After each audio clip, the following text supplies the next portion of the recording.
I unexpectedly traversed into the world of Dragon Ball, becoming a Saiyan endowed with extraordinary talents. From unlocking the Super Saiyan 4 transformation to mastering the power of Super Saiyan God, I have gained a comprehensive understanding of the amplifications provided by Ultra Instinct.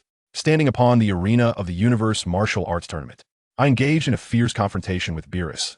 I also found love amidst my adventures and ultimately married. Android 18.my journey of relentless growth culminated in my transformation into a Super Saiyan God, where I personally brought an end to all conflicts, finally drawing a conclusion to this remarkable odyssey. Chapter 1. Saiyan Cabros. Ye Feng awoke from chaos, only to discover that he had transformed into an infant. Upon closer inspection, he was astonished to find a fluffy tail protruding from his posterior. As he surveyed his surroundings, realization struck. He had traversed into the realm of Dragon Ball. Reborn as a Saiyan infant, he was in a nursery pod on planet Vegeta, and prior to his transmigration, Yi Feng was an ardent Dragon Ball enthusiast, intimately familiar with every detail of the series. This environment immediately reminded him that he had become a Saiyan during the reign of King Vegeta. From the words of the scientific personnel he encountered, Yi Feng learned that he had only just been born a few days prior, possessing a battle power of 20, a commendable level. Among low-ranking warriors, at least superior to Goku's initial battle power, yet still far inferior to Vegeta's birth power of 1,000. Suddenly, the staff outside grew tense, murmuring about Prince Vegeta's 1,000 battle power. Sure enough, shortly thereafter, King Vegeta arrived at the nursery, joyously lifting Vegeta aloft, proclaiming him the hope of the Saiyan race. To be honest, Yi Feng held a considerable respect for Vegeta, whose indomitable spirit profoundly influenced him. It was only through his battle with Majin Buu, where he self-destructed to protect Earth, that he truly became a good person. Prior to that, Vegeta was prone to darkness. Not wishing to dwell on such thoughts, Yi Feng realized that with Vegeta's birth, the countdown to the destruction of planet Vegeta had commenced. His immediate priority was to devise a means of escape from the planet. Before long, 6 months had passed, and Yi Feng had already learned to walk, a testament to the resilience of the warrior race. In this brief span, he was also taken to the Saiyan rookie training camp, as his parents had perished during an attack on a mid-level planet. Here, Cabros began receiving fundamental combat training as a Saiyan. Through the training, Cabros discovered that Saiyans were quite crude in their manipulation of energy. They relied entirely on their potent innate abilities. The instructor, a man named Karas, possessed a battle power of 1,200 and was also a low-ranking warrior. His method of training the newborns consisted of relentless beatings, neglecting even the basics such as push-ups and sit-ups. Cabros inquired whether they could incorporate running and other exercises to enhance their physical condition, but Karas regarded him with an odd gaze, deeming it a waste of time. Why train when combat can enhance battle experience? He retorted. Realizing this, Cabros was genuinely taken aback. No wonder Saiyans were so inept with their energy manipulation. It was entirely self-inflicted. Without foundational training, relying solely on combat was sheer folly. Without practicing a movement thousands of times, the precision, force, and direction of strikes during actual combat would never achieve perfection. Indeed, without foundational training, one could not fully harness their strength in battle. This was also why Raditz, with a typical power level of 1,500, could be defeated by Goku and Piccolo, who were pushed to their limits after being enraged. The Saiyans' disregard for fundamentals explained Vegeta's continual defeats to Goku. Cabros asked Karas when he might be permitted to undertake missions, to which the instructor replied that he would have to wait until he was at least 3 years old. Fortunately, it was only the year 732 in the Age of the Universe, and planet Vegeta would not be destroyed by Frieza until 737. Thus, 2 years remained before the planet's demise, a window of opportunity during which he would not likely raise suspicion. Perhaps by then, Beerus had not yet commanded Frieza to annihilate planet Vegeta, and Frieza might still have plans to utilize the Saiyans for his own purposes. With half a year of training, coupled with his natural growth and Cabros' clandestine foundational exercises, his battle power had already surpassed 40, a doubling of his initial strength, while his peers had barely increased by 1.5 times. Observing Cabros' rapid progress, Karas regarded him as a prodigy, providing him with ample meat and nutritional supplements. Another 2.5 years passed, and Cabros' battle power soared to 150, astonishing Karas, as the strongest of his contemporaries barely reached 60. Cabros' 150 power level had already surpassed several mid-level warriors, who typically began with 50. The strongest among them was just over 200. Karas even asserted that, given time, Cabros could surpass all mid-level warriors and attain the status of a high-ranking warrior. However, other instructors remained skeptical, as high-ranking warriors were born with battle powers exceeding 200, with the weakest among them boasting over 700. It was time for Cabros to embark on a mission, and he chose a particularly perilous planet where the strongest warrior possessed a battle power of 2,000. Even in his great ape transformation, Cabros could only muster 1,500 that despite Kara's counsel against such recklessness. Cabros insisted he wished to emulate Bardock, to challenge formidable foes and surpass high-ranking warriors. Unable to dissuade him, Kara's acquiesced to Cabros' decision. Cabros had specific motives for selecting this planet. He had researched the area and discovered it was relatively close to Earth, with commercial planets nearby. Once his period of concealment concluded, he could swiftly make his way to Earth. As for his obsession with Earth, it was undoubtedly tied to the manipulation of luck. Cabros surmised that Earthlings possessed an elusive method for harnessing luck. Despite his extensive experimentation based on the series, he had only gleaned superficial understanding. He lacked the core techniques for manipulating luck. Otherwise, having trained according to the source material, his battle power would not have increased so sluggishly. Over 3 years, his power had barely increased tenfold, while Goku had enhanced his strength by 20 times in the same span after meeting Master Roshi, and over 30 times in 7 years. The disparity was staggering. Cabros recognized that in order to accelerate his training, he could not rely solely on the experiences of his previous life. He needed to learn the essential methods of luck. Manipulation. Before long, Cabros arrived on a planet named Loki, which bore similarities to Marvel's Earth, technologically advanced yet lacking in space travel capabilities. Cabros observed the presence of armored suits akin to Iron Man's and genetic mutants reminiscent of the Hulk. After devising a strategy, Cabros challenged the second-ranked warrior on Loki, known as the Magnet King. Scanning his power level revealed it to be a mere 900, just shy of 1,000.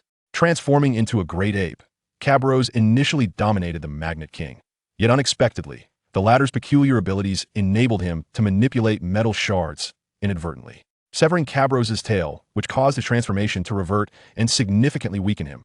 Damn it! Cabros cried out in anguish as he plummeted into the forest, quickly holding his breath and fleeing. No sooner had he departed than the forest was obliterated by the Magnet King's might. Upon his departure, Cabros promptly dismantled the battery of the probe, ensuring it would remain permanently deactivated. What followed was a period of waiting for 5 or even 10 years until Frieza and his cohorts might forget about the Saiyans. 3 months later, on planet Vegeta, Kalaz gazed at the absence of Cabros with a heavy sigh. The more brilliant the genius, the swifter their demise. Such a pity. Not everyone is a Bardock. 2 years hence, Cabros received an edict mandating the return of all Saiyans to planet Vegeta, stipulating that those who failed to comply would be deemed traitors. Cabros lamented, it is this very decree that nearly led to the extinction of the Saiyans. If given the chance, I shall surely avenge my kin and deliver a severe reckoning to Beerus. Just as he uttered these words, Cabros was struck by the gravity of his mindset. How could I think this way? This is no longer the world of animated tales from my past. This is reality. In comparison to Beerus, I am less than an insect. I must rectify this mentality. With my meager strength, to even contemplate confronting a deity is akin to courting death like a tea present. The paramount concern was to evade the impending cataclysm wrought by Frieza's genocidal ambitions. Despite having significantly enhanced his combat prowess through 2 years of rigorous training, Cabros, unable to utilize the probe, could only estimate his power level. He surmised it had surpassed 200, a level that might render him formidable on Earth, yet was utterly inconsequential in the vast cosmos. Cabros believed his strength exceeded 200, yet he could not ascertain whether it had crossed the threshold of 300, as he distinctly sensed a deceleration in his training progress. Upon reaching a certain power level that IT was reminiscent of Goku on Earth, who had stagnated at several hundred points for 4 to 5 years, without new methods or techniques for advancement, rapid progression was exceedingly challenging. Chapter 2. The Destruction of Planet Vegeta. Kaburos gazed at the starry sky, acutely aware that, at this moment, the Saiyans of planet Vegeta were embroiled in a fierce battle. While he, regrettably, was a coward, yet what could he do? With his current strength, he would barely qualify as cannon fodder. For even the most expendable soldiers possessed a battle power of at least 1,000. He was uncertain if he could even reach a battle power of 300. Daring not to activate his scouter, he opted instead to purchase a fine bottle of wine to erect a symbolic grave for his mentor, Karis. Master, let me address you as such for now. Over the years, despite your relentless beatings, I came to realize your genuine concern for me. I vow that one day, I shall avenge you by slaying Frieza and avenging all Saiyans. In the year 737 of the Age of the Universe, Frieza initiated his war against the Saiyans. At the tender age of 3, Kakarot was dispatched to Earth by Bardock and Jine. Bardock met his demise, and planet Vegeta was obliterated by Frieza. Kakarot arrived on Earth. On planet Vegeta, Bardock made his final stand, charging toward Frieza's ship, while Kharas murmured to the heavens, "You have not perished yet? Avenge us." Until that moment, he had believed Kaburos had perished, but today he recalled a conversation in which Kaburos had once posed the question, "What should we do if Frisia turns against the Saiyans?" To which he had replied, "That shall not happen. Frisia needs the Saiyans." Kaburos then queried, "But what if Frisia is determined to annihilate the Saiyans?" Kharas had retorted, "At your young age, why ponder such matters? Focus on your training." Kaburos whispered, "I do not wish to die, at the very least. I do not want to meet my end now, defenseless. If I must die, I shall do so on the battlefield. I need a mission." Kharas responded, "A mission? You are only 3 years old. What mission could you undertake?" Kaburos insisted, "Prince Vegeta is also 3 years old, and he has already been on 2 missions. Kharas relented. "Very well, upon the conclusion of next month's assessment, I shall allow you to undertake a mission." Kaburos expressed his gratitude. "Thank you, Instructor Kharas." As he departed, he murmured, "Instructor Kharas, I long to save you, but I am unworthy of rescuing anyone, as I cannot even ensure my own survival." Kharas thought to himself, "This child believes he can save me. With my battle power of 2,000, I require no assistance." Returning to the present, Kharas gazed at his body, which bore a gaping wound in his abdomen, and prayed, "Kaburos, live well. Carry forth the pride of the Saiyans." In that moment, as Kharas breathed his last, Kaburos, far away on the distant planet Loki, felt an agonizing pang in his heart. Kaburos mourned, "Instructor Kharas, may you rest in peace." With those words, Kaburos unleashed his power. A surge of 300 units reverberating through the ground, causing nearby birds and beasts to scatter in terror. It was time to embark on the next phase of his training. For the past 2 years, he had been honing his skills in the wilderness, occasionally venturing into the city to procure salt and seasonings. Now that the dust had settled on planet Vegeta, it was time to formulate his next plan. He devised a 10-year strategy, vowing that within a decade, his battle power must surpass that of the strongest on this planet, exceeding 2,000 units, before he could reclaim his spaceship from the planet's core. As for why he had chosen to expose his spaceship to the inhabitants of this planet for their study, it was to ensure they could withstand the scrutiny of Frisia's search teams. Before long, Frisia's search squads would arrive to hunt for any remaining Saiyans.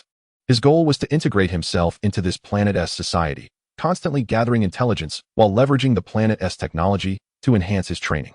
As planet Vegeta exploded, Frisia cackled with delight. Dodoria, Zarbon, the spectacle of the planet's explosion never ceases to amuse. Dodoria replied, "Indeed, Lord Frisia, the troublesome Saiyan monkeys are finally silenced." Zarbon added, "Lord Frisia, I believe it is prudent to issue a bounty on the surviving Saiyans. We must eliminate them completely." Frisia scoffed, "Zarbon, you overestimate them. They are merely a band of brawling monkeys. However, a cleanup operation can be arranged. I entrust this task to you." Zarbon acknowledged, "Yes, Lord Frisia." As Frisia turned to leave, Dodoria cast a sidelong glance at Zarbon, aware that he had once again overshadowed him. Kaburos, with a heavy heart, severed his own tail and journeyed to a grand metropolis known as Techno City, a hub for all scientists, where he sought out the most esteemed scientist, Hill. At the entrance of a towering building, Kaburos called out, "Mr. Hill, wait. I require your assistance." Hill dismissed him curtly, "Step aside. I have matters to attend to." Kaburos shook his head. "You are ungrateful. It seems I must resort to force." Hill retorted, "You dare to threaten me? Do you comprehend?" But before he could finish, Kaburos vanished from before him, only to materialize outside the city limits.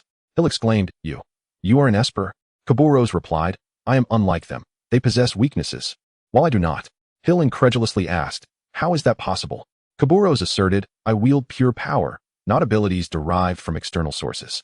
Kaburos pondered the peculiarities of this planet. Reminiscent of the Marvel Universe, where an array of powers emerged, yet physical strength was as frail as paper, riddled with vulnerabilities. Perhaps deliberately crafted for the ease of control by the powerful. Hill inquired, "What do you seek?" As he spoke, he pressed a device resembling a remote control. Yet Kaburos remained unfazed.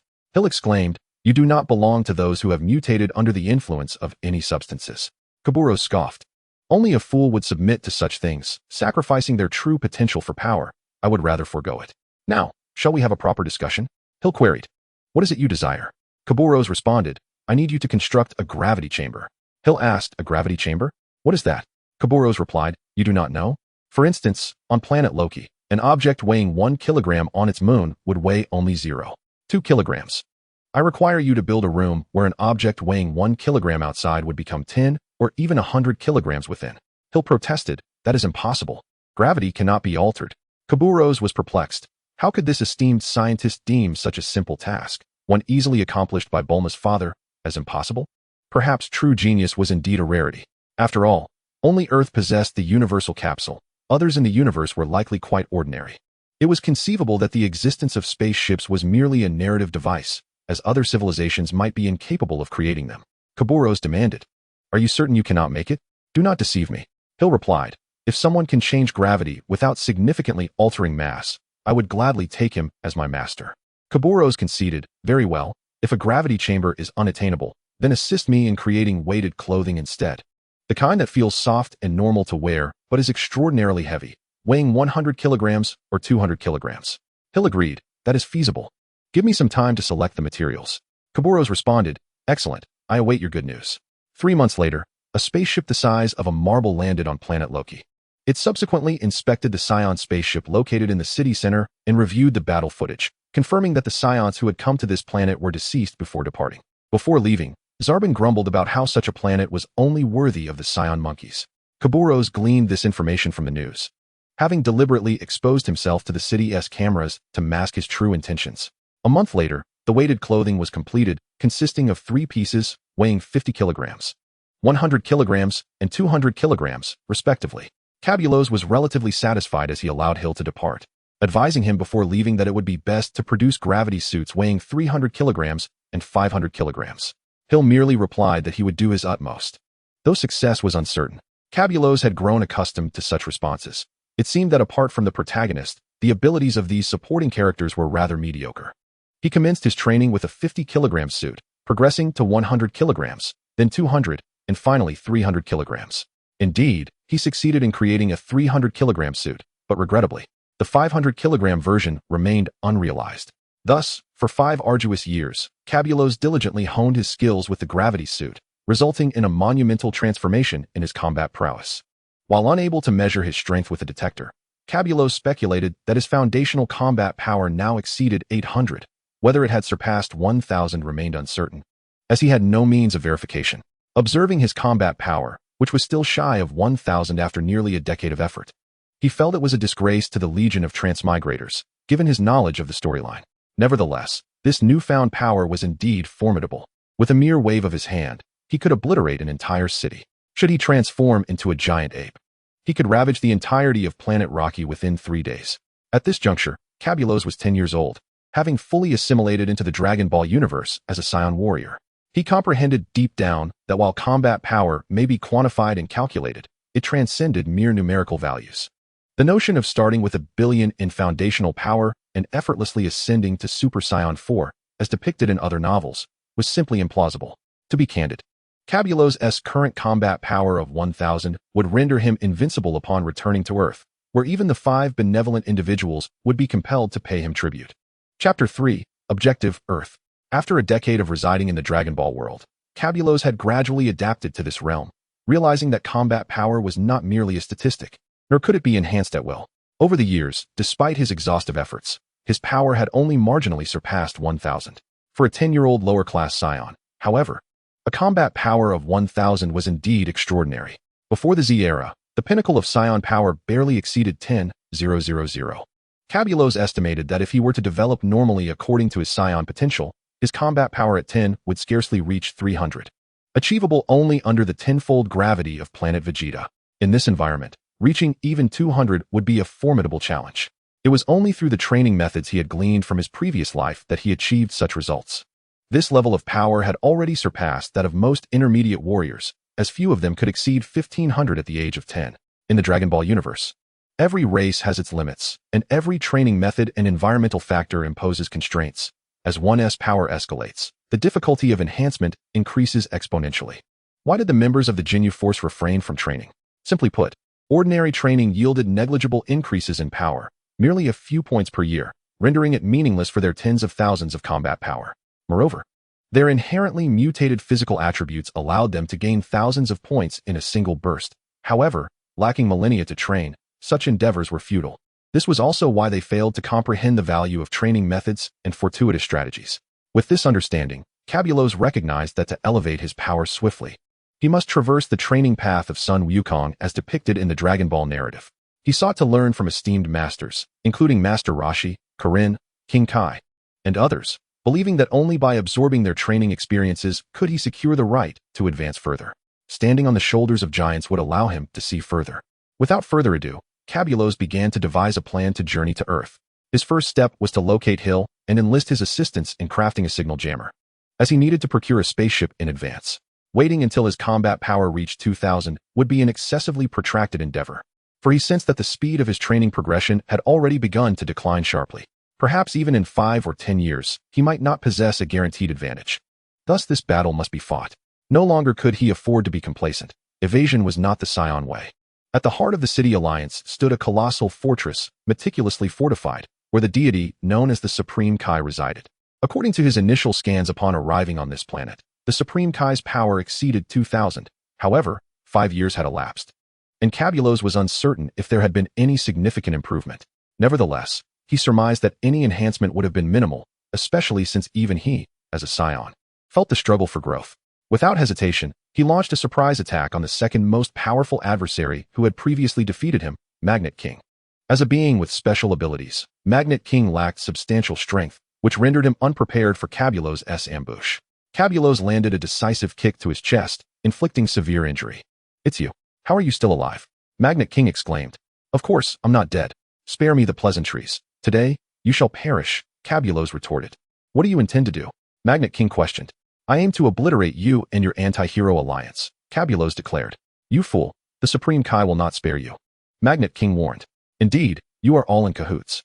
How ludicrous it is that people believe their savior is the leader, only to find him in league with the head of the anti-hero alliance. You conspire to deceive the masses. You deserve to perish," Cabulos asserted, launching a rapid barrage that swiftly eliminated Magnet King. It was a pity, while Magnet King possessed greater destructive potential than Cabulos. His frail physique as a special ability user made him an easy target for Cabulos' surprise attack. After dispatching Magnet King, Cabulos initiated a comprehensive purge of the anti-hero alliance. Midway through the operation, a chill ran down his spine, for he sensed that the Supreme Kai had mobilized. Without hesitation, he planted several timed explosives as a smokescreen and stealthily withdrew. He aimed to seize the Sol spaceship at the City Alliance Center. As the blaring alarms erupted within the City Alliance Center, Cabulos, having entered the core area, ceased his concealment, violently dismantling the metallic framework that protected the spaceship and creating an opening with a powerful explosion. "Damn it, their target is the spaceship. Hurry, summon the Supreme Kai back." The Supreme Kai had received the signal, but it would take at least 10 minutes to return. "What? Damn it, thief of the spaceship, may you meet a wretched fate. My cosmic dream." With a trail of fiery exhaust, Cabulos ascended into the sky aboard the spaceship, escaping the base. He wasted no time in opening the hatch and climbing inside. As the spaceship took off, Cabulos exhaled in relief. He had already activated the signal jammer, and with the ship now airborne, even the Supreme Kai could not pursue him. By the time he returned, his combat power would undoubtedly exceed 10,000, at which point he would be the deity of Planet Rocky. As he departed Planet Rocky, he observed the Supreme Kai still in pursuit, unleashing an energy wave in frustration. Unfortunately, with a power level of nearly 2,000, his energy wave could not breach the planet's gravitational pull, leaving him to roar impotently on Planet Rocky. Having learned to operate a spaceship on planet Vegeta, Cabulos deftly set the ship's destination to Earth. A glance at the fuel gauge reassured him. He had intentionally stocked extra fuel, which should suffice to reach Earth. The distance between Planet Rocky and Earth was not vast. Traveling aboard this spaceship would take approximately a month. He looked forward to a restful sleep, for a bright future awaited him. A month later, as a spherical spaceship descended upon Earth, the Supreme Kai, far away in the heavenly temple, was filled with trepidation, sensing Cabulos' astonishing power, one that far surpassed that of King Piccolo, rendering him an absolute force on Earth. "Bubbles, we have an extraterrestrial visitor," the Supreme Kai exclaimed. "It seems that he belongs to the same lineage as that child from 5 years ago. However, his power is so formidable that there is likely no one on Earth who could rival him. Bobo, Lord Celestial, the aura I perceive does not appear to be malevolent. Perhaps he will not bring destruction to our planet." "Celestial, that would be for the best, but Earth requires its own warriors." Cabulos had not anticipated that his arrival would prompt the Celestial to realize the necessity of nurturing warriors for Earth. Upon arriving on Earth, Cabulos felt as though he had returned home. He swiftly exchanged the gold and precious metals he had brought for currency and subsequently sought out a restaurant for a hearty meal. After satisfying his hunger, he set his sights on the residence of Bulma in West City, though at that time, her father, Brief, was still the head of the household. When he inquired about Mr. Brief, It was evident that he was well known. By this time, the universal capsule had already been invented, and Brief was indeed the world's wealthiest individual. After some inquiries, Cablos learned the location of the Brief residence and flew directly there. Brief, who are you? And what do you want? Brief regarded the suddenly appearing man with considerable caution. Cablos wasted no time and directly stated his purpose.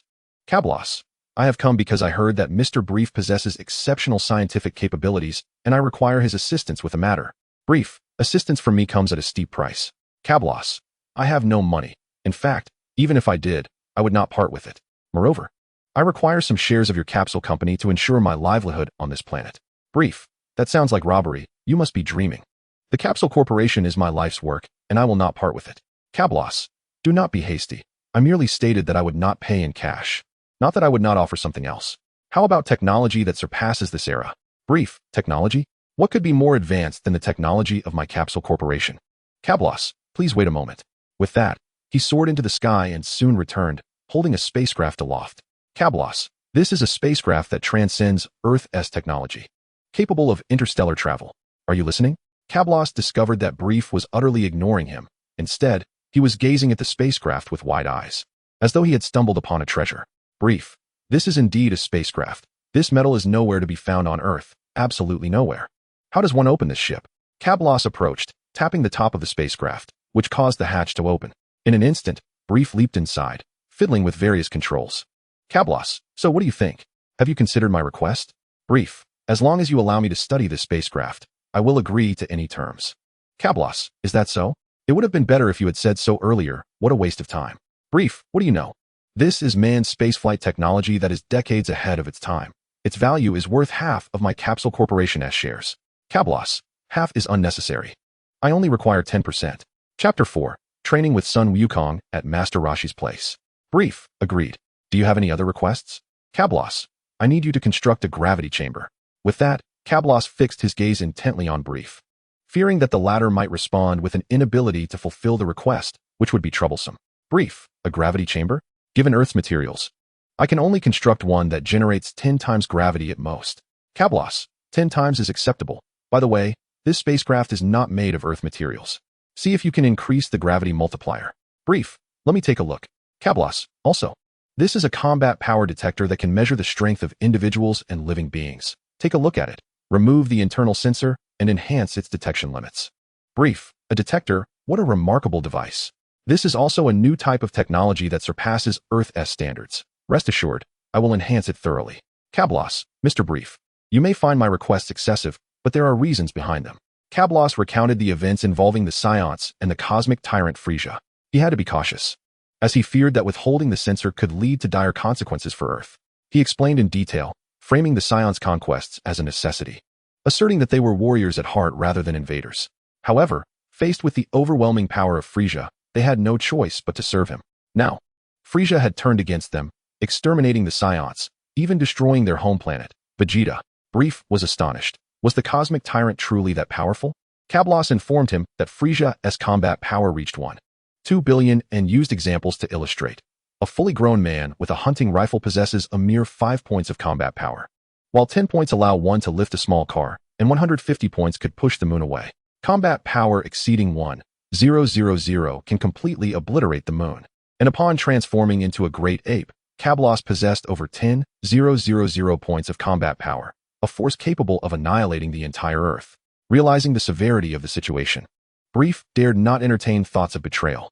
Initially, he had considered deliberately not removing the sensor to attract Cablos's enemies, but now he was deterred.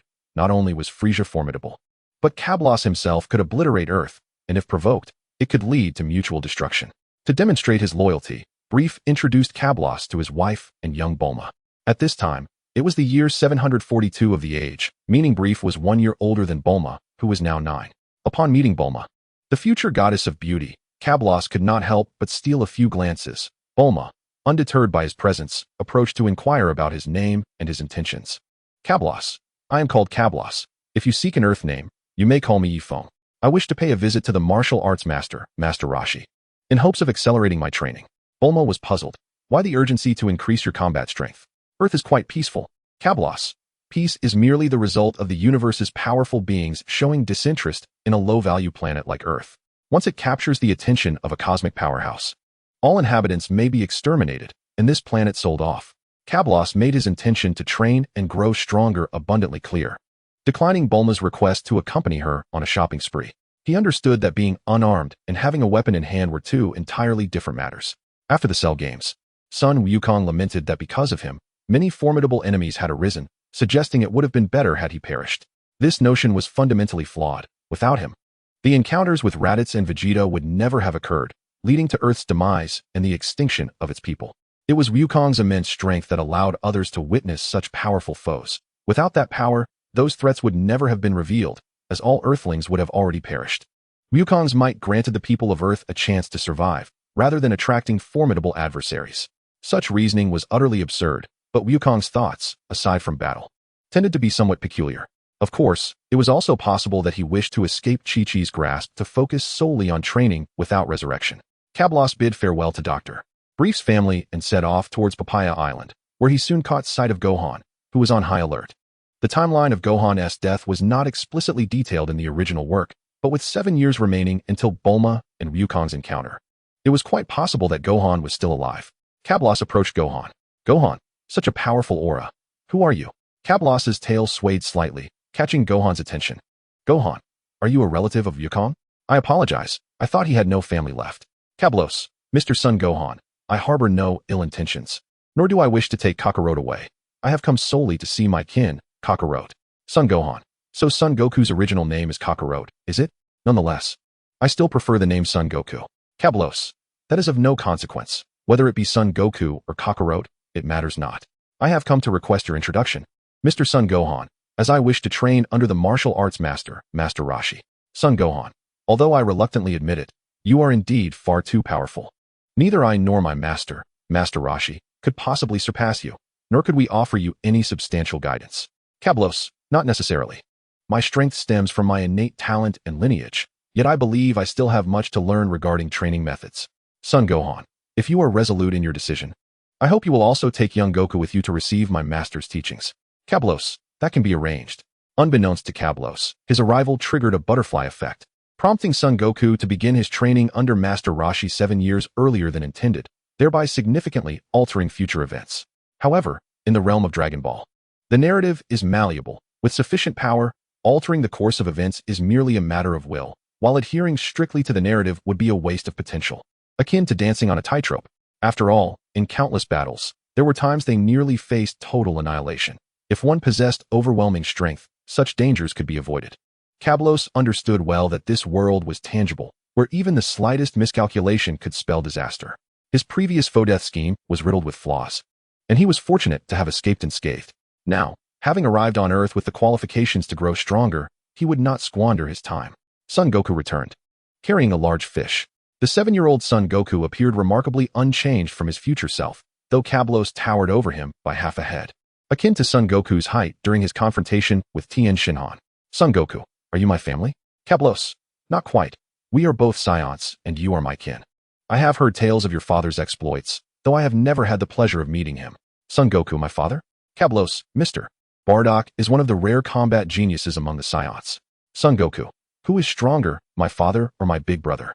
Kablos, Mr. Bardock is far stronger than I. Son Goku, is that so? Then I too shall become a man as strong as my father. Kablos, I look forward to your growth. Under Son Gohan's introduction, Kablos and Son Goku arrived at the small island where Master Roshi resided. Upon learning that Son Goku was Son Gohan's grandson, Master Roshi was quite pleased. He inquired about Son Gohan and readily agreed to take Son Goku as his pupil, without mentioning any lewd materials. However, when it came to Kablos, Master Roshi was taken aback. Master Roshi, your power is so formidable that I truly feel unqualified to guide you. Kablos, my strength is merely a product of my racial talent. In terms of training methods, I have much to learn. I seek your guidance. With that, Kablos thoughtfully presented a stack of colored books along with several adult films, causing Master Roshi's eyes to sparkle. Master Roshi, ahem, are you trying to take my life? Very well, since you are so earnest, I shall agree to instruct you in martial arts. Master Roshi wiped away an imaginary bead of sweat from his brow. His intention was indeed to test Kablos's sincerity. He thought that if the young man did not show respect, he would withhold his true teachings. Yet, he was also apprehensive. Kablos's power was exceedingly overwhelming. Should a confrontation arise, even his master, Master Mateto, would not stand a chance. But now, Cablos had shown him utmost respect. Even preparing adult literature in advance to cater to his tastes, appearing entirely like an ordinary person seeking guidance, devoid of any airs of superiority. Thus, he resolved to impart all his knowledge to Cablos. And so, Cablos trained with Master Roshi for a year, mastering the techniques and methods of the Turtle School, including the Kamehameha, the Wolf Fang Fist, and the afterimage technique, among others. After a year of rigorous training, Cablos distinctly felt his foundation had become considerably more solid. His intuition had proven correct. The training at Master Roshi's indeed involved foundational methods, far more intricate than what was depicted in the anime. Thanks to the Turtle School's solid foundation, Cablos felt a significant enhancement in his capabilities, comparing now to a year prior. He possessed an overwhelming strength that could easily obliterate his former self. Chapter 5. The Repair of the Scouter. Having completed his training, Cablos bid farewell to Master Roshi and inquired about the direction to Karen Tower. He then took flight. Master Roshi opened his mouth to inform Cablos about the upcoming World Martial Arts Tournament a year hence, but closed it again. In his view, no one could possibly defeat Cablos. His participation in the tournament would be utterly meaningless. However, while Cablos might not participate, Son Goku could, and for that reason, he decided to write a letter to Son Gohan, encouraging him to disguise himself and compete in the tournament, hoping that he would defeat Son Goku, thus reminding the latter that there are always greater forces beyond one's own. Little did he know that this would lead to Son Gohan's demise. At the tournament, Son Goku, transformed into a giant ape, would grievously injure Son Gohan, ultimately leading to his death. Ah, the twist of fate. After all, Son Goku's son would still need to bear the name Son Gohan. Of course, it would be worth it for Son Goku's grandfather to perish, for he would become Old Kai's companion in the afterlife, living in comfort and leisure. Cablos first returned to Bulma's residence, where he learned that the scouter had been nearly repaired. The repairs involved removing the tracking devices and enhancing the detection limits. Dr. Brief informed Cablos that the current scouter's detection limit had increased 100-fold, now capable of measuring up to 2 million power levels. Furthermore, he had also constructed a larger scouter at home, with a detection limit reaching a staggering 10 billion. Cablos exclaimed in admiration. He could hardly wait to open the scouter and ascertain his own power level, having been unable to do so for 11 years. Beep beep beep. Power level, 1256. Cablos, 1256, not bad. This is my current base power level. The increase was substantial, and he understood why he felt capable of easily defeating his former self. For through his training in the Turtle School, Cablos had not only solidified his foundational power level, but had also learned the technique of air manipulation. Now, with a base power level of 1256, after utilizing air manipulation, he achieved an increase of 40, reaching a power level of 1758.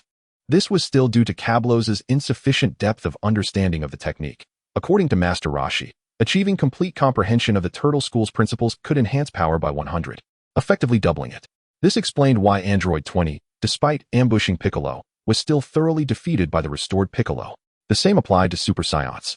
While a regular Super Saiyan could increase their power by 50, it did not guarantee full utilization of that power. The second stage of Super Saiyan offered a 65-fold increase, while the third stage provided an 85-fold increase. Ultimately, the full power transformation only resulted in a 50-fold boost, but due to the dissipated excitement, it approached a normalized state. Thus, when combined with a 60-fold air manipulation, it was akin to an 80-fold increase.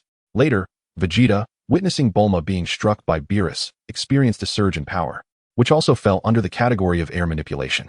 However, air manipulation rarely exceeded a foundational power of 100, with Kaioken being a notable exception.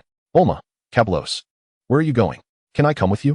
Cablos, I am heading to Karen Tower, a sacred place for martial arts, but it is quite small, and I fear you may not adapt well. Bulma, I am not afraid. Cablos, very well. If you insist, I shall take you along. Bulma, I am insistent. Thus, unable to withstand Bulma's persistent requests, Cablos reluctantly agreed to bring her along to Karen Tower. Before his departure, Cabros received the dividends for the year and procured a considerable amount of fish, which he carefully stored in capsules. Indeed, he had long coveted the celestial beans of Kailinta, and he would not allow a certain meat-clad Yasuo to rescue those precious beans. Should such a situation arise, he would not hesitate to assume the role of the villain, sending that meat-clad Yasuo to meet the King of Hell. In the year 743 of the A.E., Cabros made his inaugural visit to Kailinta. At the temple, the deity remarked, "He has arrived." Bobo interjected, "He is not a bad person." The deity replied, "I am aware. I have observed his actions throughout the year. He is neither virtuous nor malevolent." Bobo inquired, What does the deity imply? The deity continued, if he wishes to come to the temple to learn the ways of cultivation. It will be troublesome for you, Mr. Bobo. Bobo assured, it is no trouble at all, my lord. The deity pondered that perhaps the strong one's kin, Sun Wukong, could be nurtured into a warrior of earth. He had watched Sun Wukong grow, and after tumbling down the cliff, he had become pure-hearted and exceedingly kind, worthy of cultivation. Let us observe the results of this World Martial Arts Tournament before proceeding. The two arrived at Kailinta, where Bulma expressed great curiosity about a talking cat. However, upon Cabros's introduction, she learned that the cat sage had lived for over 800 years, which she found utterly astonishing. The cat sage remarked, "You truly wish to train with me, Meow?" Cabros affirmed, "Indeed, esteemed cat sage, please guide me in my training." The cat sage instructed, "Very well, wear this bell." And then, Cabros asked, "What is it, cat sage?" The cat sage replied, "The deity is already aware of your endeavors. He wishes for you to ascend to the temple for training." Cabros questioned, "The deity?" The cat sage confirmed, "Yes, from here. You ascend to the divine hall where the great deity resides." Cabros activated his scouter, which revealed two combat power readings, 322 and 1089. He deduced that 322 was the deity's strength, while 1089 belonged to Bobo. Cabros had numerous speculations regarding Bobo, especially given that he could withstand the combined assault of Super Saiyan Goten and Trunks. There were various theories about his identity. Some claimed he was an angel, while others suggested he was on par with the Grand Minister. However, such matters felt distant to Cabros. His current focus was on training and growing stronger, so he could protect himself and those he cherished in times of crisis. Cabros declared, "Cat Sage, please inform the deity that once I have completed your teachings, I will ascend." The cat sage nodded. "Let us begin." Bulma interjected, "Hey, are you leaving me, a girl, all alone?" The cat sage responded, Here. There is a water tank that allows you to view the world. You may pass the time there." Bulma, incredulous, felt a tinge of regret that Cabros had brought her along, as it seemed a complete waste of time. As for the notion that Cabros was merely a dullard, he was merely 11 years old, and Bulma was 10, he was not interested in childish romance. With Bulma settled, Cabros and the cat sage commenced their formal training. 3 months swiftly passed, during which he had thoroughly absorbed all the cultivation secrets from the cat sage. Although the cat sage had been taught by deities, after 800 years, he had developed his own innovations. The scouter beeped, revealing a combat power of 1351, a substantial increase of nearly 100 points. A commendable achievement. The cat sage inquired, "What is this?" Cabros explained, "This is a scouter. It can measure an individual's combat strength." The cat sage asked, "Is that so? Then how about my own strength?" The scouter beeped again, 155. Cabros replied, 155 points. The cat sage remarked, 155 is quite respectable. By the way, when you mentioned 1351, was that your own combat power? Cabros confirmed, "Yes, that is my power when I am not exerting myself." The cat sage inquired, "Impressive. How much can you increase it when you do exert yourself?" Cabros estimated, approximately 50 points.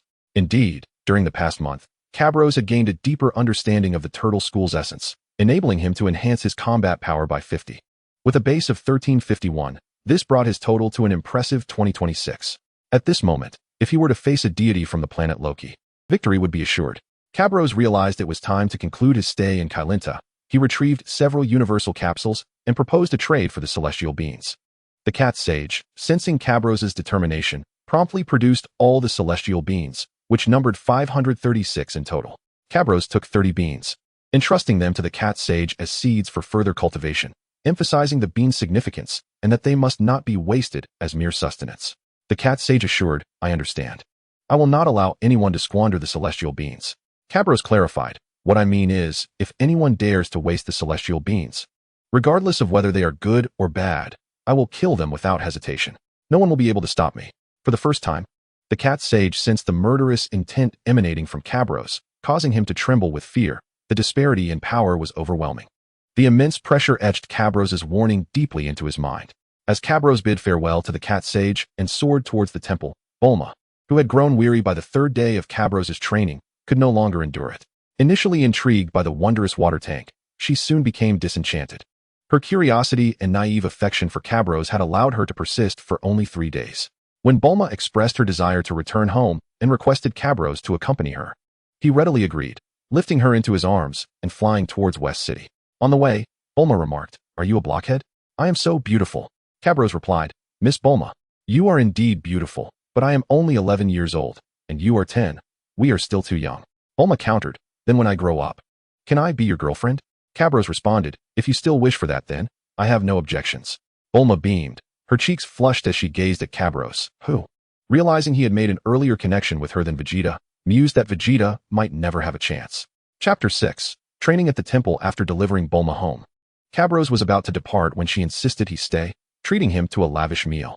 Recognizing the importance of balance in training, Cabros agreed to stay for dinner. During the meal, Cabros intentionally suggested that Bulma learn some martial arts for her self-defense. Although she was initially reluctant, a thought crossed her mind, and she blushed before agreeing. She then inquired where would be the best place for her to train. Cabros first considered Master Roshi, but quickly dismissed the idea, knowing the old man was far too lecherous and would undoubtedly take advantage of Bulma. Shaking his head, he remarked, besides Master Roshi, there's only Kailinta, where the cat sage's skills should rival those of the turtle hermit. Bulma responded, you mean that place we just visited? All right, I will go there again and train properly this time. Cabros replied, it's best if you don't go now. It might impede my training progress. Instead, I suggest you hire some martial arts instructors to come to your home and train there. Once your body gets accustomed to martial arts, we can discuss advanced training. Cabros declined Bulma's proposal. While he thought highly of her, his ability to protect her depended on his own strength. If he did not diligently train, the entire universe might face annihilation in the future, rendering any notions of love moot. Love is about giving, not taking. Fleeting pleasures do not equate to enduring happiness. Cabros then posed a question to Bulma, inquiring why she liked him. Blushing, she shyly answered that she found his dedication to training admirable, appreciating his earnest demeanor and the confidence that he would save everyone in critical moments. Cablos nodded, assuring Bulma that he would undoubtedly become the strongest Saiyan, the foremost being in the universe. After bidding farewell to Bulma, Cablos made his way to the temple. The deity greeted him, greetings, extraterrestrial visitor. Cablos replied, it seems, esteemed deity, that you are not of Earth either. The deity, astonished and thrilled, inquired, you know where I hail from? Cablos responded, by your appearance. You must be a Namekian. The deity exclaimed, Namek? No wonder I have always felt different from others.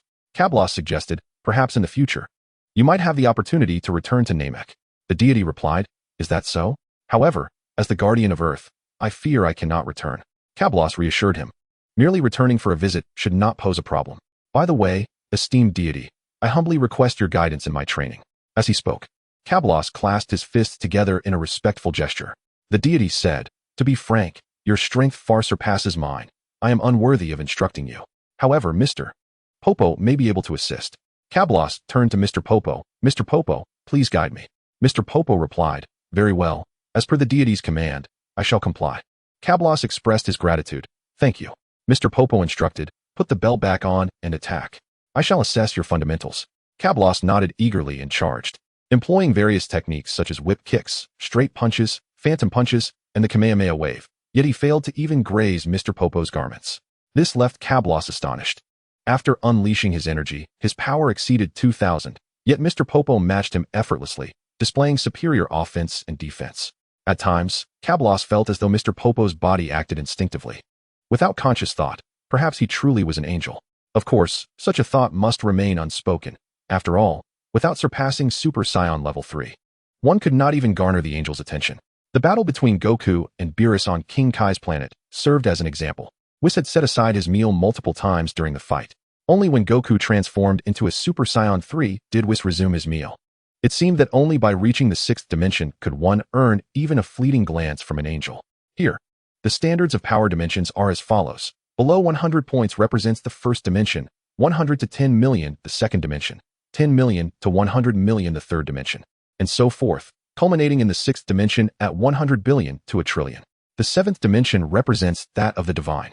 It is important to note that power dimensions differ from realm dimensions, which will be discussed later. Mr. Popo remarked, Cablos, your movements have become considerably more efficient. Yet there is still room for improvement. Your mind must be as tranquil as the sky, and your movements should surpass the swiftness of lightning. Cablos implored, please teach me. Mr. Popo acquiesced, very well. Memorize this mantra and method of energy manipulation. It is called Sky Energy Release. Mastering it will elevate your power beyond 100. As for how much it will enhance your strength, that depends on your own efforts. Cablos gasped, beyond 100.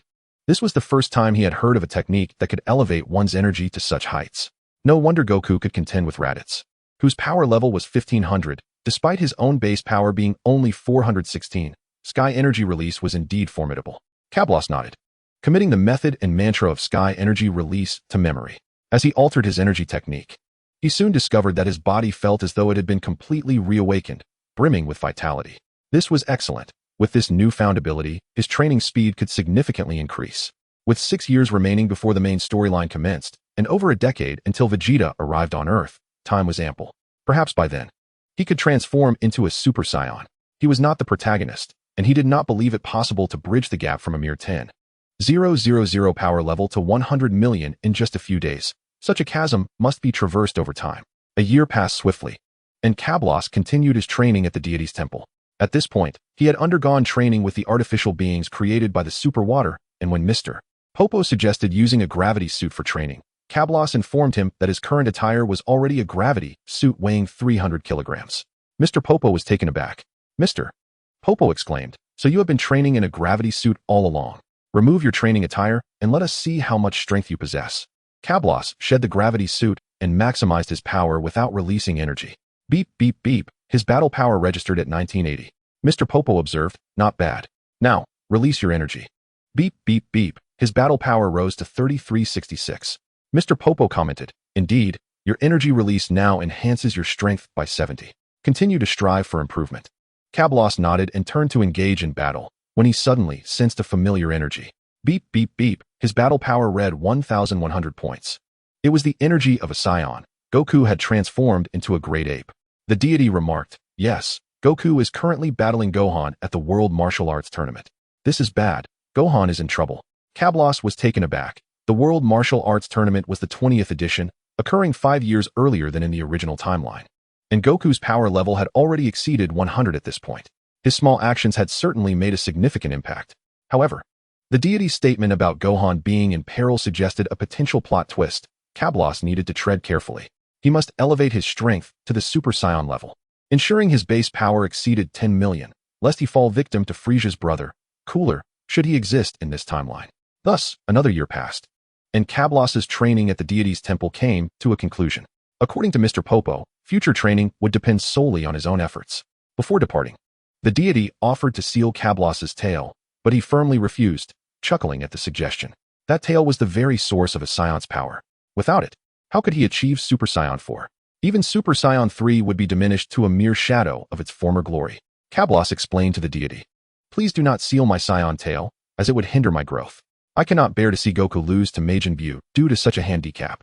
In the end, Cablos measured his battle power, a base level of 2,457, and an energy release of 4,300, with his release proficiency now elevated to 75. This rate of enhancement was astonishingly swift, far surpassing the pace of his training on planet Roki, and with the mastery of sky energy release, his strength had surged significantly. At this moment, he undoubtedly surpassed all intermediate warriors of his age, and he felt no fear even towards higher-level warriors. Upon leaving the temple, Cablos first made his way to Karen Tower, where he learned that the production of Sins of Beans had recently declined for unknown reasons. Cablos advised, "Let us refrain from using them indiscriminately. Instead, we should conserve the Sins of Beans for when Earth faces formidable foes in the future." Karen the Cat Sage replied, "I understand. I will ensure the Sins of Beans are safeguarded." Having departed, Cablos arrived at the Capsule Corporation and encountered Goku, who was living alone. Cablos inquired, "Kakarot, has Grandpa passed away?" Goku responded, "Yes, Grandpa said he was trampled by a great monster, and he warned me not to venture outside on nights when the moon is full." Cablos chuckled inwardly. That monster was none other than Goku himself. At that moment, a voice rang out. "Cablos, what are you doing here?" Cablos turned to see Bulma. "Bulma, what brings you here?" Bulma replied, "I am here to gather Dragon Balls. I heard that collecting all 7 can grant one wish, any wish at all." Cablos asked, "What wish do you have in mind?" Bulma hesitated. Cablos suggested, "How about wishing for Bulma to remain forever young and beautiful?" Bulma's eyes lit up. "How did I not think of that? I love you." Saying this, she planted a kiss on Cablos's cheek. Goku interjected, Could I have that wish instead? I want to bring Grandpa back to life." Both Bulma and Cablos gazed at little Goku in astonishment. Chapter 7. The Beginning of the Dragon Balls, Where Dreams Take Flight. Cablos glanced at Bulma and timidly suggested, "Perhaps, Bulma, you could save your wish for another time." Bulma responded, "Why? I want this wish." Cabralos, "Well, little Goku, your grandfather." Cabralos, Bulma, you're still quite young. If youth were to be eternal, what would happen if you stopped developing?" Bulma glanced at her modest chest, which resembled a small bun, and her face turned pale with panic. Bulma, here, you can have this wish. I don't want it anymore. As she spoke, tears began to stream down her face, leaving Cabrallos somewhat bewildered at the sight of the 13-year-old Bulma's vulnerability. It was the year 746 in the Age of Earth. 4 years away from the 22nd World Martial Arts Tournament, and 3 years prior to Bulma's first appearance in the original story. Was Bulma truly this fragile 3 years ago? Or was it merely in my presence that she appeared so delicate? Cabrallos pondered. Cabrallos, all right then. After we gather the Dragon Balls this time, I'll take you shopping. Bulma, really? That would be wonderful. Seeing Bulma in such a state, Cabrallos realized that this was indeed her true fragility, only revealed before him. Thus, the group embarked on their quest for the Dragon Balls. As per the original narrative, their first encounter was with Oolong. Unlike the original tale, this Goku possessed a combat power exceeding 130 points. It is noteworthy that without the use of ki, Master Roshi himself only had a combat power of 139. Now, little Goku was nearly on par with him, with the Saiyans' innate ability to grow stronger through battle. It was uncertain who would emerge victorious in a clash between the two. Although Master Roshi had years of experience, Goku was a Saiyan and the protagonist. To defeat him at an equivalent level of power would be nearly impossible. Hence, when confronted by Oolong, Goku merely displayed his aura and frightened Oolong away. It is not to say that Oolong was cowardly. The concept of aura truly exists. Recall the beginning of Dragon Ball Z, when Goku was searching for the lost Gohan and encountered a tiger. Initially, the tiger bared its teeth, but Goku merely glared, slightly amplifying his aura, which caused the tiger to flee with its tail between its legs. After overcoming Oolong, they encountered Yamcha, and this time, Bulma, lacking experience, merely commented on his good looks. Conversely, Yamcha fainted outright. The group awaited Yamcha's recovery and extended an invitation to join them in their quest for the Dragon Balls. Upon discovering that both Goku and Bulma had trained under the martial arts master, Master Roshi, Yamcha immediately resolved to seek him as a mentor. Cabrallos also believed it wise for Yamcha to seek guidance early, as the original character had squandered his prime training years before eventually being rejected by Master Roshi. Now, several years ahead of the original timeline, Yamcha was still young. Perhaps Master Roshi would recognize his potential. Nevertheless, Cabrallos cautioned Yamcha about Master Roshi's preferences. With newfound confidence, Yamcha believed he could certainly become Roshi's disciple. Cabrallos, too, was curious to see who would emerge as the strongest Earthling if Yamcha had not wasted his optimal training time, him or Krillin. After meeting Yamcha, the group arrived at a desert, as at this time, Pilaf and his gang had yet to begin their search for the Dragon Balls, hence one appeared in the desert. Bulma, Cabrallos, how much further do we have to go? I'm melting. Cabrallos produced a capsule, opening it to reveal a refrigerator from which he retrieved a chilled beverage. Offering it to Bulma. Cabrallos, we're quite close now. Of course, if they weren't nearing their destination, he would have simply flown Bulma there in his arms. As for Goku and Yamcha, they could run through the desert. It was ideal for training. Goku, I want a drink too. Cabrallos, stop whining. We're almost there. We'll get the Dragon Ball soon and leave the desert afterward. Goku, you're biased. Cabrallos, I'm done with you. Is this how a pure heart behaves? Cabrallos was at a loss for words. What could he say? Was it normal to accuse his girlfriend of favoritism? Perhaps others might have done so. But Goku was simply too endearing to harbor any resentment. Naturally, if it were anyone else, they wouldn't pose such a foolish question. Cabrallos, we've arrived. It's right beneath us. Goku looked down at the yellow sand. Goku, but it's just sand down there. Cabrallos, you two stand back. Goku, keep an eye on Bulma for me. Goku nodded.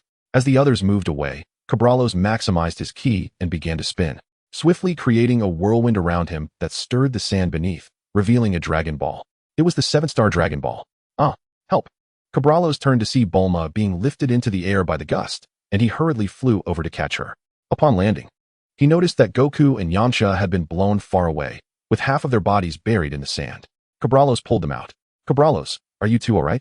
Goku, Cabrallos, you're amazing. So strong. Cabrallos, I'm merely older than you. In time, you will be just as strong. Goku, really? Then I'll train hard.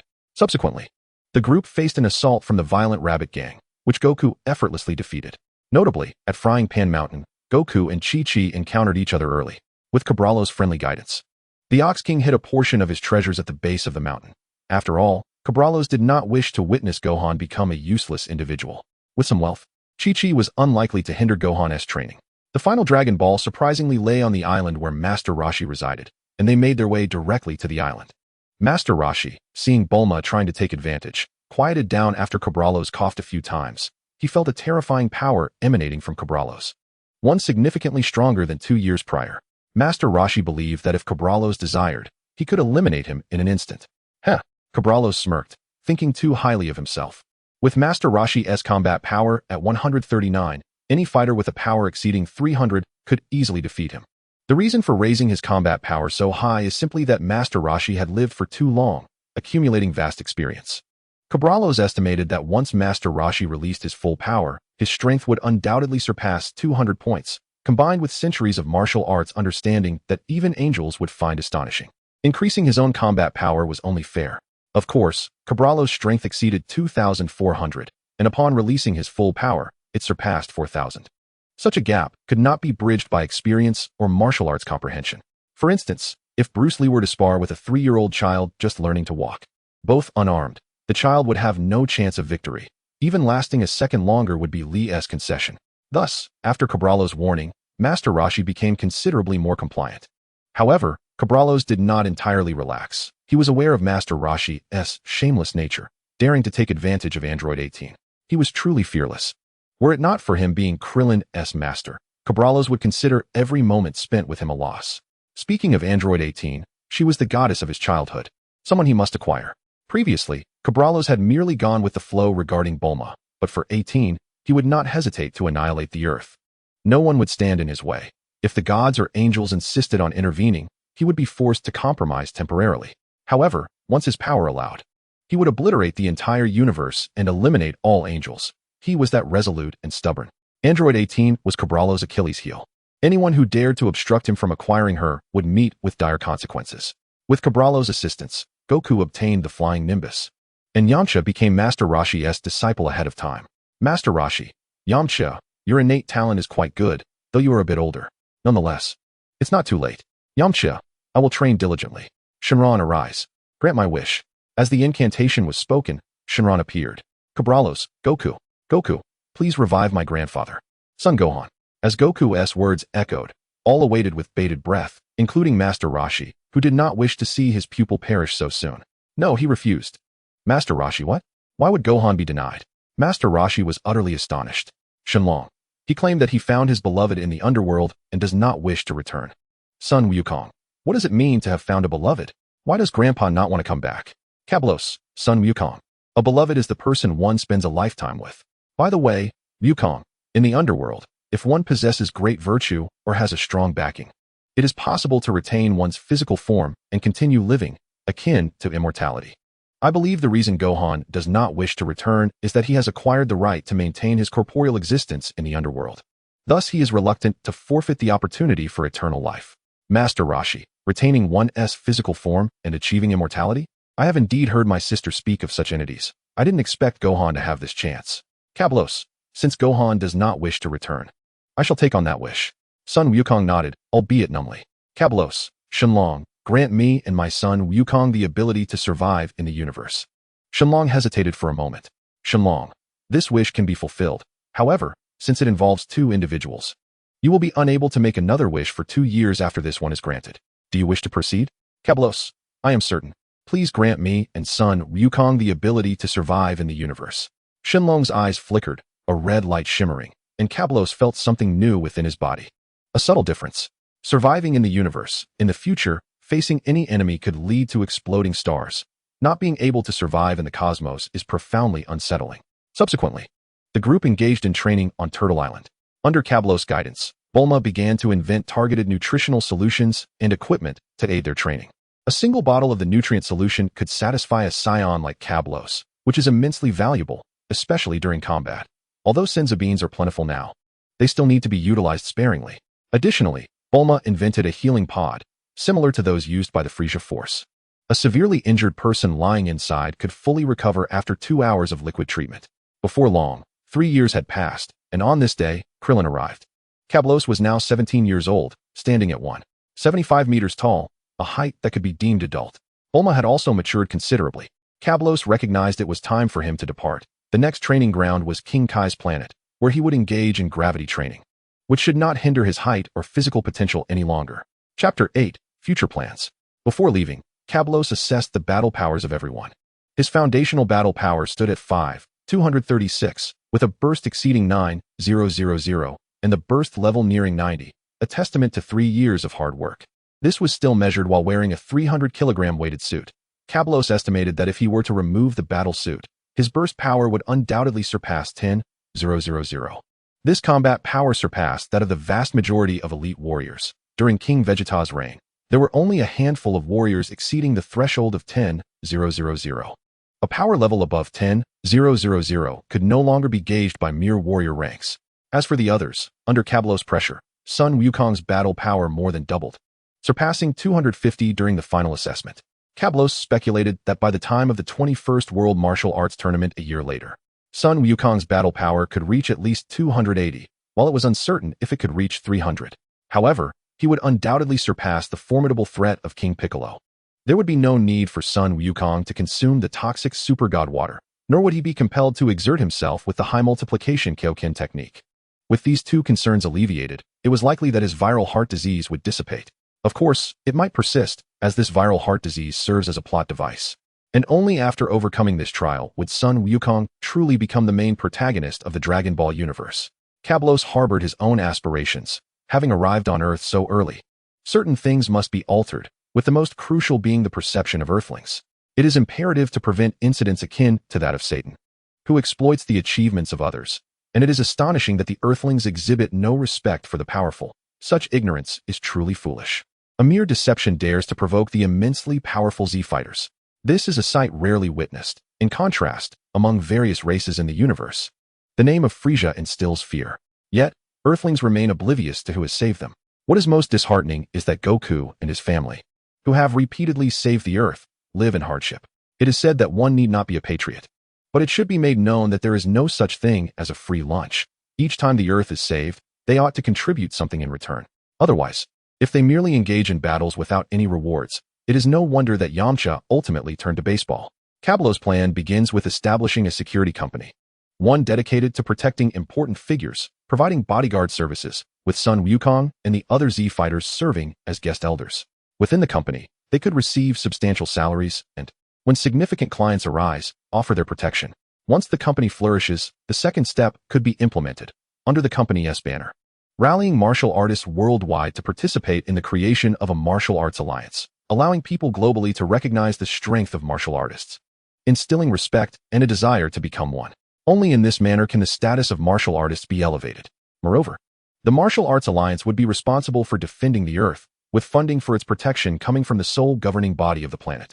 It appears that the Dragon Ball Earth has only one nation, ruled by a dog.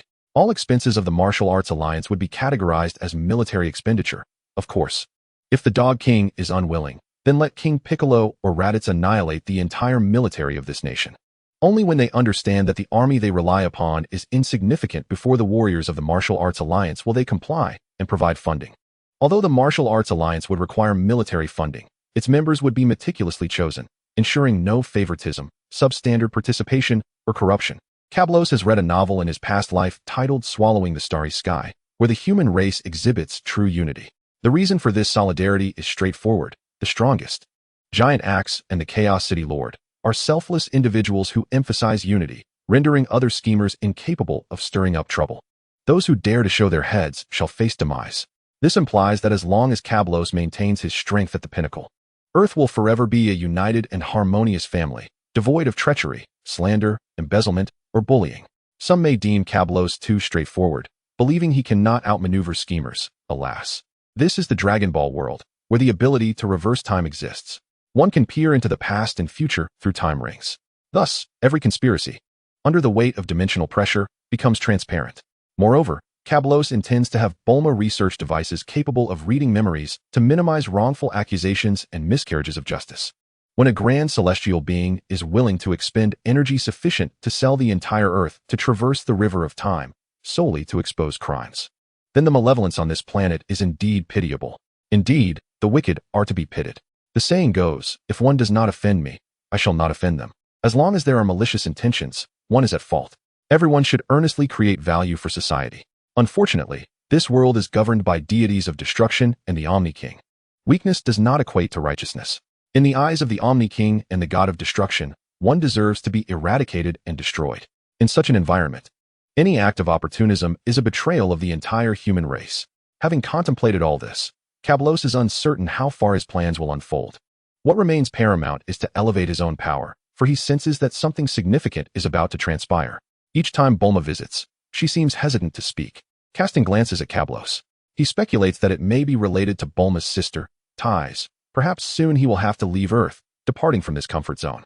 Thus, he finds himself devoid of choices. He must swiftly complete his training on King Kai's planet and subsequently return to engage in 100-fold gravity training. Only through such rigorous preparation can he hope to surpass the majority of nefarious beings on the cosmic battlefield. Provided he avoids encounters with the Ice Demon Clan or that malevolent Namekian, he should be capable of managing the vast majority of crises. As for the combat power of the group, under the encouragement of Cabralos, Yamcha has experienced remarkable progress. Over the course of 3 years, he has elevated his combat power from an initial 10 points to a commendable 151 points. One could assert that this level of power would not result in a dismal defeat even against Tien Shinhan. With 4 years remaining until the 22nd World Martial Arts Tournament, it is uncertain which of the two possesses the greater strength. It appears that Yamcha's potential is quite impressive. The original narrative seems to have squandered his prime training years, allowing Krillin to overshadow him. Speaking of Krillin, upon his arrival, he had a combat power of merely 10 points. It is noteworthy that Master Roshi's foundational combat power has also seen an increase. After Cabralos imparted the techniques for training in the heavenly realm, Master Roshi's combat power rose from 139 to 169 points over 3 years. While this increment may seem modest, his extensive experience should yield a different performance against Tien Shinhan or the subsequent Demon King Piccolo. Upon arriving at Bulma's residence, Cabralos shared his notion of establishing a security company. Bulma inquired, "A security company? Why would you want to establish such a venture? Is there insufficient money at home for your needs?" To which Cabralos replied, "I merely wish to provide all martial artists with a dignified means of earning a living." Bulma responded, "You mean Goku and the others?" Cabralos affirmed, "Indeed, particularly Goku. I require an unwavering focus on my training, free from the burdens of daily life. I need a rival to spur my growth."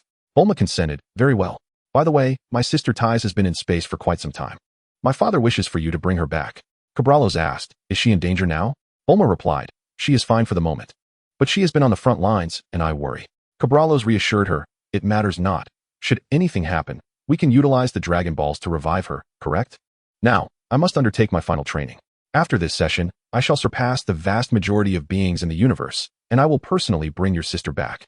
Bulma replied, "Understood." Cabralos then inquired, "How is the research on the gravity chamber progressing?" Bulma responded, "My father and I have been working on it, but for now, we can only adjust it to 100-fold. Perhaps once you venture into space and acquire superior materials, we can enhance its capacity." Cabralos stated, 100-fold is sufficient for now. I shall first visit King Kai and upon my return, commence gravity training. Once I acclimate to the 100-fold gravity, I will fetch your sister. Chapter 9, Training on King Kai's Planet, Combat Power 45,000. Upon arriving at the Celestial Temple, Cabralos disclosed his intentions to the deity, who was quite astonished to learn of Cabralos' knowledge regarding King Kai. After confirming Cabralos' request, the deity escorted him to the underworld. When Yama, the king of hell, learned that a living person had been brought to the realm of the dead, he was furious.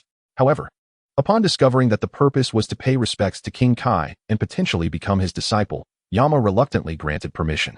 As Cabralos was about to depart, Yama ominously warned that if Cabralos failed to become King Kai's disciple, he would be condemned to hell after his death. Cabralos found this somewhat amusing.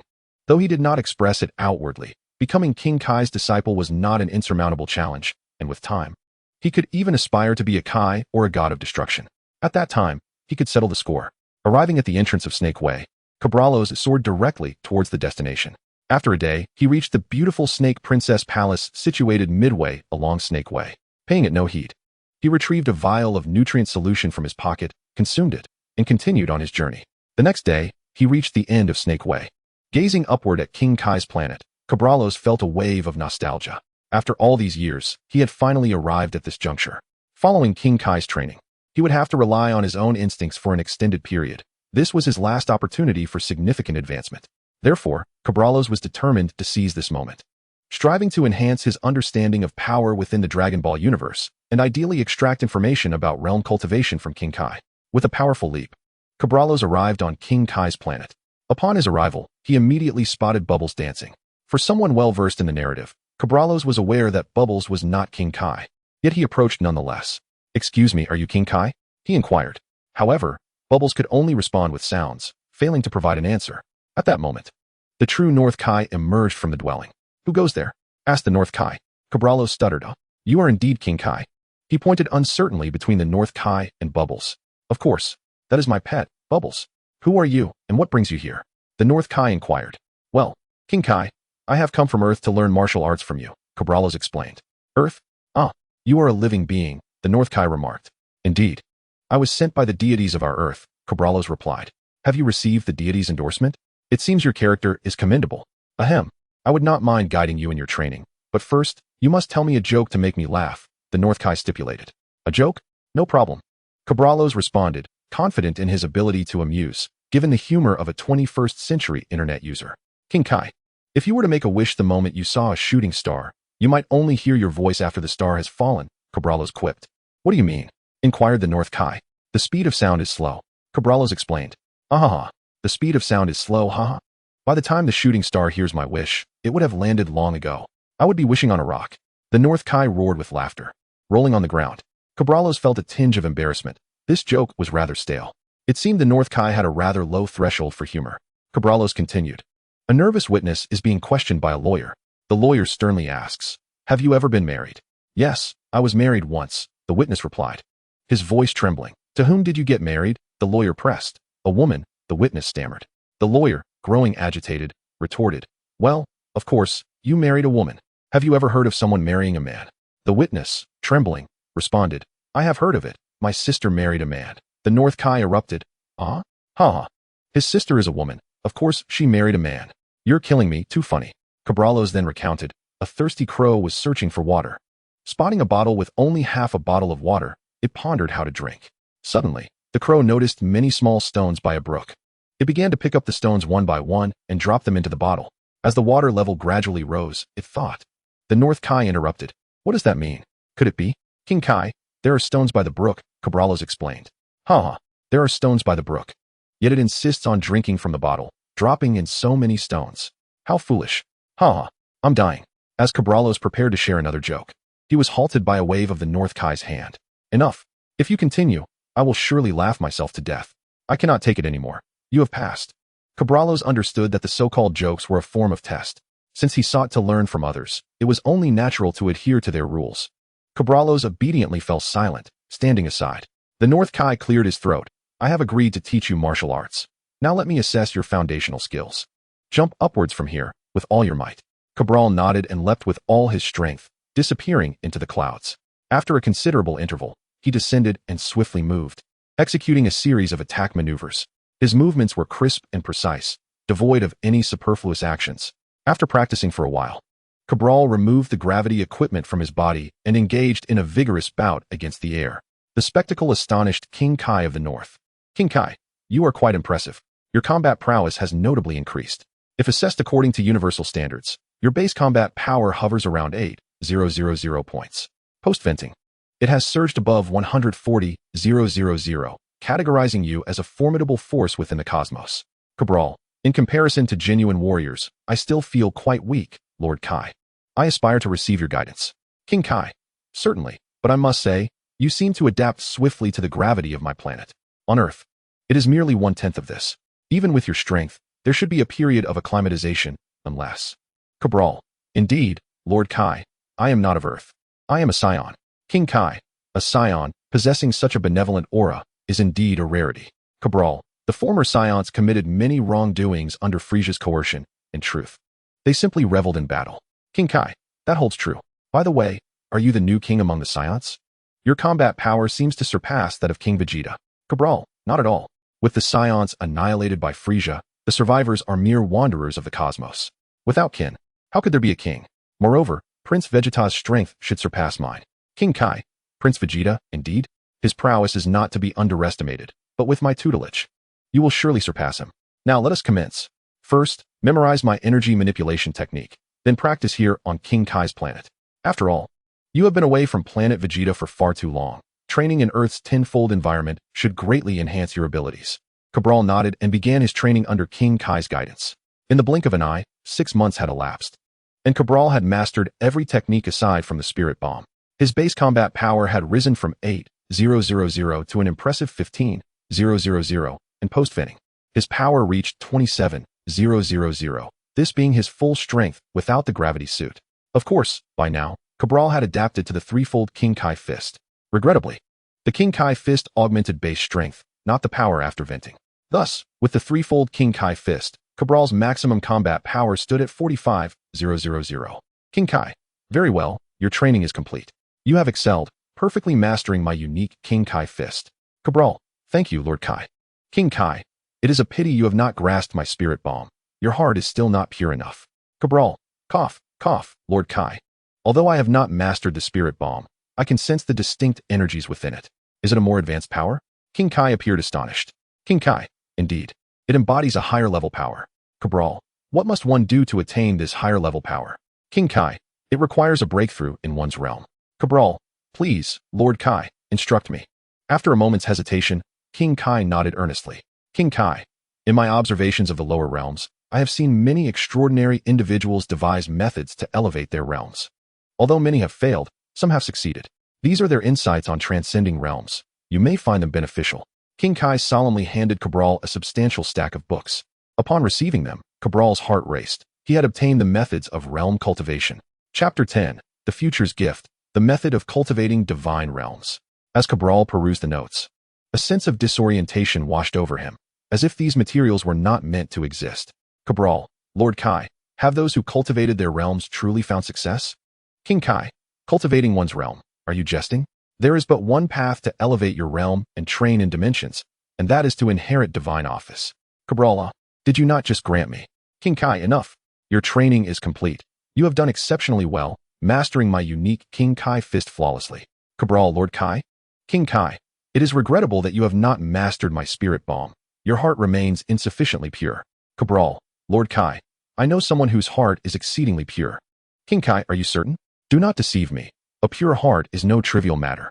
Cabral. Of course. I will bring him over soon. King Kai. Very well. Ensure he arrives promptly.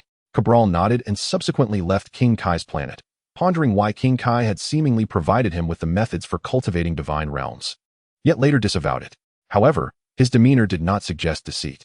Did some hidden truth lie beneath? Or was time itself tampered with? Having read numerous novels, Cabral's imagination soared, contemplating the scenario in which his future self bestowed knowledge upon his past self, potentially invoking a time paradox. Yet, if his future self could deduce such a path, surely his past self could as well, unless, perhaps, something was missed? What regret compelled his future self to traverse time and deliver the methods for divine cultivation? The Snake Way was not long for Cabral. A single day sufficed to return to Earth. Arriving at Bulma's residence, he perused the divine cultivation methods in his hands. Convinced his assumptions were correct, they were undoubtedly his own work. After all, the texts contained records and deductions from the Tao Te Ching, the I Ching, the Nine Scriptures, the I Ching Jing, Tai Chi, and much more. It was impossible for anyone from this world to possess such knowledge. Cabral realized that his future self must have made immense sacrifices to extract the divine cultivation methods from memories of a past life, likely at a time when it was too late, causing him to miss out on many opportunities. Perhaps he even relinquished his dignity, akin to how Vegeta did in the original tale, to gain strength. After attaining a certain level of power, he could resist the backlash of time, thus transmitting this knowledge through King Kai to his present self.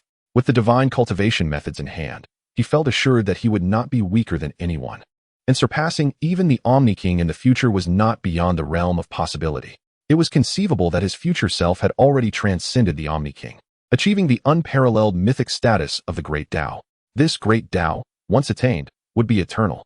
Perhaps his current self was merely a manifestation of his future self's desire to rectify past regrets, seeking to complete the cycle of this ascendant world. These were but Cabral's speculations. He shifted his focus, dismissing thoughts too distant and abstract.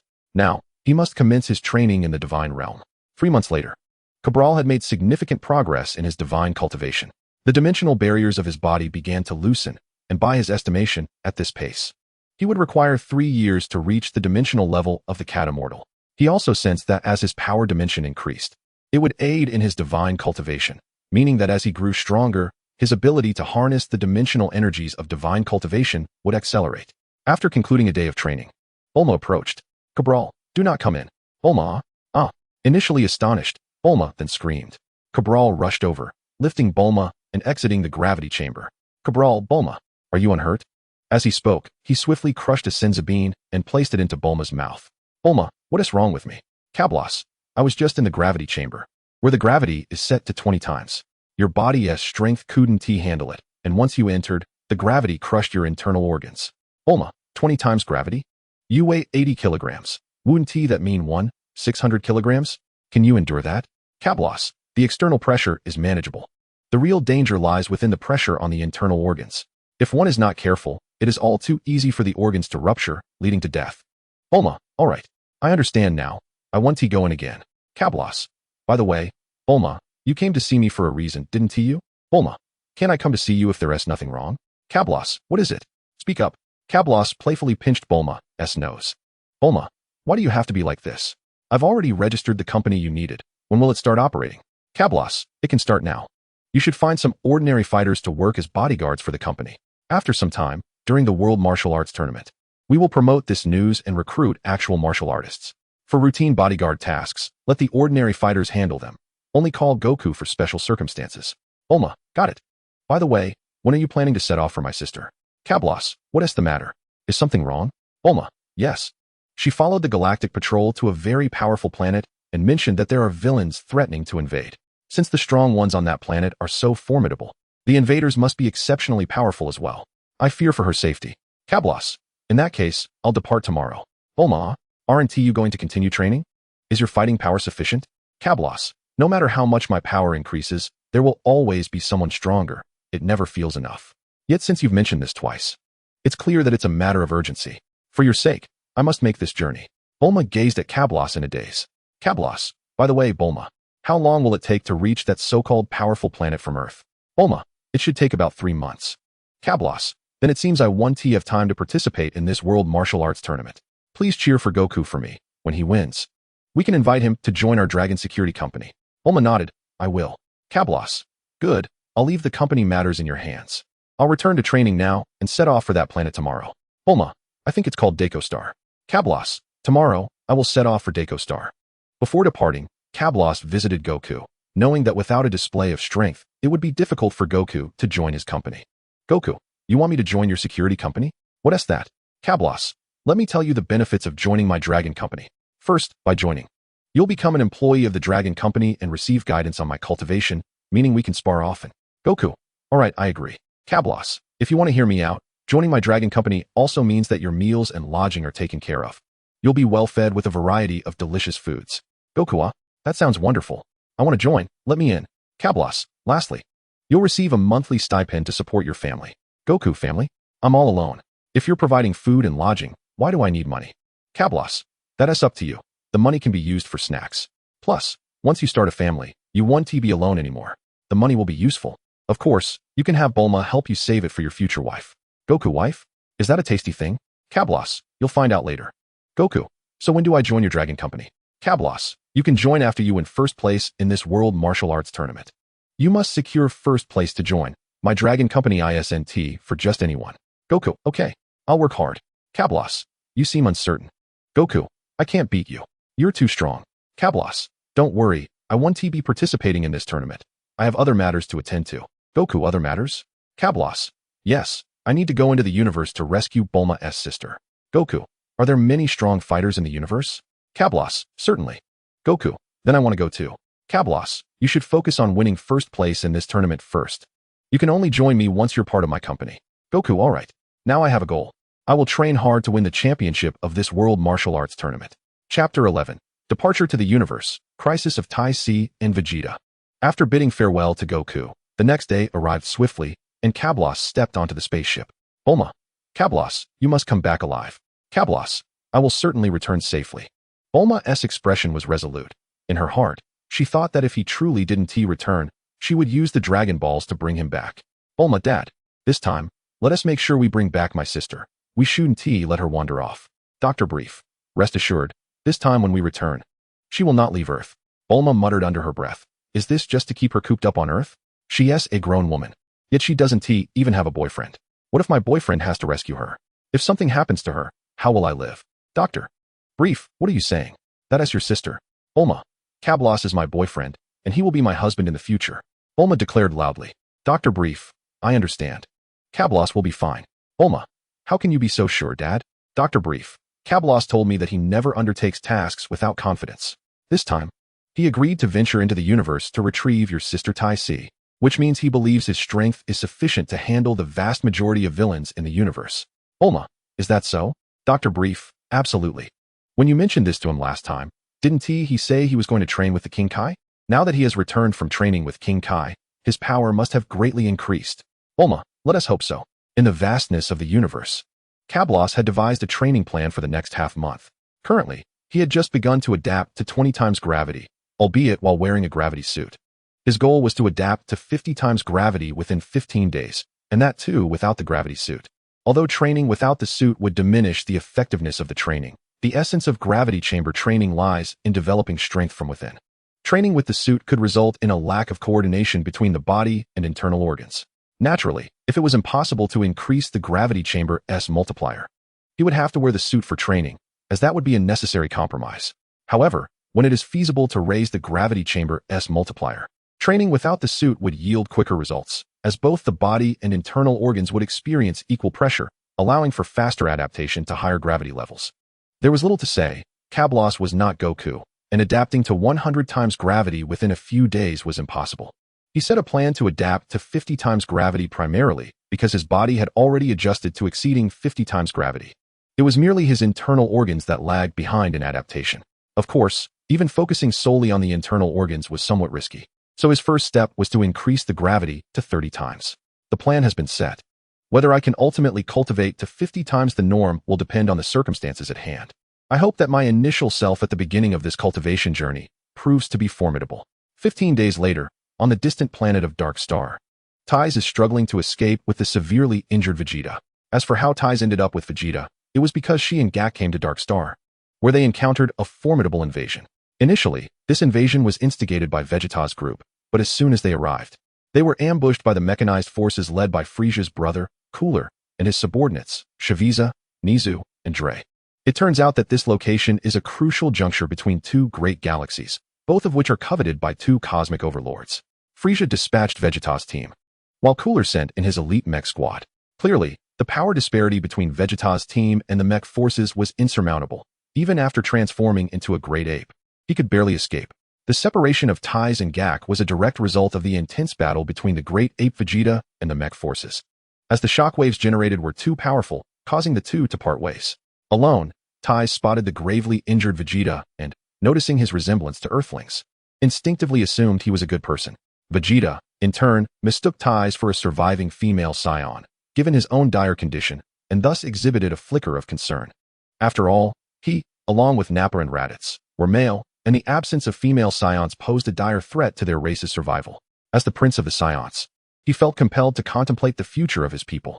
It was this bond with Ties that would later lead to his union with Bulma in the original narrative. Interestingly, Ties does not appear in the original series, and even when Goku and Vegeta surpass the gods, her absence is conspicuous. It is quite possible that she did not survive this crisis. Had she done so, Vegeta's partner might have been Ties instead of Bulma. Vegeta, get away from me. You wretched woman. Leave at once. Ties. No, I refuse to abandon you. I, Ties, am not one to give up halfway. Vegeta, you insolent woman. How dare you disregard the words of a prince? If I didn't see you as a fellow female Saiyan, I would have shown you no mercy. Ties, what female Saiyan? Stay still. My sister has contacted me. She said she has sent my brother-in-law, Cabros, to rescue us. Vegeta, you claim you are not a Saiyan? Huh. Where's your tail? Foolish girl, how could you have removed the most vital part of a Saiyan? Ties, what tail? Ties looked at the tail behind Vegeta, reaching out to touch it. Vegeta, release me, foolish woman. Ties, it's real. Vegeta, foolish girl, I am asking you a question. Where's your tail? Ties, I'm a girl, I don't need a tail. Vegeta, utterly foolish. Vegeta, by the way, you say your sister claims someone will come to save us? Are there other Saions alive? Cabros, such a name befits a Saiyan. Ties, I don't know what you mean, but let me tell you, you'd best not call me foolish again. My brother-in-law, Cabros, is quite formidable. Speak carelessly again, and I'll have him teach you a lesson. Vegeta, is Cabros truly formidable? What is his battle power? Ties, my sister said that Cabros possesses a battle power of 60,000 without using the Kaioken, far superior to your meager 15. Vegeta, what? 60,000. Are you certain he hasn't transformed into a great ape? Ties, great ape? You mean that bulky gorilla you transform into? No, My brother-in-law Cabros has a battle power of 60,000 in his humanoid form. Vegeta, is that true? That is splendid. With 60,000, once transformed, he could reach 600,000, surpassing Frieza. With that, we Saiyans will no longer have to cower before Frieza. I never anticipated that a surviving Saiyan could possess such strength. Could it be that Cabros is a Super Saiyan? Ties, what is a Super Saiyan? I don't understand. However, Bulma clearly stated that Cabros would arrive on Dark Star today. Why is he not here yet? Vegeta, is he on his way? Cabros, if you indeed possess a base power of 60,000, our Saiyan race could finally break free from Frieza's tyranny. I eagerly await your arrival, Cabros. Do not let me down. Meanwhile, aboard a nearby spaceship, Cabros, having ceased his training, was enjoying a meal. Cabros, thank goodness, after a month of effort, I've finally adapted to the 50 times gravity. Indeed, greater pressure fuels greater strength. I never expected to acclimatize to such gravity in merely half a month. Presently, my battle power should exceed 40,000, and I've also adapted to the 5 times Kaioken. The scanner indicates that this planet's maximum battle power is just over 170,000. I should be able to manage. With 2 hours remaining until arrival at Dark Star, he decided to rest for a while, intending to rejuvenate after over 10 days of training. Meanwhile, the mech squad, consisting of Shaviza, Nizu, and Dre, was in search of Vegeta's whereabouts. Nizu, damn it. That Vegeta really knows how to escape. Dre, that Saiyan monkey is indeed slippery. But haven't Vegeta's 2 Saiyan lackeys already left Dark Star? We searched for so long and found nothing. Shaviza, that's likely, but I didn't expect to encounter the Galactic Patrol, otherwise, Vegeta wouldn't have slipped away. Beep, beep, beep, battle power detected. 5. Shaviza, oh? What do we have here? Vegeta, this brat, has sustained such severe injuries that his battle power is only 5. No wonder we couldn't find him after searching for so long. Let us go see how this Saiyan prince is faring. As Ties and Vegeta hid, Vegeta's scanner blared an alarming warning. Vegeta, they're coming. You must leave. I'll distract them. Ties, you're injured. Let me handle it. And with that, Ties charged out on her own. Chapter 12, Battle Power 200,000, The Doom of the Mech Squad. Inside the spaceship, Cabros donned his attire and positioned himself at the ship's exit. Cabros, we are nearly there. I can already sense Ties' energy, similar to Bulma's. And there is another presence beside her, along with 3 powerful energies approaching. Excellent. Is it a critical moment? This is precisely when I am meant to save someone. The timing is perfect. Ties fled from the cave where she had been hiding and stood in an open area. Suddenly, Shaviza, Nizu, and Dre appeared in the sky. Shaviza, what? Just a woman? Her battle power doesn't add up, it's merely 2. Nizu, hey, woman, is there anyone else in that cave? Ties, no, it's just me. Nizu, is that so? I don't believe you. Dre, why are you wasting time talking to her? Just kill her. Nizu, what do you know? This woman is quite beautiful. We could have some fun with her. Dre, with her little frame, one good push, and she'd be done for. Nizu, can you not speak for once? I'm not just a pretty face. Shaviza, enough chatter. Whether there is someone inside or not. Let us just blow up this cave. Ties, no? Shaviza, no? Is there someone in there? Is it Vegeta? Ties, no, there is no one. Shaviza, is that so? With that, he gathered energy into a sphere. Shaviza, come out, Vegeta. You can't escape. Vegeta slowly emerged. Shaviza dissipated the energy sphere. Shaviza, at last. You've shown yourself, Vegeta. Have you resigned yourself to your fate? Vegeta, Ties, I told you not to come out. You've rendered my sacrifice meaningless. Vegeta, silence. Foolish woman, we will not perish. Shaviza, are you speaking nonsense? Vegeta, today, you shall meet your demise. Mark my words. No one can save you. Nappa, is that so? Would you utter such bravado if King Frieza were present? Niz, King Frieza. Yes, we are loyal subordinates of King Cooler, and our presence here is by his command. Zarbon, spare us your foolishness. King Frieza is not here. Vegeta, it appears that even you fear King Frieza. Zarbon, Vegeta, your words are futile. King Frieza is the younger brother of King Cooler, and we must show him respect. If he were to appear in person, we would surely spare you. But it seems you lack the significance to warrant his presence. Vegeta, King Frieza is indeed absent, yet a warrior far mightier than you has arrived. Vegeta's thoughts, he is still the pride of our Saiyan race, a Super Saiyan, a warrior who transcends Frieza. Zarbon, you boast without merit, aside from King Frieza. The rest of his army are nothing but rabble. Vegeta, you are truly foolish. You cannot even perceive that I am merely biding my time. Vegeta then noticed Cablos silently appearing behind Zarbon and his companions, the tail at Cablos' waist confirming his identity as a Saiyan. Zarbon, Is stalling truly effective? Before absolute power, all schemes are rendered useless. Your struggles are but a pitiful attempt to delay the inevitable. Applause erupted behind the mech squad as Kablos arrived. The trio turned to behold Kablos, their eyes widening in astonishment. Zarbin, I never imagined there would still be a Scion alive. Your kind truly possesses remarkable tenacity. Kablos, given your appearance, you must be servants of Cooler. I cannot recall your names. Dre, how dare you not even know my name? You shall pay for your insolence. Dre unleashed a wave of energy towards Kablos, which Kablos effortlessly swatted aside. Zarbin, impressive. You managed to withstand a blow from Dre. Let me gauge your battle power. Beep. Beep. 41,000. Zarbin, remarkable indeed. As a Scion, you possess a battle power of 41,000. However, it is evident that Zarbin has grown serious. Zarbin, Niz, Dre. We must join forces to swiftly deal with this Scion. Dre, Zarbin, what are you so worried about? He is merely trash with a power level of 40,000. I can handle him alone. Zarbin, you fool. If he transforms into a great ape, we are all doomed. Niz, transform into a great ape? That means a tenfold increase in power. With that, he would possess a battle power of 410,000. We would surely perish. Dre, that cannot be. Zarbin, we must not allow him the opportunity to transform. Scion, I must concede that your strength is formidable, yet your battle instincts are lacking. You ought to transform into a great ape and eliminate us all in one stroke. Vegeta, hey, Kablos, I'll hold them off. You must transform quickly. Kablos glanced at Vegeta in surprise, not expecting to encounter him here, let alone to find Vegeta willing to sacrifice himself for his sake. He sensed Vegeta's precarious state, one that could lead to his demise at any moment, yet Vegeta was determined to buy him time against the enemy. Kablos, Vegeta, stay strong. With that, Kablos tossed a Senzu bean to Vegeta. The Senzu bean was a precious item. During his recent 2-week training, he had consumed 10 of them, or else he would not have adapted so swiftly to the 50x gravity. As he threw it, Kablos prepared to unleash a 5-fold Kaioken to intercept the mech squad. Fortunate that they were unaware of the Senzu bean's effects and did not attempt to stop him. Vegeta caught the Senzu bean, regarding Kablos with curiosity. Kablos, eat it. Without hesitation, Vegeta, trusting that Kablos meant him no harm, swiftly consumed it. What is this? Vegeta was astounded as his injuries and strength were fully restored and even enhanced, rising from 15,000 to 18,000. Vegeta, excellent. Now I can join the fray. I shall not lose my senses upon transforming into a great ape. With my newfound power, I can triumph over the formidable Zarbin. Zarbin, what? That tiny bean allowed Vegeta to completely recover? Kablos, Vegeta, protect ties. There is no need for you to engage. I can handle them alone. Zarbin, arrogant. Kablos, is that so? Allow me to demonstrate my battle power.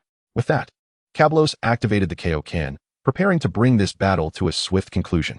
He had foolishly revealed the existence of the Senzu beans before these individuals. If their scanners had been equipped with a listening device, the knowledge of the Senzu beans could have reached Cooler and Frieza. Thus, he needed to resolve the situation before Ties or Vegeta divulged Earth's affairs, or at the very least, destroy their scanners. Beep, beep. Battle power readings surged. 410,000, 500, 000, 600, 000, 700, 000, 800, 000, 1, 800, 000, 1, 900, 000, 2, 000. Boom. The power readings shattered. Kablos deliberately destroyed several scanners, including Vegeta's. Zarbin, impossible. You have not transformed, yet your battle power is at 200,000. Are you the legendary Super Saiyan? Vegeta. Indeed, he is our Saiyan race's super warrior. The Super Saiyan feared by both Frieza and Cooler. Your doom is imminent. Zarbin, flee. Scatter. We must report the appearance of a Super Saiyan to Lord Cooler. Vegeta, what good will it do to report to Cooler and Frieza? Kablos possesses a battle power of 200,000 without transforming, and upon transformation, it will surely surpass 2 million. Frieza's battle power is only 530,000. Even if Cooler is stronger as his brother, how much stronger can he truly be? Together, they are no match for Kablos. Zarbin, you insolent Scion. What do you know of Cooler's power? Even if that Scion truly possesses a battle power of 2 million, he cannot possibly be a match for Lord Cooler. Vegeta, bah? Say what you will, your doom is sealed. Niz, you scoundrel. I shall kill you first.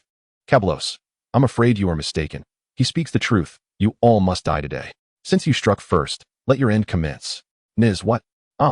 Niz screamed in agony as Kablos delivered a punch that pierced his abdomen, followed by a chop that severed his head. Niz beheld his own body in disbelief, roaring, "Damn it! King Cooler will avenge me." Meanwhile, Zarbin and Dre fled in terror. It was evident that Niz's power level exceeded 150,000, and the difference was not significant enough for them to survive such a swift demise. If they did not run now, they would be awaiting their own execution. Kablos, run? What a jest! Do you truly think you can escape? With that, Kablos accelerated, appearing before Dre. Upon seeing Kablos, Dre unleashed a full-powered punch. Yet Kablos vanished in an instant, reappearing behind him, delivering a chop that severed his head. A subsequent energy wave reduced Dre to ashes. Kablos had no intention of wasting time like the Dragon Ball warriors. Striking with fists was a mere folly. A hand chop was far more efficient. He had simulated the form of energy, creating a true energy blade. Chapter 13. Teach Vegeta the transformation method of the Super Saiyan. Shaviza soared forward with a visage of terror, utterly taken aback. He had never anticipated that, merely upon engagement, both Nizi and Dre would meet their demise. Their power levels were hardly inferior to his own. Alas, this Saiyan had concealed his true strength, a battle power of 200,000 was undoubtedly not his full capacity. We have all been deceived. When the time comes for King Gula to confront him, let us not be misled by today's data. Shaviza still held loyalty towards Gula. However, Kabros would not allow him to remain. Given that Kabros's current might paled in comparison to Frieza and Gula, now was not the moment for him to make any power plays. While it was indeed a shame to extinguish such a force of over 100,000, what could be done, after all? It is over. Shaviza, how could this happen so swiftly? Kabros, with a high battle power, speed naturally follows, Kaioken times 5. Shaviza's countenance darkened as he summoned an energy blade in his hand, lunging towards Kabros. Kabros effortlessly evaded, subsequently landing a punch to Shaviza's abdomen, causing a profuse flow of blood as his fist bore the energy blade. Kabros, you exhibit excessive, unnecessary movements, and your reactions are sluggish. Ah, but I suppose you cannot comprehend. Shaviza, what did you say? Unnecessary movements. Could it be? Kabros, truly commendable. Shaviza, the one capable of creating an energy blade. Your perceptiveness is astonishing. I find myself reluctant to end your life. Shaviza, cursed Saiyan monkey, do not insult me. I shall never join your ranks. Kabros, is that so? Your loyalty is commendable. Yet regrettably, you have chosen death. Shaviza, I see now, you have employed some secret technique, have you not? This must be your ultimate power. Such a pity. With your current capabilities, you stand no chance against King Gula.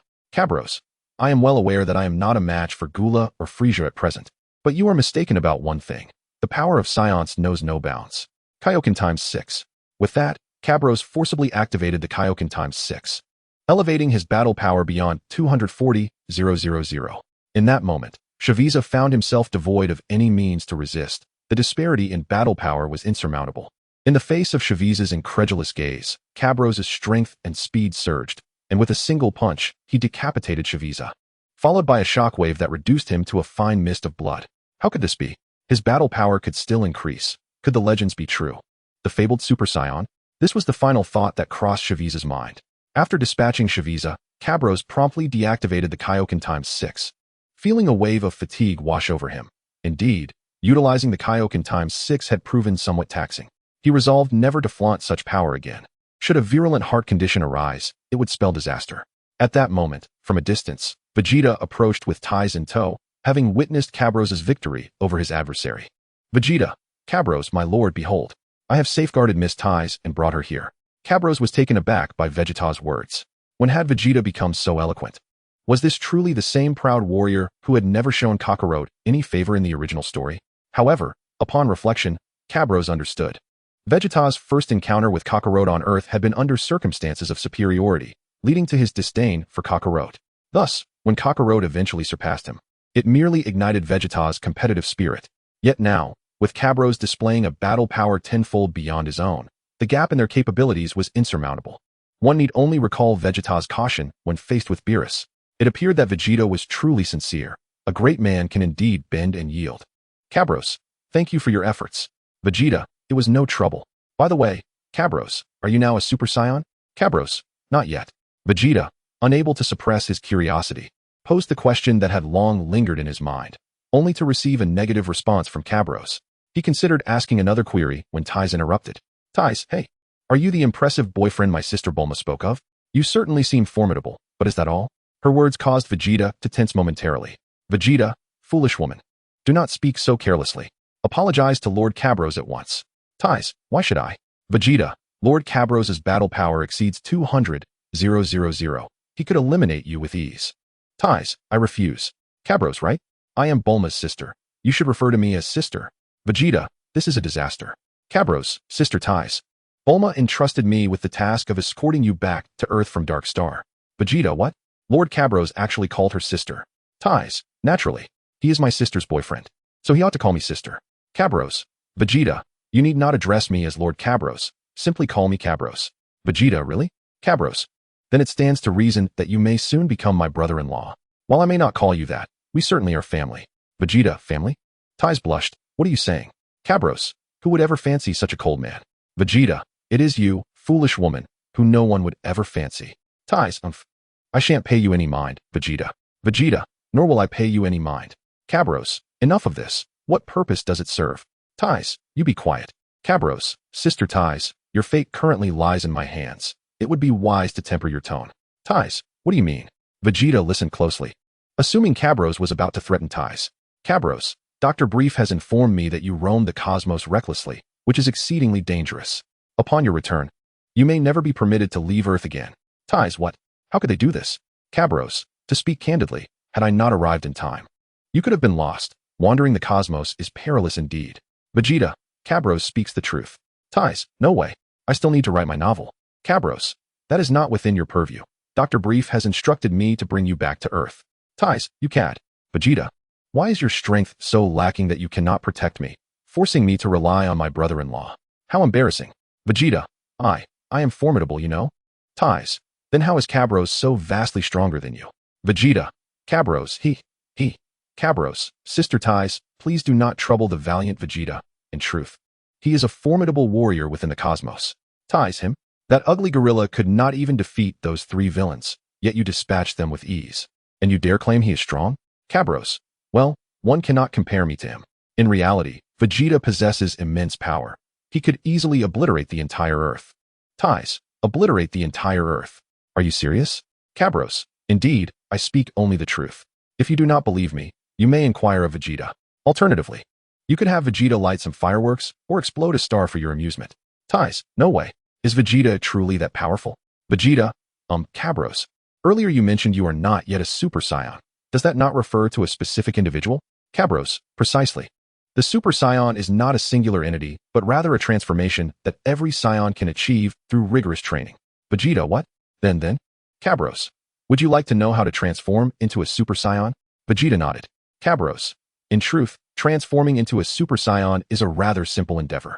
One merely needs to possess a base power level exceeding 3 million and channel their rage as a catalyst to achieve this transformation. Vegeta, what? A base power level of 3 million. I barely reached 300. Is there even a need to transform into a Super Saiyan? Frieza's power level is only 53,000. Cabros, are you certain you are not jesting? Cabros, I assure you, I am not joking, and it appears you have misunderstood something. Frieza belongs to the Frost Demon race, a lineage capable of transformation. Vegeta, are you implying that 53,000 is not Frieza's true power level? Cabros, according to my sources, Frieza's power level in his normal state is 53,000. Upon his first transformation, it escalates to 1 million. In his second transformation, it exceeds 260,000. And in his third transformation, which is his ultimate form, his true visage, his power skyrockets to 1,200,000,000. Vegeta, what? 1,200,000,000. How can that be? How could Frieza be so formidable? If he possesses such strength, how can the Saiyans ever exact their vengeance? Upon hearing the figure of 1,200,000,000, Vegeta felt a wave of despair wash over him, as if his fighting spirit had been extinguished. Chapter 14. Frieza's eager pursuit of talent. Cabros, is it truly so minor a setback that our Saiyan prince would relinquish his quest for revenge? The prince's heart seems rather fragile. Vegeta, what do you know? That is 1,200,000,000. My current power level is merely 180,000, a staggering gap of nearly 10,000 times. As he spoke, he realized that the words were not uttered by Ties, but rather by Cabros, leading to an awkward moment. Vegeta, Cabros, if you say so, do you possess knowledge on how to defeat Frieza? Does he harbor any weaknesses? Cabros, weaknesses? None that I am aware of. Vegeta, then how can we triumph? Cabros, did I not mention? A power level exceeding 3 million will allow one to transform into a Super Saiyan, which amplifies power by 50 times the base level, meaning we only need to achieve a power level of 3 million. Vegeta, is that so? A power level of 3 million is still quite challenging. Cabros, there are techniques involved. Vegeta, techniques? Do enlighten me. Cabros, the method is quite straightforward. First, you must learn a technique of luck and then engage in gravity training. Vegeta, luck technique? What is that? A method of harnessing energy? Yet, isn't energy typically utilized in such a way? As he spoke, Vegeta conjured an energy wave that obliterated a small mountain. Cabros closed his eyes. Cabros, strike me, if you will. Upon hearing this, Vegeta swiftly launched an assault, but regardless of the angle of his attack, Cabros effortlessly countered. Vegeta, how is this possible? Are you certain you Haven T secretly opened your eyes? Cabros, I have no need to deceive you. Furthermore, your unnecessary movements are far too excessive. Vegeta, what do you mean by unnecessary movements? Cabros, simply wear this and attach it to your waist. Cabros produced a bell and handed it to Vegeta. Vegeta, what is the meaning of this? Cabros, now attack me. As Vegeta struck, the bell rang incessantly. Vegeta, indignant, exclaimed, Vegeta, you must be jesting. With such grand gestures, the bell is bound to ring. Cabros, it is not as you think. With that, he produced another bell, affixing it to his own waist. He performed the same broad motions, yet the bell remained silent. Vegeta, this cannot be. Cabros, Vegeta, you fundamentally misunderstand the concept of luck. In fact, most beings in the universe are oblivious to it. Only through a profound understanding of luck can one truly unlock the potential of the human body and enhance their training speed. Vegeta, I comprehend now. I shall seek to learn a technique of luck. But what does gravity training entail? Cabros, you should be aware that in the time of planet Vegeta's existence, its gravity was considerably greater than that of most life-bearing planets in the universe. I have calculated it to be 10 times that of a typical life planet. Vegeta, are you suggesting I train on a planet with higher gravity? Cabros, one could certainly say that. Are you confident in your training methods? Vegeta, I, Vegeta, am the Prince of the Saiyans. I shall not be like those lowly warriors who know only how to fight. It is essential to practice combat techniques regularly. Is it not? I understand that consistent training allows the body to better memorize the angles of attack. Cabros, as expected of Prince Vegeta, you are more astute than I had anticipated. Vegeta, alas, had I known of the luck technique in gravity training previously, my power level would likely have surpassed Frieza's by now.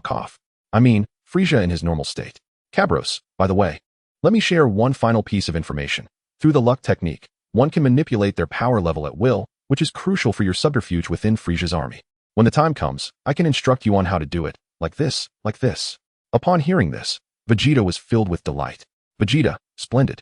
This way, they will miscalculate my power level, and when the time for battle arrives, I shall catch them off guard and seize the upper hand. Cabros, well then, Tais and I must take our leave. Should you find the time, feel free to visit Earth to see Tais. Vegeta, Earth? It seems that Raditz' brother, Kakarot, was sent there. Cabros, indeed, I have met him. He no longer goes by Kakarot, but rather Son Goku. Vegeta, is that so? What is his strength like? Cabros, Goku is still young, laying the foundations of his power. Vegeta, laying the foundations? Is that synonymous with learning the luck technique? Cabros, precisely. Vegeta, in that case, I cannot afford to slack off.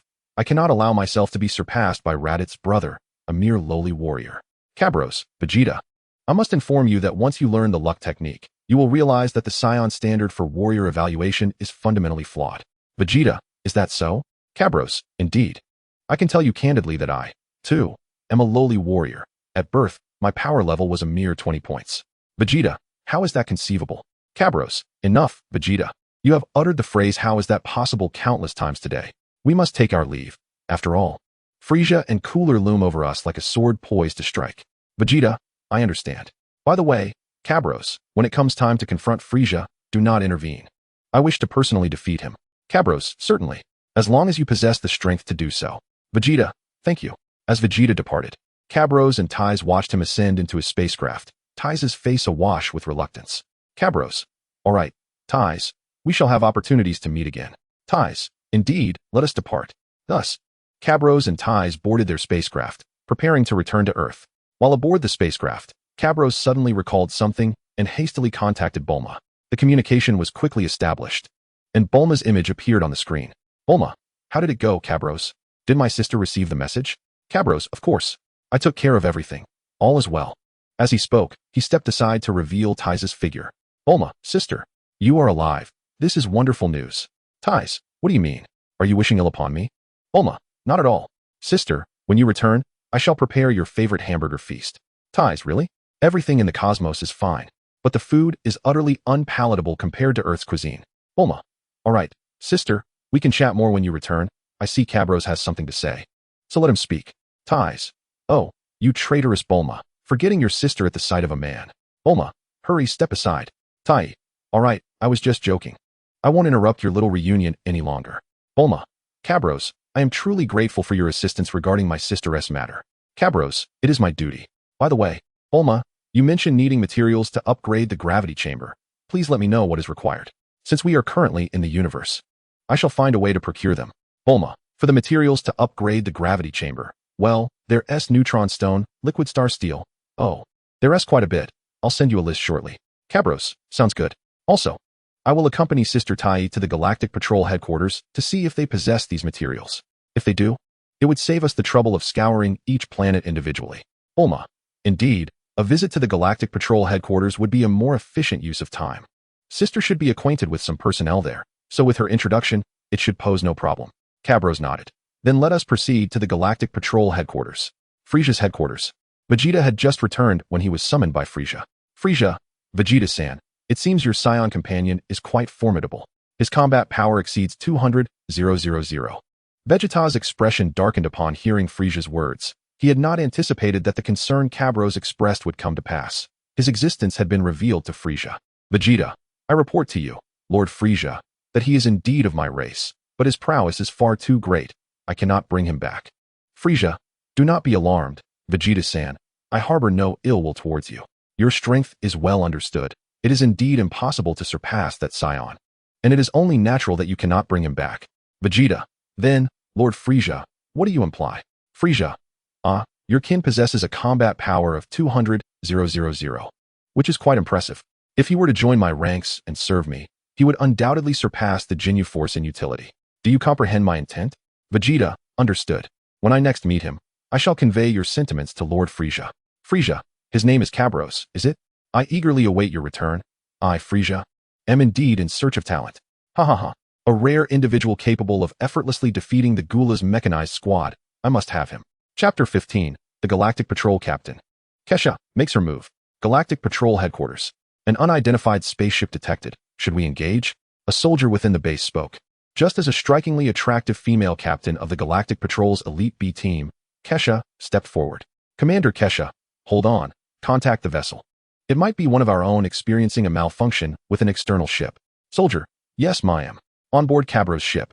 A stranger requests communication. Should we connect? Tai, allow me, I shall connect.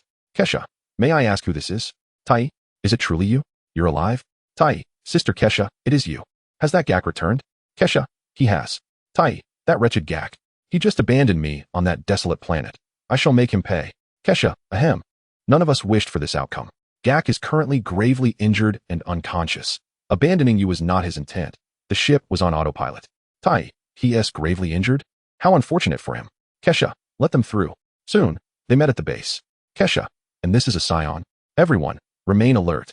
Kesha keenly noticed the tail at Cabro's waist. And upon her words, the surrounding Galactic Patrol officers took defensive stances. Tai, wait, Cabros is one of us. He is my sister's boyfriend. Kesha, one of us. Are there truly good Saiyans? Cabros, how can there be no good Saiyans? Are you aware of your bias against us, little sister?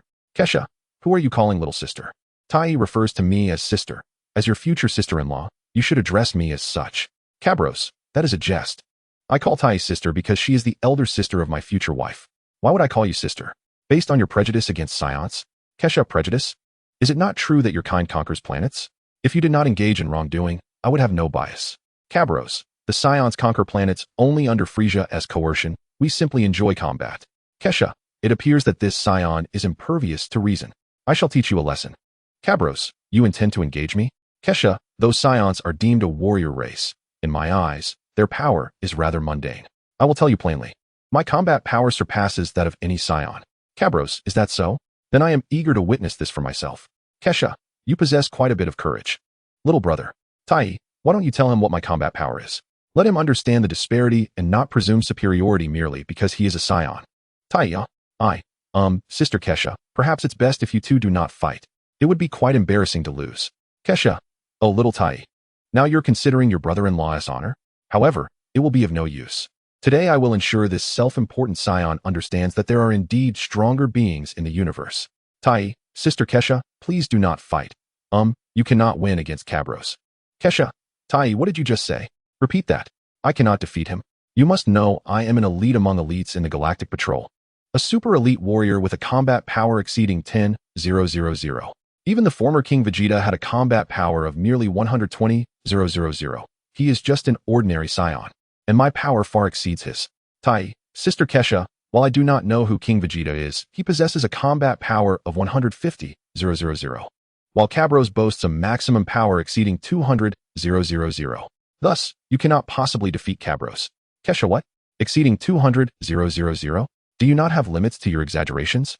Even the strongest in Frisia's army, the Jinyu Force, has a combat power of merely 120,000. How can you assert that a Saiyan possesses 200,000? Tai, is it necessary to exaggerate? Cabros inherently possesses a combat power of 200,000. Kesha, him? If he has 200,000 combat power, then I shall marry him as a concubine. Tai, Sister Kesha, how could you say that? Kesha, someone, scan this Cabros combat power. If he truly possesses 200,000, your captain shall be wed. Soldier, understood, Captain Kesha, I shall scan immediately. Beep beep beep. Combat power 42,000. Kesha, ha ha ha. Little Tai, did you hear that? Not 200,000. He only has 42,000. What nonsense. Is the scanner malfunctioning? The combat power continues to rise. 43,000, 44,000, 75,000, 76,000, 77,000, 78,000. Kesha, what did you say? 78,000. How can this be? This is impossible. My combat power has only recently reached a significant breakthrough of 14,000. He possesses 78,000 combat power, several times greater than mine. Tai, Sister Kesha, do you believe me now? You cannot defeat Cabros. He is a genius among Saiyans. Kesha, a genius? This is beyond mere talent. A combat power of 78,000? Who among the Galactic Patrol could rival him? Indeed, the leader of Elite Group A, Mels, is the only one who has had the opportunity to triumph over Cabros. Cabros, Mels. A wave of astonishment washed over Cabros. It was he, the apprentice angel. Today, the truth is undeniable. Previously, he harbored doubts about whether his world belonged to the primary universe or a branch universe. Now, with the existence of the apprentice angel Mels, it is clear that he must reside in the primary universe. Tai Si, Sister Kesha, if you cannot defeat Cabros, it would be prudent to refrain from further comments. Kesha, while I may not be able to conquer him, he certainly does not possess the 200,000 battle power you claim. I concede my error. But I shan't marry him. We are even. Cabros scrutinized Kesha, noting her alluring figure, a perfect blend of curves. He mused whether he appeared to be a lecherous man. Cabros, humph, do you really think everyone is so enraptured by you? Kesha, what do you mean by that?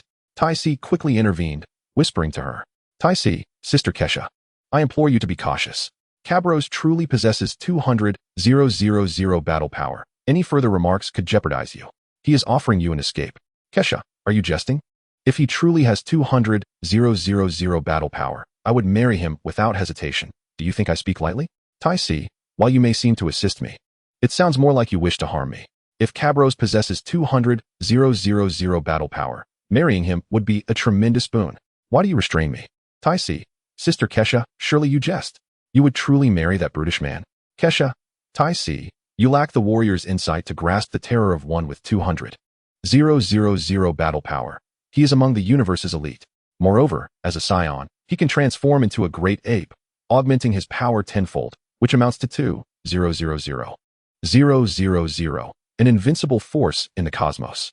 Tai Si, Sister Kesha, what is your true intent? Kesha, silly sister, who would not desire a being of 200,000 battle power? Are you certain you can hold on to him alone? Shall I lend you a hand? Tai Si, Sister Kesha, what are you saying? Did you not just declare you would marry him for his 200,000 battle power? Kesha, what 200,000? Even 70,000 or 80,000 battle power is top tier in the universe. Oh my head. He is a Saiyan. After transformation, his power could soar to 780,000, surpassing even the cosmic tyrant Frisia. That is invincibility in the universe. How foolish of me. With that, she dashed off to curry favor with Cabros. Taisi, alas, now my sister has found a rival. Kesha. Oh, Cabros, dear brother, I find myself quite enamored with you. From our first encounter, I thought you exceedingly handsome, which is why I spoke so boldly. I merely wished to engage you in conversation. Surely, you do not harbor ill feelings. Cabros stood dumbfounded, bewildered by Kesha's sudden shift in demeanor. What had Taisi said to her? Nearby, the soldiers were equally astonished. Soldier 1, what is happening?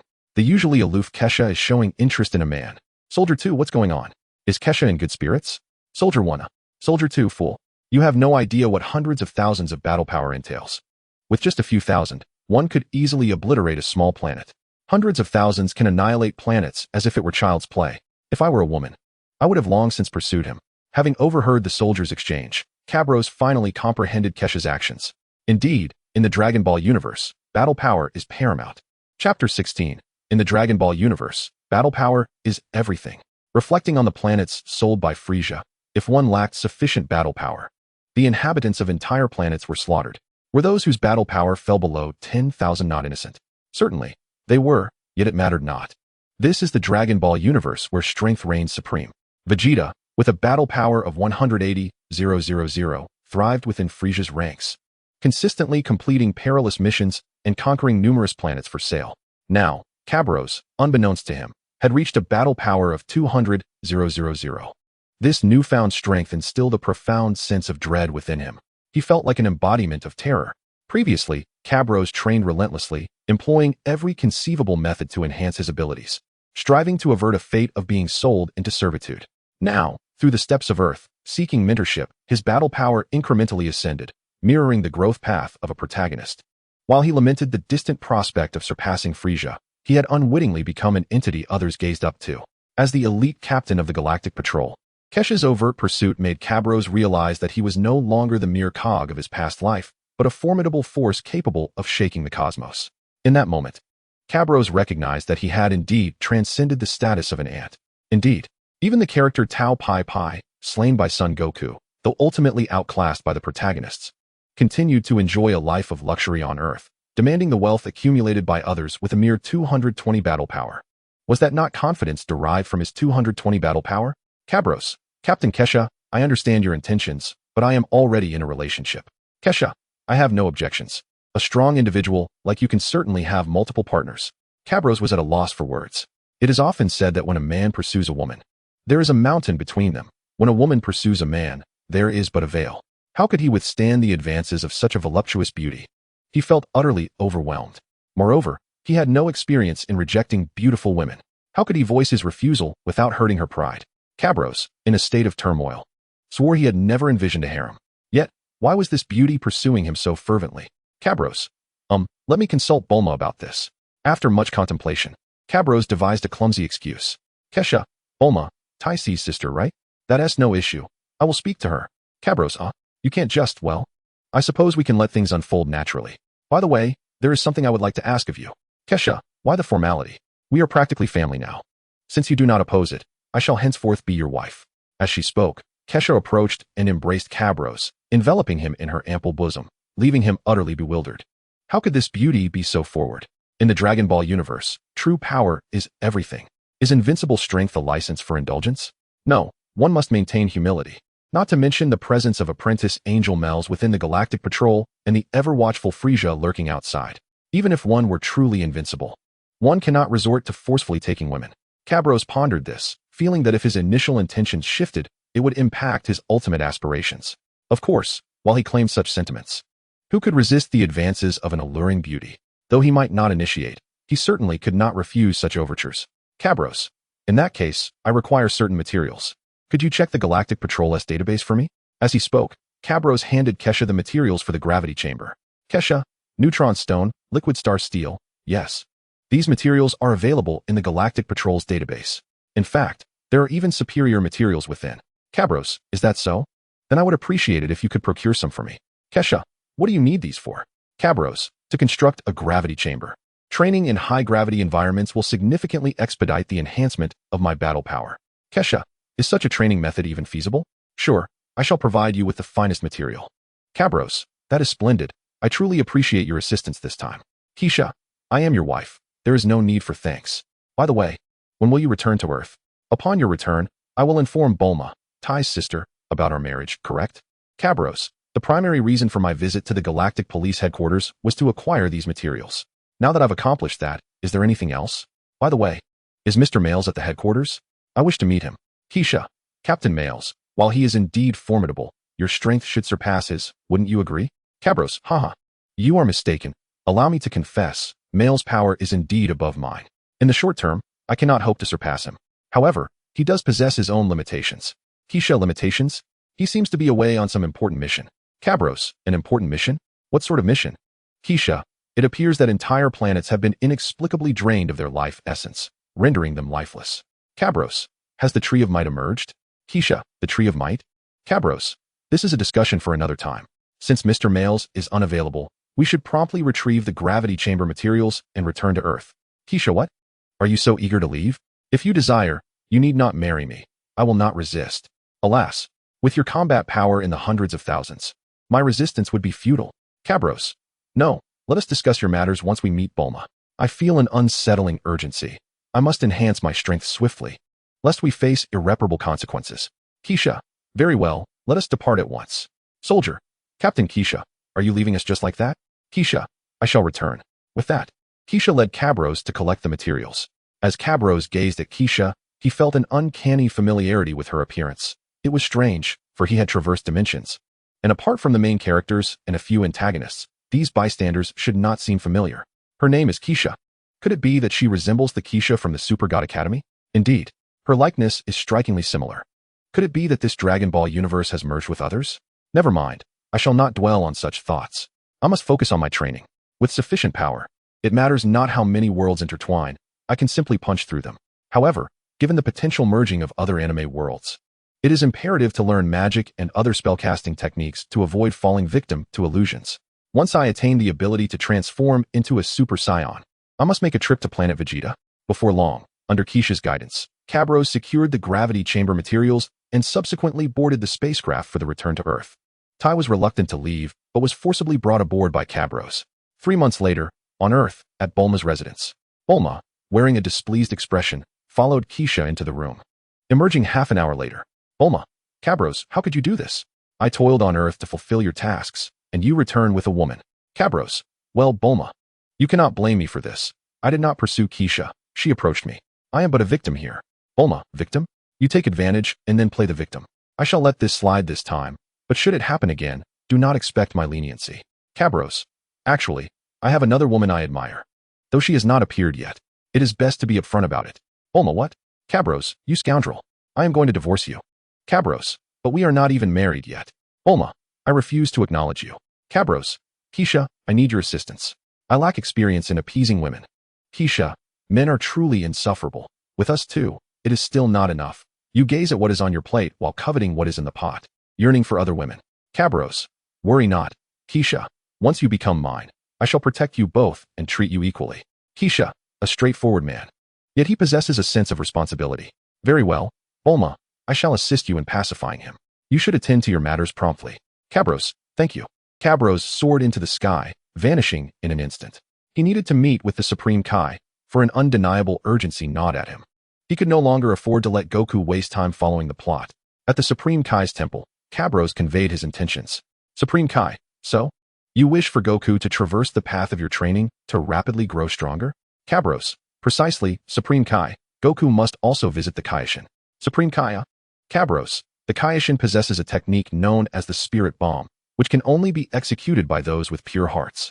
Perhaps Goku could truly become the Kaioshin's disciple. Supreme Kai, that is wonderful. With Lord Kaioshin's guidance, Earth should be significantly safer. I shall arrange for Goku's training immediately. Chapter 17, The Prematurely Commenced Plot. After conversing with the Supreme Kai, just as Cabros prepared to depart, he was halted by the Supreme Kai.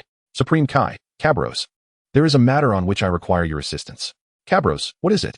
Supreme Kai, while training under Master Roshi, you must have heard of Demon King Piccolo? Cabros, yes, I have heard of him. What of it?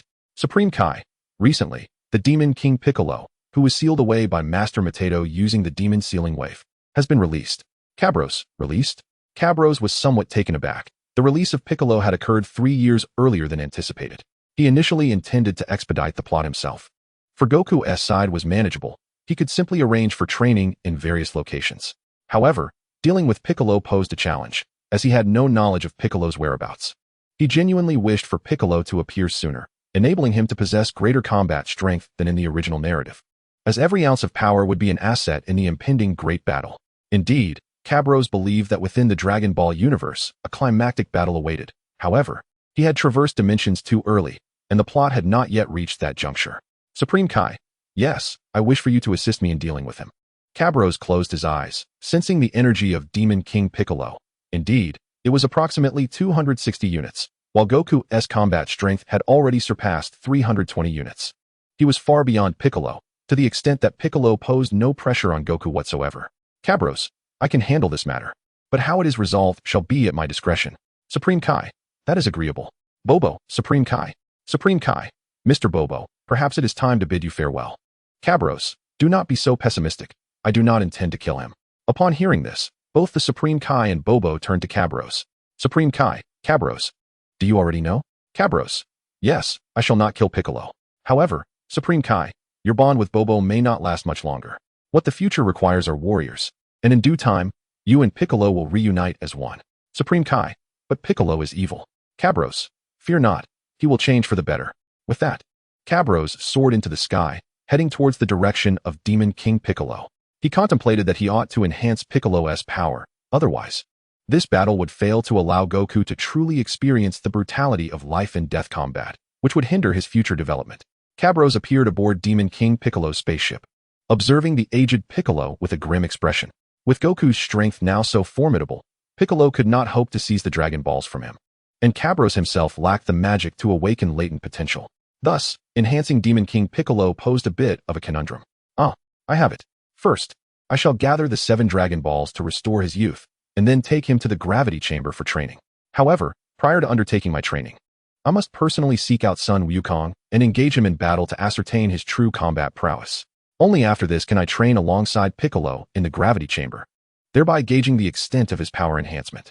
Suddenly, a thought struck Cabros. He felt somewhat like a puppeteer orchestrating events from behind the scenes. Nevertheless, he shrugged it off. After all, Piccolo would eventually redeem himself, and his aim was to bolster their fighting capabilities. Piccolo, who are you? Cabros, I am here to assist you. Piccolo, assist me? Ha ha ha. You claim to help me, yet your words are empty. Vanish at once. As he spoke, Piccolo extended a finger menacingly towards Cabros. Cabros, do not be so hasty. I know the whereabouts of the remaining Dragon Balls. Piccolo, oh, now that is a matter worth discussing. Pilaf, Lord Piccolo. I too can help you in your quest for the Dragon Balls. How can you choose someone else? Piccolo, get lost. You 3 worthless scoundrels dare question me? Have you not noticed how he surpasses you all?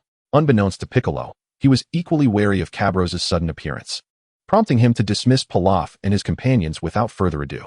As Pilaf's group attempted to protest, Piccolo waved his hand, sending them tumbling from the aircraft. Piccolo, who exactly are you? Why do you wish to help me? Once the irrelevant parties had departed, Piccolo's voice quivered as he spoke again. He could sense Cabros' energy, which felt like an unfathomable abyss. Cabros, that is of no concern to you. All you need to know is that I am here to assist you. Await my good news. With that, Cabros departed, leaving Piccolo drenched in sweat, panting heavily in his chair. Duckbeak, Lord Piccolo, what troubles you? Are you unwell? Piccolo, huff, huff. Such a terrifying energy.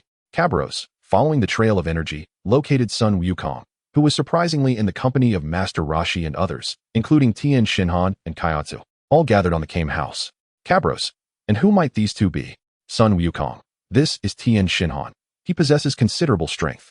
Cabros assessed Tien's power level, finding it to hover around 160, indeed quite formidable. Cabros, Tien Shinhan. Is he a new disciple of Master Roshi? Yamcha. Not quite, brother Cabros. Tien and Kairatsu are disciples of Master Roshi's rival, Crane Hermit. They turn to the light after realizing how wicked Crane Hermit and his followers are. Master Roshi, hold on. Cabros, you sense that immense energy from Piccolo, correct? Speak honestly, do you have confidence? Cabros, here, take this scouter, see for yourself. No need for me to intervene. Sun Wukong can easily surpass this so-called Piccolo. Master Roshi took the scouter and swiftly assessed everyone's power levels. Sun Wukong at 326, Yamcha at 201, Tien at 163, Kaiatsu at 96, Krillin at 60, and Master Roshi himself at 189. When Master Roshi followed his instincts to gauge Piccolo's energy, he discovered it was merely 260, significantly lower than Sun Wukong's. Cabros, Master Roshi, your fear of Piccolo has clouded your judgment. It is evident that Sun Wukong's strength far exceeds that of Piccolo. Master Roshi, is that so? Cabros nodded. This was not an uncommon occurrence. Even the Supreme Kai had underestimated the power of the Saiyans when facing the malevolent Majin Buu. If Vegeta had not sacrificed himself, or if they had all been united. Upon witnessing the demise of his comrades, Sun Wukong would have unleashed his true power and could have single-handedly vanquished Majin Buu. The Supreme Kai's miscalculation of the Saiyan strength and overestimation of Buu and Beerus' abilities had led to catastrophic choices. Of course, these were matters for another time. What left Cabros speechless was the unexpected alteration of the storyline that had transpired without his knowledge. He began to comprehend that not only had Piccolo appeared prematurely, but so too had Tien Shinhan. It seemed that the pivotal change stemmed from the 20th World Martial Arts Tournament, where Sun Wukong had emerged and claimed the runner-up title. Observing his disciple garnering accolades, Crane Hermit had subsequently decided to enter his students in the 21st tournament, thus advancing the timeline by 3 years. However, Cabros needed to ascertain one more detail. He had spotted Pilaf's group aboard Piccolo's aircraft. Had some events from the original narrative already unfolded? Cabros, Wukong, have you heard of the Red Ribbon Army? Sun Wukong, I vanquished them. Cabros, vanquished them? How did you get involved with them? Sun Wukong, 2 months ago, Bulma approached me, asking for assistance in gathering the Dragon Balls. Cabros, stop. Where are the Dragon Balls now? Sun Wukong, with Bulma. Cabros' mind buzzed. After his brief jaunt through the cosmos, the plot had become a tangled mess, and he struggled to make sense of it all. Fortunately, he was well versed in the original storyline. Despite the significant changes over the past 3 months, he understood that his current predicament was solely due to Bulma's jealousy, which had prevented her from sharing recent developments with him. More critically, he had failed to inquire about significant events on Earth in a timely manner. Chapter 18, Global Broadcast, Sun Wukong vs. Piccolo. With the Red Ribbon Army's arc behind him, there was little more to say. Now, he could focus on orchestrating Piccolo's narrative and, seizing the opportunity, consolidate control over the Dog King, elevating the status of martial artists. He aimed to ensure that everyone on Earth recognized who was truly safeguarding their planet. Yet, before that, he needed to engage Sun Wukong in a proper battle to confirm his combat capabilities and subsequently enhance Piccolo's power to a level comparable to Sun Wukong's. A grand spectacle was set to unfold as Cabros prepared to broadcast Sun Wukong's representation of the Dragon Company in a global livestream, showcasing the sheer destructive potential of those with immense power. If the inhabitants of Earth were to revere the strong, and if the strong could reap substantial rewards, then Gohan would no longer need to pursue academic studies. Cabros would relish watching Jiren weep, overthinking it. If everyone honored the strong, Chi-Chi would likely cease pressuring Gohan to study, and he wouldn't need to persuade her otherwise. To be honest, he lacked confidence in convincing women. Though he could present 100 reasons demonstrating that combat prowess outweighed scholarly pursuits by 1,000-fold, he would invariably face the obstinacy of women, declaring, I won't listen. I won't listen. Cabros, I understand now. So, Sun Wukong, would you be interested in engaging in a battle with me? Sun Wukong, splendid. I've longed for a chance to spar with you. The two made their way to an open space outside to commence their duel.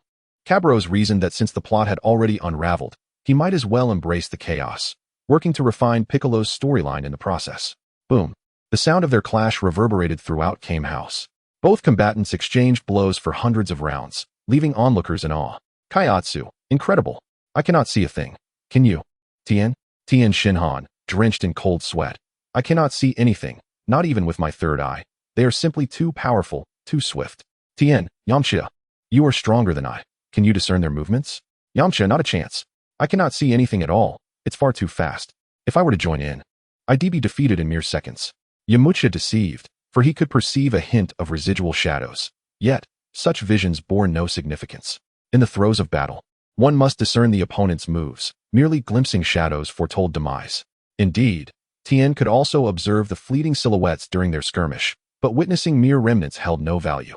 He queried Yamcha regarding the ability to perceive the actions of both combatants. Master Roshi remarked, I never anticipated their prowess would reach such heights. It appears that Demon King Piccolo poses no threat after all. Bravo! Exclaimed Cabralos. Goku, your strength has indeed augmented considerably. Yet, the chasm between us widens, dear brother Cabralos. Goku replied, Is it so? You are aware of this disparity? Cabrallos inquired. Goku, might I implore you to reveal your true strength, so I may gauge the extent of our differences? Goku requested. Should I unleash my genuine power, you would perish. For the gap is so vast that you would be incapable of sensing anything before meeting your end. It would be futile. I shall summon forth strength that far surpasses yours, allowing you to truly comprehend the difference in our might. Perish, you say? Very well. I beseech you to unleash your overwhelming power, Cabrallos. Your wish is my command. Previously, Cabrallos had only demonstrated a combat power akin to Goku's, roughly 320 points. Now, he elevated his strength to over 400 points. In an instant, Goku found himself in a state of utter pummeling. Even before, he had been on the receiving end of blows, yet at that time, he could still narrowly evade fatal strikes. Now, after just a few exchanges, Goku was left spitting blood, his muscles and bones shattered. Boom. Goku was struck into the earth. Brother Goku, is he all right? Krillin exclaimed. As Krillin spoke, all eyes turned to the large crater where Goku lay, a pitiful sight indeed. His body was smeared with blood, his bones broken, and he was rendered immobile. Cabrallos felt Goku's energy and found it relatively stable. Still a bit lacking, he remarked. With that, he concentrated a shockwave and unleashed it downward towards Goku. Stop! Cried Krillin. Cabrallos, cease at once. Should he endure this attack, Goku will die, Master Roshi warned. Yamcha and Tien were astonished, unable to fathom that Cabrallos would truly strike with such ferocity. Die? The Saiyan constitution should prevent death, but the brink of death is certainly attainable, Cabrallos mused. He resolved to give Goku a taste of despair, believing it would enhance the forthcoming showdown with Demon King Piccolo, thus delivering a more profound impact on the minds of the Earthlings. With a thunderous roar, the immense sound forced Master Roshi and the others to retreat. When they regained their composure, they beheld Goku lying in the earth, his breath shallow, on the verge of demise. Goku, you fiend! You have slain my brother! Krillin shouted. Filled with rage, Cabrallos turned to Krillin in surprise. It seemed the shift in events had rendered Krillin even more reliant on Goku. Krillin, is it? What is your name? Goku is not dead yet, Cabrallos replied. But can Goku truly be saved in this state? Krillin questioned. Ignoring Krillin, Cabrallos approached Goku and placed a senzu bean in his mouth. Consume this. Goku obediently ingested the bean, and in an instant, his injuries were fully healed. Not only that, but his combat power surged dramatically, ascending from 326 to 435 points, an increase of nearly a third. Indeed, the Saiyans' resurrection from near death resulted in a staggering boost in power, a veritable anomaly. How is it, Goku? You are well now, I presume? Cabrallos asked. I am completely restored, and my strength has amplified, Goku exclaimed. Do you wish to battle formidable foes? Cabrallos inquired. Formidable foes? Absolutely. Yet, the gap between us is too vast. I am utterly incapable of resistance, Goku lamented. I shall find you an equally matched adversary, Cabrallos assured him. Is that so? Splendid. Who might it be? Goku asked, unconsciously glancing toward Master Roshi and the others before shaking his head. They were not capable. Demon King Piccolo. Await it. In 3 months, I shall arrange a life and death battle between you and Piccolo, and you shall emerge as the hero to save this world. A hero? I am unfamiliar with that concept. However, to engage in combat with an equal would be marvelous. Do not grow complacent in these 3 months. Should you fall to Demon King Piccolo, your fate will be dire, for he will show you no mercy. I understand, Goku replied. Farewell, everyone. In 3 months, Demon King Piccolo shall arise, and it will be upon you to save the world. Master Roshi pondered, curious as to why Cabrallos would take such actions when both he and Goku could easily vanquish Demon King Piccolo. At Bulma's residence, Cabrallos, you have returned. Do you seek to drive me to madness? Bulma exclaimed, her words somewhat disjointed, yet Cabrallos discerned that she was no longer angry, indicating that Kesha had successfully calmed her. Bulma, I was in the wrong. I should not have mentioned such matters at that time, Cabrallos admitted, realizing his blunder. He regretted having brought up other women while Bulma was still coming to terms with her feelings. Even had he chosen a different moment, Bulma would not have reacted so intensely. Let it go. It's not worth my while to be angry with a straight man. By the way, what brings you back so soon? Well, I wish to use the Dragon Balls you have gathered to restore youth to Demon King Piccolo. Is the plan about to commence? Bulma inquired, to which Cabrallos nodded. What plan? Kesha asked. It is to harness the threat posed by Demon King Piccolo to make all recognize the strength of warriors, thereby granting them respect and ensuring their livelihood. Bulma explained, detailing Cabrallos' scheme. That plan is excellent. I never anticipated that there truly exist Dragon Balls capable of fulfilling any wish. I wonder if that wish can be realized, Kesha mused. Do not overthink it. It is impossible to conquer formidable foes through the Dragon Balls, as they cannot grant wishes that exceed the power of their creator, Cabrallos clarified. Is that so? Then I shall not pursue it further. By the way, is it certain that Goku will win? Rest assured, Goku, originally named Kakarot, is one of us Saiyans. No one can triumph over us Saiyans when we are of equal power, Cabrallos confidently declared, inwardly acknowledging that he was, after all, the protagonist, Goku. That is reassuring. At this moment, Bulma gathered the Dragon Balls. The three of them encircled them. Arise, Shenron. Fulfill my wish. Chapter 19, Global Broadcast, Goku vs. Demon King Piccolo. As Shenron materialized, the sky darkened. State your wish. I can grant any desire. I wish for Demon King Piccolo to regain his youth. Certainly. That wish is quite simple. As Shenron's eyes glowed red, far away, aboard a plane, Demon King Piccolo realized he had returned to his youthful form. Marvelous. I have regained my youth. The sensation of vigor is exquisite, and my power has returned. Excellent. With this, I shall fear no one. Is that so? Who? Boom. Just as Demon King Piccolo turned, he was swiftly struck unconscious by Cabrallos' hand. Do you truly believe you need not fear anyone? Ignorant fool. With that, Cabrallos seized one of Demon King Piccolo's hands and departed, obliterating the duck-like appendage before he left. In a desolate wilderness, Cabrallos brought the formidable Demon King Piccolo to a rudimentary gravity chamber, a contraption designed by Bulma for this specific undertaking, where the gravitational force was 5 times that of Earth. Upon awakening, Piccolo bellowed, "Who dares to ambush the great Demon King?" "It is I," replied Cabrallos. "You are the one who aided in restoring my youth," Piccolo recognized. "Indeed," Cabrallos confirmed. "Very well, in gratitude, I shall bestow upon you the gift of death," threatened Piccolo. Cabrallos chuckled. "Ha ha ha. The great Demon King Piccolo, returning a favor with a death threat. It seems I ought not to have assisted you. Jajajaja. You certainly should not have saved me. Perish." With that, Piccolo lunged toward Cabrallos, only to stumble and fall after a few steps. "What is this ground?" Piccolo exclaimed. "My apologies, but the gravity here is unlike anything you're accustomed to, 5 times that of the outside world. Consequently, you cannot move freely, nor can you harm me." Cabrallos explained. "Curse this. I refuse to accept this.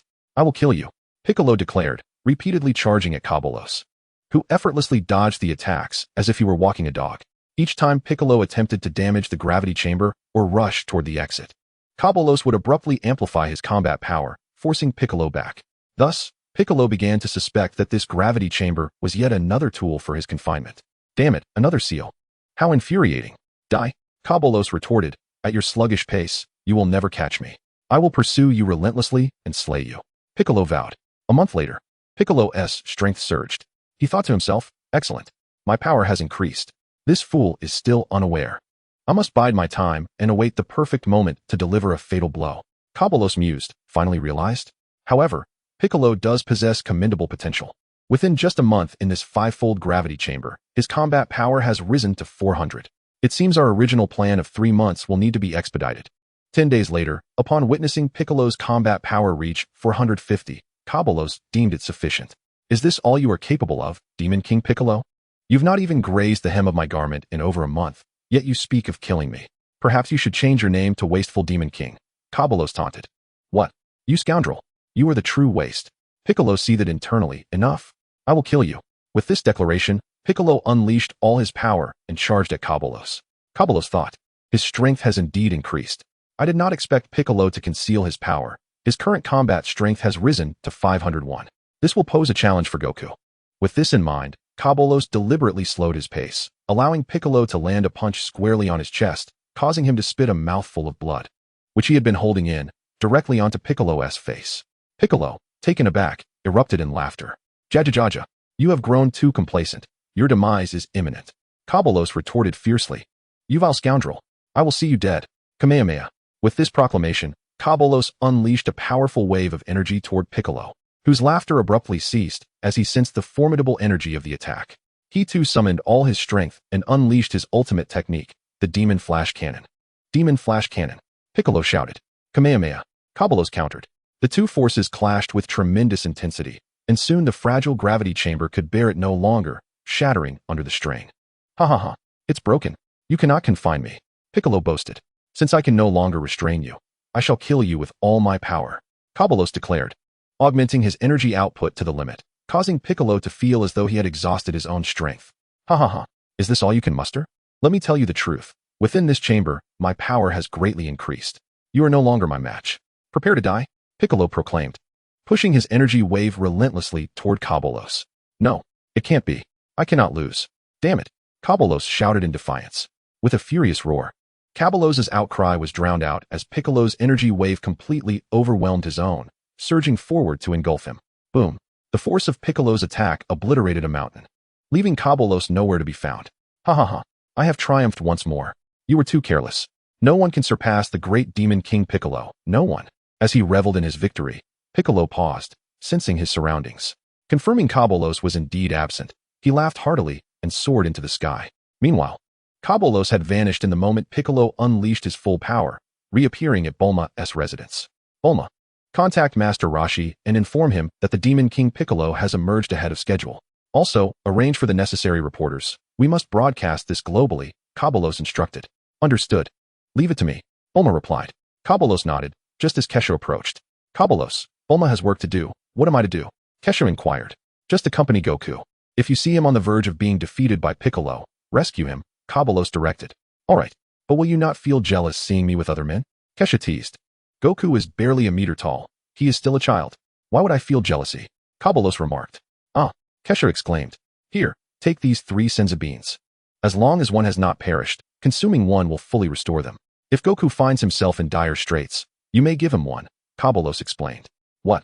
Such a miraculous remedy exists? And what of the other 2? Kesha asked. Keep the remaining 2 for yourself as a reserve. You still have duties with the Galactic Patrol, and should you encounter peril, you can consume one. But do not be reckless. If faced with an unbeatable opponent, contact me to intervene, Kabolos advised. Rest easy. With your prowess, I shall undoubtedly cling to your coattails, Kesha declared. Very well, then come and cling, Kabolos responded playfully. As he switched on the television, the broadcast revealed Piccolo had indeed made his appearance, having stormed the royal palace and seized control of the Canine King, using the media to threaten the world. On the screen, Piccolo declared, from this day forth, I, the great demon King Piccolo, shall rule this world. I announce that all criminals are to be released without punishment. Upon hearing Piccolo's words, chaos erupted across the globe. What? What shall we do? What can we do? Robbery. Hand over your money. In a prison, inmates also rioted, slaying the guards. Some officers attempted to quell the unrest, only to be swiftly eradicated by Piccolo's minions, the demonic henchmen he had conjured. The situation was mirrored elsewhere. Anyone attempting to halt the crime would be met with the same fate at the hands of Piccolo's subordinates, instilling terror in the hearts of all. On Turtle Island, Master Roshi and his companions watched the calamity unfold on television. This cannot stand. We must intervene, Master Roshi exclaimed, turning to Goku. But Kabolos instructed us to wait a day before acting, Goku protested. Why? Roshi questioned. I do not know, Goku replied. Master Roshi dialed a number. Bulma, I need to speak with Kabolos. A minute later, Roshi continued, Kabolos, why? Why must you have Goku wait a day to act? Do you realize that every minute we delay, countless lives are lost? Kabolos responded. It is imperative that the people of Earth recognize the might of warriors, thereby cultivating respect for them. Master Roshi, I am striving to advocate for the welfare of all martial artists on Earth. Master Roshi, there is no need for that. Martial artists do not require the sacrifices of others to secure their own interests. Cabron, sacrifice, Master Roshi, surely you haven't forgotten. On Earth, there are Dragon Balls. Those who perish can be resurrected. Chapter 20, Global Broadcast, Son Goku versus King Piccolo. Master Roshi, resurrection may be possible, but we cannot simply stand by and witness their slaughter. Cabron, this is my plan. For the future of Earth, I must make everyone aware of the might of martial artists, encouraging more individuals to become warriors. Each martial artist will be a force to protect Earth in the future. Thus, I will not allow anyone to undermine this plan. Do you comprehend my intent, Master Roshi? Master Roshi, I understand now. I was mistaken. I believed that hiding could allow people to forget the terror of King Piccolo and live carefree lives. But such existence is merely an illusory bubble. When danger arrives, all will be powerless to resist. It is my fault, and henceforth, I shall take on disciples anew and elevate the Turtle School. Cabron, excellent. It seems you have grasped the situation, Master Roshi. Weakness is the original sin. Only through strength can one avoid being bullied or annihilated by beings from other planets in the universe. We Saiyans were eradicated by insurmountable extraterrestrials. Master Roshi, you must understand that Earth needs more warriors, more martial artists to safeguard it. Master Roshi, I comprehend. I shall cooperate. A day later, Cabron sought out Bulma. Cabron, Bulma, how prepared are the reporters? Bulma, they have been ready for quite some time. Cabron, good, let the promotion commence. announced that our Tianlong security company will be responsible for the safety of all, dispatching elite bodyguards to defeat King Piccolo and restore peace to Earth. Bulma understood. At Kame House, Son Goku prepared to embark. Son Goku, I'm off. Tien Shinhan. Goku, how have you fared with the Kaioken technique I taught you? Son Goku soared into the air, executing various maneuvers. Son Goku, I have mastered it completely. Thank you, Tien Shinhan. With this, I stand a better chance against King Piccolo. Master Roshi. Goku, be cautious. I sense that King Piccolo's energy is far stronger than before. You must exercise utmost care. Son Goku, don't worry. I will defeat King Piccolo and restore peace to the world. Nimbus. Son Goku departed on his Nimbus cloud and soon encountered Kaisha. Kaisha, Son Goku. Son Goku, who are you, woman? I don't recognize you. Kaisha. Oh, I am here from Cabron to deliver something to you. Son Goku, what has my brother Cabron sent me? Kaisha, this is the combat uniform of our Tianlong security company. By donning it, you become a soldier of our company. And it is essential to wear our standard attire when heading into battle. As she spoke, Kaisha opened a capsule and presented Son Goku with a combat suit. This outfit, crafted by Bulma to mimic the attire of the Frisia Force, was not only lightweight and protective, but also bore the emblem of the Tianlong company, a golden dragon, serving to promote the company. Son Goku, must I wear it? Kaisha, of course, unless you wish to sever ties with Tianlong. Son Goku, very well. Son Goku swiftly began to remove his clothing, prompting Kaisha to turn away, tossing the uniform to him. Kaisha, remember, this battle concerns the honor of Tianlong company. And you must not fail. Son Goku, I will do my utmost to restore peace to the world. Before Son Goku could finish speaking, he noticed that Kaisha had vanished without a trace. Kaisha's thoughts. Cabron was right. He truly is just a child, utterly oblivious to decorum. At Bulma's residence. Cabron, from this moment forth, we may begin the promotion. Our Tianlong security company shall undertake the solemn duty of maintaining world peace. Inform everyone that our warriors have already ventured to the Dog King's palace to duel King Piccolo. As Cabron finished speaking, all television stations commenced broadcasting footage from Tianlong company, featuring a video of Son Goku preparing to confront King Piccolo, highlighting him as the champion of the current World Martial Arts Tournament. Numerous viewers, witnessing Son Goku's battle against Yamcha on screen, felt their perspective shattered. Indeed, the final showdown of the 21st World Martial Arts Tournament was between Son Goku and Yamcha. Yamcha unleashed his Wolf-Fang fist with vigor, and not only that, he had innovatively developed the Spirit Ball, astonishing all onlookers. Utilizing the Spirit Ball in his battle with Son Goku, the overwhelming destructive force left the arena pockmarked. At the Dow Jones estate, a powerful business family. Tycoon, is this true? Can a group of martial artists be this formidable? Secretary Jones, sir. I have confirmed that this footage is from the World Martial Arts Tournament that took place months ago in South City. It is authentic. Jones, these martial artists are indeed extraordinary. It seems I have underestimated them in the past. I do. Find a way to contact Tianlong Security Company and express our family's interest in collaboration. Dushan, yes, sir. Jones, secure a partnership with them. And then devise a method to reach out to this Son Goku. Inform him that whatever conditions Tianlong offers, we will match, no, triple. We must ensure that this Son Goku is aligned with us. Dushan, understood. Jones, the global landscape is about to shift, henceforth. Whoever commands the strongest warriors will dictate the terms. In various locations, including the enigmatic Eastern Dragon Clan, the Chiba Ninja Clan, the Cold Assassin Clan, and the Wong military and political clan, similar orders were issued. They were prepared to go to any lengths to engage with Tianlong Company, seeking to discreetly win over Son Goku. At the Dog King's palace, King Piccolo watched the television, his fury igniting. King Piccolo, defeat me? No one in this world can conquer me. Kakarot, eliminate this Son Goku. Kakarot, yes, Lord Piccolo. Kakarot, a minion who had been rejuvenated and rigorously trained by Cabron, possessed a combat power exceeding 300, making him comparable to the newly revitalized King Piccolo. Son Goku arrived outside the Dog King's palace and called out, Son Goku, King Piccolo, come out. I intend to defeat you. Kakarot flew out. Son Goku, are you King Piccolo? Kakarot, I am Kakarot, a subordinate of King Piccolo. Son Goku, bring King Piccolo out. I must defeat him. Kakarot, if you wish to face Lord Piccolo, you must first defeat me. However, I doubt you will have that opportunity, as I shall end your life. Son Goku, is that so? Then come at me. Son Goku sensed that Kakarot was a formidable opponent, at least stronger than Yamcha, which thrilled him immensely. Son Goku and Kakarot engaged in combat, exchanging blows, creating shockwaves with each impact. An inadvertent misstep led to one releasing energy, while the other dodged, resulting in the destruction of several buildings. This spectacle left humanity worldwide in awe. Chiba clan. Chiba Ryuchi. This is impossible. How can these two be so powerful? Chiba Masako. Father, this Son Goku appears quite young. Perhaps his strength is merely brute force, lacking sophistication? Chiba Ryuchi. What do you imply? Chiba Masako. I believe with my beauty. I could assist you in winning over this Son Goku. Chiba Ryuchi. Very well, very well. Truly, you are my most esteemed daughter. Dragon Clan. Long Xiaoyan. Outyan. I once believed you to be an unparalleled prodigy, yet I never anticipated that this Sun Wukong would be so extraordinary.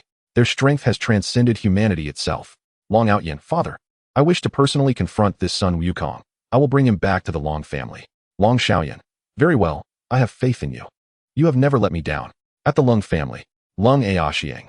Mother, is this Sun Wukong the one who killed the world's foremost assassin, Tao Baibai? Lung Qingqiu. Indeed. Sun Wukong has grown formidable.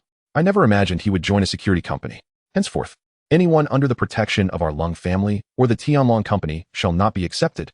Lung Aoxiang. Mother, this merely offers fleeting peace. If others discover our fear of accepting jobs from the Tianlong company, they will surely abandon us. Lung Qingqiu. There is no choice. We are no match for Sun Wukong. Rejecting jobs merely tarnishes our reputation, and accepting them guarantees our demise. Lung Aoxiang. Lung Qingqiu. Do you know why Tao Baibai was once the world's greatest assassin? Lung Aoxiang. Why? Lung Qingqiu. He single-handedly stormed a military base, and, in front of all the soldiers, amidst tank fire, he killed a general of the Wang family. Lung Aoxiang. Impossible. He was that powerful. Lung Qingqiu. Sun Wukong surpasses him. Did you not see? The residual energy from their battle could easily obliterate several buildings. Even that small hill has vanished. Lung Aoxiang. That must be an illusion. Slap. Lung Aoxiang received a sharp blow from her mother. Lung Aoxiang. Illusion? You, as a martial artist, can utter such self-deceptive words?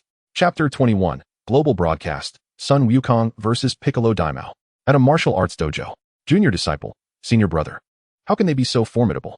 Mark, it's impossible for them to be this powerful. It's akin to a magic trick. This is merely an illusion. Junior disciple. Although Cabros has witnessed the battle between Sun Wukong and Kakarot on television, he could still discern the nuances of the fight as if he were present. At that moment, Bulma called. Bulma. Cabros, someone is losing their composure. Cabros, what is the matter? Bulma. Several military families, assassin clans, ninja families, business enterprises, and even the ancient martial arts Long family have reached out to us, seeking to establish a partnership. Cabros, is that so? Agree to their propositions.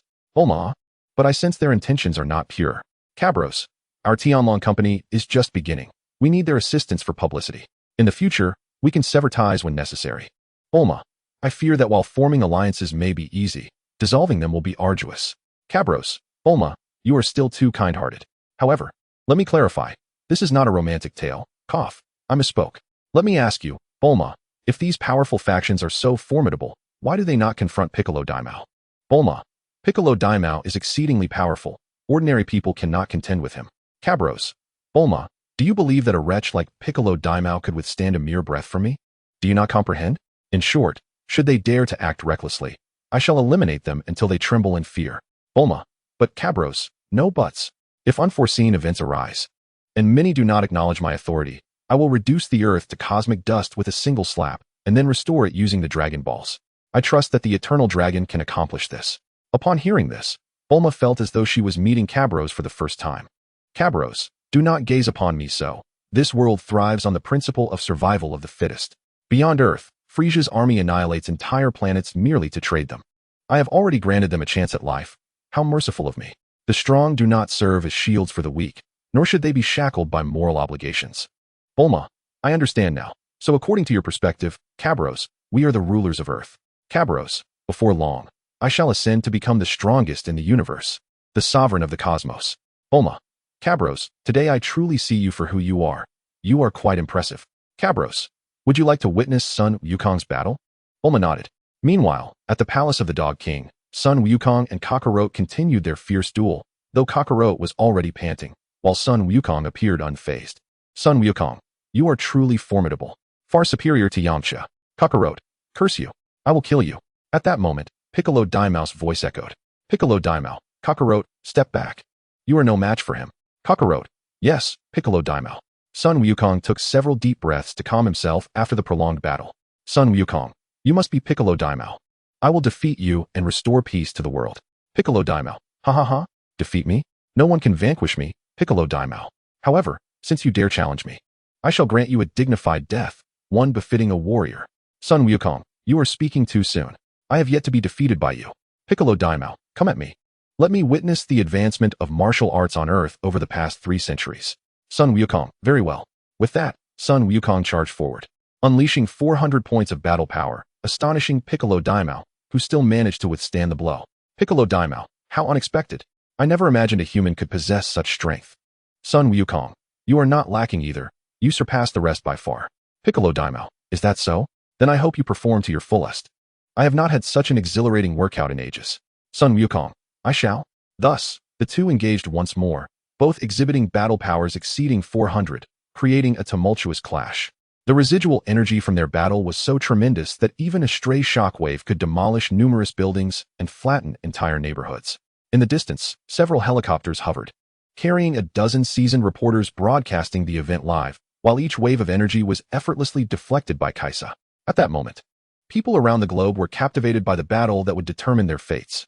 The majority cheered for Sun Wukong, yet a small faction of contrarians nitpicked every detail. Contrarian 1. This person is impressive. However, his mercy in sparing Piccolo Daimao's minion, Kakarot, is unacceptable. Contrarian 2. Precisely. If Kakarot were to harm ordinary people, Sun Wukong must be held accountable. Contrarian 3. Yes, accountable. He should rebuild the buildings and streets destroyed in this battle.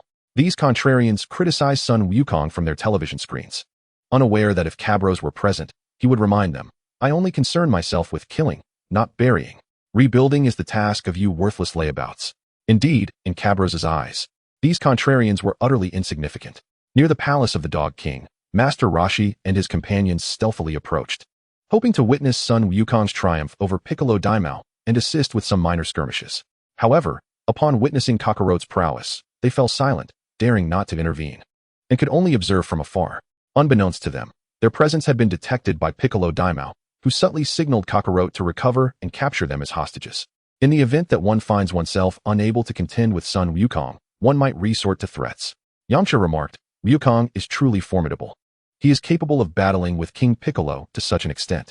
Master Roshi interjected, that is not entirely accurate. King Piccolo has grown significantly stronger than before. Wukong may not necessarily be his match. Yamcha responded, yet, Wukong does not exhibit any signs of defeat. Master Roshi cautioned, we must not overlook the fact that Wukong's recent bout with Kakarot consumed an excessive amount of time, likely depleting his stamina considerably. Moreover, I sense that King Piccolo has not yet unleashed his full potential. Tien Shinhan exclaimed, what? Even at such strength, he has yet to reveal his true power? Krillin added. However, Wukong must have some reserves.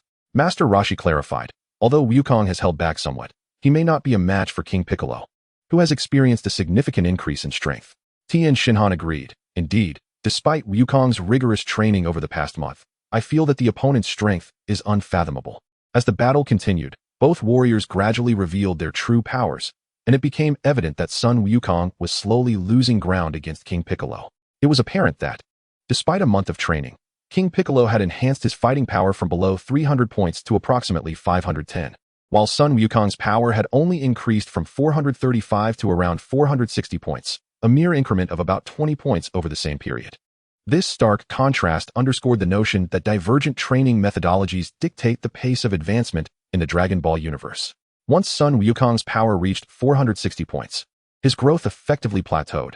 After enduring a lengthy battle, he managed to amplify his strength by a mere 3 or 4 points, stabilizing at 465. While King Piccolo had surpassed the 500-point mark, placing Sun Wukong in a state of crushing defeat, where he could barely defend himself, merely striving to evade fatal blows. Master Roshi exclaimed, this is dire. Wukong is faltering. Yamcha lamented, curse it, King Piccolo's power is overwhelmingly strong. If this continues, Wukong may perish. Tien Shinhan insisted. We must assist him. Master Roshi concurred, indeed. As the group exchanged determined glances, they prepared to rush to Wukong's aid, only to be intercepted by the somewhat recuperated Kakarot. Kakarot declared, do you intend to interfere with the battle between Lord Piccolo and Sun Wukong? You must first defeat me. Master Roshi commanded, hold him off. I shall find a way to support Wukong. The group, understanding Master Roshi's resolute gaze, realized he intended to employ the Mafuba, prepared to sacrifice himself in an attempt to seal King Piccolo, even if he could not succeed in sealing him. He could create a fleeting opportunity for Sun Wukong to vanquish King Piccolo. Chapter 22, Global Broadcast, Sun Wukong versus King Piccolo. Kakarot exclaimed, "You shall not disturb Lord Piccolo's combat." He charged forward, his strength vastly superior to that of Yamcha and the others. However, the earlier confrontation with Sun Wukong had depleted most of his stamina, leading to a stalemate against Yamcha and the others. After over a month of conflict, perhaps due to King Piccolo's oppressive presence, Yamcha's fighting power had surpassed 220 points, while Tien Shinhan had reached 180 points, aligning him with his strength from 3 years in the original narrative. Master Roshi had surpassed 190 points, with this month's training propelling his progress to nearly match that of the previous year. Consequently, 3 individuals with approximately 200 points of power found themselves evenly matched against a single opponent boasting 300 points. This was a direct result of Kakarot's earlier exhausting battle with Sun Wukong. Otherwise, a victor would have been determined long ago. Kakarot grumbled, "Damn it. If not for the considerable fatigue from my recent battle, you lot would not stand a chance against me." Yamcha retorted, "Why waste words? Take this. Spirit Ball." Yamcha unleashed the Spirit Ball once more, an attack distinguished by its energy aggregation and controllability, rendering it too perilous for opponents to engage carelessly. With his 220 points of fighting power, he could exert a combat level of approximately 250 to 260. Kakarot found himself in a precarious position, dodging desperately. Kakarot snarled, "Curse technique. I shall block it." He crossed his arms before him, bracing for impact. Yamcha, with a cunning smile, manipulated the Spirit Ball, forsaking the chance to strike Kakarot directly, and instead maneuvered it around to his rear, targeting the back of Kakarot's head. The realization dawned on Kakarot too late, and he could only curse in vain as the Spirit Ball struck him squarely. With that, Kakarot collapsed unwillingly to the ground. Krillin cheered, "Fantastic job, Yamcha. You are incredible." Having remained hidden among the rocky debris during the skirmish, Krillin had not been afforded the opportunity to participate, as his fighting power was a mere 60 points. The group convened. Master Roshi declared, "Let us proceed to assist." While Master Roshi dealt with Kakarot, Sun Wukong was suffering grievous injuries at the hands of King Piccolo. King Piccolo sneered, "You are remarkably tenacious, but this ends here. The battle must conclude." Sun Wukong gasped, "How could this be? My strength is utterly inadequate. Is this what Cabroros referred to as a formidable adversary? Truly, he is immensely powerful, yet I shall not concede so easily. I will defeat you." King Piccolo scoffed, "You are merely dreaming." King Piccolo, now enraged, had anticipated a straightforward victory over Sun Wukong. However, he found himself expending full effort in a drawn-out struggle. Frustrated, he observed how Wukong persisted like a resilient insect, enduring countless blows. Sun Wukong panted, "I must not falter. I cannot let Cabroros down." King Piccolo queried, "Cabroros? What is your connection to him that you hold him in such esteem?" Sun Wukong declared, "Behold my technique. Kamehameha." King Piccolo gasped, "What? How do you know that technique?" Shadows clouded King Piccolo's face as he recalled the past month, which had felt like a nightmare.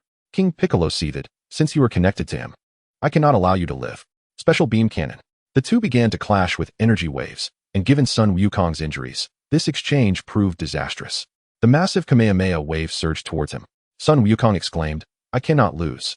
However, despite his claims, he was struck by the overwhelming energy wave, and in his current state, the impact was fatal. Just as he teetered on the brink of death, Kaisa intervened to save him.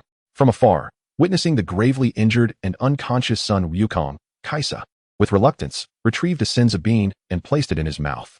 After consuming the bean, Sun Wukong revived, his Saiyan heritage activating, amplifying his power from 465 to 620. The tide of battle had turned, and he now held an even greater advantage over King Piccolo. Sun Wukong exclaimed, "I am revived. It is the Senzu bean." He turned to see Kaisa. Kaisa instructed, "Fight with all your might. Should you lose again, you shall be expelled from the dragon team." Sun Wukong assured her, "Do not worry, I will not lose this time." With that, he charged forward. Upon witnessing the unscathed Sun Wukong, King Piccolo was taken aback. "You are unscathed? How is this possible?" Sun Wukong confidently replied, "King Piccolo, you are no longer my match. Victory is assured." King Piccolo seethed, "Cursed fool, you speak nonsense." With that, King Piccolo lunged at him, but Sun Wukong effortlessly evaded the attack. Sun Wukong taunted, "Your speed was indeed fearsome earlier, but now, it appears rather sluggish." King Piccolo retorted, "Impossible. How have you suddenly become so formidable?" Sun Wukong replied, That, I am not entirely certain. Every time one recovers from a grievous injury, they emerge even more formidable." In the distance, Kesha remarks, "An increase in power after recovery from serious wounds? Truly, The Saiyan race is a warrior tribe. It seems Cablo's assertion that Saiyans relish combat is indeed accurate. I never anticipated the existence of such a race in this world. To have one's strength amplified by a third post-recovery is a truly enviable enhancement. Viewers in front of the television exclaim, Goku is incredible. Indeed, he has suddenly become much stronger. At Bulma's residence, Cablos observes, Goku's revival from near death has significantly enhanced his prowess. It appears the battle has reached its conclusion. Meanwhile, Master Roshi and the others stealthily arrive at the battlefield, witnessing Goku's overwhelming dominance, leaving them somewhat bewildered. Yamcha states, Goku's strength has soared. He has completely overpowered Demon King Piccolo. I believe our intervention is unnecessary. Master Roshi replies, let us hope so. Unbeknownst to them, Kakaroo, whom they had presumed dead, has fully regained his strength thanks to the demonic race's restorative abilities and is presently recuperating. Master Roshi expresses, I have a foreboding feeling. Yamcha inquires, what is it? Suddenly, Demon King Piccolo appears before them, emitting a sinister cackle. Demon King Piccolo declares, hee, there are a few little mice here. With that, he seizes Krillin in one hand and Yamcha in the other. Goku exclaims, damn it, let them go. He is taken aback, realizing he has unwittingly provided Piccolo with an opportunity to turn the tide. While Goku perceives it as a momentary lapse, Piccolo has been scheming all along. Since being sealed away by Master Mateto's Mafuba technique, Demon King Piccolo has shed his arrogance. Now, he is willing to do whatever it takes to secure victory. He had long devised a contingency plan to threaten Goku with the lives of his friends should he find himself at a disadvantage. Previously, he had no need for such tactics while suppressing Goku. However, now that Goku has grown significantly stronger, he knows he cannot win in a direct confrontation and is forced to resort to this backup strategy. Goku asserts, Yamcha, Krillin, let them go, Piccolo. To which Piccolo retorts, oh, you know each other? Perfect. If you want them to live, stand there and take my blows. Goku responds, I will not move. You may strike me. Piccolo then delivers a brutal kick to Goku's face, sending him flying. Goku quickly regains his footing, wiping the blood from his mouth. Is that all you've got? He taunts. Piccolo, enraged, replies, you're asking for it. As he hurls Yamcha towards Goku, he seizes the opportunity to unleash an energy wave that incapacitates Goku's leg. Haha. Now you can't fight back, and the scales of victory have tipped in my favor. Goku, indignant, exclaims, you coward. Master Roshi, witnessing this scene, realizes the time for action has come. He tosses a universal capsule at Piccolo's feet, transforming it into a rice cooker. Forgive me, Krillin. Piccolo, take this, Mafuba. Piccolo, bewildered, exclaims, what? A rice cooker? How infuriating. As the Mafuba's sealing power engulfs both Piccolo and Krillin, the onlookers, along with the television audience, are left in utter astonishment at the rapid turn of events. Just as Piccolo is about to be sealed within the rice cooker, a hand suddenly pierces through Master Roshi's chest. Kakaroo, now fully restored, has killed him before Goku's eyes. Goku, filled with rage, proclaims, I will kill you. He charges forth, disregarding his injured leg, and delivers a devastating punch to Kakaroo. At Bulma's residence, Cablos reflects, the unfolding events are truly unexpected, but this is combat. In the absence of death, Goku shall never awaken his true fighting state. From this moment on, Goku is truly entering his battle mode. Chapter 23, Global Broadcast, Goku vs. Demon King Piccolo. Kakaroo lies slain by Goku's hand, and upon landing, Demon King Piccolo launches a surprise attack. At this moment, survival is paramount, and he no longer cares about appearances. He strikes while simultaneously unleashing an energy wave toward Tien Shinhan. Goku, his fury boiling, exclaims, you bastard. I will kill you for Master Roshi. As he takes Krillin's place, having sustained an injury to one arm, he witnesses Tien Shinhan in peril and rushes to save him, only to have his other leg incapacitated by Piccolo's attack. Goku finds himself in a dire situation, akin to the original tale, with only one arm still capable of movement. At Bulma's residence, Cablos exclaims, incredible. Is the original narrative's rectification so potent that it has conjured this scenario? It seems that, aside from acquiring greater power, altering the storyline is no simple feat. If my strength is insufficient, then those events shall inevitably unfold. Thus, I must possess overwhelming power. This is my crafted narrative. And when Frieza, Cell, Majin Buu, Beerus, the Universe Tournament, and even adversaries from Dragon Ball Super and Dragon Ball Heroes emerge, if I cannot dominate, everything will transpire as originally scripted, with too much margin for error. With this thought, Cablos exits the room. He heads to the gravity chamber, intent on training. He no longer concerns himself with Piccolo and his progeny. Enhancing his strength is now his utmost priority. Otherwise, when Frieza arrives, it will all come to a catastrophic end. Near the Dog King's palace, Demon King Piccolo, in a fit of rage akin to his original self, ascends into the sky, gathering his energy to obliterate Goku. You can only move one hand now. You are doomed. Prepare to die? Goku retorts, only one hand. Very well, I shall wager all my strength on this punch. Huh. He channels his energy into his right fist, unleashing a Kamehameha wave that propels him skyward.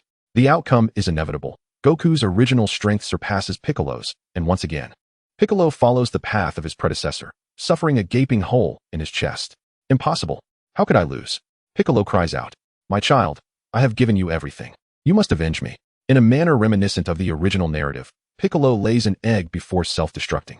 Goku watches the distant egg, choosing not to pursue it, for he needs a worthy opponent to spur his training. He senses the pure life within the egg. It may not necessarily harbor malevolence. Goku cradles Master Roshi's lifeless body in anguish, while Yamcha and the others arrive, kneeling in sorrow. Master Roshi. Goku weeps. Krillin consoles. Goku, please do not grieve. Goku replies, how can I not grieve? Master Roshi has died. Krillin suggests, didn't you tell me the story of the Dragon Balls? If we gather all 7, we can wish for Master Roshi's revival. Yes, I will seek the Dragon Balls at once.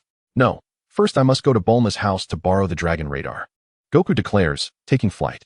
Although he is injured, he has learned the instant transmission technique, and, aside from his limbs, his other injuries are not severe, allowing him to soar away. Yamcha proposes, let us take Master Roshi's body back first. Krillin, you should procure an ice coffin to preserve Master Roshi's remains. Understood, Yamcha. Krillin responds. The three set off, bearing Master Roshi's body. At Bulma's house, in the gravity chamber, Kabalos is laboring under 100-fold gravity when he senses Goku's energy approaching and steps outside. Come on, Goku, what happened to you? Kabalos inquires. Goku explains. That Demon King Piccolo is despicable, using Yamcha and the others as leverage. By the way, Master Roshi has died. I need to borrow the Dragon Radar to gather the Dragon Balls and bring him back. Kabalos. It's futile. The Dragon Balls restored King Piccolo's youth over a month ago. As of now, he remains a stone. Son Goku, what should we do then? Is there no way Master Roshi can be revived? Kabalos. Not exactly. The Dragon Balls can be wished upon again in a year, which coincidentally is also the time frame for reviving the deceased. Therefore, approximately 1 month from now, you have a month to gather the Dragon Balls and resurrect Master Roshi. This is also why I advised against hastily seeking out King Piccolo for battle. Son Goku, a month is sufficient, isn't it? I recall gathering the Dragon Balls in less than a month last time. Kabalos, it was actually 1 month and 13 days. You must retrieve the Dragon Radar in 10 months and 17 days. Son Goku, how troublesome. Kabalos, I've prepared this for you. Give it to Krillin and Yamcha. They will remind you when the time comes. Son Goku, understood. Kabalos, by the way, Goku, you need to hasten your training. Your upcoming adversaries will only grow stronger. Son Goku, I will, but I've noticed my efforts in training haven't yielded significant improvements. Instead, my strength surged dramatically after reviving from severe injuries. Must I continually engage in battles? Kabalos, indeed, Saiyans experience a substantial power increase upon revival from near death, but it cannot be relied upon indefinitely. Essentially, the boost you receive is merely the release of your latent potential that has been built up through regular training. Repeated near-death experiences can ultimately harm your body's potential. Son Goku, then what should I do? Kabalos, your strength is immense. Surely you possess effective training methods. Kabalos, of course. Head in that direction, towards the Korin Tower. There. You can train under Master Korin. After completing his training, ascend to the lookout for guidance from the gods. Son Goku, will training under Master Korin and the gods truly enhance my strength? Kabalos, absolutely. A more advanced training regimen will expedite your power growth. I followed this path myself. You might also consider inviting Yamcha and the others to join you. Sparring with partners can accelerate your progress. Son Goku, I understand. I will commence my training immediately. Kabalos, wait a moment. Take this Senzu bean to recuperate. Your current state is rather inconvenient.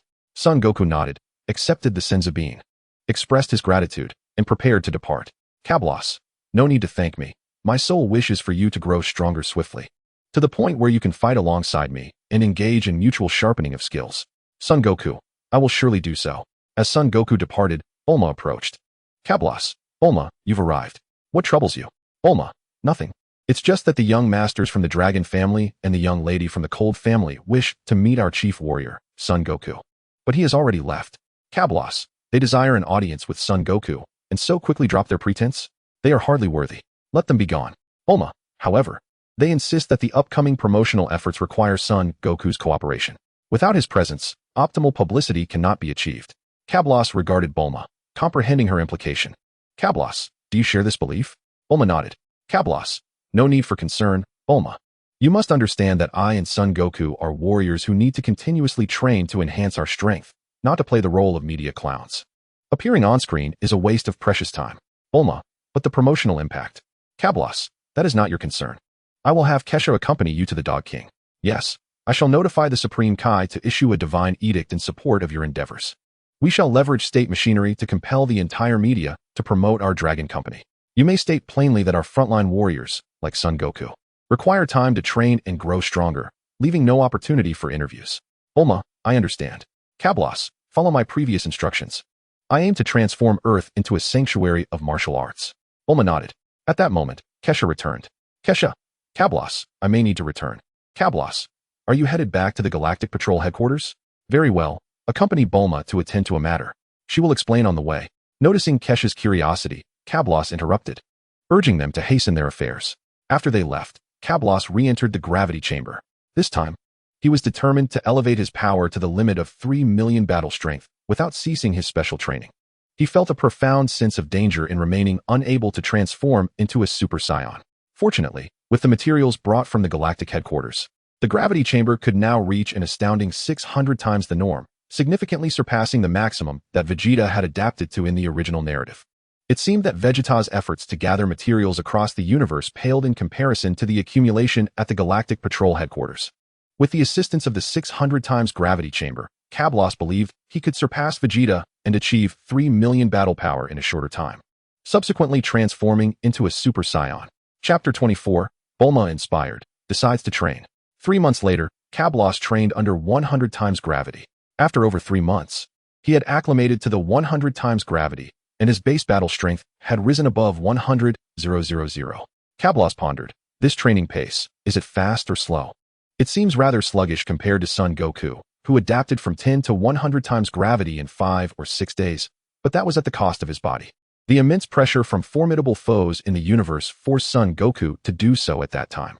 Meanwhile, I have been training in advance, possessing strength far exceeding the narrative. While it is essential for a traveler to be stable, I truly do not know who among Son Goku and Vegeta would train faster under the same conditions.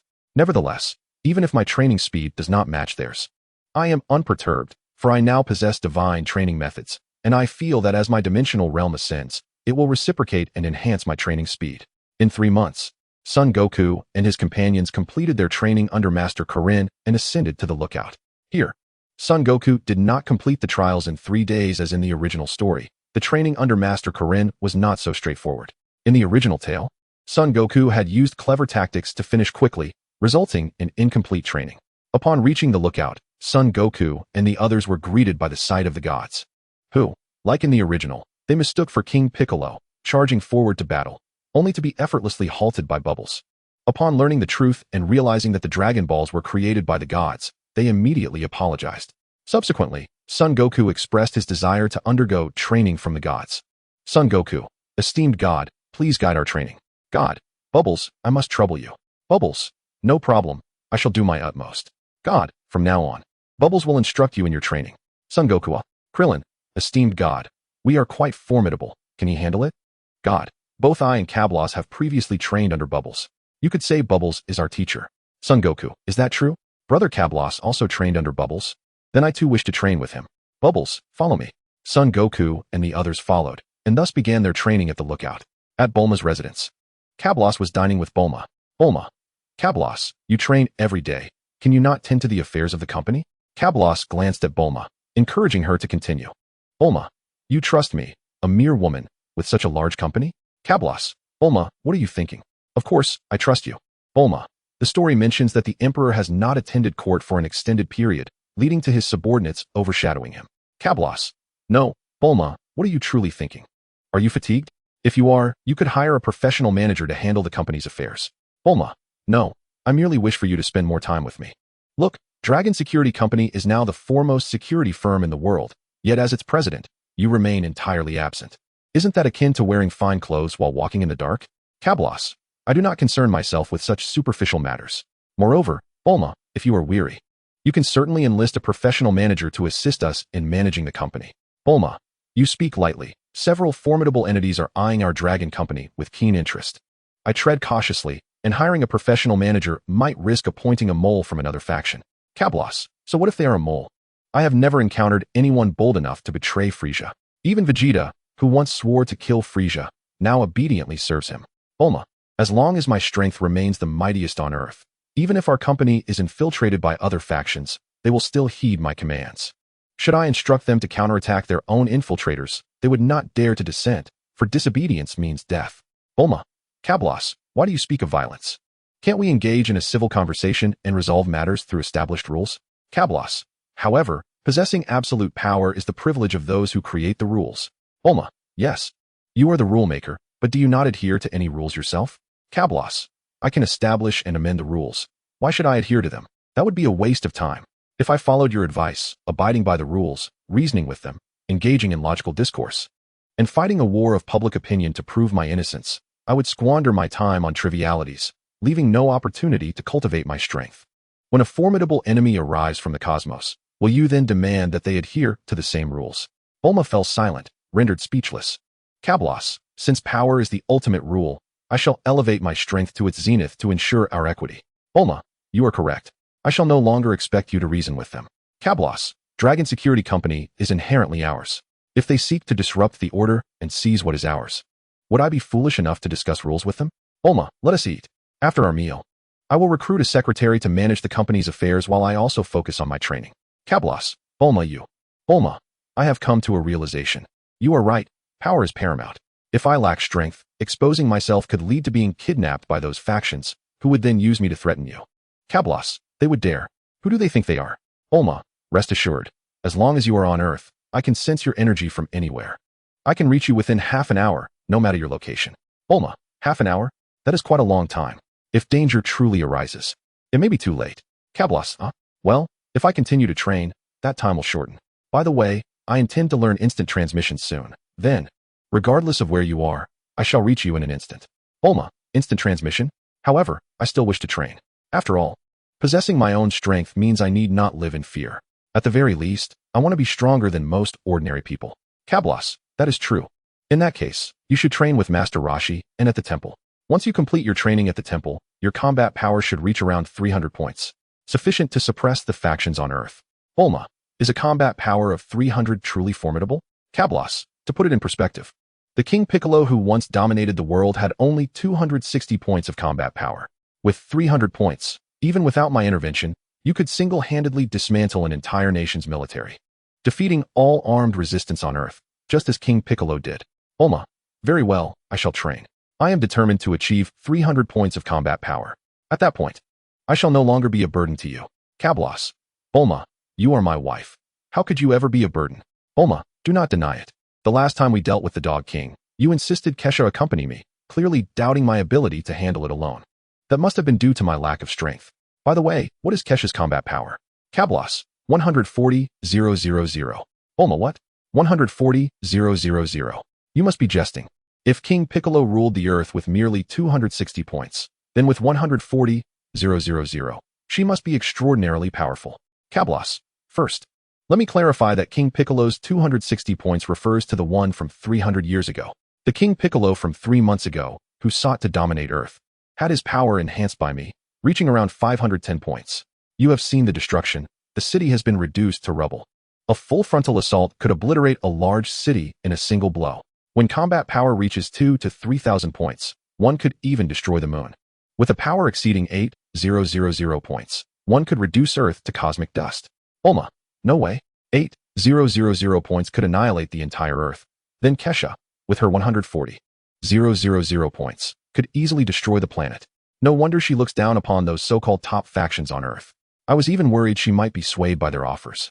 Cablos, what offers did they make? Chapter 25, Training in a 600x gravity chamber, aiming for Super Saiyan. Bulma, the conditions they offered were quite tempting. I almost considered accepting. Cablos, you would accept? You are destined to be my future wife. Bulma, were it not for my status as the heiress of the Capsule Corporation, I might have been swayed. Cablos, is it truly that exaggerated? Bulma, indeed. They offered wealth, beauty, handsome men, and power. They provided everything. Just like trying to recruit Kesha into their ranks. Cablos, Kesha would never agree to that. Bulma, true. I was once concerned about Kesha's resolve, but now I realize those offerings are mere illusions. She could attain them effortlessly, commanding an entire planet as a lofty queen. If anyone below displeases her, she could turn against them and even destroy the planet for fun, as if setting off fireworks. They are simply not on the same level. Cablos, a bunch of naive souls trying to win over Kesha. By the way, didn't they also try to recruit Goku? They are dreaming. Bulma, indeed. Goku could defeat King Piccolo. His power must exceed 500 points, and he would hardly care about their conditions. Cablos, 3 months ago, Goku's combat power was already 620 points. Now, it is likely between 700 and 800 points. Bulma, wait. There is something I still do not comprehend. Kesha is so powerful, with 140,000 combat power. Why would she choose you? Is it because of your looks? Cablos, I am undoubtedly handsome, but in the universe, looks are not what matters. It is strength. If you wish to understand why Kesha is enamored with me, you may use the scouter to gauge my combat power. Bulma retrieves the scouter, and they step outside. Cablos, wait a moment. What is the current detection limit of the scouter? Bulma, fear not. The scouter I created can measure up to 100,000 combat power. Cablos, 100,000? Then let us utilize the large detector within the house. Bulma gazed at Cablos in disbelief. She returned indoors, seated herself at the computer, and spoke into the microphone. We can commence now, Cablos. Upon hearing Bulma's words, Cablos began to elevate his combat power, first reaching the pinnacle of his base strength. Cablos, what is my combat power now, Bulma? Bulma, incredible. The display shows 1,250,000. Cablos, excellent. Now I shall initiate the Kaioken. Bulma, can it be further enhanced? Cablos amplified his power to the utmost limit of the Kaioken. Cablos, how much is it? Bulma, 240,000. Cablos, 240,000. Quite impressive. It seems the Kaioken has surpassed 90. Well then, I shall now employ the Kaioken technique. Bulma, what? The Kaioken? Can my combat power be augmented further? Ha ha ha ha. With Cablos's roar, every being on Earth capable of sensing power felt a shudder of dread. Heavenly Temple. Deity, is this the strength of Cablos now? I can scarcely believe it. A mere human can possess such immense energy. I doubt there exists anyone in the entire universe who could rival him. I wonder just how formidable that Frieza he mentioned truly is. Could he possibly exceed this power? Goku. Deity, I feel an overwhelming pressure. Do you know what is happening? Having undergone training with the Cat Sage, Goku's perception had greatly heightened, allowing him to vaguely discern the distinction between the strong and the weak. Deity, this is Cablos's energy, so potent, it is truly overwhelming. I had thought your battle with Demon King Piccolo was the zenith of Earth's conflict, but in light of Cablos's might, that seems trivial. Goku, brother Cablos? Very well. I shall train diligently as well. Turtle Sage, how terrifying. Demon King Piccolo, pa?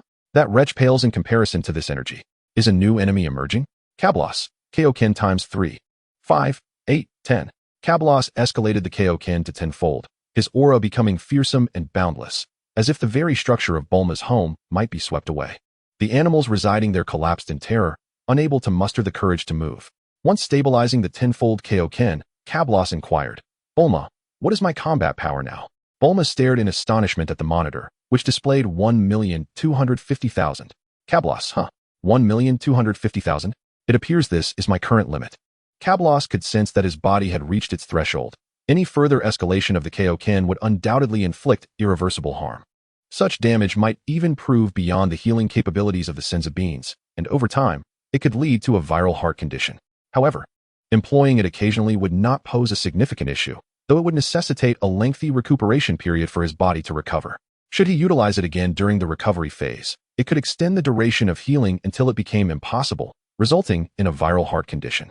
Cablos released the Kaioken, suppressing his aura, yet even so, he maintained a combat power exceeding 20,000. Bulma rushed out, astounded. 1,250,000 combat power? How can it be so high?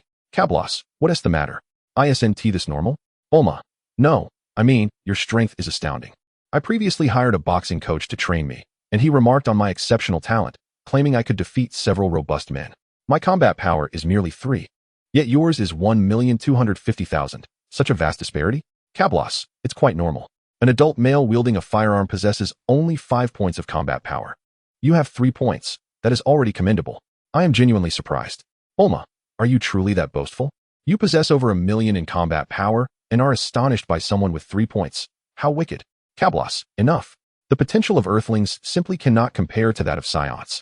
especially since you are not a combat-oriented individual. Bulma, no way. I must train at the Corin Tower you mentioned. I will reach 300 points of combat power. No matter what. Kablos, very well, you should train first. If you can pass the temple's trials and achieve 300 points of combat power, I shall grant you an opportunity for rapid enhancement, allowing you to exceed 1,000 in combat power. Kablos thought of the Grand Elder of Namek. If Bulma could masterfully control her power through the temple's training, perhaps the Grand Elder could unlock her potential. It was conceivable that after her death, she might attain several thousand in combat power. The prospect of Bulma wielding several thousand combat power was exhilarating. In that scenario, the woman he rode daily could also possess the capability to obliterate planets. What an accomplishment. Kablos's motivation stemmed from a comment he had seen in a video, stating that women with higher martial prowess were more exhilarating to engage with. How devious. Bulma, really? Over 1,000? If so, I could effortlessly annihilate several major cities. Kablos, off you go. I shall focus on my training. Bulma, wait a moment. Kablos, what is it? Bulma, when shall we wed? Kablos, after the next World Martial Arts Tournament, perhaps. It would be fitting, as everyone will be gathered, and besides, we are still quite young. Bulma, then it's settled. I shall share this joyous news with Sister Kesha. Kablos nodded, then once again immersed himself in the gravity chamber, determined to acclimate to the 600 times gravity. 8 months later, Goku and the others wished upon the dragon and resurrected the good souls slain by Demon King Piccolo. At this time, Kablos had just adapted to 200 times gravity. A year later, Kablos had acclimated to 500 times gravity. 3 months later, he adapted to 600 times gravity. During this period, Kablos confirmed with Bulma that the 22nd World Martial Arts Tournament would be shifted to a triennial schedule, with this year's event approaching. Under Kablos's guidance, the championship prize for the tournament was raised to 50 million zeni, with a total prize pool of 100 million zeni, attracting numerous martial arts enthusiasts to participate. Kablos also learned that Bulma had begun her training at the Heavenly Temple 6 months prior.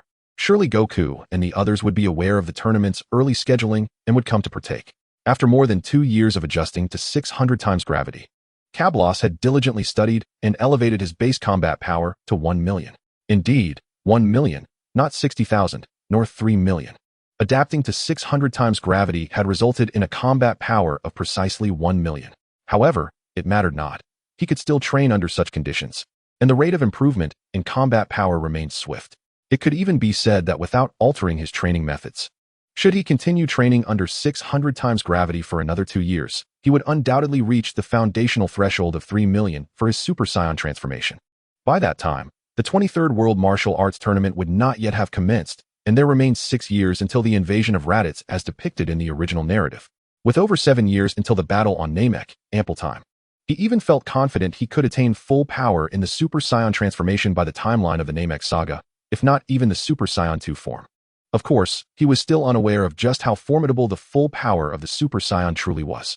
Chapter 26. The opening of the 22nd World Martial Arts Tournament. Kablos began to relax, sensing that the bottleneck of his training realm was starting to loosen. It became evident that the enhancement of his power bore significance for his training realm. He could now feel that he would require 3 years to break through to the first dimension and evolve into a second-dimensional being. To transcend into a being of the second dimension, the most immediate manifestation is a significant increase in lifespan. Have you not noticed that the cat sage has lived for over 800 years? As for how much longer I might live after my own breakthrough, that is a mystery only to be unveiled post-transformation. With a prolonged lifespan, I can confidently utilize the hyperbolic time chamber to enhance my abilities. Otherwise, frequent visits would leave me as an old man. Although the eternal dragon can restore youth, it is a one-time gift. Seeking immortality from the dragon will lead to but one outcome: the locking of my potential, rendering any further growth impossible. Such an outcome is not what Kabros seeks. Thus, he must elevate his dimensional realm to refine himself, thereby extending his longevity. Inhale, exhale, inhale, exhale. With each unique breath, Kabros delves into the depths of tranquil consciousness, where a radiant light beckons. Approaching it, he discovers a shimmering portal, and without hesitation, he charges through the thin membrane guarding it. Success! He has ascended to the second dimension. Kabros distinctly feels the amplification of his dimensional power, sensing that his lifespan has expanded by at least a millennium. In his heart, he muses that with this elevation, the world appears subtly altered. Indeed, reaching a combat power of 3 million should now require considerably less time. Thus, he resolves to train diligently. 9 months later, with merely 3 days remaining until the World Martial Arts Tournament, Kabros concludes his training, his combat prowess soaring to 2. 2 million. As anticipated, an elevation in realm has indeed accelerated his training pace. At this juncture, it is the year 753 of the Age of the Dragon. And being born in 732, Cabros is now 21 years old, an age ripe for marriage. Bulma, being a year younger at 20, finds herself at a similar crossroads. Conversely, Son Goku, born in 734, is now 19, yet he maintains the visage of a child, which is rather peculiar. Considering Cabros had already appeared more mature at 17 or 18. But why dwell on such thoughts? Goku will surely mature in due time, and then he can commence gravity training. At the registration desk for the World Martial Arts Tournament, Cabros awaits eagerly, having personally signed up. Indeed, he is determined to clinch the championship title. As a traveler from another realm, it would be remiss not to achieve this feat at last. Son Goku and his companions arrive. "You've come," Cabros exclaims. "Goku, brother Cabros, are you also participating in this tournament?" Cabros, "Indeed. Bulma, I can't believe you're entering too. If you're competing, what's the point? None of us stand a chance against you," she laments, fully aware of Cabros's extraordinary strength. As a brilliant scientist, she has witnessed his prowess firsthand, and with her own enhancements and data comparisons from her scouters, she understands all too well how formidable a combat power of 1 million truly is. It is simply beyond their realm. "Cabros, Bulma, your strength has improved remarkably. I never expected you to become so adept." He muses inwardly about how the otakus from his previous life would react upon learning that his partner had become a master in her own right. "Bulma, I currently possess a combat power of 320. I can now hold my own against the deities." "Cabros, is that so? You've exceeded your expectations. I wonder how the others fared." "Goku, you'll find out tomorrow." "Brother Cabros, my strength has also seen considerable growth. Prepare yourself." Bulma, no matter how much Goku improves, he still can't match Cabros. With enthusiasm, Bulma divulges the combat powers of their companions. "Bulma, I have records of their strengths, as I discreetly monitored them during battles." "Cabros, is that so? What are their achievements in training?" "Master Roshi, yes. I too am curious." At this moment, Master Roshi approaches. "Goku, Master Roshi. Yamcha, Master Roshi. Krillin, Master Roshi. Tien Shinhan, Master Roshi. Yajirobe, Master Roshi. Master Roshi. Everyone is here. Bulma, enlighten us about their strengths." "Bulma, should I really?" "Goku, no." "Bulma, I still want to talk about you." "Master Roshi, your combat power is currently at 230 points. Is that so low? You are the god of martial arts, yet you only have 230 points? I possess 320 points. You can't even best me, a mere girl." Master Roshi feels embarrassed. Having trained diligently over the past 2 years, believing he had made significant strides, only to realize he cannot even surpass a girl. Alas, he has aged and missed his peak training years. "Master Roshi, please, do not focus on the old man. My time has long since passed." "Bulma, fine. I'll start with the weakest, beginning with Yajirobe, whose combat power is 250 points. However, he is a special abilities user and quite formidable.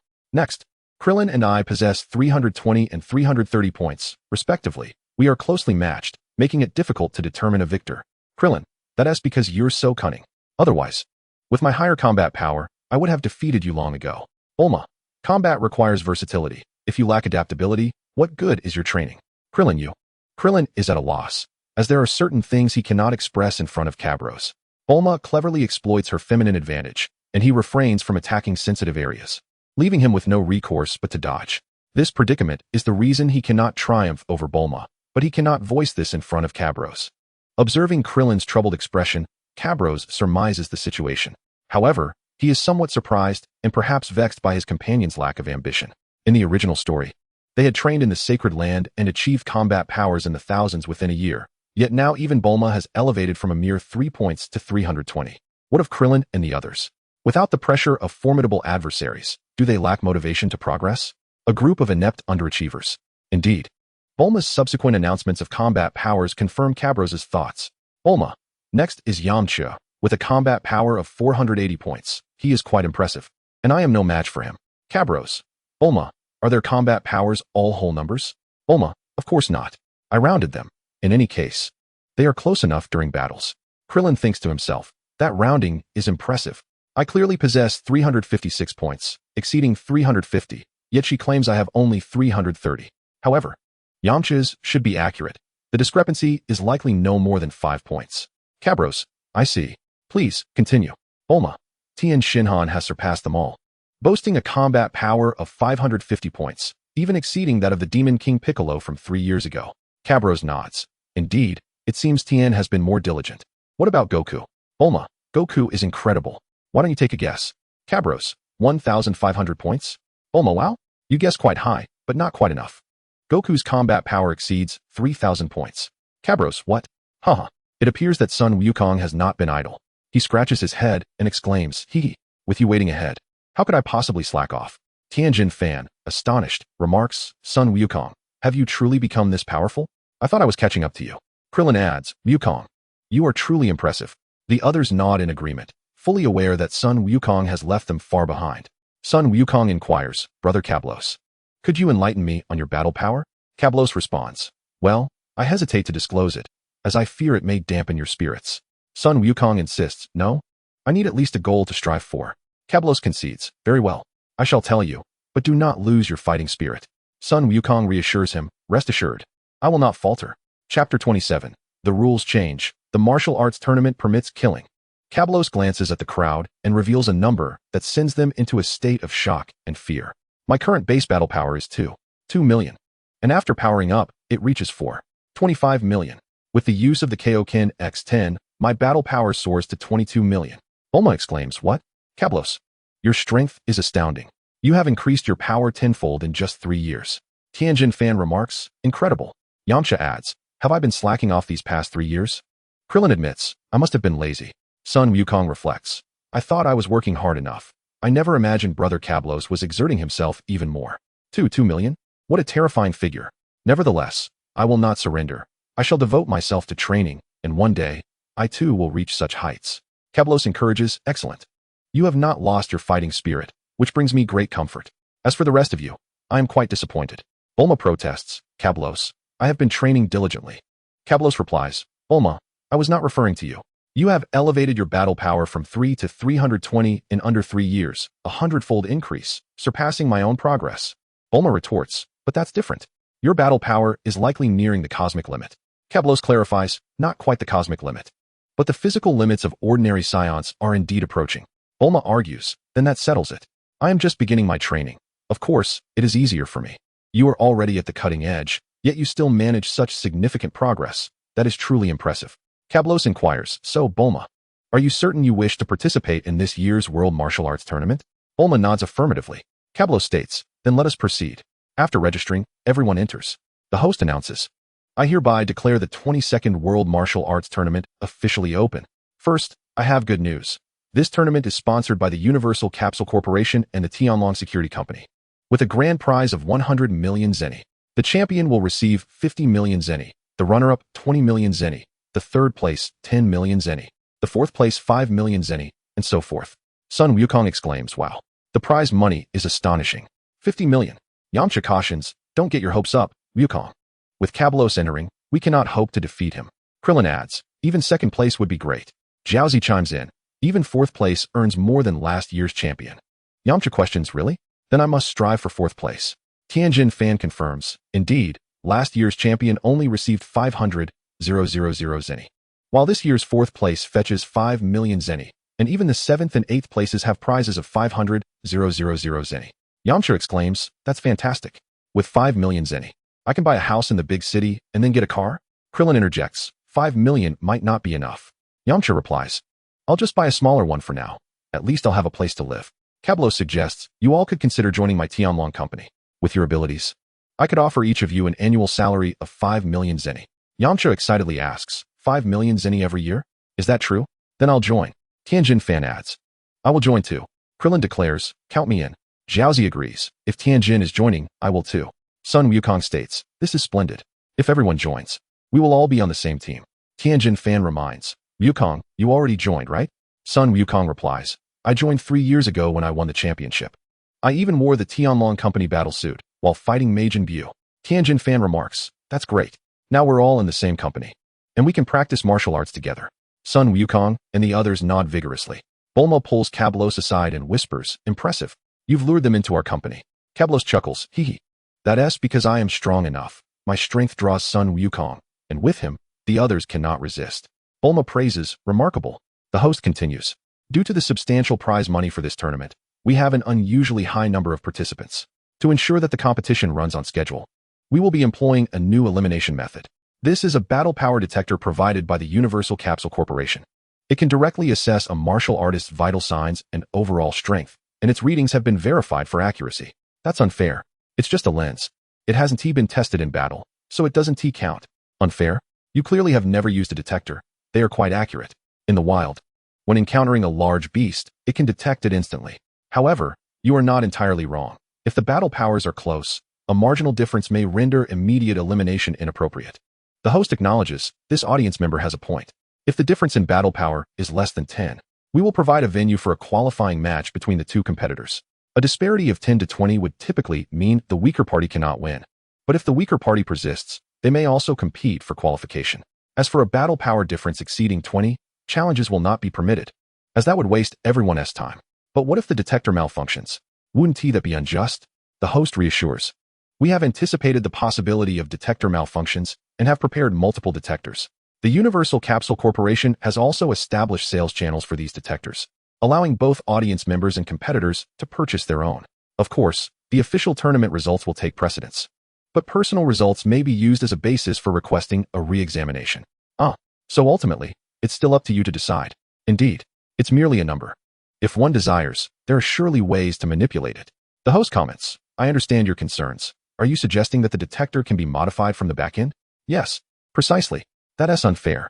The host responds, Mr. Cablos, the president of Tianlong Security Company, has also considered this aspect. He informs me that this detector originates from the cosmos, a device used by the Cosmic Emperor Frisia's faction to detect enemies.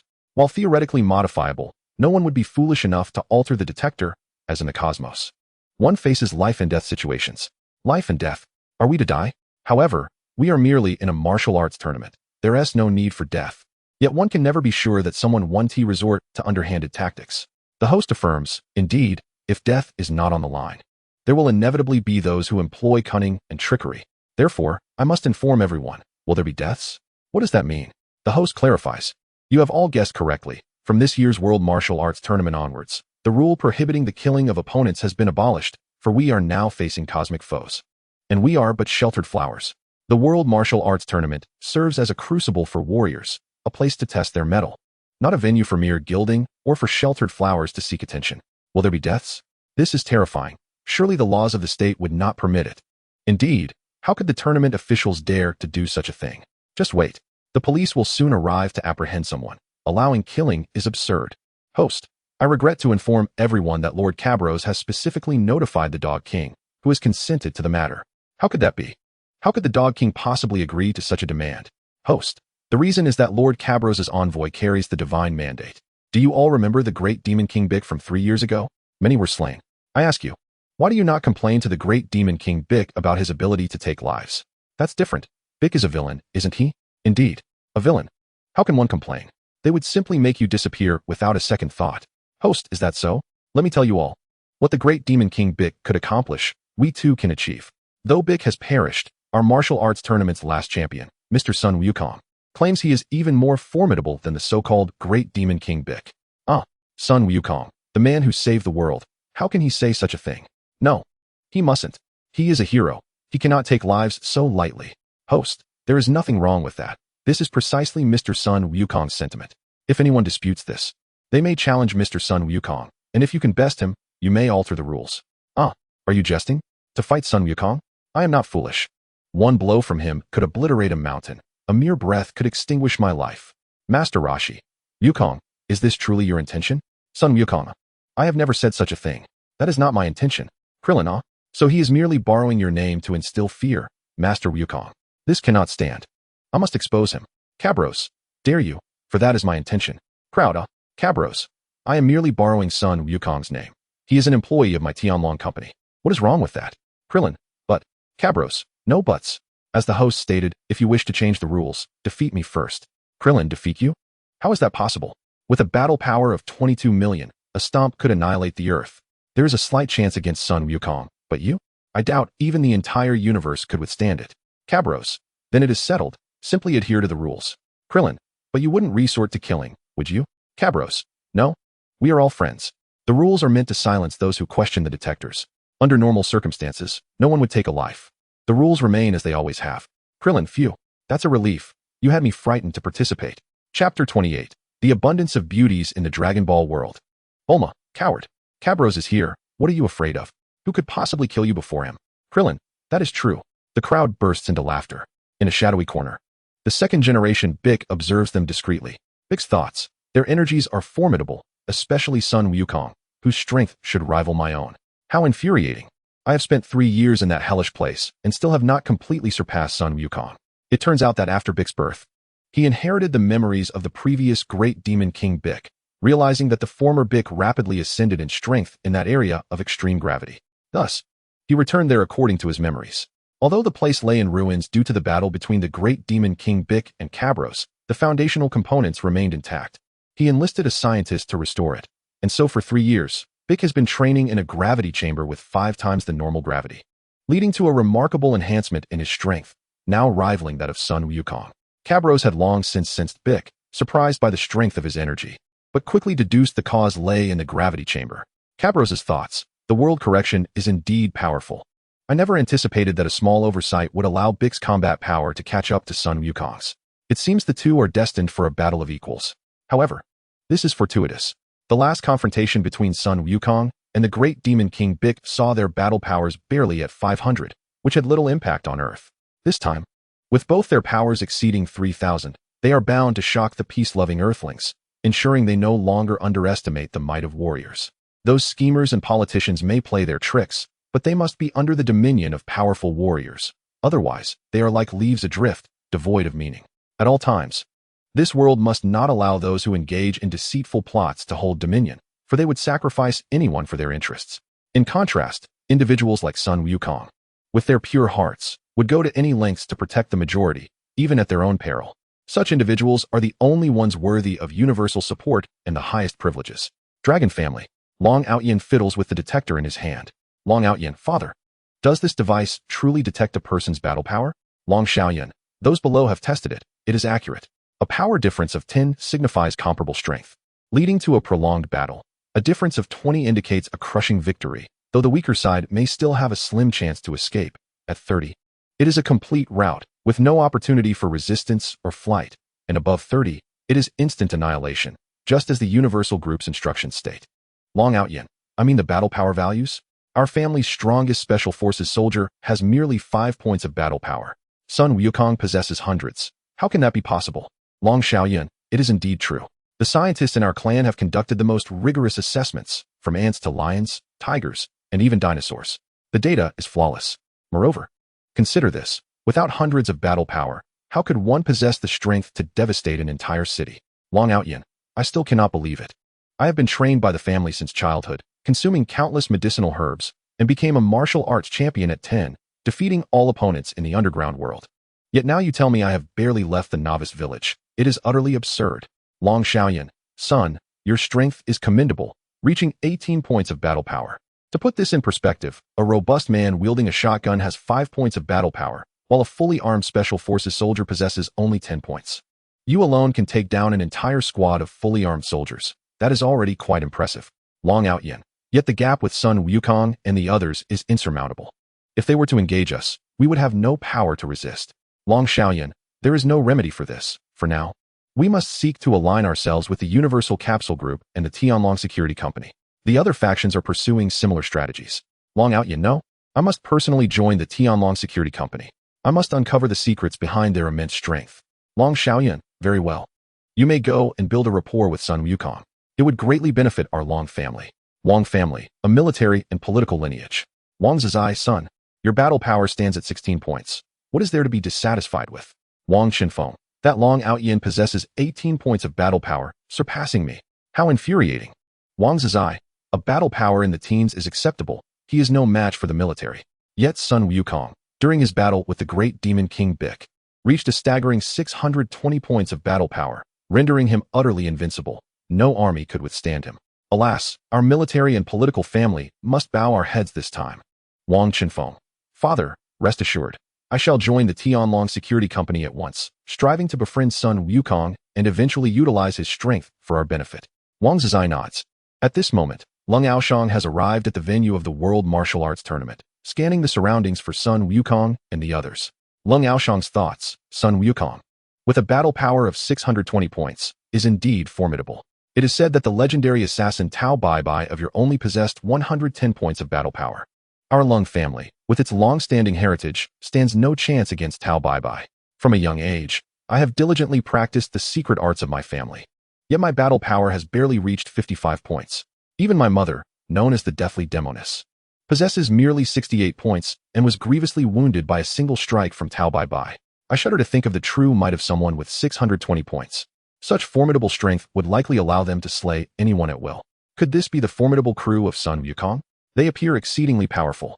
But wait, how is it that his battle power is only 150 points? Is there a hidden strength at play? The Cold family is a lineage of ancient assassins, well versed in the nuances of concealed power. All are remarkably strong, with each individual boasting battle powers exceeding 100 points. Yet there is one person whose reading is beeping incessantly, 20,000 points. Could the detector be malfunctioning?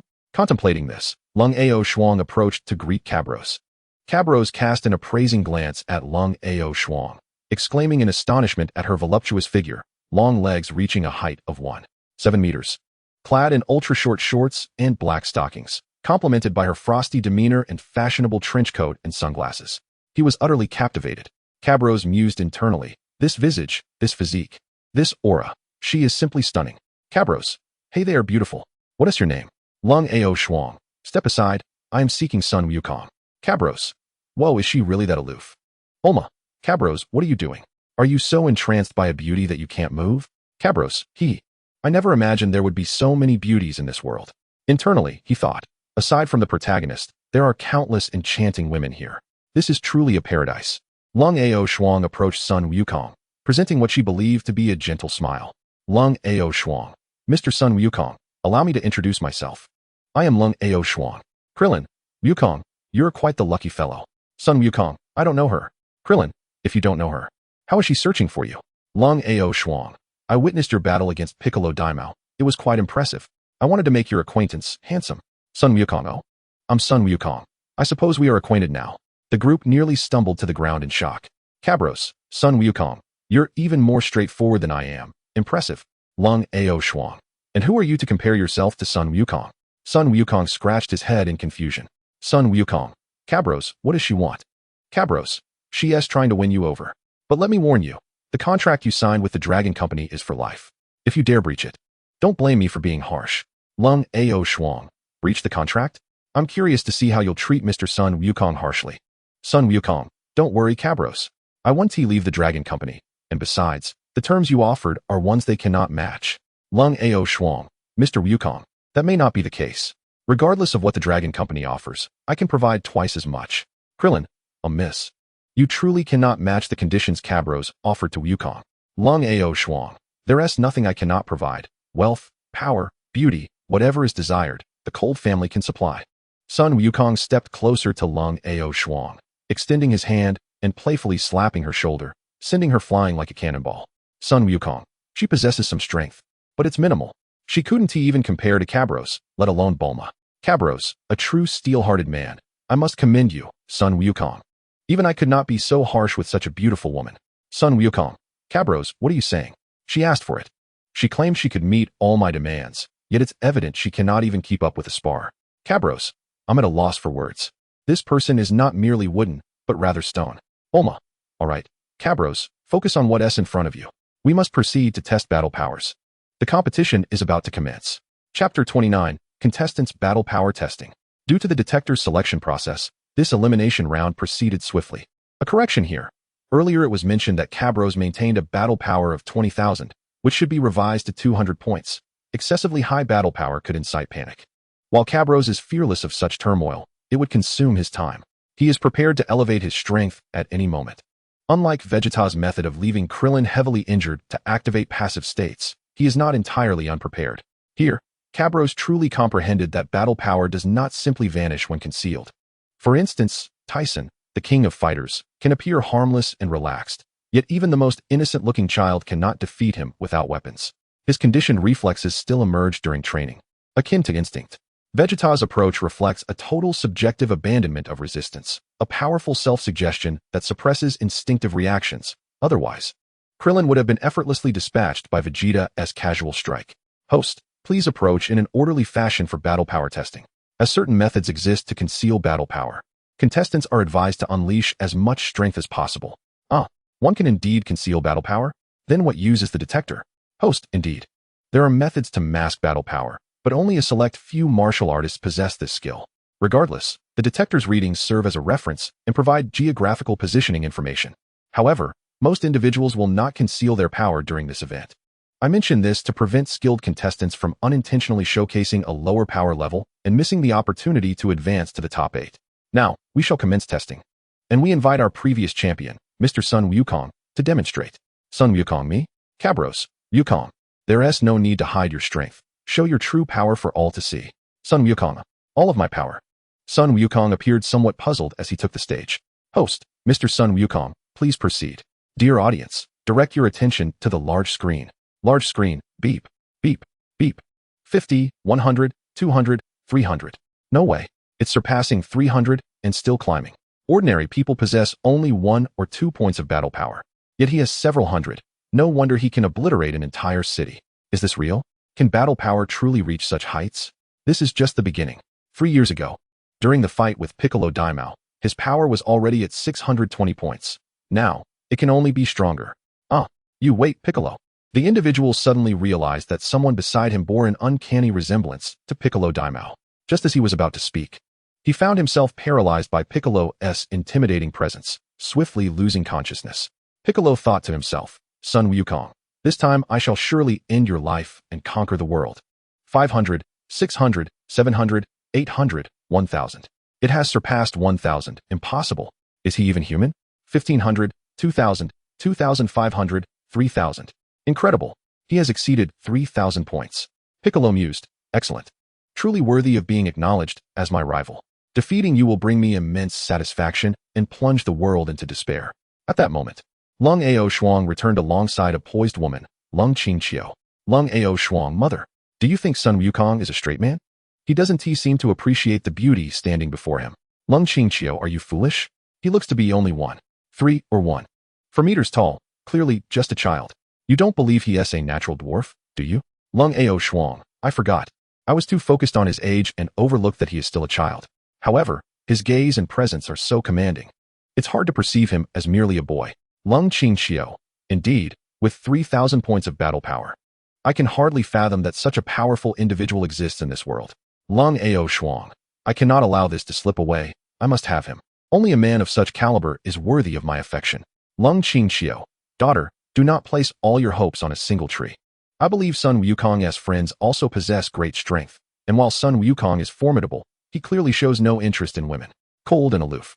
Shuang cast a glance at Cabros, who had taken the initiative to strike up a conversation with her. She shook her head. His gaze felt as if he were devouring her, and she had no desire to entertain such a lecherous individual. Meanwhile, after years of separation, Chi-Chi had arrived at the venue of the martial arts tournament. As for the reason behind her presence, the plot had unfolded prematurely.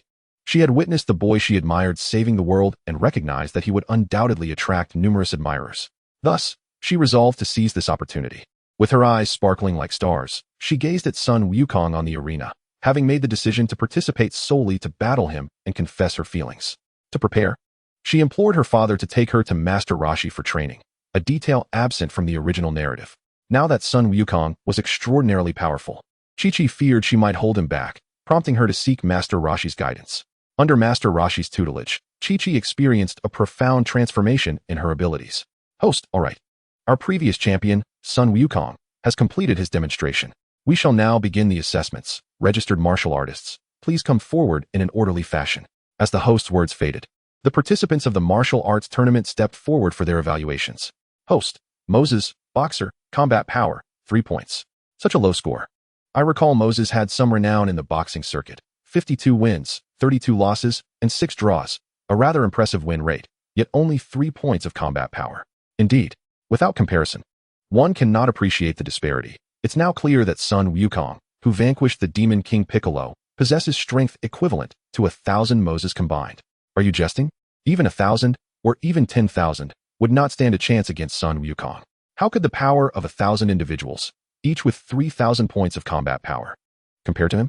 Did you not witness the live broadcast? When the Demon King Piccolo merely pointed, an entire tank was obliterated.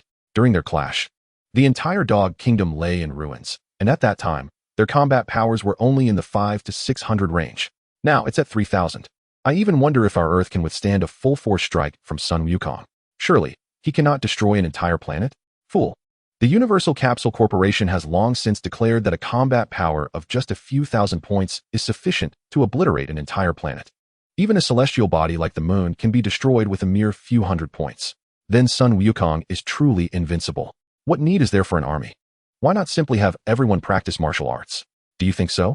Isn't everyone already training in martial arts? Another voice fell silent, and Chi-Chi wore an expression of astonishment.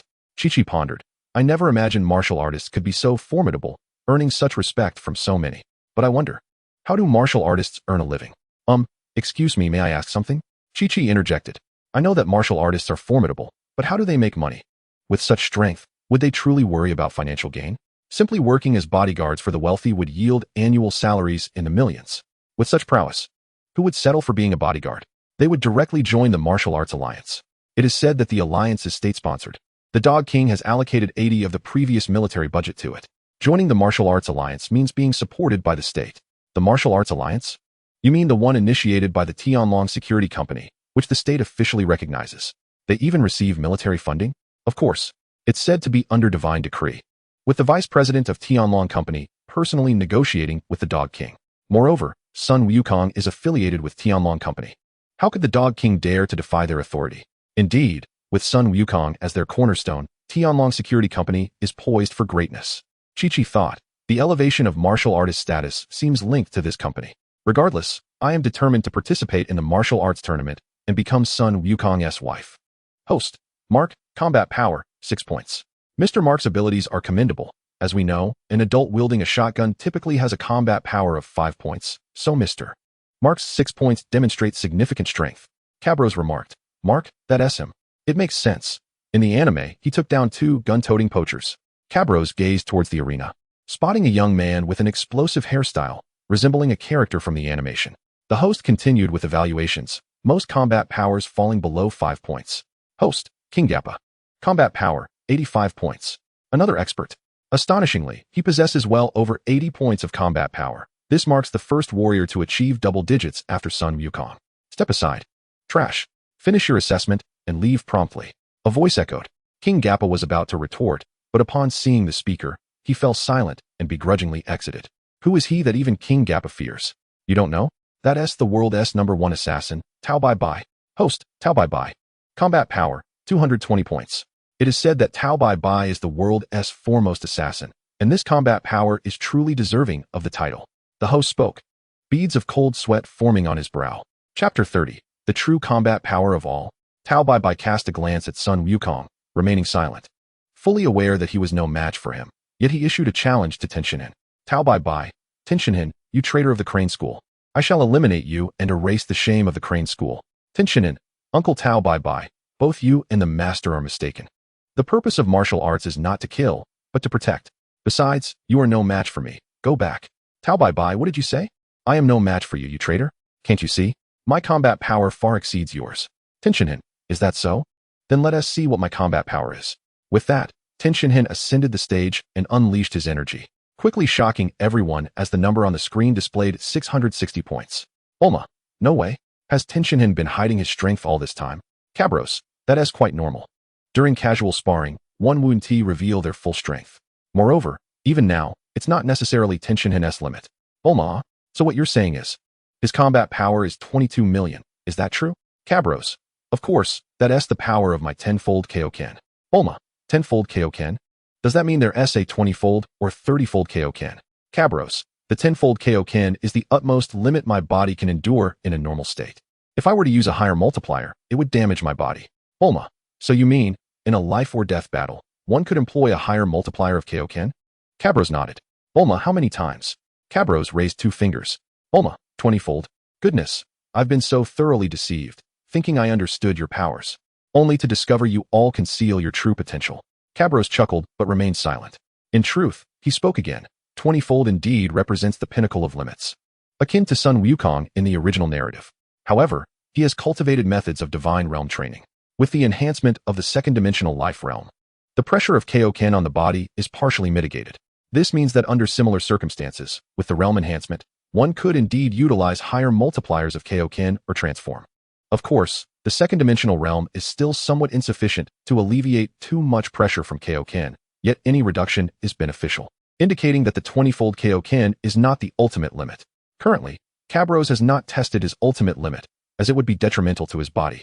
There is no need to experiment recklessly. He is aware that using the 10-fold Kaioken results in significantly less pressure compared to when he had T broken through.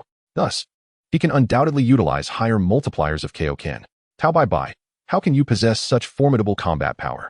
Tenshinhan, I initially intended to reserve my strength for Sun Wukong, but his power is overwhelming. I know I cannot compete with him. However, Uncle Tao Bai Bai, since you wish to challenge me, I can first dispose of you as a warm-up for my upcoming battles. Tao Bai Bai, no wait. I want to fight you. Tao Bai Bai hurriedly retreated. Tao Bai Bai, I forfeit. Without looking back, Tao Bai Bai exited the arena. Tianjin fan, Master Tao Bai Bai, have you completely forsaken the spirit of a martial artist? Tao Bai Bai remained silent, departing without a word. Host, contestant Tianjin fan, with a battle power of 660 points, is indeed astonishing. He is the first warrior to surpass the formidable Piccolo Daimao since Sun Wukong over 3 years ago. As Tianjin fan descended from the stage, whispers erupted among the crowd. How impressive. He has 3 eyes. I always knew he would be formidable. After all, he has constantly stood alongside Sun Wukong, surely a companion of his. I just didn't expect him to be this powerful, surpassing Piccolo Daimao from 3 years ago.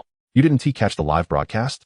He appeared during the battle against Piccolo Daimao 3 years ago. It's evident he is Sun Wukong's ally. Piccolo Daimao thought. Remarkable. I hadn't anticipated that besides Sun Wukong, there are other skilled fighters among Earthlings. However, to me, once Sun Wukong is dead, the others pose no threat. Host, next contestant. I shall go. A little girl stepped forward.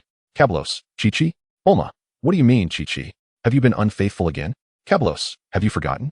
She is the daughter of the Ox King. Bulma, I'm asking if you've been unfaithful. She is just a child, don't go overboard. Cablos, what are you thinking? Chi-Chi likes Goku. There is no possibility for me. Upon hearing this, Bulma's expression brightened. Bulma, Goku's girlfriend? Quite the catch. She should be beautiful when she grows up. Cablos looked at Bulma, speechless. Is this what women are like? They don't compete for men, and everything is just fine, right? Remember how Huang Rong from the Legend of the Condor Heroes acted? At first, she was at odds with Munianzi. And as soon as she learned the latter didn't like her man, they became best friends. Host, Chi-Chi, battle power of 105 points. Bulma, Chi-Chi's battle power isn't too shabby, but it's still lower than mine. I'll give it a try. Host, Bulma, battle power of 315 points. What impressive beauties they are. Lung Ao Shuang. How can these two women have such high battle power? Lung Qing Xiao. I didn't expect such formidable women. I'll need to enhance my training when I return. Host, Krillin, battle power of 380 points. Truly deserving of being Sun Wukong's disciple. With a battle power of 380. Bulma scowled and complained to Cablos. Bulma, are all men deceivers? They each conceal their battle power. Cablos could only chuckle awkwardly. Host, next. Yamcha, also a disciple of Sun Wukong, with a battle power of 540 points. Yet another warrior surpassing Piccolo Daimao has emerged. The martial arts school where Mr. Wukong resides is indeed impressive. That is right. I heard, hey, Chi-Chi is walking towards Sun Wukong. Could they be part of the same group? Obviously. Who else could possess such power besides Sun Wukong's group? Host, Yajirobe, battle power of 260 points. Bulma, thankfully, the increase isn't too much. If it were more, I'd be outmatched. Cablos, perhaps Yajirobe simply feels that a battle power of 250 is somewhat ominous. Bulma, what do you mean? Chi-Chi approached Sun Wukong. Chi-Chi, Goku, it's been a long time. Sun Wukong, you're Chi-Chi? Due to Chi-Chi's youthful appearance, Sun Wukong recognized her immediately. Chi-Chi, yes. It's been 3 years. We'll meet again on the stage. With that, Chi-Chi departed. Sun Wukong, what a peculiar girl. Krillin, she wouldn't have feelings for you, would she? Sun Wukong remained silent. At that moment, Piccolo, under his alias, stepped onto the stage. Host, the Demon King's successor, battle power of 3,100. This contestant's battle power reaches an astounding 3,100, even surpassing our world-saving Sun Wukong. Piccolo, not quite. The true battle is yet to come. I know that Sun Wukong's battle power will rise further, and so will mine. Host, it can still increase? Piccolo did not respond to the host's words. His previous statement was not directed at the host, but rather an assertion towards Sun Wukong. Sun Wukong, he is here. It seems a fiercely balanced battle awaits. My body is already exhilarated. At that moment, the others, having undergone training in the Heaven's Temple, had acquired the ability to sense energy. Krillin whispered, "He is the Demon King. He is actually alive." Tianjin fan, indeed. I didn't expect his battle power to be so high. Now, besides Ryukong, it seems no one can match him. Krillin, Kablos. Just as Krillin was about to mention Kablos, he was met with a sharp glance from Kablos. Subsequently, Kablos stepped onto the stage, pondering how much battle power to reveal. He glanced at Sun Wukong and then at Piccolo. Perhaps it would be best to let them showcase their full potential in this battle.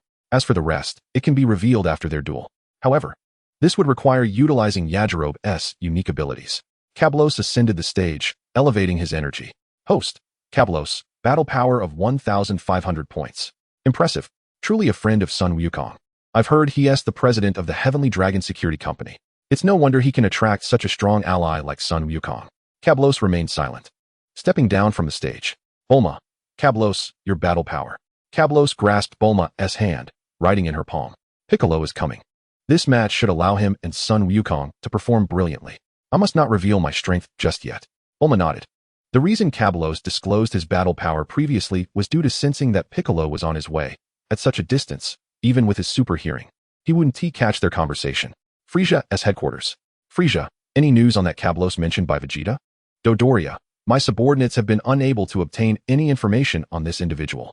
Frisia, inform Vegeta to return after completing this mission. I want him to specifically seek out this person. Dodoria, yes, Lord Frisia. Chapter 31, the top 8 matchups. While battling on a high-level planet, Vegeta received Frisia's recall message, feeling inexplicably irritable. Under his signal, the trio promptly shut down their scouters. Vegeta, you all saw Frisia's recall message, right? Raditz, we did. By the way, Vegeta, is that Kablos truly that formidable? Vegeta, of course. I witnessed it firsthand, and that was 3 years ago. He must be even more powerful now. Vegeta thought to himself, I'm stronger too. While I'm unsure of my exact battle power, it must be over 100,000. Following Kablos's guidance, Vegeta sought to engage in gravity training, but he found no one capable of constructing a gravity chamber, which infuriated him.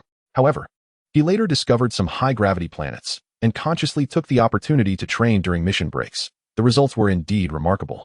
Now, he has adapted to over 100 times gravity, and his battle power is undoubtedly above 100,000. He even believes he wouldn't be weaker than any member of the Mecha Combat team. Yet, he remains curious about Kablos's current level of strength. From the recall message from Frisia, he sensed the urgency in the opponent's tone. Perhaps the date for the final showdown with Frisia is drawing near. Vegeta, Raditz. I recall you have a brother who was sent to Earth. Raditz. Yes, he was sent there because Kakarot's battle power was too low at birth. Hence, he was dispatched to such a remote planet. Vegeta, I'm not concerned about whether he can conquer Earth. After this mission, you should make a trip to Earth. Raditz, to Earth? Are you suggesting that Kakarot join us? However, his strength may not be sufficient. Nappa, indeed. Vegeta, Kakarot is merely a low-class warrior, unrefined and lacking training. His combat prowess is undoubtedly meager. However, should he transform into a great ape, it would indeed constitute a significant combat power. Raditz, the great ape transformation. How could I have overlooked that? Vegeta, silence. Why speak so much nonsense? Simply follow my instructions. Go to West City on Earth and enlist the assistance of the Capsule Corporation to locate Kablos. Raditz, Kablos? Is he also on Earth? Vegeta, do not say I did not warn you. Kablos has exceeded a combat power of 200,000 for 3 years now. If you cause chaos on Earth, no one will be able to save you. Raditz, understood. I will complete this task, but the distance to Earth is considerable. It will likely take me a year. Vegeta, the longer, the better. I shall inform Frisia that we have discovered Kablos's whereabouts, and that you have been dispatched to convey Frisia's goodwill. Pausing momentarily, concerned that Raditz might not comprehend, Vegeta elaborated. Vegeta, Frisia desires Kablos to serve his purposes, you understand? Your mission to Earth is to gauge Kablos's willingness. If he consents, we can buy ourselves some time. If he declines, then our decisive confrontation with Frisia may be hastened. Nappa, are we truly prepared to turn against Lord Frisia? Vegeta, Nappa, you know that Frisia is the fiend responsible for the obliteration of our Saiyan race. Previously, we lacked the strength to oppose him, but now, we may not be so easily vanquished. Of course, delaying is advantageous, as I improve with each passing day. Raditz, I understand. I will attempt to persuade Lord Kablos. Vegeta, mind your tone when addressing him. His immense strength does not guarantee he will bow to Frisia's demands. Raditz nodded. In the southern capital of Earth, the venue for the World Martial Arts Tournament. Host. According to our detector readings, our top 8 contestants have emerged. First place, Majin Buu, with a combat power of 3,100. Second place, Son Goku, with a combat power of 3,000. Third place, Kablos, with a combat power of 1,500. Fourth place, Tien, with a combat power of 660. Fifth place, Yamcha, with a combat power of 540. Sixth place, Krillin, with a combat power of 380. Seventh place, Bulma, with a combat power of 315. And eighth place, Kaiatsu. Apologies, due to unforeseen circumstances, Mr. Kaiatsu has withdrawn early. So the 8th place will be awarded to our lovely Chi-Chi, with a combat power of 105.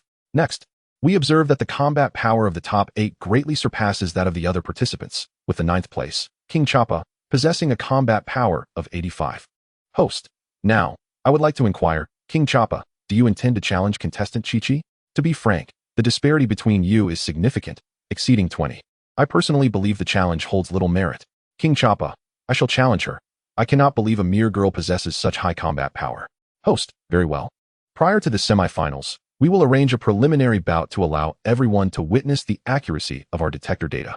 Miss Chi-Chi, are you agreeable? Chi-Chi, I have no objections. Son Goku, a preliminary bout? I thought we would dive straight into battle. Krillin, of course there would be. Their combat powers are somewhat comparable. By the way, Kaiatsu, why did you withdraw? Kaiatsu glanced at Kablos, hesitating before responding. Kaiatsu, I suddenly lost the desire to fight. I shall simply cheer for Tien. Krillin observed Bulma and Chi-Chi, then turned to Yamcha. Krillin, I comprehend your intention. Your combat level is akin to Miss Bulma's. If you were to battle her, you fear incurring the wrath of Brother Kablos, correct? Oh, then who should I fight? I certainly cannot contend with Brother Yamcha, and if it is Bulma, will I not be punished afterward? Krillin glanced fearfully at Kablos. Kablos, fear not. I shall not lay a hand upon you. However, you may not even have the opportunity to engage with Bulma. Krillin, what do you mean? Is it that, Kaiatsu? Kaiatsu, yes. I have pledged to Brother Kablos to assist in assigning opponents. Krillin, then, who shall I fight? Kablos, that remains a secret. On the arena, Chi-Chi and King Choppa assumed their stances. King Choppa, come at me. Chi-Chi, you wish for me to strike first? I shall not hold back. I cannot afford to lose this match. With that, Chi-Chi launched her assault. King Choppa, so swift.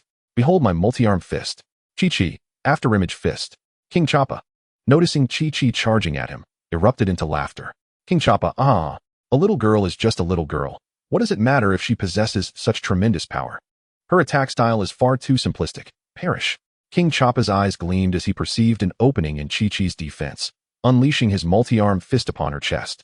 Oh no, Miss Chi-Chi is in peril. A spectator gasped. Son Goku observed the scene with calmness, a smile gracing his lips. Son Goku, Chi-Chi is about to win. Krillin, yes. That must be the after-image fist. Could she also be a disciple of the Turtle School? Yamcha, Chi-Chi's father is the Ox King, and his master is indeed Master Roshi. Krillin, so she is indeed a Turtle School disciple. No wonder. Sure enough, before their discussion subsided, King Choppa realized something was amiss. Oh no, it's an after-image. In that moment, Chi-Chi appeared behind King Choppa, delivering a kick that sent him tumbling from the arena. Host. King Choppa has been knocked out of the arena. I hereby declare that the 8th spot is awarded to contestant Chi-Chi. King Choppa shook his head as he stood up. King Choppa, you are truly impressive. That must be the after-image fist. I wonder what your connection is to the martial arts deity, Master Roshi. Chi-Chi, my father is the Ox King, a disciple of Master Roshi. King Choppa, no wonder. Are the others also related to Master Roshi? You are all remarkable. I feel quite outdated now. I shall no longer participate in martial arts tournaments. Kablos, Mr. King Choppa, I would like to invite you to join my dragon security company. King Choppa, you are Mr. Kablos, correct? A combat power of 1,500.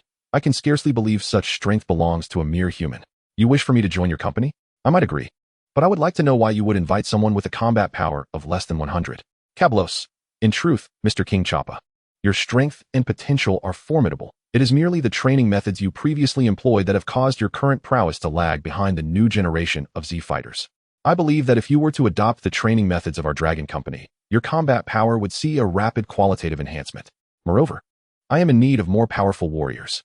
King Choppa, I understand. I accept your offer. Host, the 8 spots have been confirmed. We shall now draw lots for the one-on-one duels. Son Goku approaches to draw first, securing number 1. Chi-Chi draws number 2. Krillin draws number 3. Piccolo, number 4. Yamcha, number 5. Tien, number 6, Kablos draws number 7, and Bulma, number 8. This dual order has been arranged by Kablos, with Kaiatsu exerting telekinetic control. Chapter 32, Son Goku vs. Piccolo. Host, the first match commences. Please welcome our previous champion, Son Goku. Son Goku stepped forward, bowing to the audience. Host, it is evident that our contestant Son Goku is quite humble. Next, let us invite contestant Chi-Chi to the stage. Chi-Chi ascended to the arena. Host, the match begins. Chi-Chi, Son Goku, do you remember what you promised me 3 years ago? Son Goku, huh? What?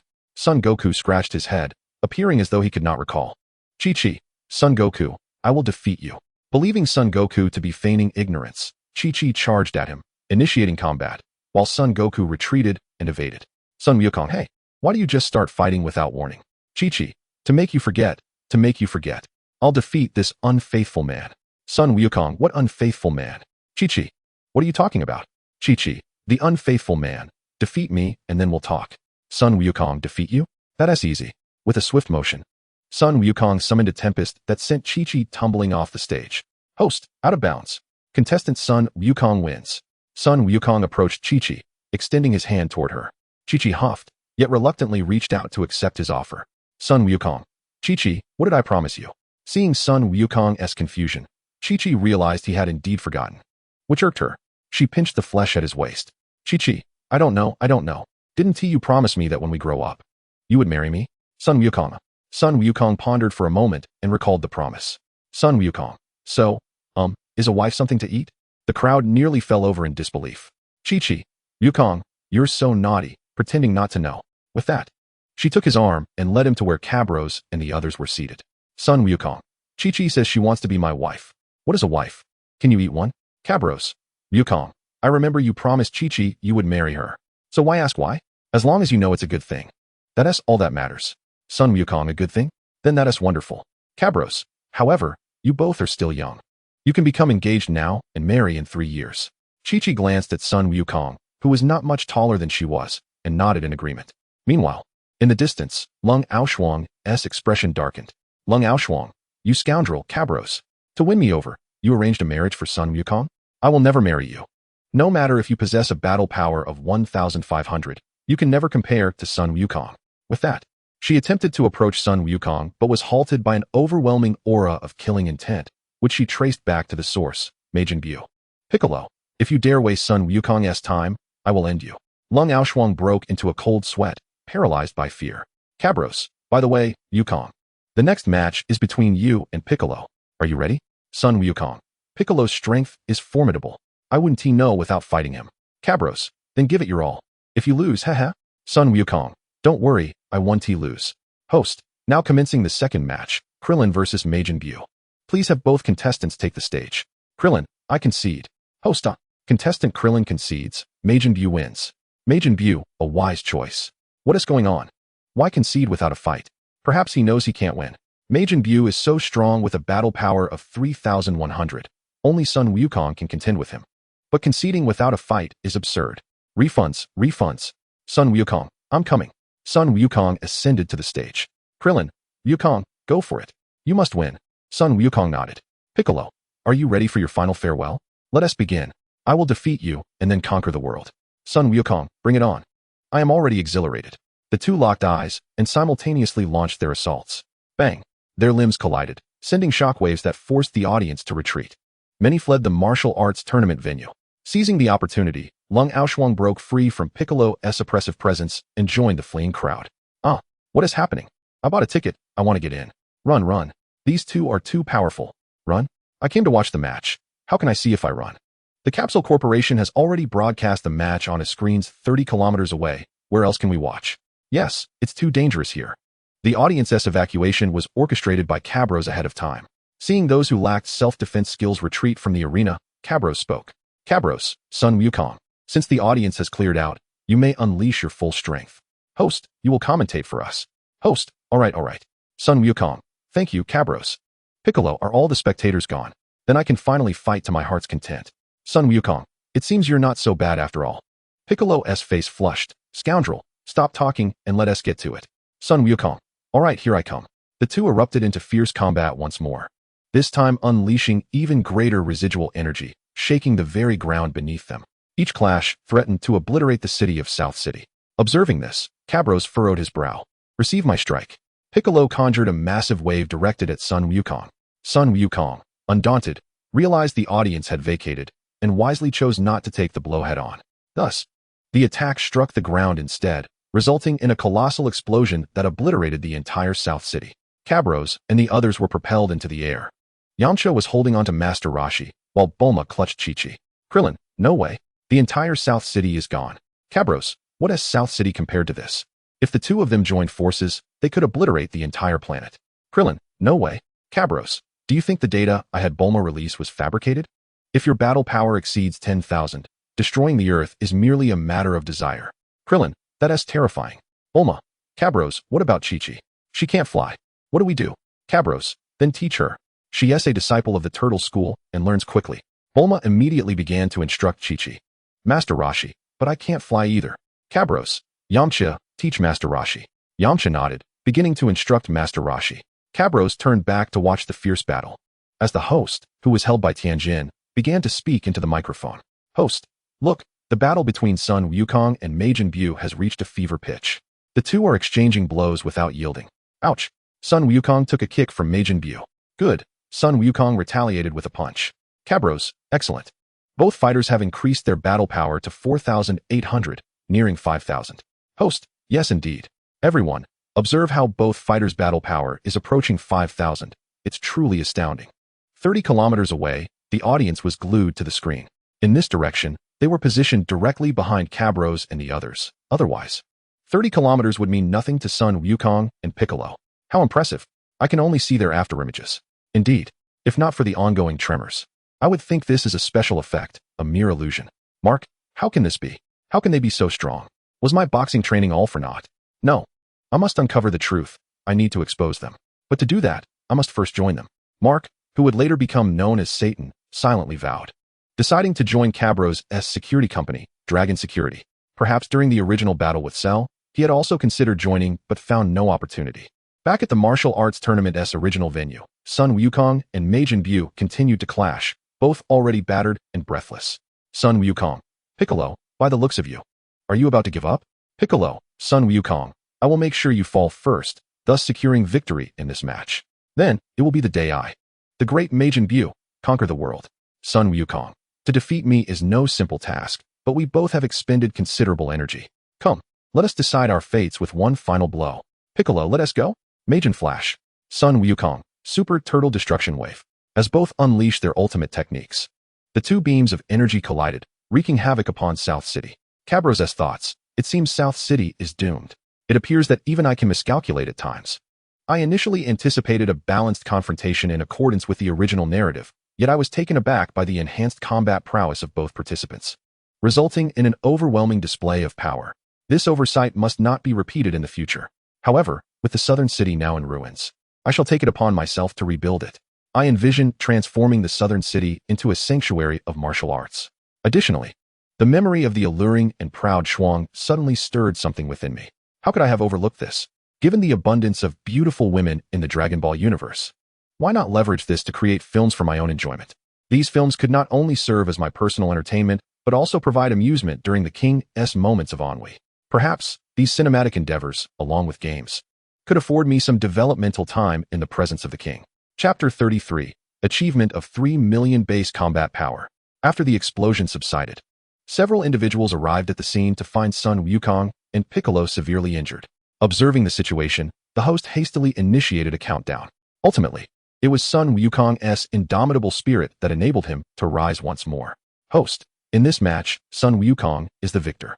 Cablos presented Sun Wukong with a Senzu Bean, and he was instantly revitalized. Sun Wukong, could I have another Senzu Bean, please? Understanding Sun Wukong's intent, Cablos provided him with another bean, which Sun Wukong then offered to Piccolo. Upon his recovery, Piccolo, true to the original tale, exchanged harsh words before soaring away. Host, is that the Demon King Piccolo? 30 kilometers away, the audience was equally astonished. Host, Mr. Sun Wukong, may I inquire why you allowed the Demon King Piccolo to depart? Sun Wukong, Piccolo is no longer the malevolent being he once was. He has changed for the better. Moreover, his presence spurs me to train harder. Host, I see. While the host remained silent, Those watching the live broadcast began to murmur in confusion. What was happening? Why did Sun Wukong spare the Demon King Piccolo? Could it be that they were in cahoots? Were they orchestrating an elaborate ruse to elevate their status as warriors? Indeed, it seemed so, for I had believed Sun Wukong to be a hero of the world, only to discover he was an accomplice of a Dark Lord. Indeed, every world has its share of contrarians and schemers who exploit public opinion. Alas, this is the Dragon Ball universe, where power reigns supreme. Try applying your public opinions to King Frieza and see how swiftly he responds with a cataclysmic annihilation. At that moment, the opinion control personnel arranged by Cablos reappeared. Huh, you fools. So what if they are in league with one another? They possess a combat power of 3,000, while you, a mere 1 or 2.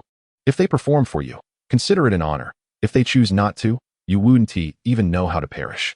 Indeed, their strength is wasted on you pathetic lot. I believe Sun Wukong seeks to use the Demon King Piccolo as motivation for his own advancement. As for the reason, it must surely be to bolster his strength against threats from the cosmos. Exactly.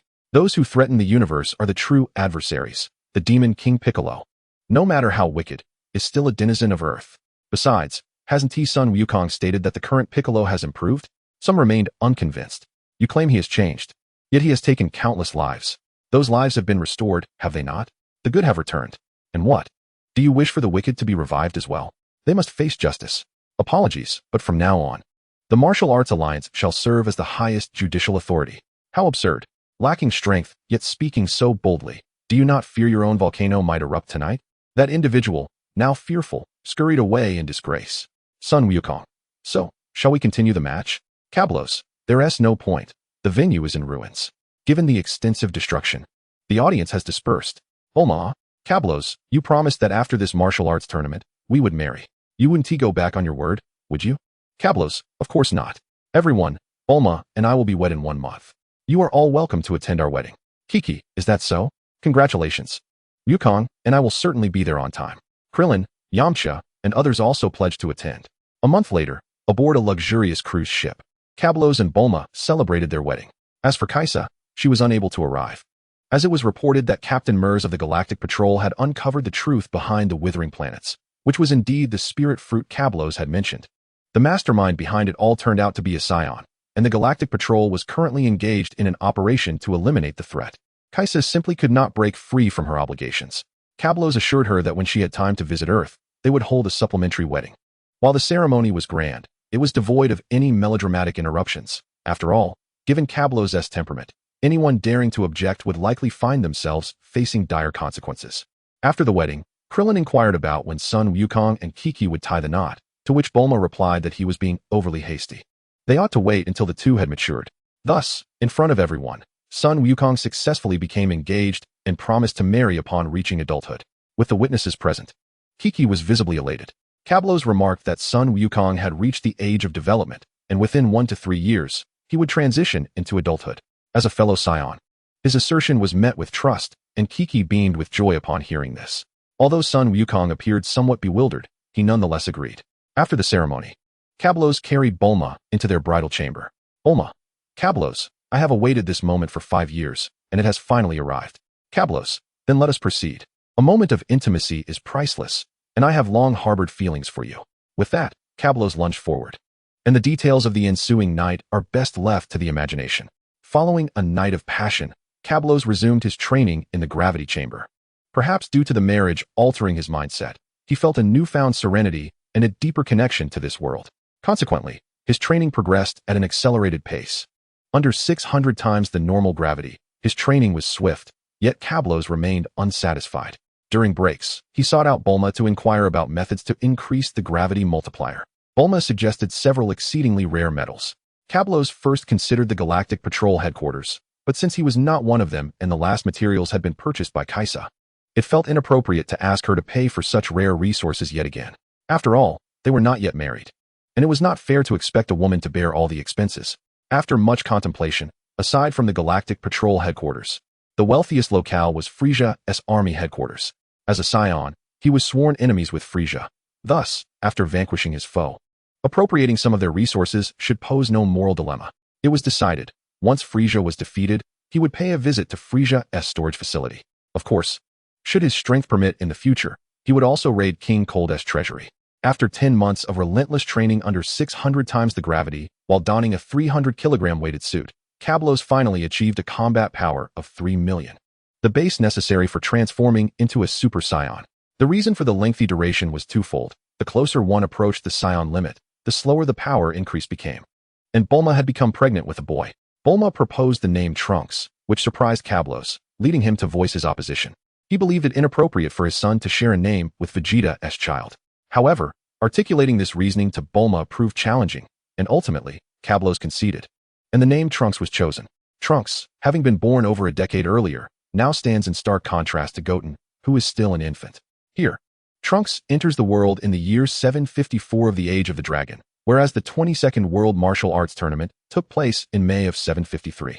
A month later, as Trunks celebrates his first month, Cabros resumes his training after a brief hiatus, feeling a newfound sense of tranquility within. This relaxation, however, does not equate to complete idleness.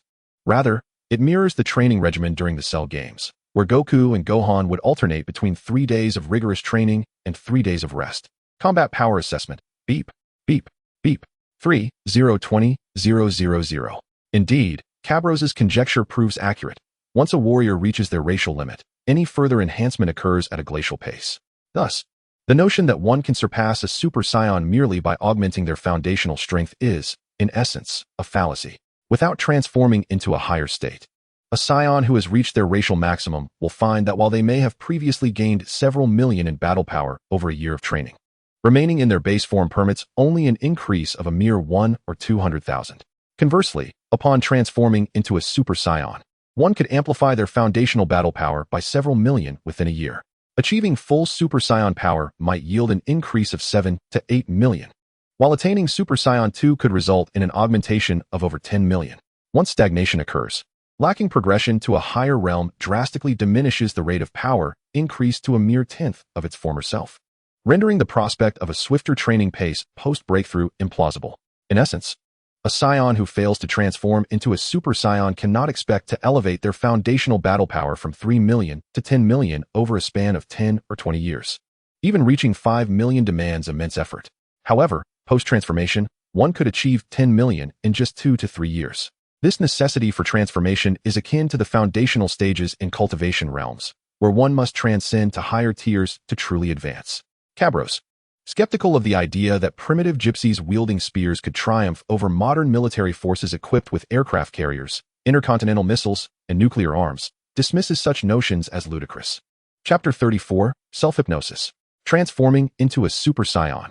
Upon reviewing a month's worth of training data, Cabros realizes that he must find a way to ascend to Super Saiyan. Only after breaking through can he engage in meaningful training, for any further efforts prior would be a futile endeavor. Cabros understands that the prerequisites for transforming into a Super Saiyan include a foundational battle power of 3 million and a surge of anger. Given his current battle power, the latter should not pose a challenge for someone with a background as a screenwriter in a previous life. He has often immersed himself in the protagonist's experiences while penning scripts, shedding tears for their plights, laughing with them, and sharing in their frustrations, especially in light of the rise of female-centric narratives. It is in these tales that he truly comprehended the essence of feeling stifled, as protagonists faced overwhelming incompetence, stirring a sense of anguish within him. Although he yearned to witness their eventual vengeance, he recognized that narratives in female-oriented fiction often culminate in disappointingly mild resolutions. Such tales, rife with regret, led him to perceive the protagonists as foolish, pitiable cowards, unworthy of respect. Nevertheless, it is undeniable that many writers of female-centric fiction are indeed not men. Yet, the popularity of these stories, often adapted into television dramas, raises questions about societal intentions, perhaps a desire to keep the masses docile, allowing them to experience grievances without resorting to extremes, thereby manipulating them within a fabricated framework. Let us proceed with this narrative construct. Cabros reflects on a female-centric novel he once read, embarking on a journey of meditation and self-hypnosis. In this meditative tale, Yifeng traverses into the realm of cultivation, becoming the beloved saint of the esteemed Kanglan sect. This Yifeng, while sharing a name with Cabros, is characterized by his indecisive nature and an insatiable craving for affection. He operates under the naive belief that genuine kindness begets kindness in return, thus selflessly aiding the disciples of his sect, and even some elders. His master, having benefited from Yifeng's unwavering support, achieved a breakthrough to the divine transformation stage, while Yifeng himself, at just over 30, approaches the culmination of the fusion stage, poised to face the tribulations of ascension. In the entirety of the Kanglan sect, and indeed the Kanglan continent, no one has reached the ascension stage due to the last great war between celestial beings and demons, which claimed all ascendants. They were subsequently discovered by the higher realm and forcibly ascended after a mere 50 years in the cultivation realm. Now, 50 years have passed since the last conflict, and the final ascendant has departed for the celestial realm. Yifeng stands as the preeminent figure in the cultivation world.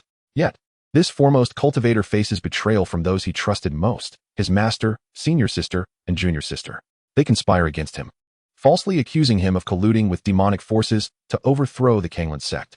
The absurdity lies in the fact that should Yifeng wish to topple the sect, he would require no assistance. He is fully capable of orchestrating it alone.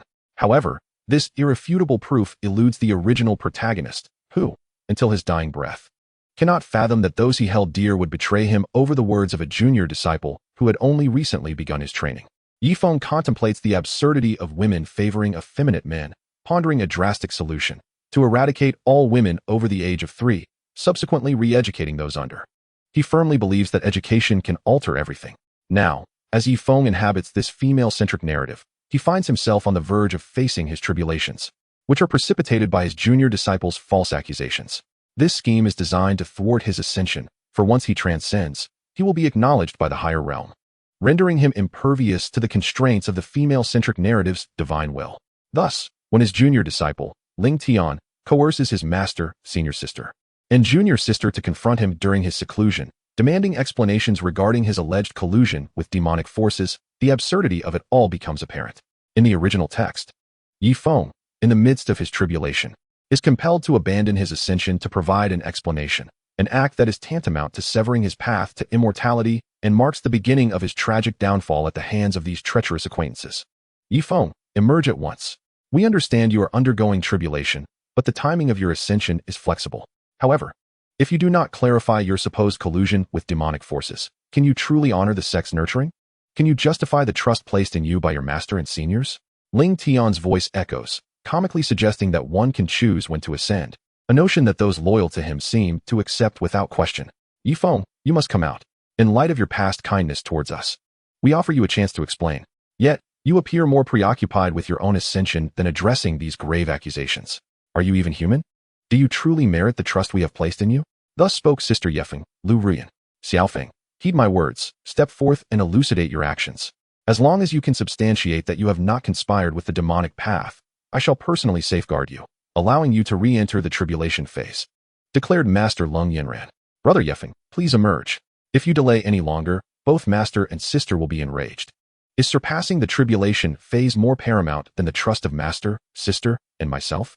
Lin Tian asserted. You have indeed changed. You have conspired. You have been seduced by the forces of darkness. Otherwise, you would not disregard our opinions, Sister Han Xiaoyan lamented. At that moment, within the barrier, Yifeng had already been replaced by an alternate version of himself from another realm. As he listened to those he once held dearest, who had once been willing to lay bare their souls for him, so fervently defend an outsider with such baseless accusations, a fierce rage ignited within him. What nonsense is this? How can the tribulation be less significant than your trust? Do you think the tribulation is akin to a meal, something one can pause at will? And to consider these ingrates conspiring with Lin Tian to usurp my spiritual roots and cultivation is utterly shameless. Were it not for me, these masters and sisters would have long been preyed upon in this merciless realm of cultivation. Had the original Yifeng, the innocent one, been present, he might have stepped out. However, he did not. Instead, he fortified the soundproof barrier further, employing his most potent techniques to establish the strongest defensive barrier. In the original narrative, when those ingrates found they could not sway Yifeng, they forcefully breached the barrier, only to be met with a self-repelling force that nearly cost them their lives. Yifeng had intervened to prevent their demise. Their exploitation of his benevolence was evident. This benevolence, in the current Yifeng's eyes, was nothing short of foolishness. To thrive is to assist the world. To be impoverished is to safeguard oneself. If you cannot even protect yourself or love yourself, how can you expect others to cherish you? What a jest. This male protagonist of the female-centric narrative is nothing but a coward. As expected, seeing that Yifeng remained silent, Lin Tian suggested they assault the protective barrier. Initially, Master Lung Yinran hesitated, but after a few words of persuasion from Lin Tian, who insinuated that Yifeng must be harboring demonic entities to dare keep the barrier intact, they all fell for it. and began their assault. It is laughable that a barrier set by a powerful cultivator could be breached by a mere gathering of those in lower realms. Soon, they were severely injured by the barrier's self-defense. As the commotion escalated, they began to hurl insults at Yefeng, accusing him of being unfilial and careless about Master Lung Yinran's life. As she was on the verge of being killed by the barrier's backlash and still did not withdraw it, Yefeng, however, remained undistracted, fixated solely on breaking through to the tribulation phase. Not only did he seek vengeance against these ingrates, but once his power was sufficient, he would annihilate the heavenly decree of this female-centric world. The imposition of heavenly will upon human perception is a profound insult to the great figures of humanity from the 3 sovereigns and 5 emperors. Should the mythic beings from beyond the realm take notice, these female-centric heavenly decrees would undoubtedly be obliterated. Oblivious to the din outside, Yefeng concentrated on his breakthrough. As anticipated, he succeeded, achieving the tribulation phase. The heavenly tribulation descended, and he vowed that once he overcame it, it would mark the commencement of reckoning. Chapter 35, Self-Hypnosis. Transformation into a Super Saiyan. Outside, Lin Tian's countenance paled as he witnessed the descent of the heavenly tribulation. He knew his opportunities were dwindling. Master, Yefeng is on the verge of successfully overcoming the tribulation. Once he does, he will be beyond control. Yefeng, I offer you one final chance. If you still regard me as your master, you must halt the tribulation immediately, Master Lung Yinran commanded. At this juncture, Yefeng's voice rang out, Are you foolish? Now that I have commenced the tribulation, is it even feasible to halt it? Master Lung Yinran's face flushed, and she continued, Child, if you were to abandon your cultivation, the heavenly tribulation would have no target and thus would not descend. Yefeng retorted, Begone, a pack of ungrateful wolves. I intend to transcend the tribulation and become immortal. And you wish for me to waste my cultivation? Why don't you self-destruct your own cultivation instead? Yefeng, my intent in asking you to forsake your cultivation is solely to clear your name and dispel the suspicions of collusion with the demonic path, Master Lung Yinran explained. Sister, the master speaks true. You must quickly abandon your cultivation, or it will be too late. Lu Rian urged. Too late? How can it be too late? Is it you who cannot afford the consequences? Yefeng countered. Brother Yefeng, how can you speak so of the master and sister? They only wish for your well-being. Han Xiaowei interjected. For my well-being? How come I fail to perceive it? Yefeng scoffed. Brother Yefeng, our master and sisters merely wish for you to clear your name. You must understand, collusion with the demonic path is a grave sin. They are willing to grant you this opportunity. You must not squander their kindness. Lin Tian implored. Yefeng laughed heartily. To clear my name? It has always been the accuser's duty to provide evidence.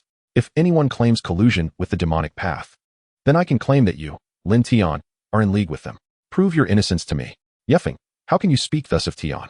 He is but a novice in the Qi refinement stage. How could he collude with the demonic path? Master Lung Yinran interjected. Indeed, brother. Lin Tian is merely a Qi refinement novice. What value would he hold for the demonic path? Lu Rian added. How does he lack value? By earning your trust, slandering me as a conspirator, and forcing me to abandon my cultivation to interrupt my tribulation, the entire Kanglan sect would lose a peak fusion stage cultivator, a tribulation phase powerhouse. Wouldn't that be a boon for the demonic path? Master Lung Yinran's expression shifted, her intellect returning. What Brother Yefeng asserts is indeed factual. Do you wish for our Kanglan sect to lose a peak fusion stage cultivator, to forfeit a tribulation phase powerhouse, thus granting the demonic path an opportunity? Internally, Lin Tian cursed. How has Yefeng suddenly become astute? He has always scorned explanations, merely insisting he is innocent, claiming the righteous are clear. But what is this? His reasoning is remarkably coherent. If I falter in my response, I may be deemed the conspirator.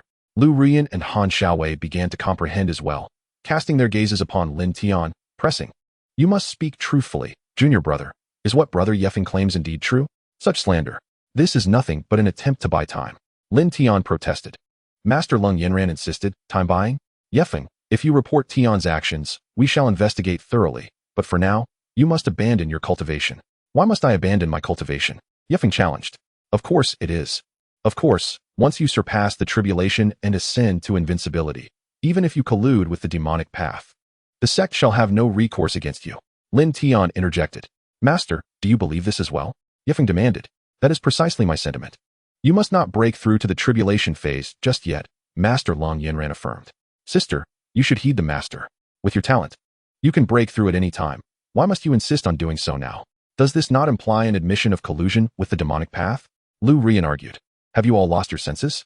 My breakthrough to the tribulation phase is collusion with the demonic path? Yefeng exclaimed. Henceforth, Should you transcend the tribulation, you may evade judgment. If you have not colluded with the demonic path, why then must you evade judgment? Han Xiaowei post. Transcending the tribulation is no trifling matter. Do you think it is simple as dining or drinking? Just because I possess the talent to transcend at any moment, do you presume I can become immortal at will? Lu Rian, do not think I am unaware of your thoughts. As my senior sister, you have always felt inferior to me, and while I have aided you immensely, had I not, you would merely be a foundation establishment novice. Yet, great kindness begets great enmity. You wish for me to abandon my cultivation, then belittle me to reclaim your standing as the senior sister. Do you take me for a fool, you ingrate? And you, Han Xiaowei, were it not for me, could you have broken through to the golden core stage? Could you have comprehended sword intent? You would be but a mere servant, lesser even than the outer disciples of Kanglin's sect. Were it not for my pity, you would have long been bullied to death by the outer disciples. Master, do not feign innocence. As my mentor, you hastily condemn me based solely on a word from a junior disciple, compelling me to forfeit my own cultivation. How naive of you to think I would be oblivious to your motives. You harbor the belief that my strength eclipses your own, thus stealing your limelight as a master. You even presume that, as the eldest disciple, for the sake of harmony within the sect, I should willingly endure this injustice. As the adage goes, only those who wrong you understand the depths of your grievance. Deep down, you are all aware of my innocence. It is merely that you cannot bear to part with my talents and fear that my formidable power may slip beyond your control. Indeed, you desire to dominate me, treating me as a mere slave to serve your every need. In your hearts, you believe that my innate gifts and the resources I have acquired should be unconditionally surrendered to you, after which I should humbly prostrate myself and inquire, "Oh, esteemed ones, is today as provision sufficient? Shall I venture into the demon realm to procure more?" You wish to reap the benefits of my abilities while demanding my subservience and reverence. Do you truly think this is feasible? You treacherous wolves, with but a single word from Ling Tian, have compelled me to interrupt my tribulation and renounce my cultivation.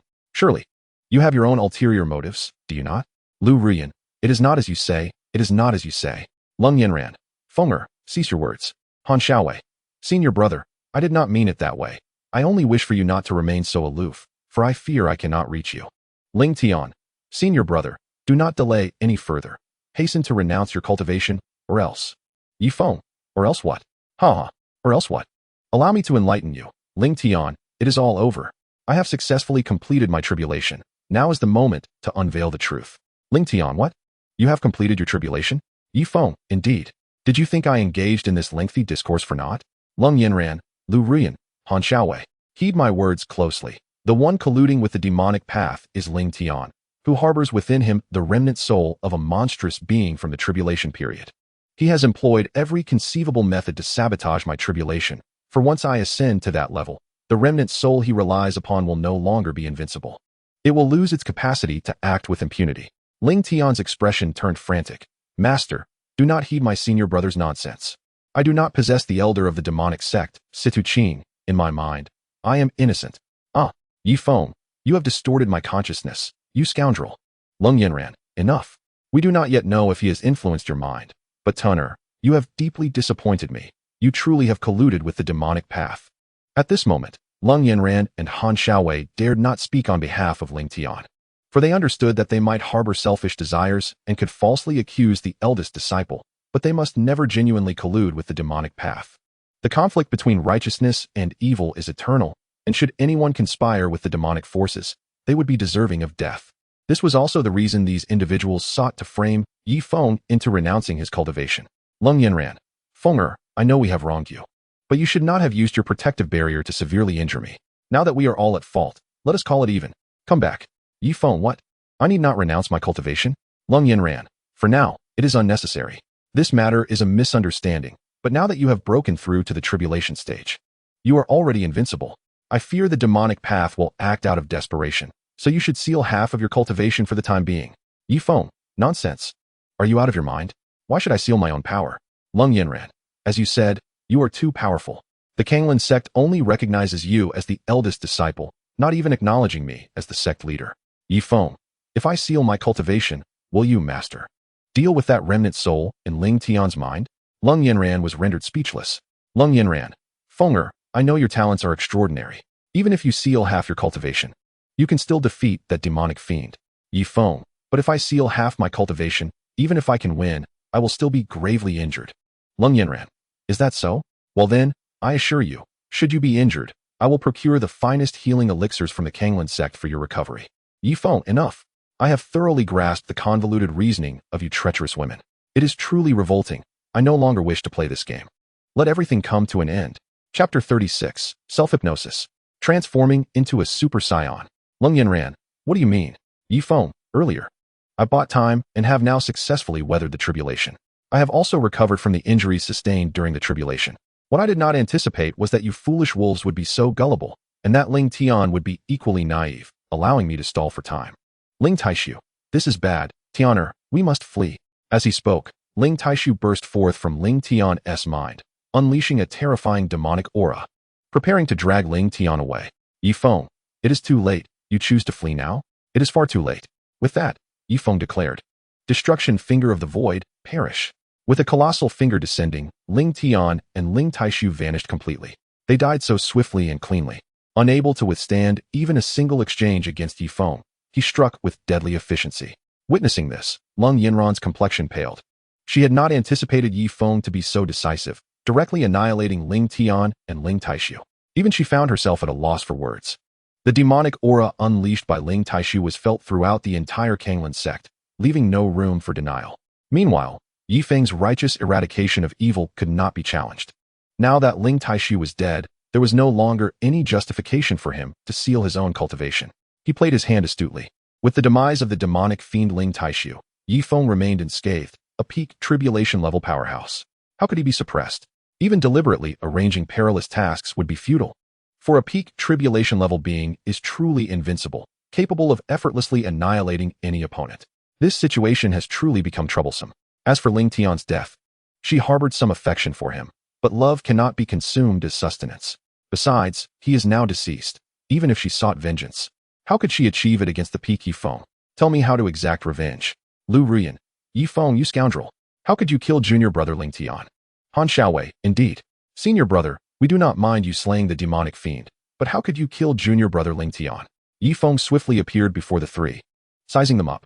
Yifeng, the mindset of these women is utterly deranged. Ling Tian colluded with the demonic path and was forgiven.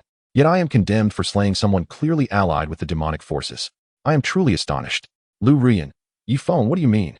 You have committed fratricide against a junior brother and now seek to justify it? You speak of collusion with the demonic path. It is the law enforcement hall's duty to handle such matters. Moreover, the sect leader has the authority to deal with this as well. What gives you the right to kill a fellow disciple? Yifeng, do you know? In truth, I could end all of this right now, but I wish to discern what further nonsensical arguments you will present. Continue, so that I might understand the nature of the treacherous wolves I have assisted over the years. Lung Yanran, enough. How can you speak to your senior sister in such a manner? While she may have spoken somewhat harshly, she is fundamentally correct. You have slain a demonic fiend. How could you also kill your junior brother? Are you so merciless and bloodthirsty? Indeed, I misjudged you. You are a remorseless murderer. Not merely colluding with the demonic path, but striving to become one with it. You are the very embodiment of evil. Yifeng, impressive, impressive. Master, I hold profound admiration for your ability to twist white into black and black into white. Your logical reasoning is unparalleled. If one were to present this to an ill-educated child, they would surely be deceived. To label me a demon for slaying one who conspired with the demonic path, does that not render every practitioner a demon? Who among us has not taken a life? Lung Yanran, your words are meaningless. Fenger, you have already succumbed to demonic influence. Do not delay in sealing your cultivation and surrendering yourself to the law enforcement hall for judgment. Yifeng, why must I seal my cultivation and surrender? What benefit does this hold for me? Lung Yanran, if you do not seal your cultivation and do not bravely accept the judgment with your own hands, you shall never attain forgiveness from me, nor from your senior and junior sisters. You will never become the beloved eldest brother of the Kanglan sect. With a cold laugh, Lung Yanran unleashed her trump card, convinced that Yifeng could not live without their affection.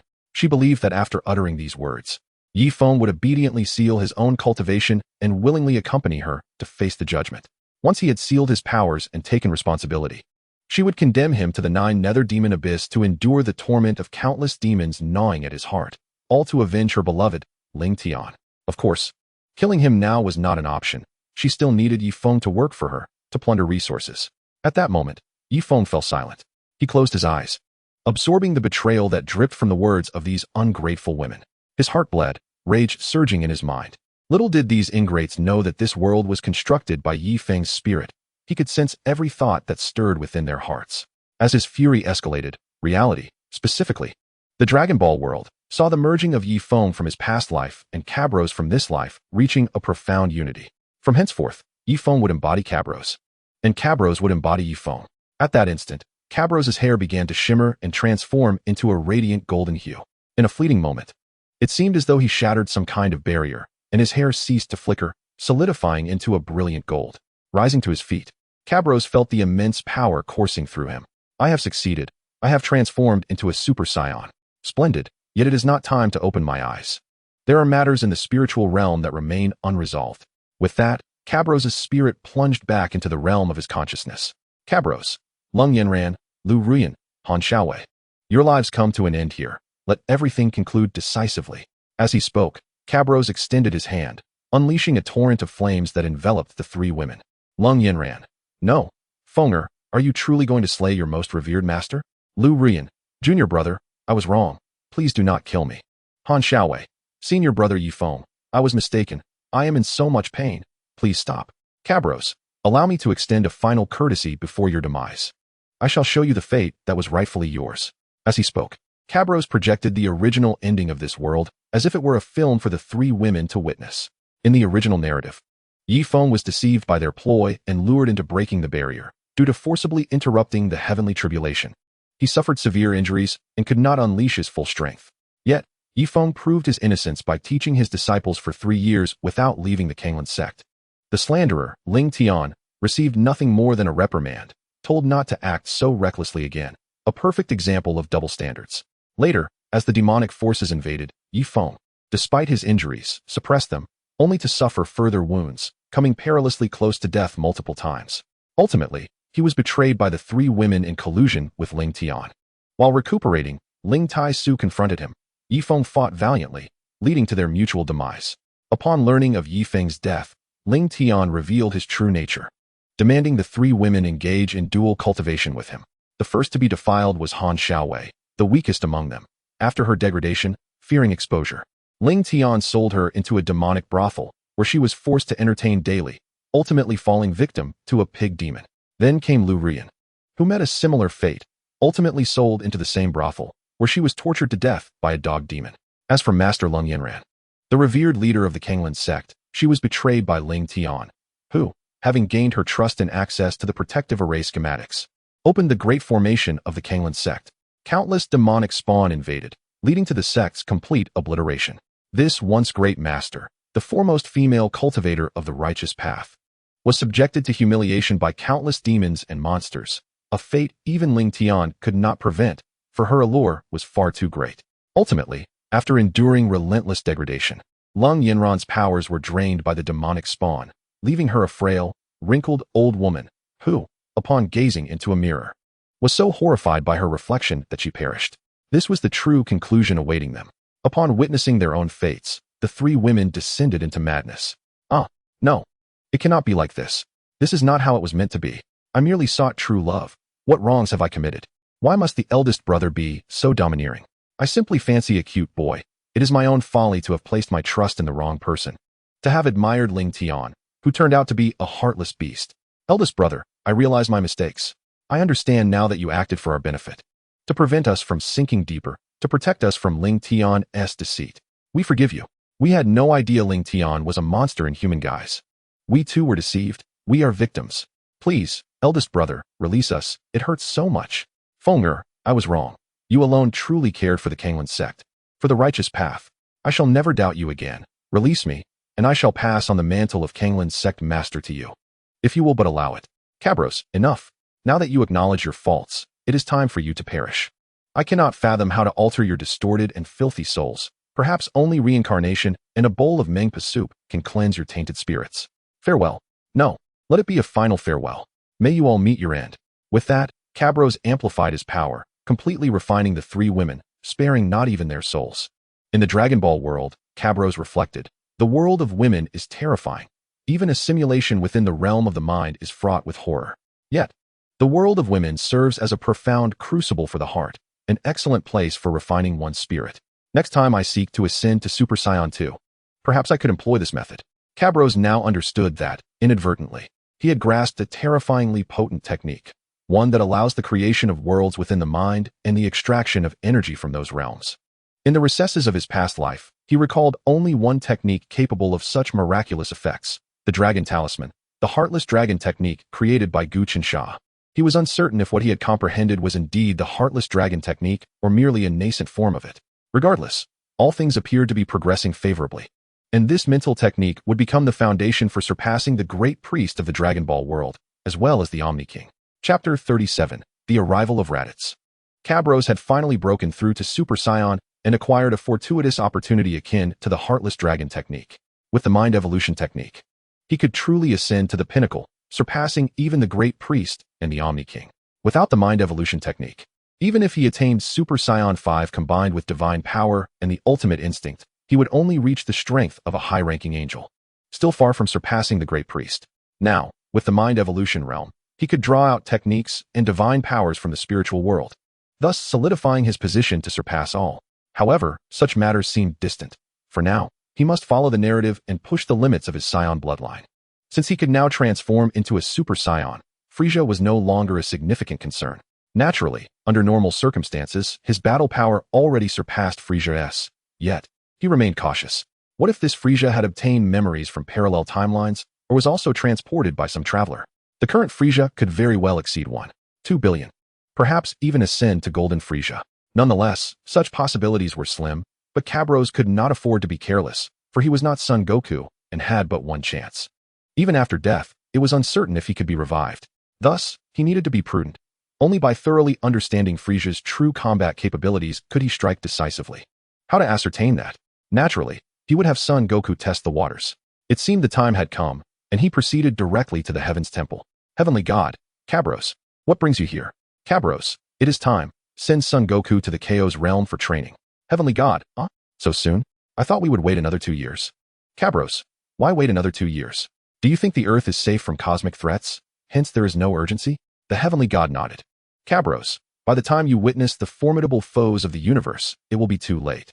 We must prepare in advance, enhancing our strength rather than scrambling at the last moment when the enemy arrives. God, but Son Wukong has been training all along. Cabros, training continuously. Yet how could he be matched by Piccolo after just 3 years? You have seen my gradual pursuit of knowledge. You should understand that only superior training methods can swiftly elevate one's combat prowess. The same amount of time spent on different training regimens yields entirely disparate results. In the past, I focused solely on my own training during critical moments, leaving no time to monitor Son Wukong. What about you? I thought you had already arranged for him to train with the KO. The god fell silent, his expression darkening. God, I was mistaken, but it is indeed peculiar. When you advised me to have Son Wukong undergo training akin to yours, I found it splendid and wished to bring him to the temple immediately.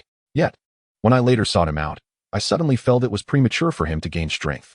The goddess words caused Cabros' expression to shift dramatically. Is this the influence of Gaia's consciousness?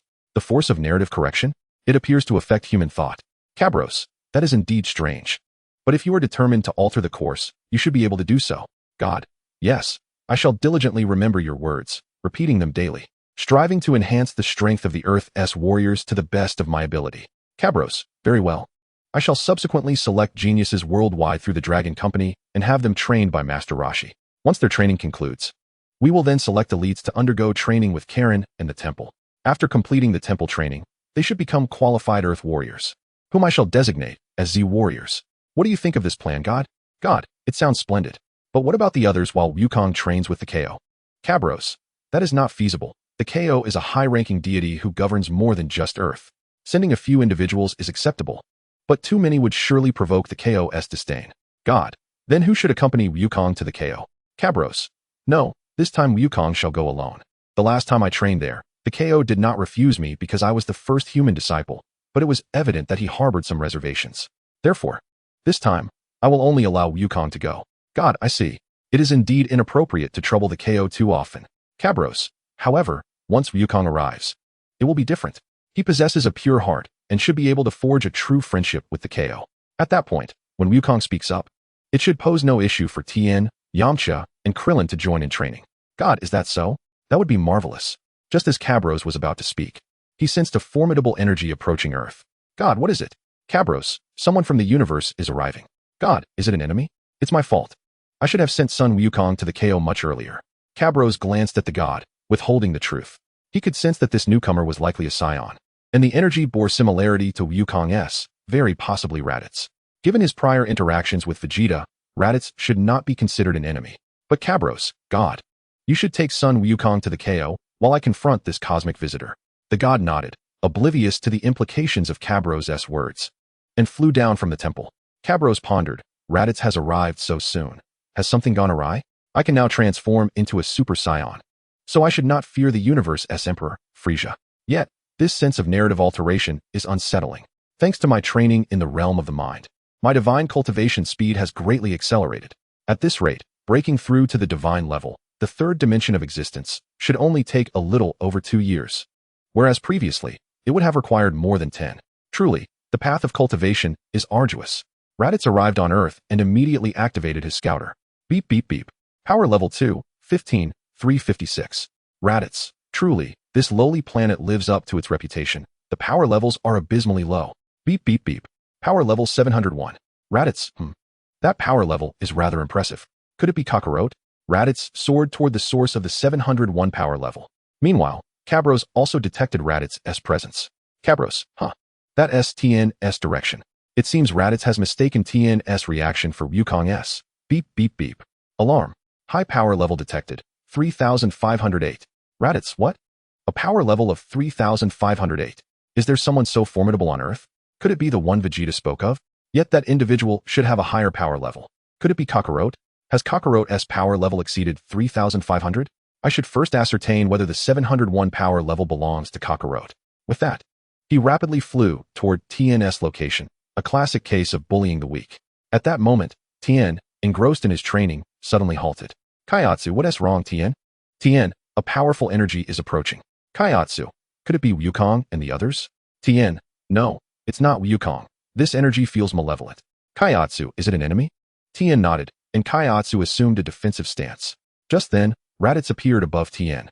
Raditz, not Kakarot, how peculiar. Hey, do you know where Kakarot is? Tien, Kakarot?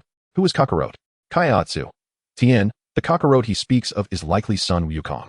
I recall Cabros mentioning that Sun Wukong's Saiyan name is Kakarot. Tien, you're looking for Sun Wukong? He is near West City, by the Baozi Mountain. Raditz, you mentioned Cabros. Do you know where he is? Raditz landed. His objective being to find Cabros. Kakarot was merely a trivial familial bond. Tien frowned. Aren't you looking for Kakarot? Why are you now searching for Cabros? At that moment, Kaiatsu keenly noticed the tail around Raditz's waist. He pointed and spoke. Kaiatsu. Tien, he seems to be a Saiyan as well. Tien, a Saiyan? Understood. Cabros should be over in West City. He is heading this way. Raditz hastily manipulated his scouter, yet failed to detect Cabros' signal. Raditz, what did you say? One moment it's West City. The next you say he is coming this way? Are you mocking me? With that, he prepared to strike Tien. Tien, you wish to make a move? Then come at me. Tien was eager for a challenge. A year ago, during the World Martial Arts Tournament, he had not even fought, feeling that 3 years of training had gone to waste. Now, with Raditz's arrival, he was impatient to engage this Saiyan in battle. Chapter 38. Raditz versus Tien. Tien, I'll tell you now. On Earth, individuals can freely control their power. Your scouter failed to detect Cabros because he is currently exhibiting a lower power level. As Tien spoke, he removed his weighted clothing, and as the garments fell away, the numbers on Raditz's scouter began to change. Beep beep beep. Power level 907. Raditz, a power level of 907? Your strength is quite commendable. Too bad it pales in comparison to mine, as I boast a power level of 1500. Tien, in combat, sometimes it is not the numbers that determine the outcome. Who wins and who loses can only be revealed through confrontation. Raditz, very well, then let us indulge in this little game. Kaiatsu, Tien, Kaiatsu, step aside for now. It has been quite a while since I've had the chance to stretch my muscles. Kaiatsu nodded and moved aside. At this moment, Cabralos sensed the surge in Tien's fighting prowess as he approached, realizing that a thrilling battle with Raditz was imminent, and thus chose not to intervene. Tien initiated the assault, delivering a powerful punch aimed squarely at Raditz's face, leaving Raditz astonished. Raditz exclaimed, "How is this possible? Your speed is astonishing." Tien replied, "I have previously informed you that one's battle power can indeed evolve through combat. I can clearly state that my ki has elevated my battle power to over 60.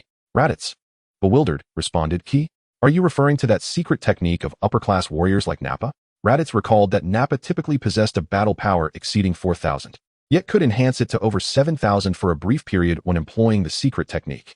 He mistakenly assumed that Tien was utilizing a similar method, unaware that Tien's ki did not impose a strict time constraint like the secret technique, akin to the Kaioken. Tien retorted, a secret technique, perhaps. As Raditz activated his scouter, he discovered, to his astonishment, that Tien's battle power had indeed surpassed 1,500. Raditz scoffed, even if your battle power matches mine, you stand no chance against us Saiyan warriors. Tien countered, is that so? Your movements may be swift, but your accuracy leaves much to be desired. Raditz, indignant, shot back, what did you say? Accuse me of lacking precision? I am a seasoned warrior, unlike you pampered children raised in a peaceful world. Prepare to face my attack. With that, Raditz unleashed a wave of energy, but Tien effortlessly deflected it with both hands. When he looked again, Raditz had vanished. Utilizing his ki to sense the surroundings, Tien quickly located Raditz, who had positioned himself behind Tien, launching a full-force kick aimed at Tien's head. Raditz shouted, Die? How could you possibly evade my strike? To Raditz's disbelief, Tien bent down, narrowly avoiding the attack. Tien replied, Humph, you can only track me with your eyes, which is why you cannot keep pace with my speed. Raditz retorted, Are you saying you do not rely on sight? What nonsense. Tien challenged him, if you doubt it, then try for yourself. With that, Tien turned to face Raditz, closing his 3 eyes. Raditz sneered, You dare to close your eyes before me? That's a death wish. Raditz charged forward, but no matter how he attacked, he found Tien able to easily thwart his efforts. Raditz exclaimed, How can this be? Tien smirked. I am under no obligation to explain. In this battle, your defeat is assured. Raditz, though impressed by Tien's skill, declared, Is that so? Your technique may astonish me, but in the face of absolute power, all skill is rendered futile. Tien asked, What did you say? Raditz, shedding his gravity suit, revealed that Vegeta had enforced its use for a quicker enhancement of battle power. Beep, beep, battle power at 2050. Raditz laughed, Ha ha ha. Vegeta was right. Wearing this gravity suit indeed boosts my power. Now that I exceed 2,000, what will you do? Prepare to die? With that, Raditz lunged at Tien, who found himself thoroughly outmatched. Though Raditz's movements were less than graceful and he lacked finesse, his sheer strength dwarfed Tien's capabilities, forcing Tien to endure a barrage of blows. Tien mused, I did not anticipate you concealing such power. However, this is preferable. The previous skirmish lacked the thrill of true combat, pushing his battle power to the limit.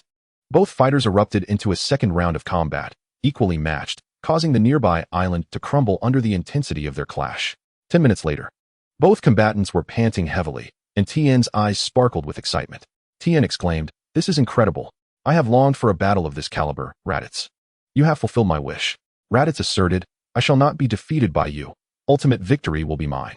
Tien challenged, Is that so? Witness my technique. You are destined to lose. Solar Flare. As Tien unleashed the solar flare, Raditz was blinded by the blinding light, allowing Tien to strike a decisive blow to Raditz's vital points, sealing his victory. 1 minute later, Tien gazed down at Raditz, who lay in a crater, pallid and battered. Tien remarked, I did not expect your resilience. Even after my overwhelming strike, you continue to fight. Alas, I must resort to my ultimate technique, the Kamehameha. Raditz grumbled, Damn it, I cannot believe I lost to a mere earthling. You are infuriating, but your final technique was truly formidable, with a battle power exceeding 2,500. Tien acknowledged, You are not to be underestimated. The fighting spirit of the Saiyan race is indeed legendary. Just then, Cabrallos appeared unexpectedly behind Tien. Tien exclaimed, Cabrallos? Raditz inquired, Are you the Cabrallos that Vegeta spoke of? Raditz keenly observed the tail at Cabrallos' waist. Noticing Raditz's scouter, Cabrallos frowned. Raditz, sensing Cabrallos' gaze, swiftly deactivated his scouter. Raditz apologized, I apologize, Lord Cabrallos. I forgot that the device was still active. Cabrallos waved it off, No worries. I have witnessed your battle with Tien. It has reached a considerable level, so forgetting is understandable. Besides, we exchanged no unnecessary words. Raditz cautioned, However, our conversation may have revealed your presence on Earth. Frieza is actively searching for you. Cabrallos asked, Searching for me? Why would he seek me out? Raditz explained, It was during that incident when you and Prince Vegeta annihilated King Cold's mechanical army. Frieza discovered your existence through the listening device on the scouter. Realizing your battle power exceeds 200,000 and wishes to enlist you. Cabrallos pondered, Frieza seeks my allegiance? Raditz nodded affirmatively. Cabrallos questioned, What terms has he offered? Raditz hesitated. Lord Cabrallos, you do not genuinely intend to serve Frieza's army, do you? Cabrallos clarified, Of course not. However, Frisia's treasury may contain items I require. Furthermore, to defeat Frisia, one must ascertain his true strength. Therefore, working under him for a time is not entirely out of the question. Cabrallos was not like other protagonists who, upon crossing over, consider themselves supreme beings, refusing to bow or serve others. Such a mindset is foolish. Those who maintain such arrogance, even after a transition, are destined to be mere fodder. True greatness lies in the ability to endure and adapt. For Cabrallos, serving others as a worker was entirely acceptable. Lacking absolute confidence in victory necessitated gathering intelligence to ensure a path to triumph. He despised those who, after reincarnation, fancied themselves chosen ones, rejecting opportunities to learn from powerful sects, preferring to remain solitary. When devoid of strength, one must bide their time and adopt a respectful attitude towards elders, like Goku, who praises his opponents, or Piccolo and Vegeta, who were redeemed and joined the protagonist's ranks. If Goku shared Vegeta's temperament, he would taunt and belittle before the battle even commenced, potentially leading to mutual destruction. While both approaches yield similar outcomes against genuine enemies, death in battle, the potential for camaraderie exists when facing less malevolent foes. It is evident that most individuals are not purely villainous, and gaining allies can provide invaluable support. The principle of gaining assistance through virtue is one Cabrallos comprehends. Thus, upon arriving on Earth, Cabrallos chose not to exert his overwhelming power to impose his will, but rather sought to forge friendships. The Earth warriors have accepted him as one of their own. Even deities like the Supreme Kai and the North Kai, who possess the ability to discern the hearts of men, have recognized Cabrallos. Had he possessed a temperament akin to Vegeta's, aloof and disdainful of those weaker than himself, he would have garnered no guidance from these individuals, and his training pace would eternally lag behind that of Son Goku. Of course, in the latter phases of Dragon Ball Super, Vegeta has rectified this flaw. Raditz, excuse me. Lord Cabrallos, may I inquire about what you mentioned earlier regarding defeating Frisia? You stated that one must fully comprehend Frisia's true power. Are you implying that you have already? Cabrallos, you are correct in your assumption. I have achieved the transformation into a Super Saiyan and no longer fear Frisia. However, prior to engaging in battle, it is imperative to ascertain Frisia's true strength to ensure absolute certainty of victory. Chapter 39, A New Journey into the Cosmos. Raditz, upon hearing that Cabrallos could transform into a Super Saiyan, was left agape in astonishment. Cabrallos, is this truly such a surprise? Vegeta should have informed you that any Saiyan, through diligent training, possesses the potential to become a Super Saiyan, yourself included. Raditz, I too can become a Super Saiyan? Cabrallos nodded, observing Raditz's incredulity, and deemed it necessary to steer the conversation. Cabrallos, by the way, how long can Vegeta hold off Frisia? Raditz, well, he ought to be able to stall him for another 2 to 3 years, given the vastness of the universe. However, I will confer with Vegeta shortly for specifics. Cabrallos, then I shall attend to my own matters. As for you, remain here and learn the art of energy manipulation from Tien. Raditz, you want me to learn from him? Cabrallos, is that not acceptable? You were defeated by him, after all. Tien's foundational combat power was even lower than before. Yet you, with a base power level of 2000, were bested, such a disgrace to the Saiyan race. Dedicate yourself to learning here. I will complete my tasks and return to you, and we shall together confront Frisia at his headquarters. Raditz, very well. Cabrallos, Tien, if you have the time, engage in some sparring with Raditz.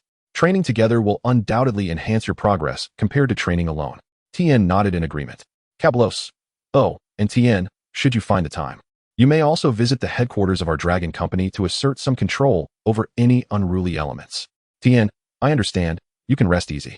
I will keep an eye on the Dragon Company. After nodding, Cabrallos took to the skies and departed. He returned to Bulma's residence.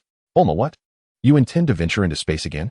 Cabrallos, indeed, if I do not go, Frisia will undoubtedly come here. Bulma, but Cabrallos, have you not already transformed into a Super Saiyan? Why fear Frisia? Cabrallos, it is not my fear that matters. It is the safety of Earth. Frisia's combat power exceeds 1.2 billion. In our confrontation, regardless of the planet, none would withstand his wrath. Therefore, I must prevent him from setting foot on Earth. Bulma, are you suggesting that if Frisia believes he cannot win, he would annihilate the entire planet? Cabrallos nodded solemnly. Bulma, no wonder you wished for the ability to survive in space. It seems planets are so fragile. Cabrallos, indeed. As adversaries grow stronger, Earth becomes increasingly akin to a mere sheet of paper. Ah, Son Goku's energy has vanished. He must have been taken to the afterlife by the Supreme Kai. Bulma, upon hearing the news of Son Goku, was momentarily surprised but did not delve deeper. Bulma, when will he return? Cabrallos, it will likely take several years. Bulma, years? Are you planning to abandon your family? Cabrallos, Do not fret, Bulma. I will first travel to Yardrat to learn a technique known as instant transmission. Bulma, instant transmission? What is that? Cablos, instant transmission allows one to teleport to another's location merely by sensing their energy, arriving in an instant. Once I master it, I will inform Son Goku and the others to push their powers to their limits, enabling me to return at any time. Bulma, so you can return at will? That sounds like going to work during the day and returning home at night. Cablos, essentially. Bulma, that sounds acceptable. When will you depart? Cablos, tomorrow.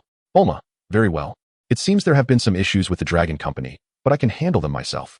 Cablos, what sort of issues? Bulma, a few Saiyans from prominent families insist on visiting our Dragon Company. They come, flaunting their airs, and seem to find fault with each other, creating constant strife. Cablos, they have not hindered the company's operations, have they? Bulma, not exactly, but their presence has led to factionalism and chaos. Cablos, no matter. They are merely warriors with excessive energy to expend. Let them make a ruckus as long as it does not interfere with our objectives. I shall deal with them when time permits. Bulma, no need. Their combat power is hardly above 20 points. I can manage it myself. Cablos, I had forgotten that Bulma has become a formidable Z-fighter. In this world, no one should pose a threat to you. Bulma, indeed. Goku and the others would not turn against me.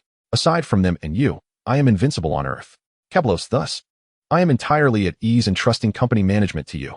Bulma, you simply wish to shirk responsibility. Cablos, to be honest, while I consider my training commendable, I am certainly no match for your business acumen. Bulma, at least you recognize that. By the way, regarding your plan to select 100 talented individuals for training under Master Roshi, I have been making progress. Is there anything else you wish to convey? Cablos, I aspire to establish a film company. Bulma, you scoundrel. Is it that you are enamored by some beautiful actress and have ulterior motives? Cablos, hee. I had no idea there were so many beauties in this world. Bulma, it seems that Kesha was correct. Men are indeed fickle-hearted. Rest assured, I will assist you with this endeavor, but how will you compensate me? Cablos, compensation? From now until I depart tomorrow, I shall compensate you thoroughly. With that, Cablos embraced Bulma and carried her into the bedroom. The next day, Cablos set the destination to Yardrat and prepared to embark. Bulma, travel safely. Cablos, do not worry. Did I not wish for the ability to survive in space? There will be no issues. Bulma, by the way, this spaceship can only accommodate a gravity chamber that is 100 times the norm. It is exceedingly challenging to incorporate those advanced materials into a universal capsule. Cablos, that is of no concern. My reliance on the gravity chamber has diminished considerably. Bulma, take these nutrient solutions. They are for emergencies. As Cablos observed Bulma's incessant chatter, he felt a warm sense of affection and suddenly leaned down to kiss her. Cablos, I am off. Await my return. Upon arriving at Yardrat, Cablos's spaceship landed, and several Yardrat inhabitants approached. Cablos, I am a Saiyan from Earth, and I have heard you possess some extraordinary techniques. I have come to visit and exchange knowledge. Follow me. The seer has been expecting your arrival. Set up his spectacled Yardration. Cablos, the seer? Very well, I shall follow you. Cablos was astonished to discover that the Yardrat system indeed harbored individuals capable of foreseeing the future, living up to its reputation as the most mysterious planet in the Dragon Ball universe. Seer, you have arrived earlier than foretold, Mr. Son Goku. Cablos, I am not Son Goku. I am Cablos. Seer, but the prophecy clearly states that Son Goku will come to learn techniques. Cablos, it is certain that the prophecy and reality may diverge. Besides, I am friends with Son Goku. He is currently with Lord Kai, is he not? Seer, you are acquainted with Lord Kai? Then you must be Son Goku's companion. What technique do you wish to learn? Cablos, instant transmission. Seer, as expected. Cablos, so, do you have any other techniques? Prophet, we possess the manifestation of Albistor, the separation technique, fusion arts, and a variety of other mystical skills. Cablos, I wish to learn them all, but there must be an order. First, I shall master instantaneous movement, followed by the separation and fusion techniques, and finally, the manifestation. Prophet, indeed, focus diligently on your studies, for there may come a crisis on the planet Adratlat. Cablos, should a crisis arise, I will certainly come to assist. The prophet nodded. Thus, Cablos commenced his training on Adratlat. Employing the divine cultivation methods and mental discipline, he honed his instantaneous movement even faster than Sun Wukong. In less than half a year, he had mastered instantaneous movement, and after an additional 3 months, he acquired the forceful separation and fusion techniques. It took him another month to achieve energy manifestation.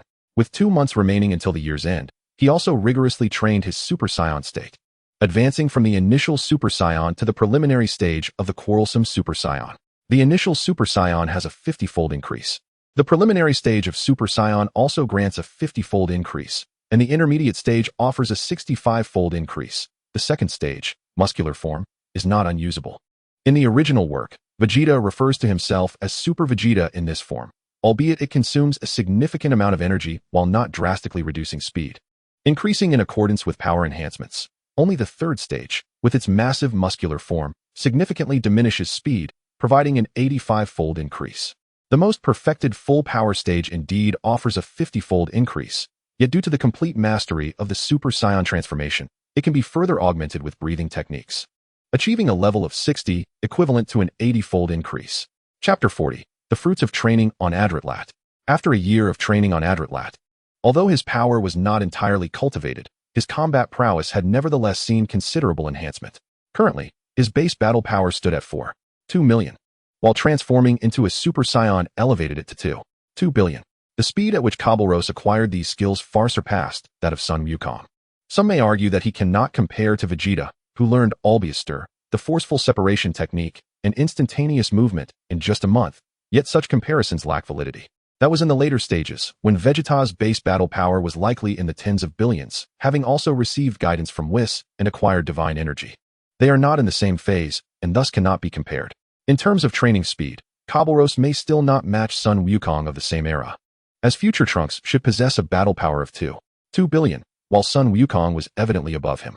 When Sun Wukong arrived, most of his energy was still focused on instantaneous movement, whereas Kabalros dedicated his last 2 months entirely to training. After bidding farewell to the inhabitants of Adratlat, Kabalros maximized his mental energy to locate the auras of Sun Wukong and King Kai. Naturally, he understood that he could not instantly teleport to Earth, but he could first teleport to King Kai's planet and then to Earth. King Kai's planet serves as a transport node akin to a folded space within the Northern Galaxy, with all planets in the Northern Galaxy equidistant from King Kai's planet. Before long, Kabalros discerned the auras of King Kai and Sun Wukong. Upon locating them, whoosh, Kabalros vanished from Adratlat. At this moment, his spaceship had already transformed into a capsule and was tucked away in his pocket. Whoosh. Kabalros's sudden appearance nearly resulted in him being struck by a spirit bomb, which he deftly swatted away with a single hand. Sun Wukong, oh? Brother Kabalros. What brings you here? Kabalros. I have mastered instantaneous movement on Adratlat, and am using Lord Kai's place as a springboard to return to Earth. King Kai, instantaneous movement? You have learned that skill? How splendid. Kabalros, indeed. With instantaneous movement mastered, I can train here at King Kai's anytime. King Kai, no. You Saiyans are insatiable gluttons. My thousands of years of accumulation are nearly depleted by you. Kabalros, Lord Kai, I arrived in haste this time. Next visit, I shall bring you some delicacies from Earth. King Kai, Earth cuisine? Is it tasty? Sun Wukong, it's absolutely delicious, far better than here. King Kai, very well. I shall reluctantly allow you to use this place as a transit station. Upon hearing the term instantaneous movement, Sun Wukong felt an irresistible urge. It seemed as if the skill was inherently meant for him, and he was determined to master it. Sun Wukong, Brother Kabalros, could you teach me that instantaneous movement? Kabalros, that is not impossible, but it is a rather difficult skill to learn, and I do not have much time. Sun Wukong, if I remain here training with Lord Kai, Chi-Chi will surely grow upset. Kabalros, it's better you didn't mention Chi-Chi, now that you have. I realize you have grown quite a bit. In a few months, you should reach adulthood, and then you can marry Chi-Chi. Sun Wukong, really? I hadn't noticed. Oh, Lord Kai, you've shrunk quite a bit as well. King Kai, only now do you notice? Kabalros, Sun Wukong, how has your training progressed? Sun Wukong, I used to think I was working hard back on Earth, but here, I've realized the speed of training is astonishing. Over the past year, my strength has seen significant improvement. Kabalros, is that so? Show me your energy. Let me take a look. Kabalros produced a scouter. Sun Wukong, alright ha. Oh. Beep. Battle power, 16,800. Sun Wukong, that is my total battle power without unleashing my energy. I should be able to barely utilize the Kaioken technique at 3 times. Kabalros, quite impressive. You are stronger than I was when I left King Kai's. King Kai, when Kabalros left, his battle power was only 15,000 points. Sun Wukong, however, Brother Kabalros has been training all these years. His strength must far exceed that now. Kabalros, that is true. I am now capable of transforming into a Super Saiyan. King Kai, what?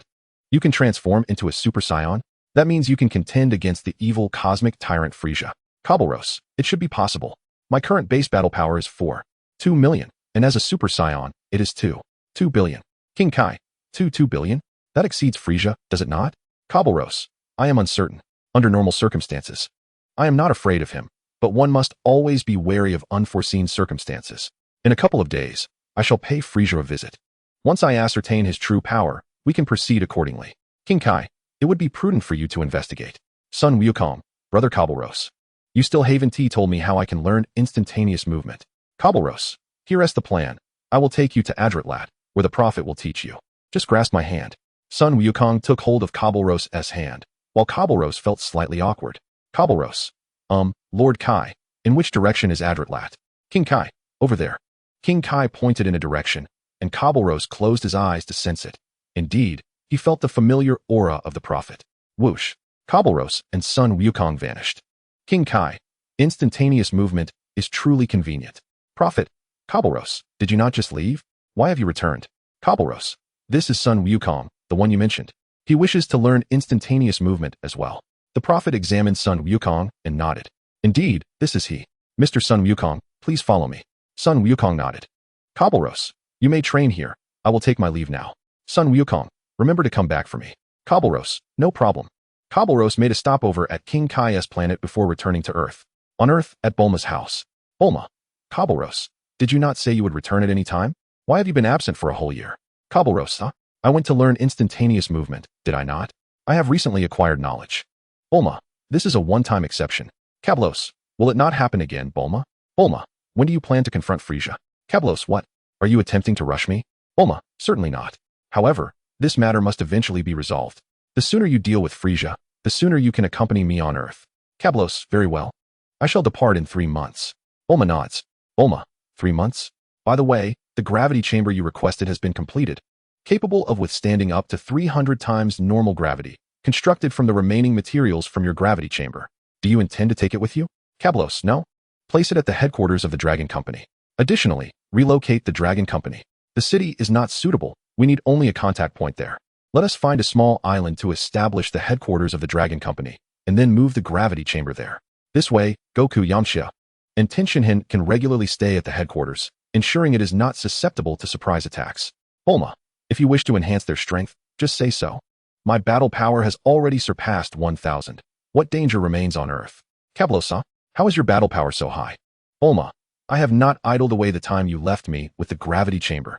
I merely trained for a month during my spare time, and my battle power has exceeded 1,000. Indeed, you were right. The gravity chamber is a training enhancer. Cobbleros, you are impressive, but please, do not become a muscular woman. Bulma, you scoundrel, how dare you curse me? 3 months later, on the island of the Dragon Company. The new headquarters of the Dragon Security Company has been completed, with all personnel present. Cobbleros, I shall refrain from unnecessary words. All training equipment here is available for your free use. However, there is one condition. As you have become part of the company, you must prioritize its interests. Yes. Everyone agrees. Raditz approaches. Raditz, Lord Cobbleros. Prince Vegeta has reported that Frisia is anxious and inquires when we shall depart. Cobbleros, then let us depart at once. Tenshinhan, Yamcha, Earth and the Dragon Company are in your capable hands. Yamcha, rest assured. With me here, there is absolutely no problem. Tenshinhan nods. At this moment, Chi-Chi steps forward. Chi-Chi, Brother Cobbleros, do you know when Goku will return from King Kai's? Cobbleros, observing Chi-Chi's blossomed maturity, comprehends her meaning. Cobbleros, it should be in more than half a year. By the way, Goku has grown quite a bit. He is now at my eye level. When he returns, you may finally marry. Chi-Chi, is that so? How wonderful. Krillin, alas. Has Goku grown so tall? Yet I remain short. Cobbleros, it matters not, Krillin. You may borrow Bulma's dragon radar and wish for height. Krillin, right. It can be done this way. Brother Cobbleros, you are truly kind. Cobbleros thinks to himself, were it not for the fact that I might one day compete for your wife, would I concern myself with you? This is merely restoring balance. However, now that Krillin has the support of the Dragon Company, his future prospects are undoubtedly bright. If he grows taller and more handsome, he will likely marry before the androids appear. Perfect. This will alleviate some guilt from my heart. On the same day, everyone except Goku has arrived, and they gather for a meal. After dining, Cobbleros and Raditz board the spaceship, departing Earth towards Frisia's headquarters. Chapter 41. First encounter with Frisia. Inside the spaceship, Cobbleros activates 10 times gravity. Cobbleros, not bad. Over the past year with Tenshinhan, your control over Ki has improved significantly. Raditz, indeed. My battle power has also made great strides. It now exceeds 3,500. I have even learned the Kaioken technique, though at present, I can only achieve a multiplier of 30. With further training, I shall not fear Nappa. Kablos, is that so? Perfect. I have set the ship's gravity to 10 times that of planet Vegeta. Training here should accelerate your progress. Half a year later, Kablos and Raditz arrive at Frisia's headquarters. Here, Kablos, on his way to Yardrat, did not keep track of time. Merely considering that Bulma's modified spaceship was quite swift, taking only a month. Arriving at Frisia's headquarters, Kablos muses. So this is Frisia's planetary headquarters? So many spaceships. Worth quite a fortune.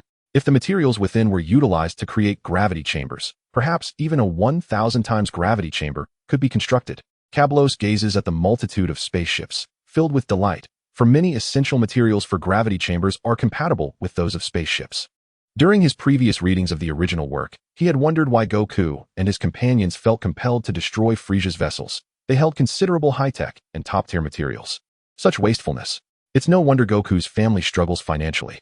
Indeed, in the Dragon Ball universe, it is the impoverished who pursue education, while the wealthy indulge in training and conquering the world and the cosmos. Goku's family simply harbors misguided ideologies. Of course, it may also be a reflection of the laws and worldviews prevalent in the author's own world, wherein protagonists are deemed virtuous. And brute force is not a means to thrive. But now, it is different. Kablos truly inhabits this world, possessing 2 billion in power, making him one of the most formidable beings in the 7th universe. On Earth, he is undoubtedly the unrivaled champion. Now arriving at Frisia's army headquarters, Kablos can only think that such an abundance of spaceships must not be squandered. In Frisia's command room, a soldier enters. Soldier, Your Excellency Frisia, Mr. Kablos has arrived. Frisia, ho ho ho. Has Mr. Kablos come? Bring him to my command room.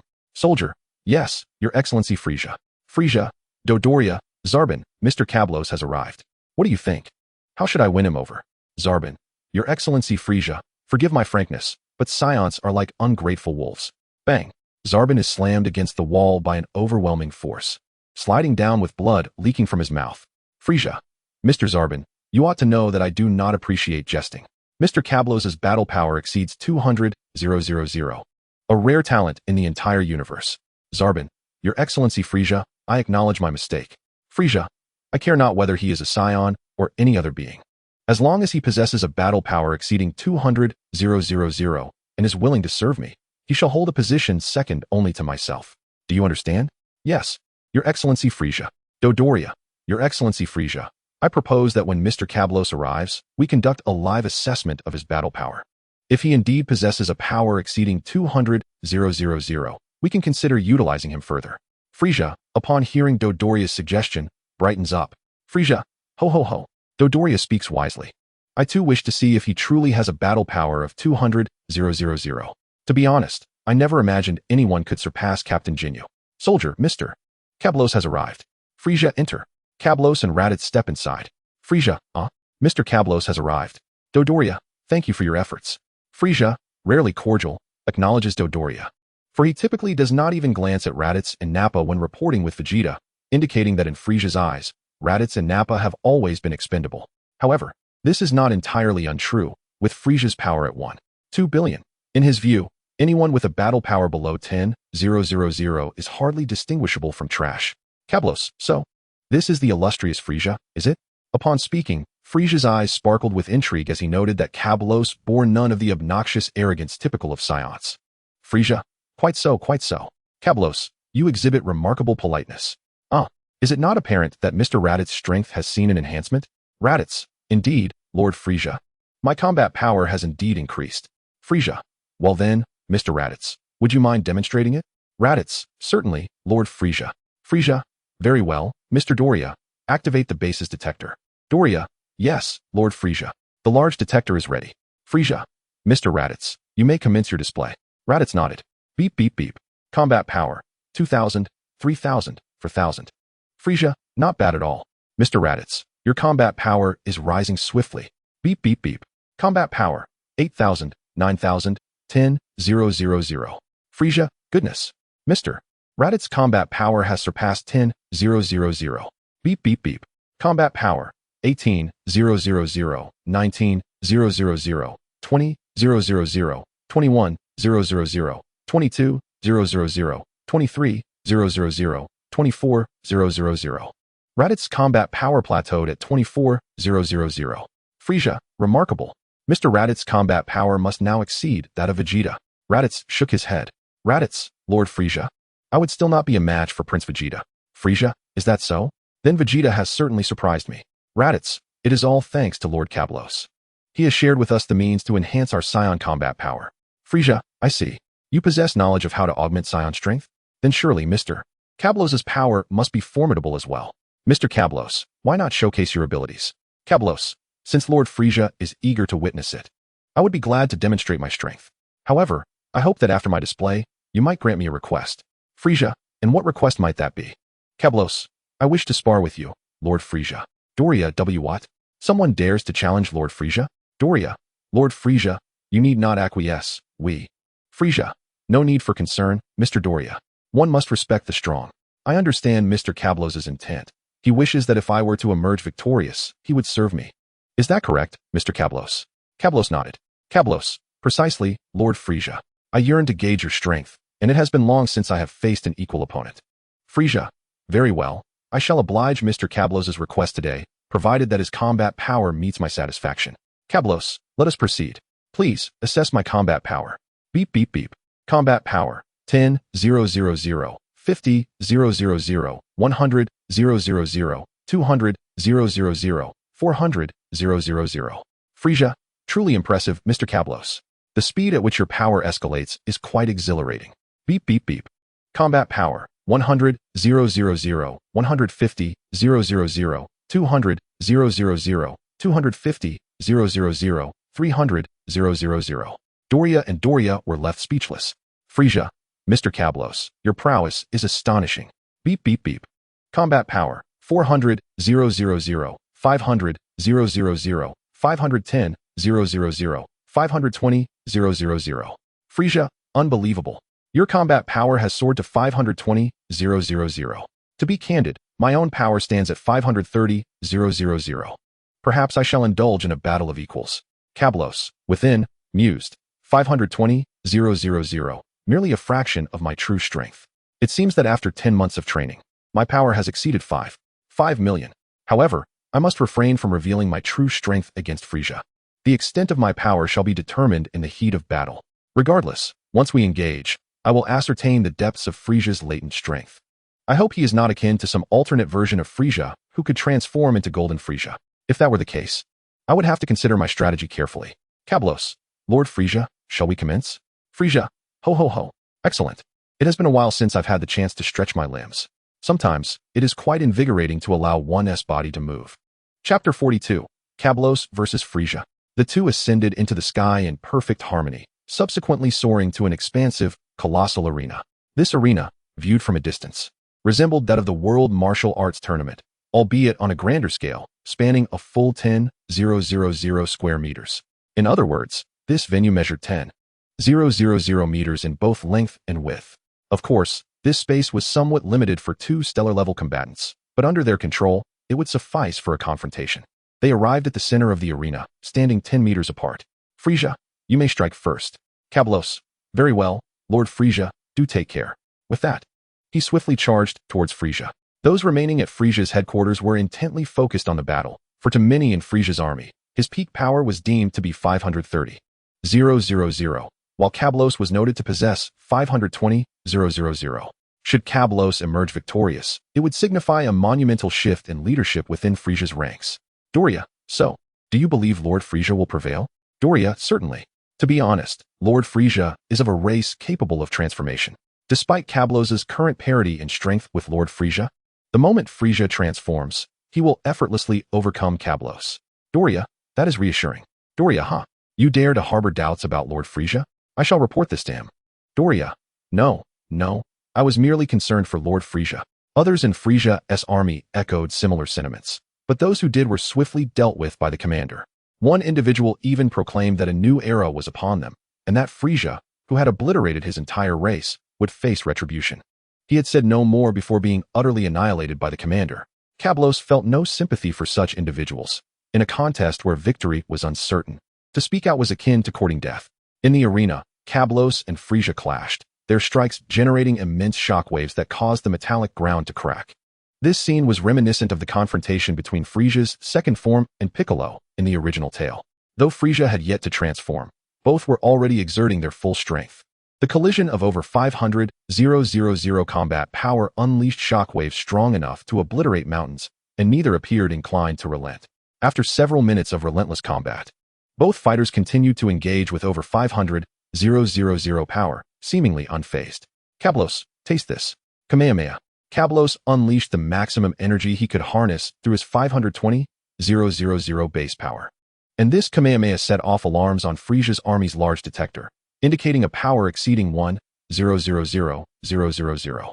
Boom. Frisia was struck by the Kamehameha, plunging him into the ground. In that instant, the entire planet fell into a profound silence. 10 seconds later, a beam of light erupted from the ground as Frisia soared into the sky, bloodied yet unharmed, revealing that his concealed power and formidable physique had saved him. Frisia, excellent. I too am feeling invigorated. Kablos, that technique of yours is impressive. Had I possessed only 530,000 combat power, absorbing that attack would undoubtedly have left me severely wounded. Kablos, is that so? Does King Frisia still retain some power? Frisia, indeed, I apologize. Kabros, I just deceived you. My true fighting power is not 530,000. Now, allow me to demonstrate my actual strength. Kabros, I await your display. Frisia begins to transform, shedding his metallic armor, and his power surges dramatically as his physique expands. Observing Frisia's transformation, Kabros notes that it resembles a mere enlargement of his original form. No wonder Piccolo remarked that after Frisia's body grows, he possesses only this much power. Beep, beep, beep. Power levels soar to 550,000, 600,000, 700,000, 800,000, 900,000, 1,000,000, 100,000, 200,000. Frisia's power skyrockets to an astounding 200,000, completing his transformation. At this moment, the members of Frisia's army have their perceptions of his might thoroughly revised. Dodoria, truly, King Frisia is remarkable. His fighting power has reached 200,000. Sabo, King Frisia, is this the power you possess post-transformation? It is truly formidable. It far surpasses the increase I experience when I transform. Raditz internally reflects. Lord Kabros spoke the truth. Frisia's fighting power is indeed not the 530,000 he had displayed. Yet, if Frisia's true fighting power is truly 2 billion, can Lord Kabros genuinely prevail? With over 1 billion in power, no matter how robust the physique, an attack would surely be overwhelming. Raditz worries that with fighting power exceeding 1 billion, the disparity in strength might place both parties in peril. Fearing that despite Kabros possessing greater power, he may struggle against Frisia's considerably lesser attacks. His concerns are entirely unwarranted. In the Dragon Ball universe, as fighting power increases, so too does physical prowess. For instance, when Son Goku transforms into a Super Saiyan 3, the gravitational pull he emits is akin to that of a small planet. Do not underestimate a small planet. If one were to compress it to the size of a human, it would be unimaginably dense. Indeed, the stronger the fighting power, the more robust the physical constitution. In the original narrative, it is implausible for Krillin and Son Goku to bleed from gunfire in Dragon Ball Super. After completing his transformation, Frisia reduces his power to approximately 650,000. Frisia, very well, let us commence the second round of battle. Kabros, bring it on. Kabros engages Frisia once more, and during this encounter, he is nearly certain that Frisia is indeed the authentic Frisia, not a version overtaken by a time traveler or one influenced by signals from alternate dimensions. The power he senses is 2 billion, albeit somewhat tenuous and misaligned with his physique. Clearly, should Frisia unleash his full 2 billion fighting power, it would undoubtedly impose tremendous strain upon his body. At this juncture, Kabros contemplates eliminating Frisia, but ultimately refrains. His reasons for this decision are threefold. First, Vegeta's intention to defeat Frisia himself. Second, the original plot dictates that since he has far surpassed Frisia, it is prudent to leave him for the protagonist team to gain experience and power, as their growth will, in turn, bolster his own. And lastly, having transformed into a Super Saiyan, his fighting power has reached 8 billion, more than double Frisia's peak of 2 billion. Such a vast disparity would result in an instantaneous defeat, yielding little opportunity for combat experience. Hence it is wiser to allow Frisia to remain for several skirmishes to learn his techniques. Furthermore, had Kabros just transformed into a Super Saiyan, the 5 billion power would not differ much from Frisia's 2 billion, making an evenly matched battle precisely what Cabros requires. Otherwise, merely increasing his power without experience against equally skilled adversaries would render him vulnerable when truly confronted with formidable foes. It seems necessary for Bulma to research a time machine, enabling him to traverse alternate realities and engage in balanced combat with warriors from those dimensions. Of course, a final consideration is that Frieza still possesses a father and a brother. In the original narrative, Frieza's father was swiftly slain by future Trunks before he could transform.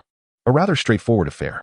However, this is the authentic Dragon Ball universe where even minor missteps could lead to catastrophic power imbalances, potentially preventing Frieza from even executing an instant transmission escape. Thus, to avoid provoking the entire Frost Demon clan prematurely, Cabros cannot afford to confront Frieza just yet.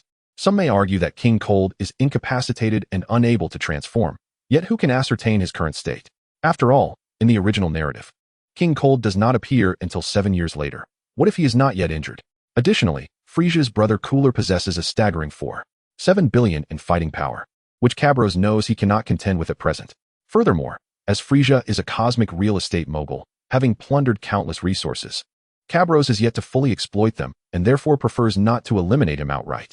Some might contend that vanquishing Frieza would secure all resources for oneself. But such reasoning is naive. Eliminating the Emperor merely places oneself in the spotlight, becoming the target of resentment.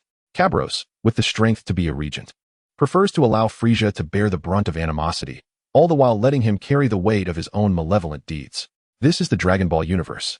Without sufficient strength, words are meaningless. With the requisite power, one can seize control at any moment. In other words, Cabros is in a position to usurp authority at will, currently relishing the protection afforded by Frieza while he quietly develops his own strength. Therefore, Cabros does not intend to reveal his true fighting power to finish off Frieza. Since he does not wish to eliminate Frieza, the next step is to contemplate how much power to exhibit before ultimately conceding to Frieza. Chapter 43, Cabros's Elite Squad. Cabros elevates his fighting power to 1,000,000 for a final showdown with Frieza. During this confrontation, Frieza's flattery is abundant, leaving Cabros feeling somewhat flattered. Had it not been for the near demise he faced at Frieza's hands over 20 years ago during the crisis on planet Vegeta, the two might have forged a friendship. Perhaps they truly could have been allies, but that was the Frieza post-universe tournament in Dragon Ball Super. The current Frieza, while appearing courteous and gentlemanly, harbors a deep-seated disdain for Saiyans. Under such circumstances, only a fool would choose to befriend him. Thus, Frieza must meet his end. Any potential resurrection is a matter for another time. Within the timeline of Dragon Ball Z, Frieza can only be an adversary.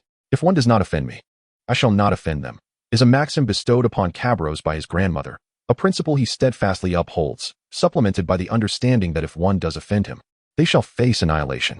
This is also a reason why Cabros refrains from unleashing his wrath upon Frieza in this moment. For now, Frieza remains relatively courteous, albeit feigned, and Cabros adheres to the adage of not striking a smiling face. However, had Frieza just obliterated planet Vegeta, irrespective of his civility, he would have met his demise without question. Over the past 2 decades, as a time traveler, Cabros has developed few emotional ties beyond his mentor. Thus, he must avenge his instructor Karas, allowing Frieza to live a couple more years. As for the present, he wishes to observe how Frieza's army selects planets for plunder. If they entirely adhere to the standards set by the God of Destruction, it warrants careful consideration. Earlier, he pondered what would have happened had he possessed the power to eliminate Frieza at the time of planet Vegeta's destruction in the year 737. The answer would be to hide or engage in a battle while remaining concealed, for at that time, the God of Destruction Beerus had yet to fall into slumber. Indeed, Beerus did not enter his slumber until the year 739. In the presence of the God of Destruction, should one seek to slay his emissary, such an act would undoubtedly be tantamount to courting death. Numerous travelers from other realms have claimed that the God of Destruction, Beerus, would not deign to strike at mere ants, having swiftly eliminated Frieza instead. How naive. Frieza is intrinsically linked to Beerus' record of planetary destruction, a performance subject to scrutiny. When faced with the Omni King's evaluation, to assert that he would spare insignificant beings is sheer folly. Of course, one might assume Frieza's role as Beerus' representative, yet this designation comes with the burden of destruction. With so many planets to obliterate, is there truly time left for cultivation? Without the opportunity to train and grow stronger, one is destined to be outpaced by time. After a fierce clash, Cabros took the initiative to speak. Lord Frieza, I have come to understand your power, and I can see that I am no match for you. Frieza chuckled. Oh ho ho. I had anticipated that, mister. Cabros would fight to the bitter end. Nevertheless, your choice is indeed sagacious. Cabros continued, the disparity between myself and Lord Frisia is vast. Victory is beyond my reach. Indeed. Frisia agreed. However, Mr. Cabros, there is a misconception you hold. This is not my full strength. I possess the ability to transform once more. Ah, you can transform again? Then your true might must be indeed. Upon my next transformation, my battle power will exceed 6 million, Frisia declared. What? Over 6 million? That is utterly terrifying. Cabros, a master of performance, having once been a scriptwriter, excelled in conveying emotions, rivaling even professional actors. He understood that in this moment, he need only allow Frisia a glimpse into his inner feelings without the need for overt displays. Mr. Cabros, Frisia said with a grin, I now extend a formal invitation for you to join my Frisia force. What say you? I accept, Cabros replied. Splendid. Henceforth, you shall not join the Jinyu force. No? Your prowess far surpasses that of Captain Jinyu. Instead, I shall permit you to establish your own elite squad, which shall be known as the Cabros team. What do you think? Sounds marvelous. Excellent. As for the members, I propose that fellow Saiyans Vegeta, Nappa, and Raditz take part. As Saiyans, you should adapt quickly to one another. Thank you, Lord Frisia. Cabros nodded appreciatively. Welcome aboard, Mr. Cabros, Frisia exclaimed, their laughter resonating through the air. Following the welcoming festivities, Cabros gathered with Vegeta, Raditz, and Nappa. Nappa, I hear your battle power has reached 24,000. Is that true? You're quite formidable. Indeed it is. Under Lord Cabros's intensive training, my power has surged. To be frank, Nappa, my strength exceeds 24,000. Exceeds 24,000? Have you concealed further power? Does this mean you surpass Prince Vegeta? Surpass me? He is far from it. Ah, Vegeta, do you too hide your power? Cabros, I once believed I had surpassed you. But your progress is astonishing, reaching 1 million in battle power. However, I shall not relent. One day, I will defeat you and reclaim the glory of being the Saiyan Prince. Surpass me? So, Vegeta, your battle power has exceeded 200,000. Indeed, I now possess 240,000. Precisely 10 times that which Raditz has displayed. Raditz, I am aware that you still conceal a portion of your power, yet you cannot possibly elevate it tenfold. Nappa regarded Vegeta with astonishment before turning to Raditz. Vegeta speaks truth. Even if I were to reveal my hidden strength, it would barely reach 60,000. What? Raditz? You possess 60,000 battle power? That is impossible. How could you achieve such might? Impossible? Do you know what I have endured? That was under 100 times gravity. Though I have yet to fully adapt, possessing 60,000 battle power is not extraordinary. Ah, Raditz, you too have undergone gravity training? Impressive. 100 times gravity, you say? I trained on the high-gravity planet, Planet Pame. What? Planet Pame? That planet has over 160 times the gravity. Ah, I see. Vegeta, your rapid increase in power must stem from your gravity training, Cabros noted. Alas, those incompetent scientists cannot even construct a gravity chamber, forcing me to train on harsh high-gravity planets. This consumes considerable time. Otherwise, my strength would be even greater. Is that so? My spacecraft functions as a gravity chamber, adjustable up to 100 times gravity. Henceforth, you may utilize it freely to expedite your training. Excellent, Cabros. Given your generosity, I, Vegeta, shall not disappoint you. I will defeat you and become the strongest Saiyan. I await that day, Cabros replied. By the way, Vegeta, having spent considerable time with Frisia, do you know how frequently we must undertake missions? In the past, every 3 years, our team was required to deliver a higher-ranked planet. However, with your presence, we now only need to surrender one super-tier planet within a decade. A super-tier planet? Indeed, a planet boasting a battle power exceeding 30,000 is classified as a super-tier planet. 30,000. That is not a daunting task. True, it is not for us now, but it was a formidable challenge for the former Vegeta squad. Indeed, though we can transform into great apes, the disparity in battle power is immense. The adversary could easily obliterate the moon or simulate a moon energy sphere. Absolutely correct, Nappa. I once failed to grasp this. But now I comprehend that once power reaches a certain threshold, transforming into a great ape does not guarantee an advantage, unless our Saiyan transformations do not rely on Blutz waves and can occur freely. Chapter 44. Choosing the mission to execute. Cabros regarded Vegeta, stirred by his thoughts. Indeed, Vegeta had considered the prospect of transforming freely, yet the transformation into a great ape could only be achieved by reaching Super Saiyan 4. At this stage, achieving a free transformation into a great ape is nearly impossible. Vegeta, do not dwell on the notion of transforming into a great ape freely. it is virtually unattainable. However, there remains a chance for transforming into a Super Saiyan. A Super Saiyan? Indeed. Lord Cabros has already attained the ability to transform into a Super Saiyan. What? Cabros, you can transform into a Super Saiyan? But did you not require a base battle power of 3 million to achieve such a transformation? Indeed. Vegeta's eyes narrowed. You possess 3 million battle power? You retained your strength during the battle with Frisia. Cabros nodded. Wait, if you can transform into a Super Saiyan, then your power must be at least 1.5 billion, surpassing Frisia? You speak the truth. I have indeed surpassed Frisia entirely. Then why do you not eliminate him? Did you not express a desire to personally vanquish Frisia and avenge the Saiyans? Vegeta felt a twinge of embarrassment. Cabulos, I won't jest any longer. In truth, Frisia belongs to the Frost Demon clan. He has an elder brother and a father, with his brother's combat power reaching an astonishing 4.7 billion. While I am uncertain about their father's exact strength, Naba, Raditz, we had assumed that since Frisia is dubbed the Emperor of the Universe, he must be the sole ruler, but it seems otherwise. Vegeta, indeed, who would have imagined that Frisia has both a father and a brother? Cabulos, you lot. He did not simply emerge from the stones. Vegeta, are you implying that we must possess greater combat power to overthrow Frisia? Cabulos, what I mean is, if Frisia values us and does not mistreat us, we should bide our time and discreetly enhance our strength. Should he choose to act against us, we will eliminate him. As for his father and brother, they are not present here. Once they seek us out, you are aware of the Saiyan's rapid growth. We will surely not fear them then. Vegeta, I understand. Cabulos, now, provide me with the data on the super elite planet. I shall select a mission objective. At the very least, we must endure for the first decade. As for what lies beyond that, I shall have combat power surpassing the entire Frost Demon clan. Raditz, Lord Cabulos, I will accompany you to review the data on the super elite planet. Vegeta, we shall join you. Cabulos nodded, and the group made their way towards the mission archive room. Their departure did not go unnoticed, and soon, word reached Frisia. Frisia, splendid. I did not expect this Cabulos to be so astute, eager to undertake missions right upon his arrival. Excellent. In the mission archive room, Cabulos perused the data regarding the super elite planet they were to invade. He found that many of these planets were rich in resources and teeming with formidable warriors. In stark contrast to Earth, which boasted only a handful of Z-fighters, some of these planets had an average combat power exceeding 100. Vegeta, Cabulos, what do you think of this planet? Vegeta pointed to one planet with a peak combat power of 450,000.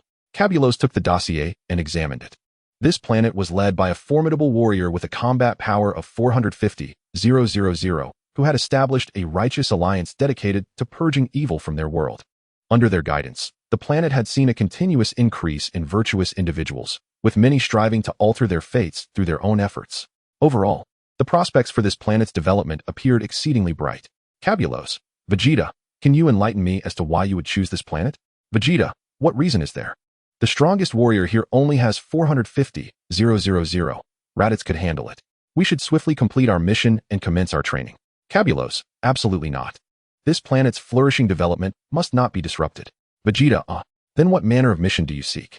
Cabulos, I desire a planet where the strong are perpetually conspired against by the weak, a place where the strong cannot thrive. Vegeta, is that so? But what significance does that hold? Cabulos, you may not grasp it now, but in time, you will come to understand. What Cabulos alluded to was the eventual encounter with the god of destruction, after which Vegeta would recognize that only by possessing mightier warriors could one safeguard their own planet. Of course, if such a warrior were to be malevolent, then their elimination would be imperative.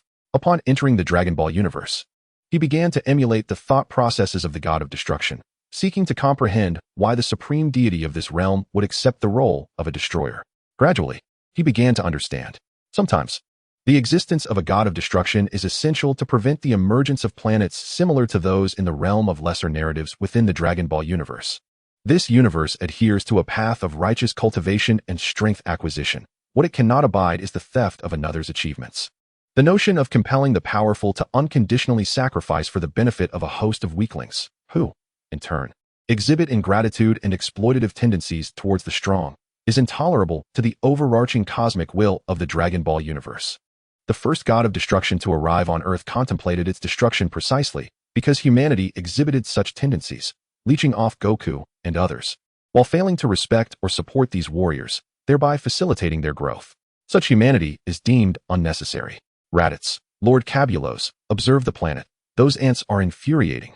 Cabulos. Infuriating, indeed. Let me take a closer look. Cabulos, oh, it is Loki planet. I never imagined that the planet I once fled would become a super elite planet. The combat power of the god of humanity is 50,000, quite impressive. The god of humanity, who once bore a mere 2,000 in battle power, has now ascended to 50,000. Yet, the means by which this power was attained, those wretched scoundrels. It turns out that Loki planet is one where the weak aspire to dominate the strong, and astonishingly, they have succeeded. The scientists of Loki planet discovered a gene evolution liquid that facilitates human evolution. However, under the directives of so-called elites, they tampered with the evolution liquid, resulting in all who used it becoming deficient in a crucial enzyme. Much like ordinary individuals succumbing to addiction, those who regularly utilized the scientists-developed antidote would suffer greatly, and prolonged use would lead to a painful demise. The elites and scientists exploited this antidote to control the superhumans. When this method proved ineffective against superhumans with combat powers in the thousands or tens of thousands, the so-called scientists resorted to other means of control. On one occasion, Cabulos raided a scientist who clandestinely utilized a control button, a form of coercive device. All superhumans on this planet had, upon becoming superhumans, been implanted with nanobombs in their hearts and brains. That button served to detonate these bombs. Those who held such buttons were invariably the elites and top scientists of Loki. This alone was already exceedingly inhumane, yet what was more infuriating was that the people of Loki took pride in subjugating deities with mere mortal bodies. The true rulers of Loki planet could never be superhumans.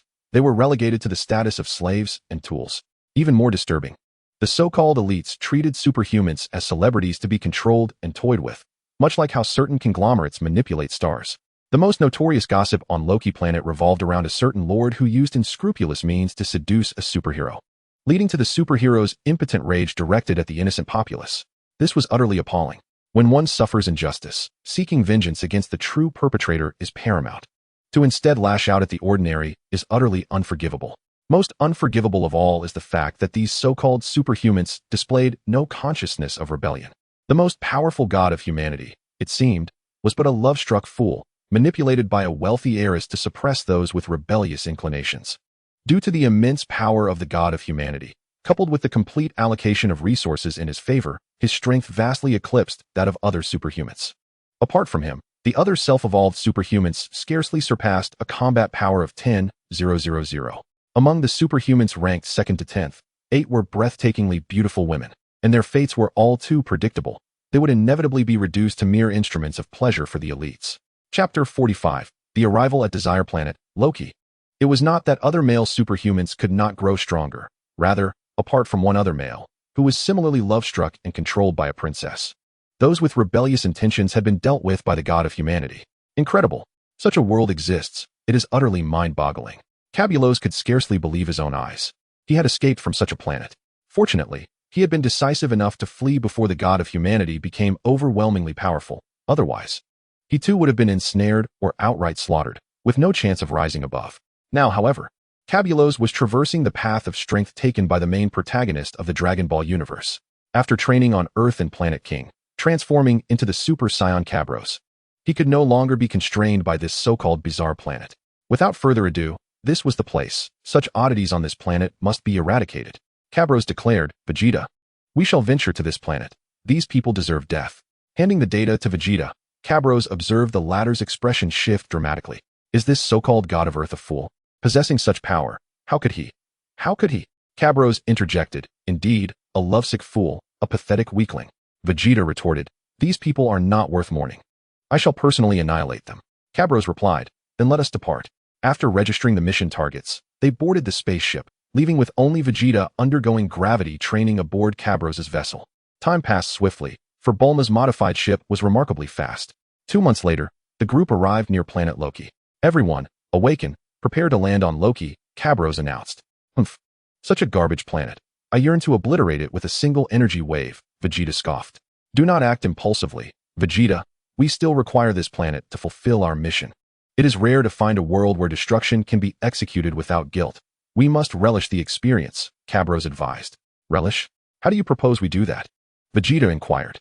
Simply watch my performance, Cabros replied. Upon landing on planet Loki, Cabros couldn't help but reflect on the familiar surroundings. He had returned.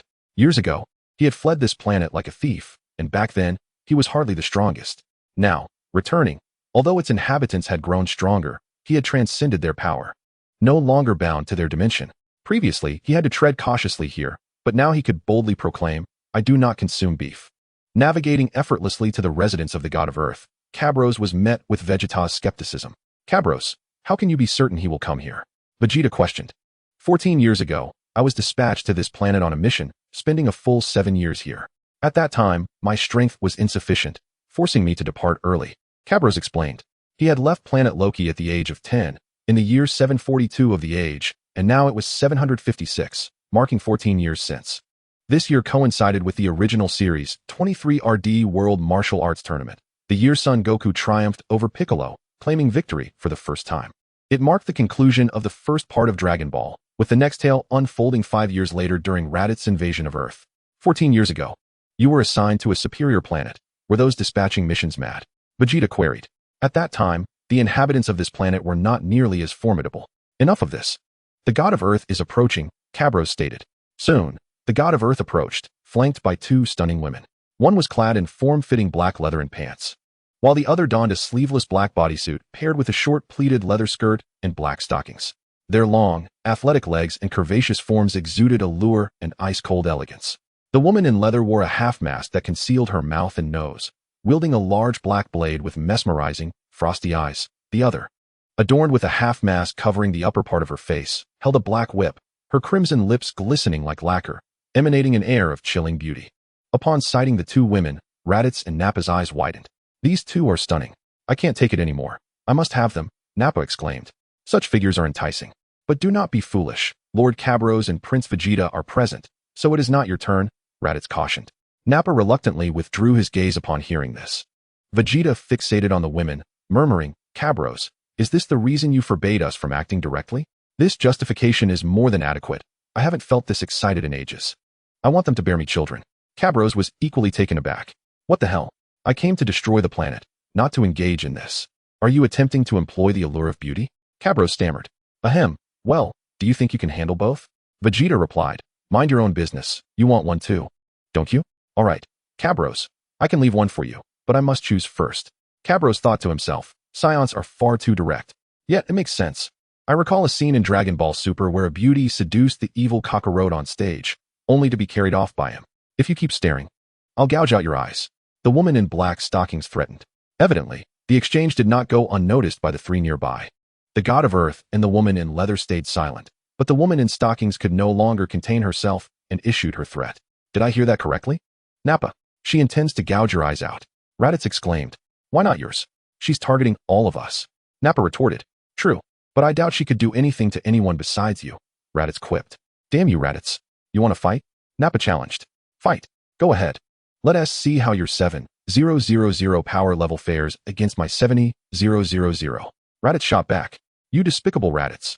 Wait until I train in the gravity chamber. I'll crush you," Nappa vowed. "Humph. I thought we were dealing with the scion of a grand family, but it turns out we are facing a band of lunatics." "Black Blade, eliminate them," the god of Earth ordered. Having discerned that these individuals were not from any prominent family, he felt relieved, commanding Black Blade to execute them. The leather-clad beauty raised her long knife to strike, but was intercepted by the woman in stockings. "Sister Blackblade, allow me," she insisted. "Then be quick. Our master is pressed for time," the leather-clad beauty urged. "Do not worry. Dispatching these trash will not take long," the woman in stockings assured. Nappa boasted, "Little girl, you want to play? I'll entertain you." The woman in stockings' expression turned icy.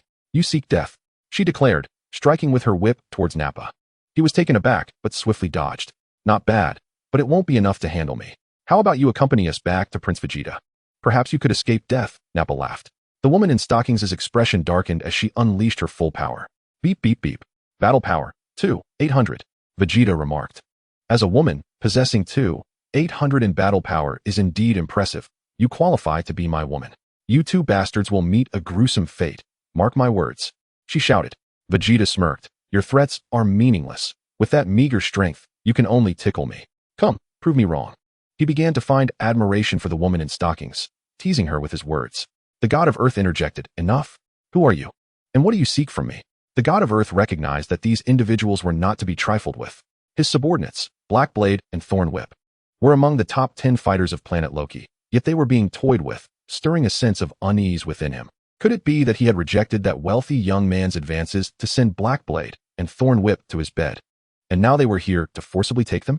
Yet, such formidable talents should not exist in this world. These individuals exuded a terrifying pressure, aside from the large one. He felt he could not contend with the others. The long-haired one appeared significantly stronger, while the one with spiky hair, named Vegeta, seemed a terrifying beast, capable of devouring him whole at any moment. Lastly, the one named Cabros felt like gazing into an abyss, his power unfathomably deep.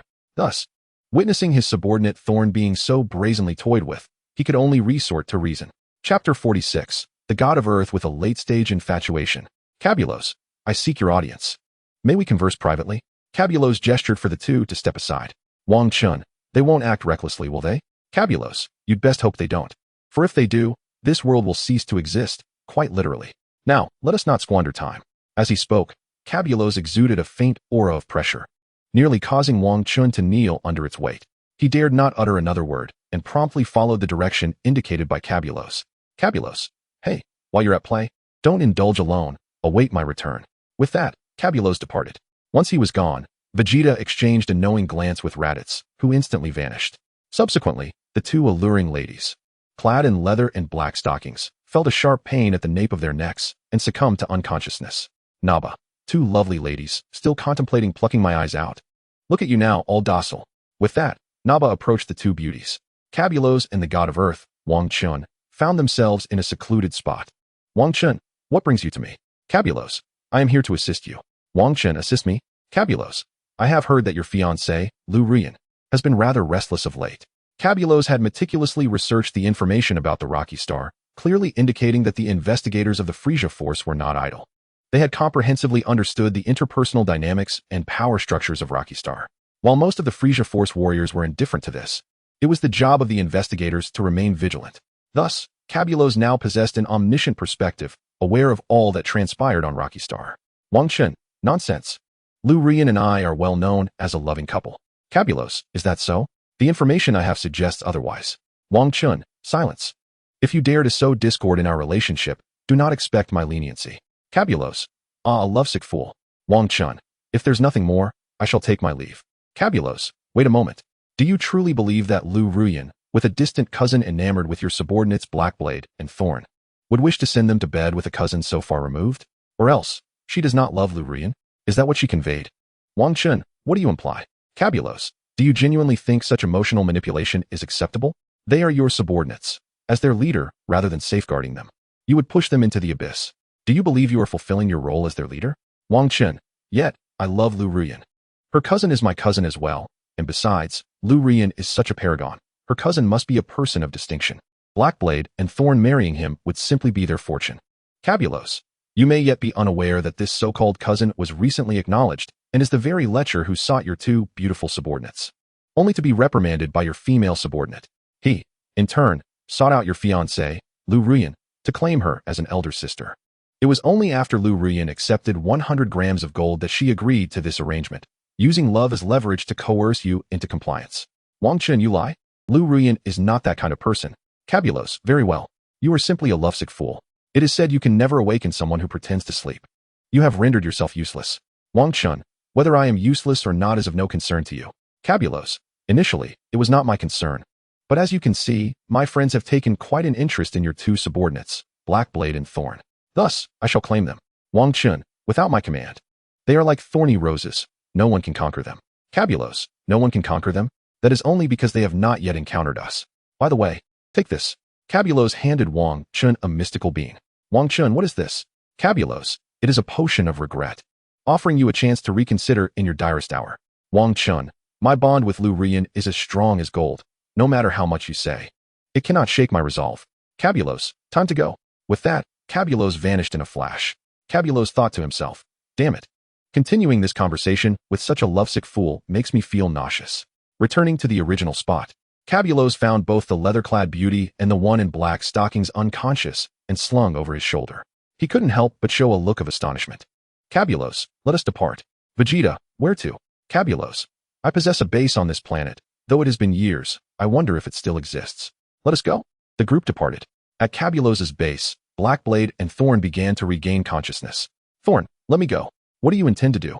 Release me. Blackblade, I warn you, my boss is Wang Chun, the god of earth, the strongest person in this world. You had best release us, otherwise you will meet your demise. Naba death? Allow me to inform you, the people of your planet are already doomed. Only by following us will you have a chance to survive. Since Prince Vegeta has taken an interest in you, consider this your opportunity to live. Do not be ungrateful. Cabulos, Naba, allow me. Cabulos stepped forward, grasping Blackblade's chin. Cabulos, ladies, while Naba may appear villainous, his words hold truth. We are here to save you. Thorn, save us? By knocking us out and binding us. Cabulos, I understand your skepticism.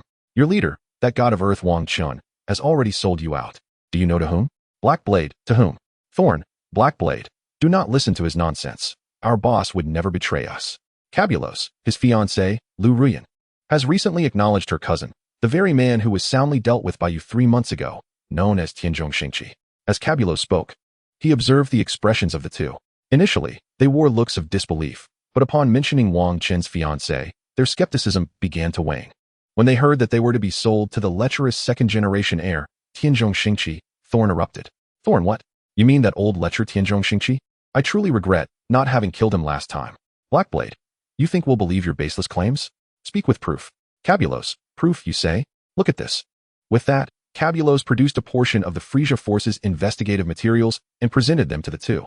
The documents revealed that Tianzhong Xingqi had approached Lu Ruyan, offering 100 grams of gold to claim her as an elder sister, which Lu Ruyan readily accepted, subsequently instructing Wang Chun to restrain them for delivery to his bed.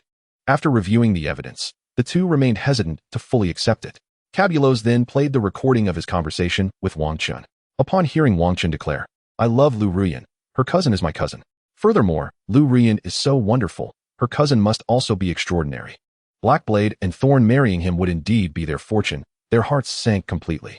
Blackblade, did he truly say that? Cabulos, is it not apparent? Your leader is merely a lovesick fool.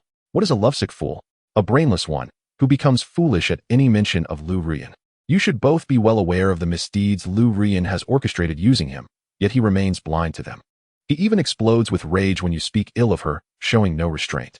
Even if you presented irrefutable evidence that Lu Ruyan is a villain, having slain many, and is plotting against him, he would momentarily be astonished, then proceed to concoct excuses for her, stating she has her own burdens. Am I not correct, dear ladies? Is this not the behavior of your so-called god of earth, Wang Chun?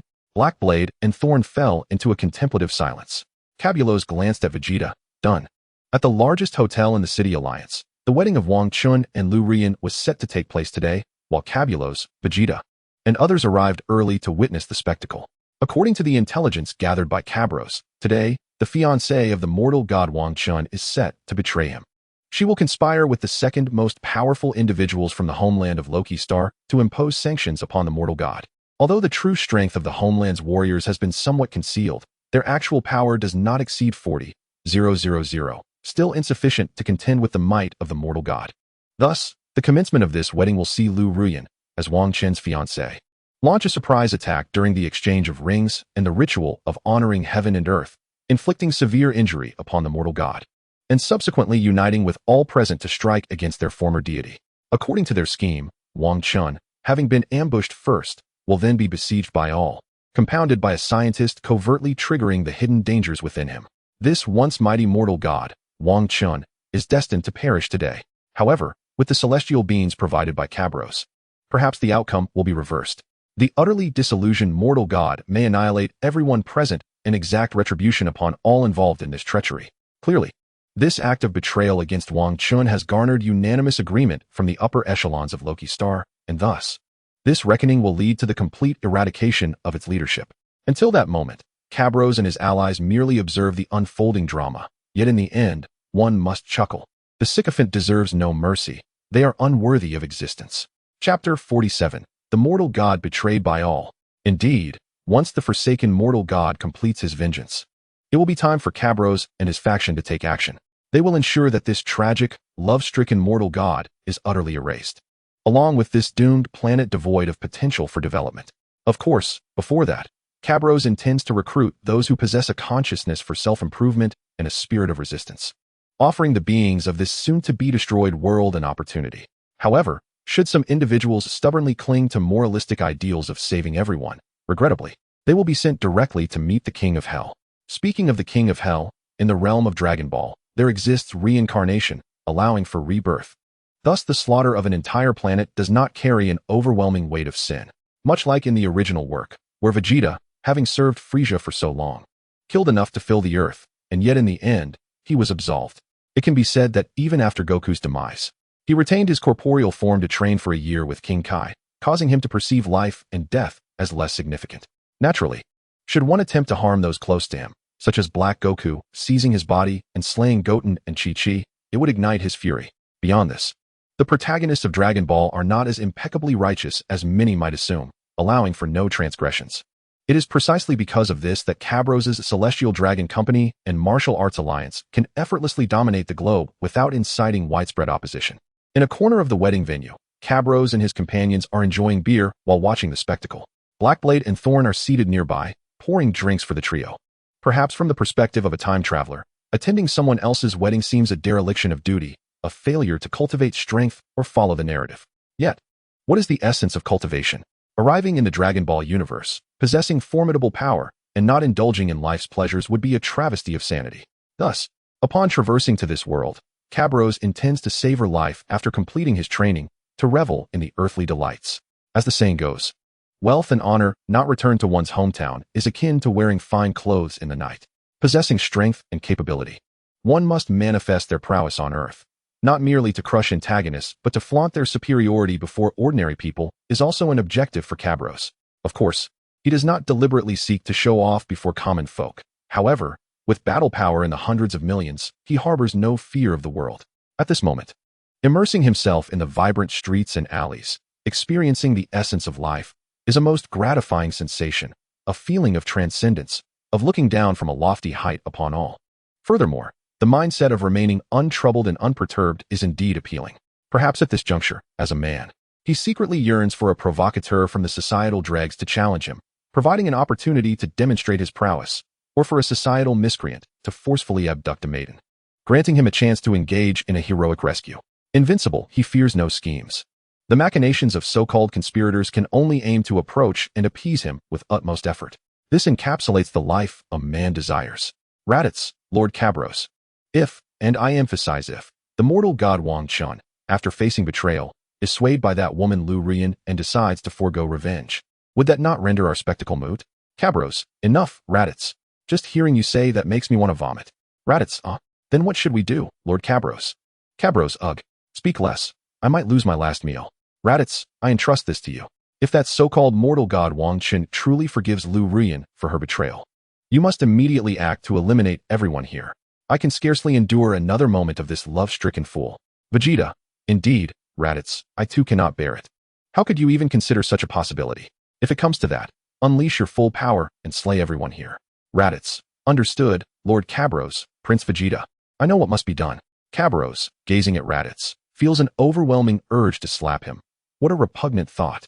And throughout this exchange, Blackblade and Thorn develop a profound disdain for their former leader, Wang Chun. As the plot unfolds, with guests gradually arriving, the atmosphere becomes lively.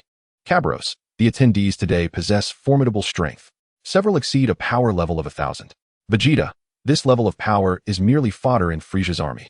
Cabros, Vegeta, you cannot compare with Frieza's forces. On Earth, these individuals could easily annihilate all except for Goku and his companions. Vegeta, but what of Goku and his allies? Cabros, oh dear, how could I forget Goku? I left him on Yardrat. Wait here for a moment. I shall return shortly. Vegeta, where are you going? Cabros, I am going to Yardrat to fetch Goku back to Earth. Vegeta, you plan to go to Yardrat and return to Earth in no time? Are you jesting? Before Vegeta could finish, Cabros vanished with instantaneous movement. On Yardrat, Cabros' sudden appearance startles Goku. Goku, big brother Cabros. You've come. I thought you had forgotten me. Cabros, how could I? By the way, have you mastered instantaneous movement? Goku, I have. Besides instantaneous movement, I've also learned the fusion technique, though I haven't yet grasped the force separation technique. Cabros, let me escort you back to Earth. I have matters to attend to and cannot linger. Goku, all right.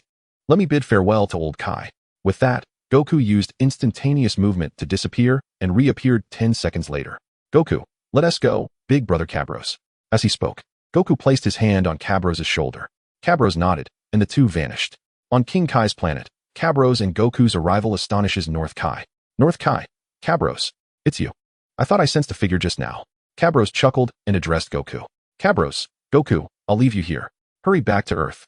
Chi-Chi is waiting for you to marry her. From here to the end of Snake Way, a deity should be able to retrieve you in a day's time. Cabros gazed at the now-adult Goku. Goku nodded. Understood. By the way, big brother Cabros, why can't I sense North Kai's energy? Cablos, well, your strength is still rather feeble. Once you attain the ability to transform into a Super Saiyan, you will be capable of instantaneous travel between planets. By the way, upon your return to Earth, you can reside with Chi-Chi at the headquarters of the Tianlong Corporation, which is currently situated on a secluded island, free from disturbances. Furthermore, I have prepared for you a gravity chamber with an intensity of 300 times that of Earth's gravity.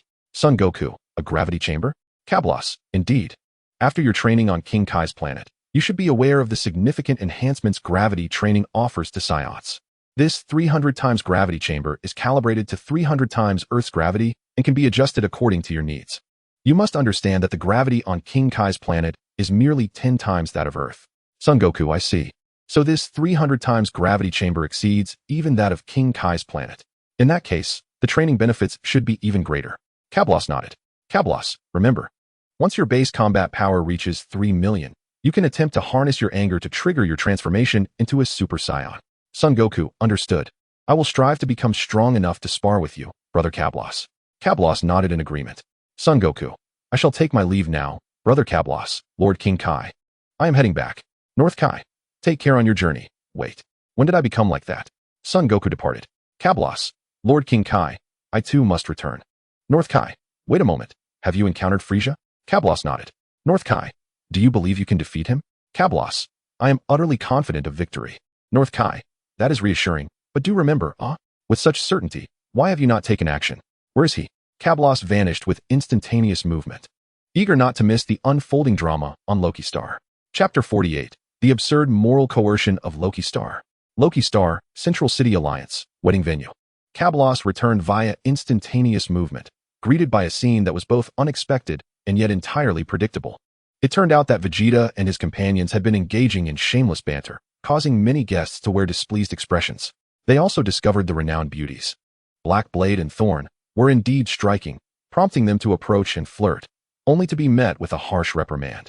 Of course, adhering to Cablos's advice from the previous day, they refrained from escalating the situation and were careful not to resort to lethal force.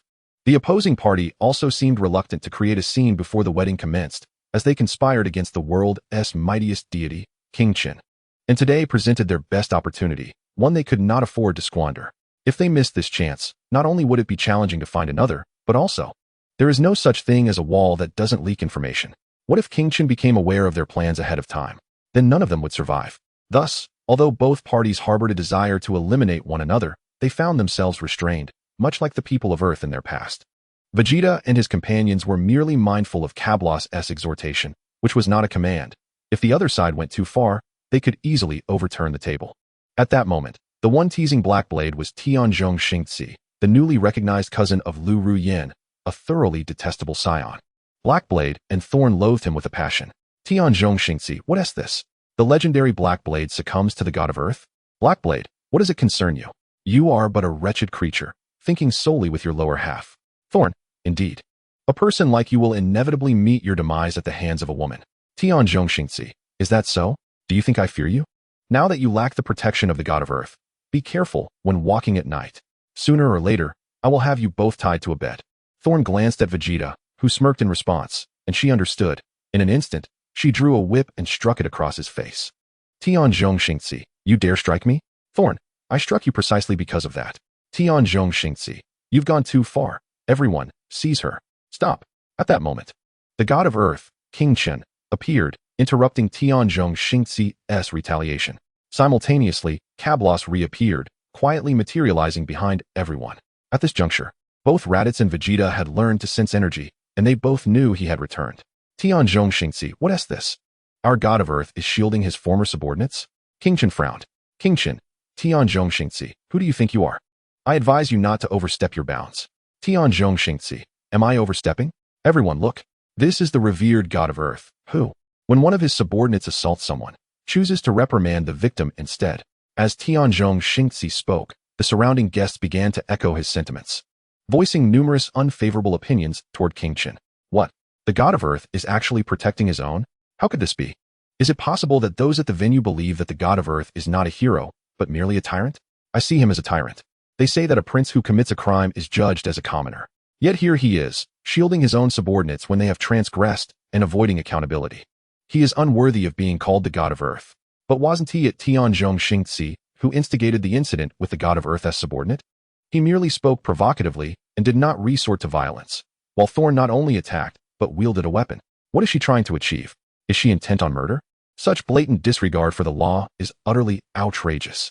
Indeed, putting trials aside, Thorn initiated violence at the slightest provocation. Does she bear no fault? Humph. I am deeply disappointed in the god of earth. He is unworthy of this title. Indeed, I concur. We must spread the word about today as events and demand that the council revoke King Qin's title as the god of earth. Kablos whispered. Has this escalated to the point of inciting public sentiment and moral coercion? Being the male lead in a female-targeted story is truly miserable. Vegeta, Kablos. What are you saying? What do you mean by female-targeted? Kablos, female-targeted, is it moral coercion? Vegeta, moral coercion? Ridiculous. If he has the ability, let him persuade that so-called council to morally coerce the revocation of Frisia's title as the Emperor of the universe. It is utterly laughable. A swarm of insects daring to criticize the strong. It is a path to self-destruction. Kablos, Vegeta, this god of earth is akin to the trash of female-targeted stories. Just watch. This god of earth will soon relent. Vegeta's face was filled with disbelief. Raditz, no way. With a combat power of 10,000. He is about to concede to someone with a power level of merely 1,000. Kablos, if you don't believe it, just continue to observe. King Qin, silence. The murmurs of the crowd quieted significantly. King Qin, Blackblade, Thorn, apologize to Mr. Tianzhong. Let this matter rest. Thorn, what? My lord, you want us to apologize? I would never bow to someone like him. Blackblade, nor would I. What? They struck someone and now refuse to apologize? The subordinates of the god of earth truly are something. Indeed, it is clear they were the aggressors, yet now they refuse even a simple apology. Who gave them such audacity? Who gave them the audacity? It is none other than the god of earth. The god of earth is the supreme warrior. Is the courage bestowed by the supreme warrior not sufficient? What of the supreme warrior? Does being the supreme warrior grant one the right to act with impunity? This is utterly absurd. King Qin, did you hear that? They claim you are abusing my authority, daring to act without regard for the law and refusing to apologize. Do you wish to ruin my reputation? Thornymph, why should we apologize? He instigated the provocation. King Qin, why apologize? Simply because you resorted to violence? Thorn, ridiculous. Your logic is absurd. You cannot distinguish right from wrong. King Qin, Thorn, do you dare speak to me in such a manner? Thorn, why should I not? Mr. Kablos said you are a sycophant, infatuated and foolish, and I see no error in his words. You, with your paltry 50,000 combat power, could not stand against any of your foes combined. Yet here you are, prattling on about reputation. You could slay them all, and still, none would dare utter a word against you. King Chun was on the verge of exploding with rage, but Kablos silenced him with a mere glance. King Qin, killing will not resolve the issue. Indeed, it is not a challenge for you to slay us. Can you vanquish all of humanity? Thorn, why not? Whoever dares to oppose shall be eliminated, instilling fear until no one dares to accuse you of partiality. Huh, fear. We shall never succumb to fear. Yes, sacrificing for the sake of justice is indeed worthwhile. Precisely, O deity of the mortal realm, go ahead and take our lives. I shall secure my name in the annals of history. Thorn, Mr. Cabros once stated that eliminating those who stand out will naturally instill fear in the rest. Even if you are truly obstinate, brainwashed to oppose the deity of the mortal realm, I shall eradicate you all.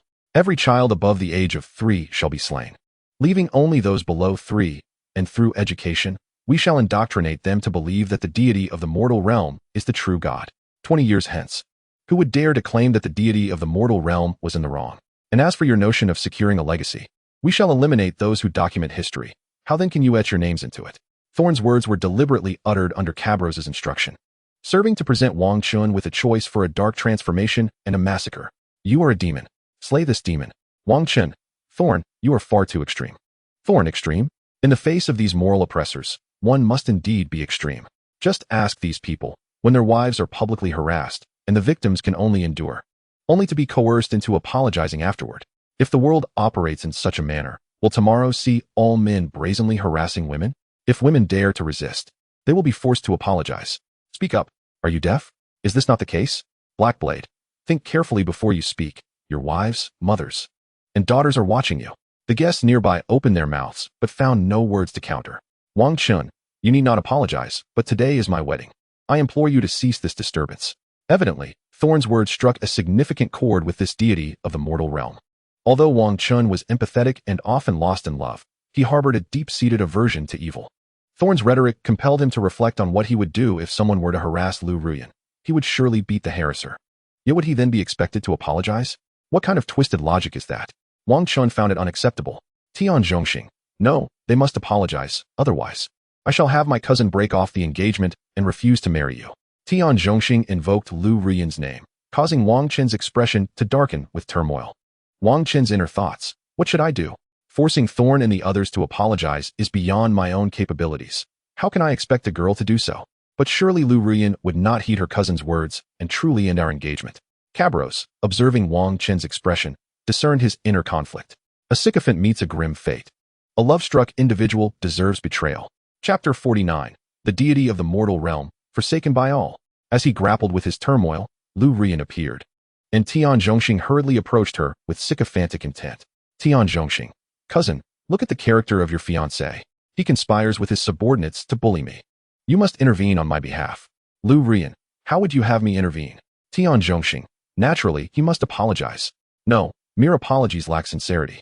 He must also allow me to retaliate. But alas, I cannot overpower them. Perhaps you could have Wang Chun subdue them and bring them to my residence for proper retribution. Thorn, you, fool, are lost in dreams. Tian Zhongxing, humph. Your lord Wang Chun is most obedient to my cousin Lu Ruyan. Just wait. When you find yourself in my bed, I shall repay today's grievances in kind. Thorn, Miss Lu, are you truly willing to assist your shameless cousin? Tian Zhongxing, of course. Dear cousin Lu Ruyan, you must advocate for me. Wang Chun, Lu Ruyan, what say you? Wang Chun spoke cautiously. Blackblade and Thorn looked upon him with disappointment. Thorn's inner thoughts. Humph, indulge in your folly. I have already pledged my allegiance to Lord Cabros. The love-struck Wang Chun and his cousin Lu Ruyan can no longer threaten me. Unexpectedly, Lu Ruyan delivered a resounding slap across Tian Zhongxing's face. Lu Ruyan, how dare you? Do you not understand the significance of this day and continue to cause chaos? Tian Zhongxing, sister, why have you struck me? It is your fiancé Wang Chun who is in the wrong, siding with outsiders. Lu Ruyan, Tian Zhongxing, do you comprehend what day it is? You disrupt my wedding, jeopardizing my union. Can you and your family bear the consequences? Only then did Tian Zhongxing realize that today was the day set for the assassination of the deity of the mortal realm. How foolish of him to cause a ruckus today, should his actions lead to the cancellation of the wedding and the failure of their plans. The entire Tianzhong family might face repercussions. Tian Zhongxing, sister, I see my error, it was my fault. Wang Chun, I apologize for my conduct. Wishing you and my sister a lifetime of happiness. With that, Tian Zhongxing bowed his head and retreated. Wang Chun beamed with joy at Lu Ruyan's defense of him. And amidst his happiness, he cast a challenging glance at Cabros. Cabros's inner thoughts. Truly a love-struck fool. She cannot even perceive the true intent behind her actions. Is she aiding you? No. She fears jeopardizing her wedding and losing this opportunity to betray you and conspire against you, only to be sold out without receiving due recompense. Such a simpleton. Cabros understood that the grand spectacle he anticipated was about to unfold. As the deity of the mortal realm, Wang Chun and Lu Ruyan prepared to pledge their vows, the treachery would commence. Cabros was eager to witness how these ingrates would justify their betrayal. As for why he was so intent on witnessing this drama, it was because the insufferable plots of the female-centric narratives had deepened Cabros's understanding of the darkness within society and the human heart. Thus, through mental cultivation, he had evolved a world steeped in such narratives, successfully breaking through to the realm of the Super Saiyan. Now, he realized that this refinement of the mind could expedite his ascension to the divine realm. Initially, he had anticipated that attaining the divine realm, or the third dimension, would take over a decade. Yet through the enhancement of his abilities, that time frame had been reduced to just over 2 years. Now, by immersing himself in the mental trials of female-centric narratives, he felt himself on the brink of a breakthrough. In other words, upon completing this grand spectacle, he would have the opportunity to transcend to the divine realm within a short span of time, specifically within a month. It was clear that achieving the divine realm would, in turn, enhance his training in the Super Saiyan's lower tier, allowing him to reach full power more swiftly. The wedding ceremony commenced, and Cabros observed that nearly all the formidable figures had gathered to celebrate the deity of the mortal realm, Wang Chun. yet he could sense the palpable intent to kill hanging in the air. It was likely that, aside from Wang Chun himself, everyone present was aware that a fierce battle was imminent. Master of ceremonies, the bride and groom shall bow to heaven and earth. First bow to the heavens, then to the venerable parents, and finally, the couple shall bow to each other. The couple completed their bows. Master of ceremonies, the newlyweds shall now partake in the cup of wine. They exchanged smiles, but as Wang Chun gazed upon Lu Rian's smile, he became momentarily entranced, failing to notice that the wine contained poison, and he drank it without hesitation. Master of ceremonies, the newlywed shall now enter the bridal chamber. As Wang Chun prepared to lead Lu Rian into the bridal chamber, an unwelcome voice interrupted. Halt! I object. Wang Chun, who dares? Step forward. Gu Nanshan, I shall reveal myself. Gu Nanshan appeared. Wang Chun, so it is you, Gu Nanshan. What brings you here? Gu Nanshan, I am here to abduct the bride. Naturally. Wang Chun, what? Abduct the bride? You jest. Lu Rian has loved no one but me from the very beginning. Who do you think you are to attempt such a thing? Gu Nanshan, is that so? Lu Rian does not love you at all. She marries you solely due to your unparalleled strength. Wang Chun, you speak nonsense. Lu Rian and I share mutual affection. Lu Rian, I was mistaken. The one I have always loved is. At that moment, Lu Rian stepped forward, approaching Wang Chun's side. Wang Chun, did you hear that? Lu Rian said she loves me. Uft. Wang Chun, what are you doing? At that moment, Lu Rian plunged a dagger, imbued with a lethal poison, into Wang Chun's abdomen. Here, the dagger could pierce the body of Wang Chun, a being with a combat power of 50,000, as he was one of many experimental subjects created by scientists. Their bodies were inherently flawed, much like a superhuman who is invincible yet vulnerable to kryptonite. They were forced to unleash their potential through drugs, not by their own true strength. Lu Rian, Wang Chun, at this juncture, I do not wish to deceive you any longer. I, Lu Rian, have never harbored any affection for you. Wang Chun, then what about the way you treated me before? When I was most helpless, you extended your hand to assist me. You cared for me. Were those gestures all mere facades? Lu Rian, those were merely part of a scheme. You are Dr. Hill's most successful experiment. He feared your power might become uncontrollable, which is why he had me perform for you. Wang Chun, is that so? Then why are you not performing today? Hill, of course, it is by my command.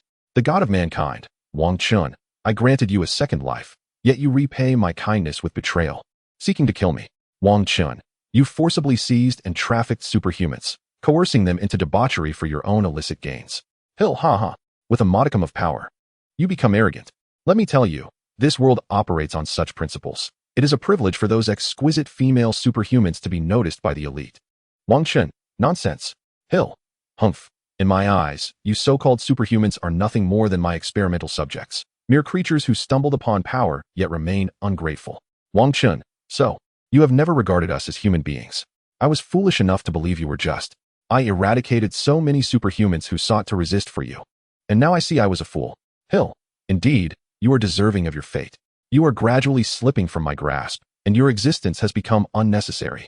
Lu Rian, precisely, Wang Chun, you are becoming increasingly disobedient.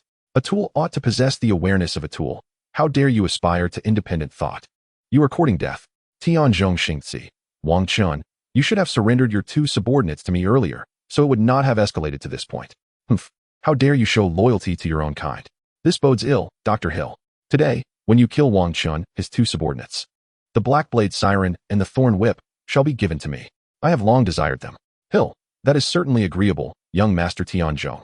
Wang Chun, you all will pay for this. Tianzhong Xingzi glanced toward Cabros and the others. Tianzhong Xingzi, oh, the two lovely ladies have not yet departed. How loyal of you. However, your leader is doomed today, and you two will fall into my hands, to be toyed with at my whim. Thorn, Wang Chun, now you understand. Lu Rian is not a good person. She has never loved you. Blackblade. Indeed, Wang Chun, you believe that scheming vixen Lu Rian, leading to the downfall of so many superhuman brothers and sisters. This outcome is entirely deserved. Tianzhong Xingzi. Oh, what do I hear? Our god of mankind, Wang Chun, has even fallen out of favor with his own subordinates. Truly, you are a pariah. Hill, a pariah indeed, that phrase rings true. You are an experiment, a beast. Yet you aspire to befriend us, the elite? Just look at yourself and see if you are worthy. Wang Chun, it is all my fault for heeding Lu Rian's seductions, leading to the downfall of so many superhuman brethren. I deserve to die? Hill, since you declare yourself deserving of death, then perish. Everyone, do not delay. The night is long and dreams are plentiful. Attack. They all rushed toward Wang Chun, And at that moment, Hill activated a remote control, setting off an explosive within Wang Chen's body. He was grievously injured, bloodied, and poisoned. Wang Chen, you truly are ruthless. Not only did you poison me, but you also detonated the self-destruct device within me. However, you shall not kill me today. Hill, even at death's door, you still boast. Wang Chen, you are gravely injured, poisoned, and restrained by alkali stones. How much combat power can you possibly exert? Wang Chen, your plan was initially flawless, but alas, you have overlooked one detail, one individual. Hill who? Cabros, I. Dr. Hill, long time no see. Hill, it's you? Hill's expression shifted drastically. Chapter 50, This Cruel Universe. The Loki cannot be allowed to live. Hill, it is you. You are still alive. Cabros, what do you mean? Do you think I can die so easily? Hill, what does it matter that you are alive? This is not over a decade ago. Your power is such that even one of my subordinates could eliminate you effortlessly. Cabros, are you out of your mind? Your subordinate strength is not the measure of my own. Hill, bastard, Gu Nansheng, eliminate them all. Gu Nansheng, but Wang Chen is still alive. Hill, then kill Wang Chen first. What are you dawdling for? Do you not understand that the night is long and dreams are plentiful? Gu Nansheng's expression darkened as he charged forward, engaging Wang Chen in combat. While Wang Chen, already severely wounded, was forced to retreat. Lu Rian, Wang Chen, accept your fate. For the sake of our past as a couple, I will leave your corpse intact. Wang Chen, Lu Rian, I have treated you well. Why do you betray me so? Lu Rian, why else? I have never liked you. Everything was a scheme. I approached you solely for personal gain. Wang Chen, ha. Personal gain? You, Lu Rian, still speak of gain? Thorn, Lu Rian, you are a fool. Do you not understand how much Lord Wang Chen once loved you? He has become the strongest in the world and still loves you deeply. Do you not realize that being with Lord Wang Chen would yield greater benefits for you? Your greed blinds you, and you are short-sighted. With just a few words, you backstabbed the one who loves you most. Lu Rian, what do you mean? Thorn, what do I mean? You foolish woman, while Lord Wang Chen lives, you are the most beloved of the god of mankind. Once Lord Wang Chen dies, what value do you hold? Will anyone even glance at you then? At that point, you will be no different from other women who can be traded at will. Today, we have caught the attention of that spoiled heir, Tianzhong Xingzi. Do you think he would go to such lengths to seek you out? It is solely because you are the wife of the god of mankind. Without that identity, what are you? Lu Rian, you lie? I have achieved this step entirely on my own, and it has nothing to do with that sycophantic waste. Thorn, is that so? Then ask others if they still hold you in esteem. Lu Rian, Dr. Hill, she is lying, right? You will honor our previous agreement, won't you? Hill, get lost. You foolish woman. You do not even recognize your own worth. Making a deal with someone like you is the greatest stain on my life. What a foolish thing. Lu Rian, this cannot be true. It cannot be true. Dr. Hill, you are deceiving me, aren't you? Tianzhong Xingzi, Lu Rian, stop deluding yourself. Since you were my sister for a few days, I can spare your life. However, you will serve me in bed alongside those two women. Lu Rian, Tianzhong Xingzi. How dare you speak to me like that? Tianzhong Xingzi, foolish idiot. Everything you have comes from the god of mankind, Wang Chen. How brainless must you be to betray him? Lu Rian's expression crumbled as she turned to her last glimmer of hope, Gu Nansheng. Lu Rian, Gu Nansheng. You promised to treat me better for life than Wang Chen did. You, Gu Nansheng, be quiet, you foolish woman. If it were not for dealing with the god of mankind, I would not even cast a glance at you, you idiotic woman. Thorn, do you see now, Lu Rian? You have buried your own support, lost everything, and still delude yourself into thinking it was all your own doing. Without Lord Wang Chen, you are nothing. Lu Rian, have I erred? Wang Chen, I am truly sorry. I am utterly wretched for having lost the man who loved me most. In a state of disarray, Lu Rian rushed to Wang Chen's side. Lu Rian, Wang Chen, I have made a grave mistake. In my next life, I shall be your woman once more. As she spoke, Lu Rian drew a dagger, intending to slash her own throat, but Wang Chen seized her wrist. Lu Rian, Wang Chen, let me die. I would rather perish than endure the humiliation from that repugnant swine. Wang Chen, if you wish to avoid that swine's humiliation, how can you have the audacity to demand that heir and Thorn endure such degradation? Lu Rian, I was wrong. All my past actions were misguided. I was far too arrogant. Now I realize that you are the one who loves me most. You are my everything. Should there be a next life, I will cherish you and those around you. United as husband and wife, we shall surely rule the world. Wang Chen, humph. There is no need to wait for a next life. In this one, I can conquer the world. Lu Rian, I was too indulgent towards you in the past, which fostered such foolish thoughts. From now on, I shall not be so lenient. Lu Rian, Wang Chen, can you still fight? Fear not, Wang Chen. This time I shall stand by your side. Even if I must be a concubine, I will forever be your woman. Wang Chen, that's good to hear. But you are no longer the woman I love to the core. Lu Rian's inner thoughts. I refuse to believe that so many years of love could vanish so suddenly. You are merely putting on a brave front. After some time, when your anger subsides, I shall gradually guide you back. However, the most pressing concern is how to navigate this calamity. Wang Chun, you must not die. If you do, I, Lu Ruyan, will lose everything. Hill, nonsense. What state is your body in now? Are you not aware that you can do nothing but wait for death? Wang Chun, indeed, my physical condition is dire. But I just mentioned that you have overlooked someone. With that, Wang Chun turned his gaze toward Cabros. He produced a magical bean and consumed it. Hill, what do you mean? What did you just eat? Wang Chun, a potion of regret. Upon ingesting the magical bean, his injuries healed instantaneously. Even his internal organs mended. As for the poison, it was not generated internally, and against a warrior with tens of thousands of battle power, it could only serve as an auxiliary effect. Hill, you have recovered? How is that possible? You were gravely injured. Lu Rian, Wang Chun, you truly have healed. Praise the heavens, now go and slay them. Wang Chun, rest assured, they will meet their demise. Heir, Thorn, now you may go and avenge Tianzhong Xingzi. Consider it my recompense to you. Thorn, recompense? We require none of that. I have but one question. Do you intend to reconcile with that green tea vixen, Lu Rian? Wang Chun, Thorn. Lu Rian has acknowledged her mistakes. I assure you, she will. Thorn, enough? We are already aware of your choice. Lord Wang Chun, as your former subordinate, I offer you a friendly warning. You will die. Wang Chun die? I have regained my peak. Who could possibly kill me? Cabros, I can. Raditz, and so can we. Wang Chun, Cabros, you two have turned against me? Cabros, I once told them that if you consumed the magical bean and regained your peak without killing or severely punishing the treacherous Lu Ruyan, I would slay you all. Wang Chun, why? Cabros, because sycophants do not end well. A sycophant who speaks will only ruin others' appetites. Raditz, allow me to clarify. Originally, Lord Cabros considered recruiting you into his squad due to your impressive strength. Had you joined us, you could have avoided death, but you, foolishly, could not let go of that deceitful woman.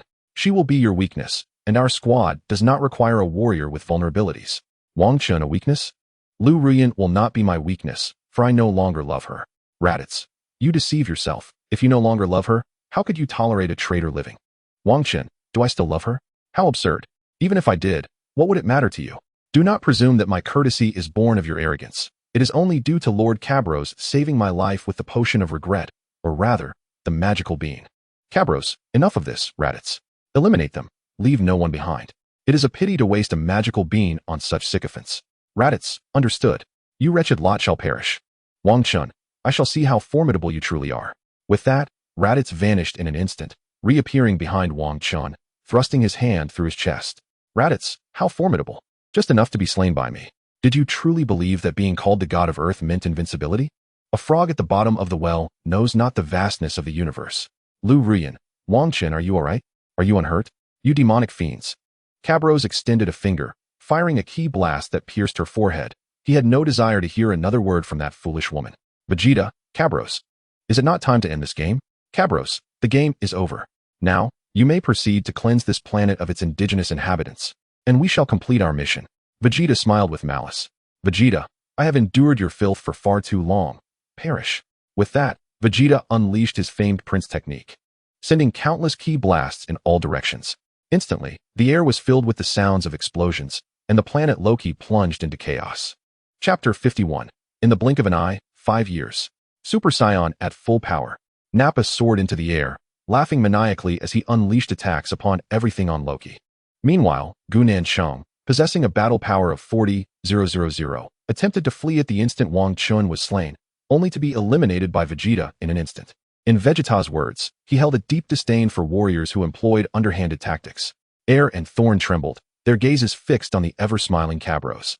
Forcing themselves to inquire, Lord Cabros, who exactly are you? What is your purpose? Cabros, we are members of Lord Frisia's elite team, the Cabros team. Our sole purpose for coming to Loki is to exterminate all its indigenous inhabitants and subsequently sell the uninhabited Loki at a high price to cosmic merchants. Thorna, are you interstellar traders? Cabros, you could say that. Air, Lord Cabros, will everyone on Loki be killed? Cabros, naturally. However, you may select some who exhibit rebellious spirits. Let us say 1,000 individuals. I will relocate them to another planet. By the way, I have but one condition for these individuals. None may have ever held a government position or even been a so-called corporate executive. Anyone who has managed others cannot be included. Era, Cabros. I only want those who work with their own hands. I do not want any who seek unearned gains. Understood. 3 days later, returned with 1,000 individuals, and Cabros discovered that she had indeed fulfilled her promise. All 1,000 were children under 3 years old. Cabros. You have done well. You have not disappointed me. Raditz, eliminate the remaining inhabitants. In this cruel universe, the people of Loki have no reason to live. Raditz, understood. With that, Raditz took to the skies. Over a month later, Cabros and the others returned to Frisia's headquarters. Frisia, Dodoria. Are you telling me that Cabros and his team brought back 1,000 powerless children? Dodoria. Yes, Lord Frisia. Frisia, it seems Mr. Cabros possesses a soft heart. Doria. Lord Frisia, what shall we do with these children? Frisia. Simply send them to the training facility. Since Mr. Cablos has ideas, let him execute them. Doria. But. Frisia. But what? Doria. We lack a training facility altogether. Frisia. Don't you have the capability to construct one? Doria. Yes, Lord Frisia. Upon returning to Frisia's legion's quarters, Cablos found himself in a state of deep turmoil, for this was his inaugural involvement in large-scale slaughter. Witnessing entire swathes of the planet's populace being mercilessly eradicated by Vegeta and his companions weighed heavily upon Cablos's heart. He lamented his previous naivete. Despite his self-image as a ruthless individual who showed no mercy to adversaries, the enormity of such carnage left him feeling uneasy. To assert that there were innocents on the planet Loki would not be unfounded, yet this world harbored no potential for development. It was a place where the idle thrived while the truly capable were belittled and suppressed by the machinations of the power-hungry. In a parallel to Earth in his former life, this planet resembled a sunset enterprise destined for bankruptcy. The internal decay was profound, reform was futile, and the only recourse lay in dissolution and rebirth. One might say that the inhabitants of Loki were overly simplistic, lacking the acumen to navigate the complexities of human interaction, easily manipulated by those wielding power. When faced with tyranny, they failed to muster violent resistance, instead seeking evidence within the confines of rules and law. Unaware that their oppressors trampled upon these very statutes, altering them at will to render any evidence irrelevant. The events on Loki imparted a crucial lesson to Cablos. Certain individuals necessitated a departure from conventional rules. Thus, Cablos secluded himself for 10 days, after which he successfully transcended to the realm of divine beings, reaching the third dimension, a domain characterized by a power spectrum ranging from 10,000 to 1,000,000. His base combat power now approached 6 million, and upon transforming into a Super Saiyan, his strength soared to nearly 300 million, far surpassing the 1 million power threshold. Consequently, Cablos's strength now reciprocated positively to his dimensional advancement. Originally, it would have taken 30 to 50 years to cultivate to the fourth dimension. Yet with the benefits derived from his newfound power, Cablos felt confident that he could achieve this milestone within a decade, reaching the realm of Yama. The Yama dimension was no trifling matter. If the divine realm was populated by lesser deities, the Yama dimension was reserved for those of higher divinity. It could be said that even without a wish from the Dragon Balls to ensure his survival within the cosmos, upon attaining the Yama dimension, he would inherently acquire that ability.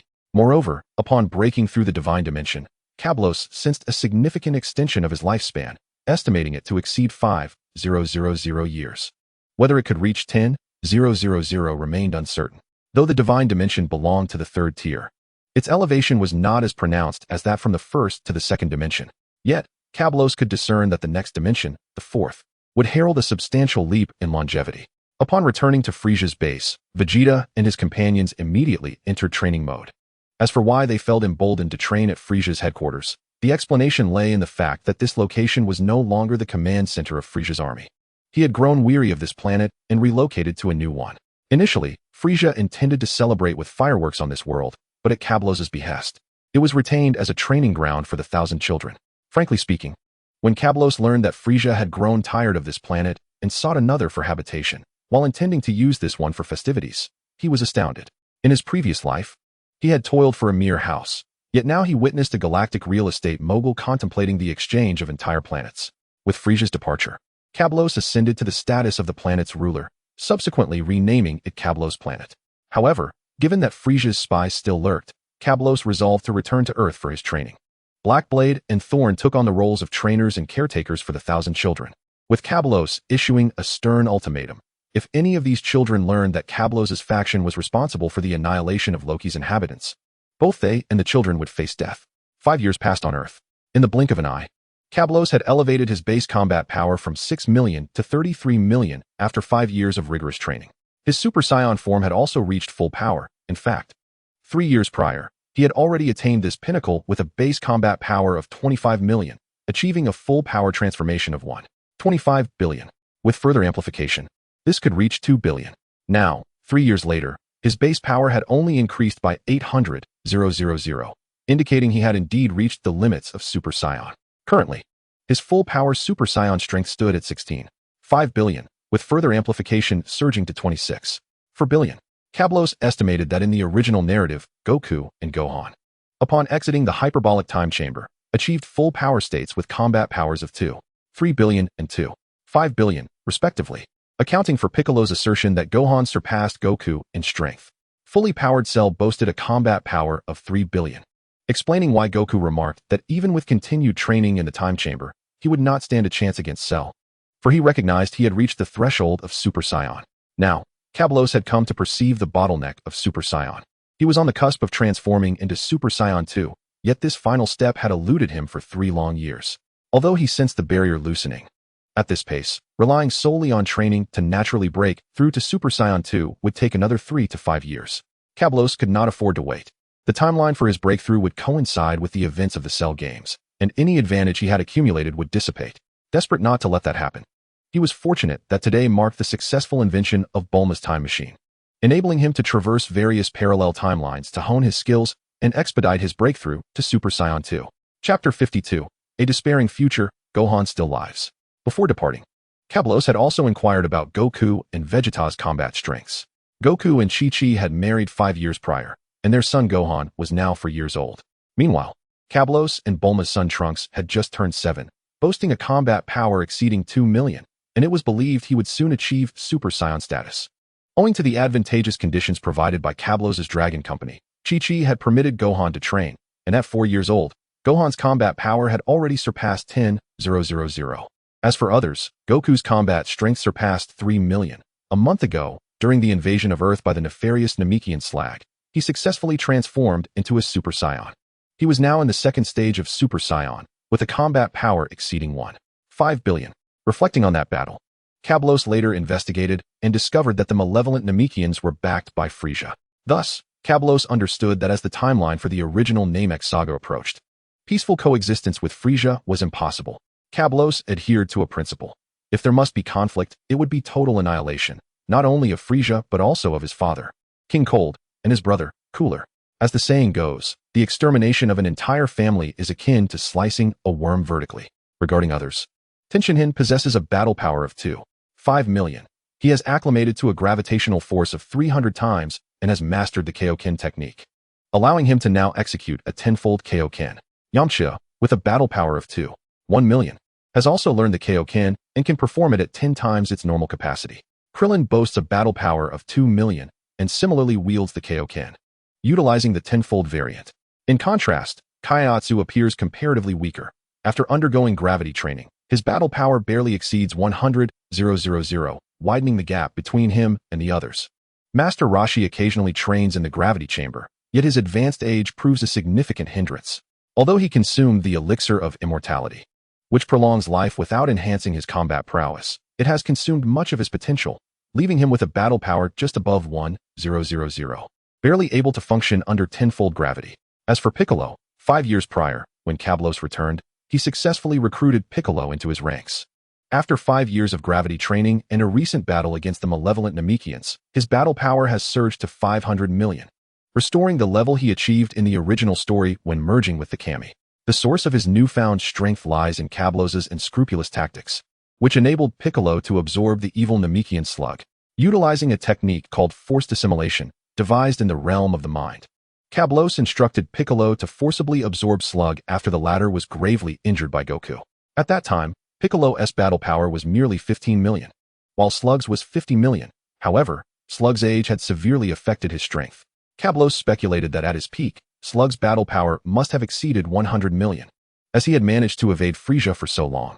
Following the assimilation, Piccolo's battle power skyrocketed to 500 million, far surpassing Goku, an outcome Cablos had not anticipated. On another front, Vegeta reached a battle power of 3 million 2 years ago, but due to a lack of significant battles to ignite his fury. His current power rests at a mere 3.2 million, a frustrating increase of only 200,000 over 2 years. Cablos has invited him to Earth, hoping that Goku's presence might provoke Vegeta into transforming into a Super Saiyan. To be candid, even the first generation of Super Saiyans faces challenges in achieving transformation. As for the second generation, Cablos has already witnessed his son Trunks transform into the semi-Super Saiyan form twice. This was primarily due to insufficient foundational battle power. Had his base strength been adequate, he might have transformed into a Super Saiyan outright. Ultimately, Cablos has observed the early fruits of his efforts in establishing the Dragon Company, with Long Outyin and Wang Chunfeng joining its ranks. To be frank, both possess commendable abilities, despite beginning their training later than most. Their innate talents and affluent backgrounds have allowed them to consume numerous supplements, resulting in their battle powers exceeding 5,000 over the past 5 years through the gravity chamber. This experience has led Cablos to conclude that Earth's inhabitants possess relatively impressive potential within the cosmic hierarchy. Moreover, all other personnel from the same cohort boast battle powers exceeding 300 points, with the strongest among them being a certain Mark, yes, the one who eventually becomes Satan, whose battle power exceeds 1,500. Indeed, those who leave their names etched in the Dragon Ball universe tend to have remarkable abilities. Additionally, 6 or 7 years ago, Cablos had instructed Bulma to select 100 children with martial arts potential from around the globe. Although these children have yet to undergo gravity training, they have already surpassed Master Roshi, Cat Master, and Kami in their training, with battle powers now exceeding 200 points, some even surpassing 300. Long Outyin and Wang Qinfeng's cohort of security warriors has been categorized into the Xiaolong and Baihu teams, each consisting of 5 members. Meanwhile, the youth trained from a young age have been assigned to 4 teams: Zhuke, Xuanwu, Qilin, and Kuanping, alongside the previously mentioned Xiaolong and Baihu teams, culminating in a total of 6 teams. Those who were not selected remain as reserves. Naturally, Goku and his companions have been incorporated into the Earth's Z-Fighter Corps, recognized as the planet's most formidable warriors, with the prerequisite of a battle power exceeding 10,000 for enlistment. At Bulma's residence, Cablos and Bulma stand before the time machine, her face filled with reluctance. Bulma, Cablos, must you really go? Cablos, I must remain vigilant. You know, my battle power hasn't seen significant improvement in 3 years. If this continues, I fear I may be unable to protect you and Trunks against formidable foes. Bulma, very well. Please be cautious in the other parallel worlds, and return safely. Cablos, I will. By the way, I will take you to a place to enhance your battle power. With that, Cablos takes Bulma's hand and instantaneously transports them to King Kai's planet. North Kai. Cablos, what brings you here? Cablos, Lord Kai, I wish to journey to Namek. Could you assist me in locating its direction? North Kai nods and searches for Namek's position. North Kai, there it is. Cablos, then I shall proceed. North Kai, wait a moment, Cablos. Frisia has been becoming increasingly troublesome. When will you address this? Cablos, Lord Kai, Frisia can only survive for another 2 years. North Kai, 2 years? That is manageable. For the North Kai, 2 years is but a fleeting moment in the span of his existence, which spans millions of years. Thus, he feels elated, interpreting Cablos's response as a promise to handle the matter promptly. In fact, even a journey through the cosmos would take several years. Cablos and Bulma arrive on Namek for the first time, finding themselves in a Namekian village. As the inhabitants approach to greet the newcomers, they suddenly vanish. Cablos reappears before the Grand Elder of Namek, just as Nail bursts in. Nail, who are you? What brings you to Namek? Cablos, I seek the Grand Elder. Subsequently, Cablos explains his origins, revealing that he and Bulma hail from Earth, and that there is also a Namekian who has become a deity on their planet. He ultimately requests the Grand Elder's assistance in unlocking Bulma's potential. Grand Elder, unlocking potential is certainly possible for a super warrior from Earth. Nail, Grand Elder, your health? Bulma, rest assured, we have brought ample nutritional supplements. Saying this, Bulma produces a universal capsule containing 3 longevity pills made from top-tier ingredients, including rare ginseng and turtle soup. Tests conducted by the Universal Capsule Corporation have shown that a typical elderly individual consuming these pills could extend their life by 20 years. And even those nearing death could forcibly prolong their lives by 3 months. Upon sensing the life energy within the pills, Nail ceases his objections. The Grand Elder consumes one of the longevity pills, and Bulma steps forward to undergo potential unlocking. Soon, her battle power begins to soar. Although Bulma has dabbled in training over the years, her managerial duties and innate passion for scientific research have kept her battle power around 3,000. Now, after the Grand Elder's enhancement, her power skyrockets by several folds, reaching an astonishing 40,000. With the potential unlocking complete, Kablos and Bulma return to Earth. After enjoying a lavish meal, Kablos embarks on his journey to parallel dimensions. Before departing, Bulma packs numerous nutritional liquids and gourmet meals into a portable universal capsule. In the future timeline, West City, Kablos steps out of the time machine, closes his eyes to sense the surrounding energy, and notices a tremendous energy dissipating in the distance. Kablos, that is Gohan's energy, he is nearing his end. Kablos did not hesitate. He swiftly pointed his finger at the house's brow and activated his instantaneous movement, propelling himself forward. Chapter 53. A despairing future. Gohan is still alive. Kablos materialized above the aura, only to discover that its master was none other than an adult Gohan. However, his condition was far from optimistic. His energy was waning, and he had even lost an arm. Kablos pondered, could this be a future timeline? With keen perception, Kablos noticed two sonic booms slicing through the air from a distance, devoid of any energy signature. They were androids. He hesitated momentarily. Despite his eagerness to encounter the legendary Android 18, Gohan was gravely wounded, and without immediate treatment, he risked succumbing to his injuries. Reluctantly, he transformed and unleashed two colossal energy blasts toward the direction of the approaching sound. He then arrived before future Trunks and future Gohan. Trunks exclaimed, "Who are you?" Kablos replied, "Gohan is in dire straits. Give him this to eat." Trunks, bewildered, asked, "This is a Senzu bean. How do you possess Senzu beans?" Kablos retorted, "Stop prattling and feed it to Gohan." Right. Trunks hastily placed the Senzu bean to Gohan's lips. Observing the situation, Kablos swiftly unleashed a concentrated energy wave, shattering the bean, and then produced a bottle of water, pouring it into Gohan's mouth. At last, Gohan managed to consume the Senzu bean. Meanwhile, Androids 17 and 18 were pursuing the two, only to be confronted by the two massive energy blasts. "Get out of the way, 18, 17 shouted. The two androids desperately dodged, as the energy waves struck the ground with tremendous force, sending them reeling. After a prolonged moment, they staggered back together. "What just happened?" 18 inquired. 17. "That was a powerful energy wave. Let us investigate ahead, but we must be cautious," 17 replied. 18 nodded, her earlier reckless flying replaced by a newfound wariness. Unsurprisingly, when they reached the site where Kablos had launched his energy blasts, it was already deserted. Gohan stirred awake. Upon seeing the unfamiliar Kablos, he immediately sprang to his feet, defensive and wary. "Who are you?" Gohan demanded. "Brother Gohan. He saved you with the Senzu bean. He possesses energy and is not an android," Trunks clarified. Gohan noticed the tail protruding from Kablos's back, his expression shifting. "Are you a Saiyan?" Gohan asked. Kablos nodded. "But aren't only Vegeta and my father left?" Gohan queried. "Then how do you suppose I came to be here?" Kablos countered, leaving Gohan momentarily speechless. Observing Gohan's restored arm, a smile crept upon Kablos's lips. It seemed the notion that Senzu beans were ineffective for someone who had lost an arm for too long was merely a myth. Trunks murmured, "What is a Saiyan?" "Oh, brother Gohan, your arm has healed." Gohan, astonished, looked at his left arm, then raised it, moving it around. "My arm has healed. This is wonderful. Next time, I can certainly deal with those two androids," he exclaimed. Kablos regarded Gohan, unsure of his true strength since he had not unleashed his full energy. Yet he anticipated clarity would soon follow. "Gohan, where are Goku and Vegeta?" Kablos inquired, feigning ignorance. 15 years ago, my father succumbed to a viral heart disease.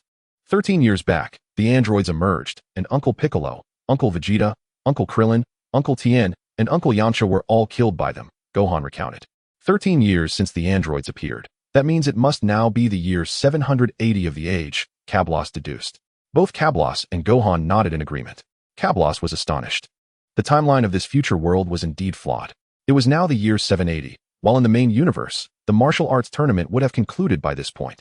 Moreover, not only did the androids continue to exist, but even the Kais and Babidi had yet to make their appearance. Nevertheless, deviations were to be expected. The foremost priority was to assist Gohan and Trunks in enhancing their power, and subsequently, attempt to resurrect those in the afterlife. While it was true that the Dragon Balls had a 1-year limit on revivals due to souls reincarnating after a year, Earth warriors might still retain their physical forms in the afterlife for training. In the original narrative, Goku had died for 7 years and still received a chance at resurrection, albeit not through the Dragon Balls. Clearly, the limitation of 1 year did not stem from the Dragon Ball's incapacity to extend beyond that period. but rather from those who reincarnated, becoming living beings once more, rendering them ineligible for revival. Finally, Cablos resolved to seek out formidable adversaries in this world to push himself to the brink of breaking through to Super Saiyan 2. Gohan, do you believe you possess the strength to defeat the androids now? There are two of them, Cablos questioned. Gohan replied, in the previous battle, my strength surpassed that of one of them. However, their combined forces and my one-handedness led to my defeat. With my left arm restored, I am certain I will prevail against them. Prevail? Do you understand that the androids possess eternal energy? This means their stamina will never deplete. You may not lose, but you will certainly perish, Cablos warned.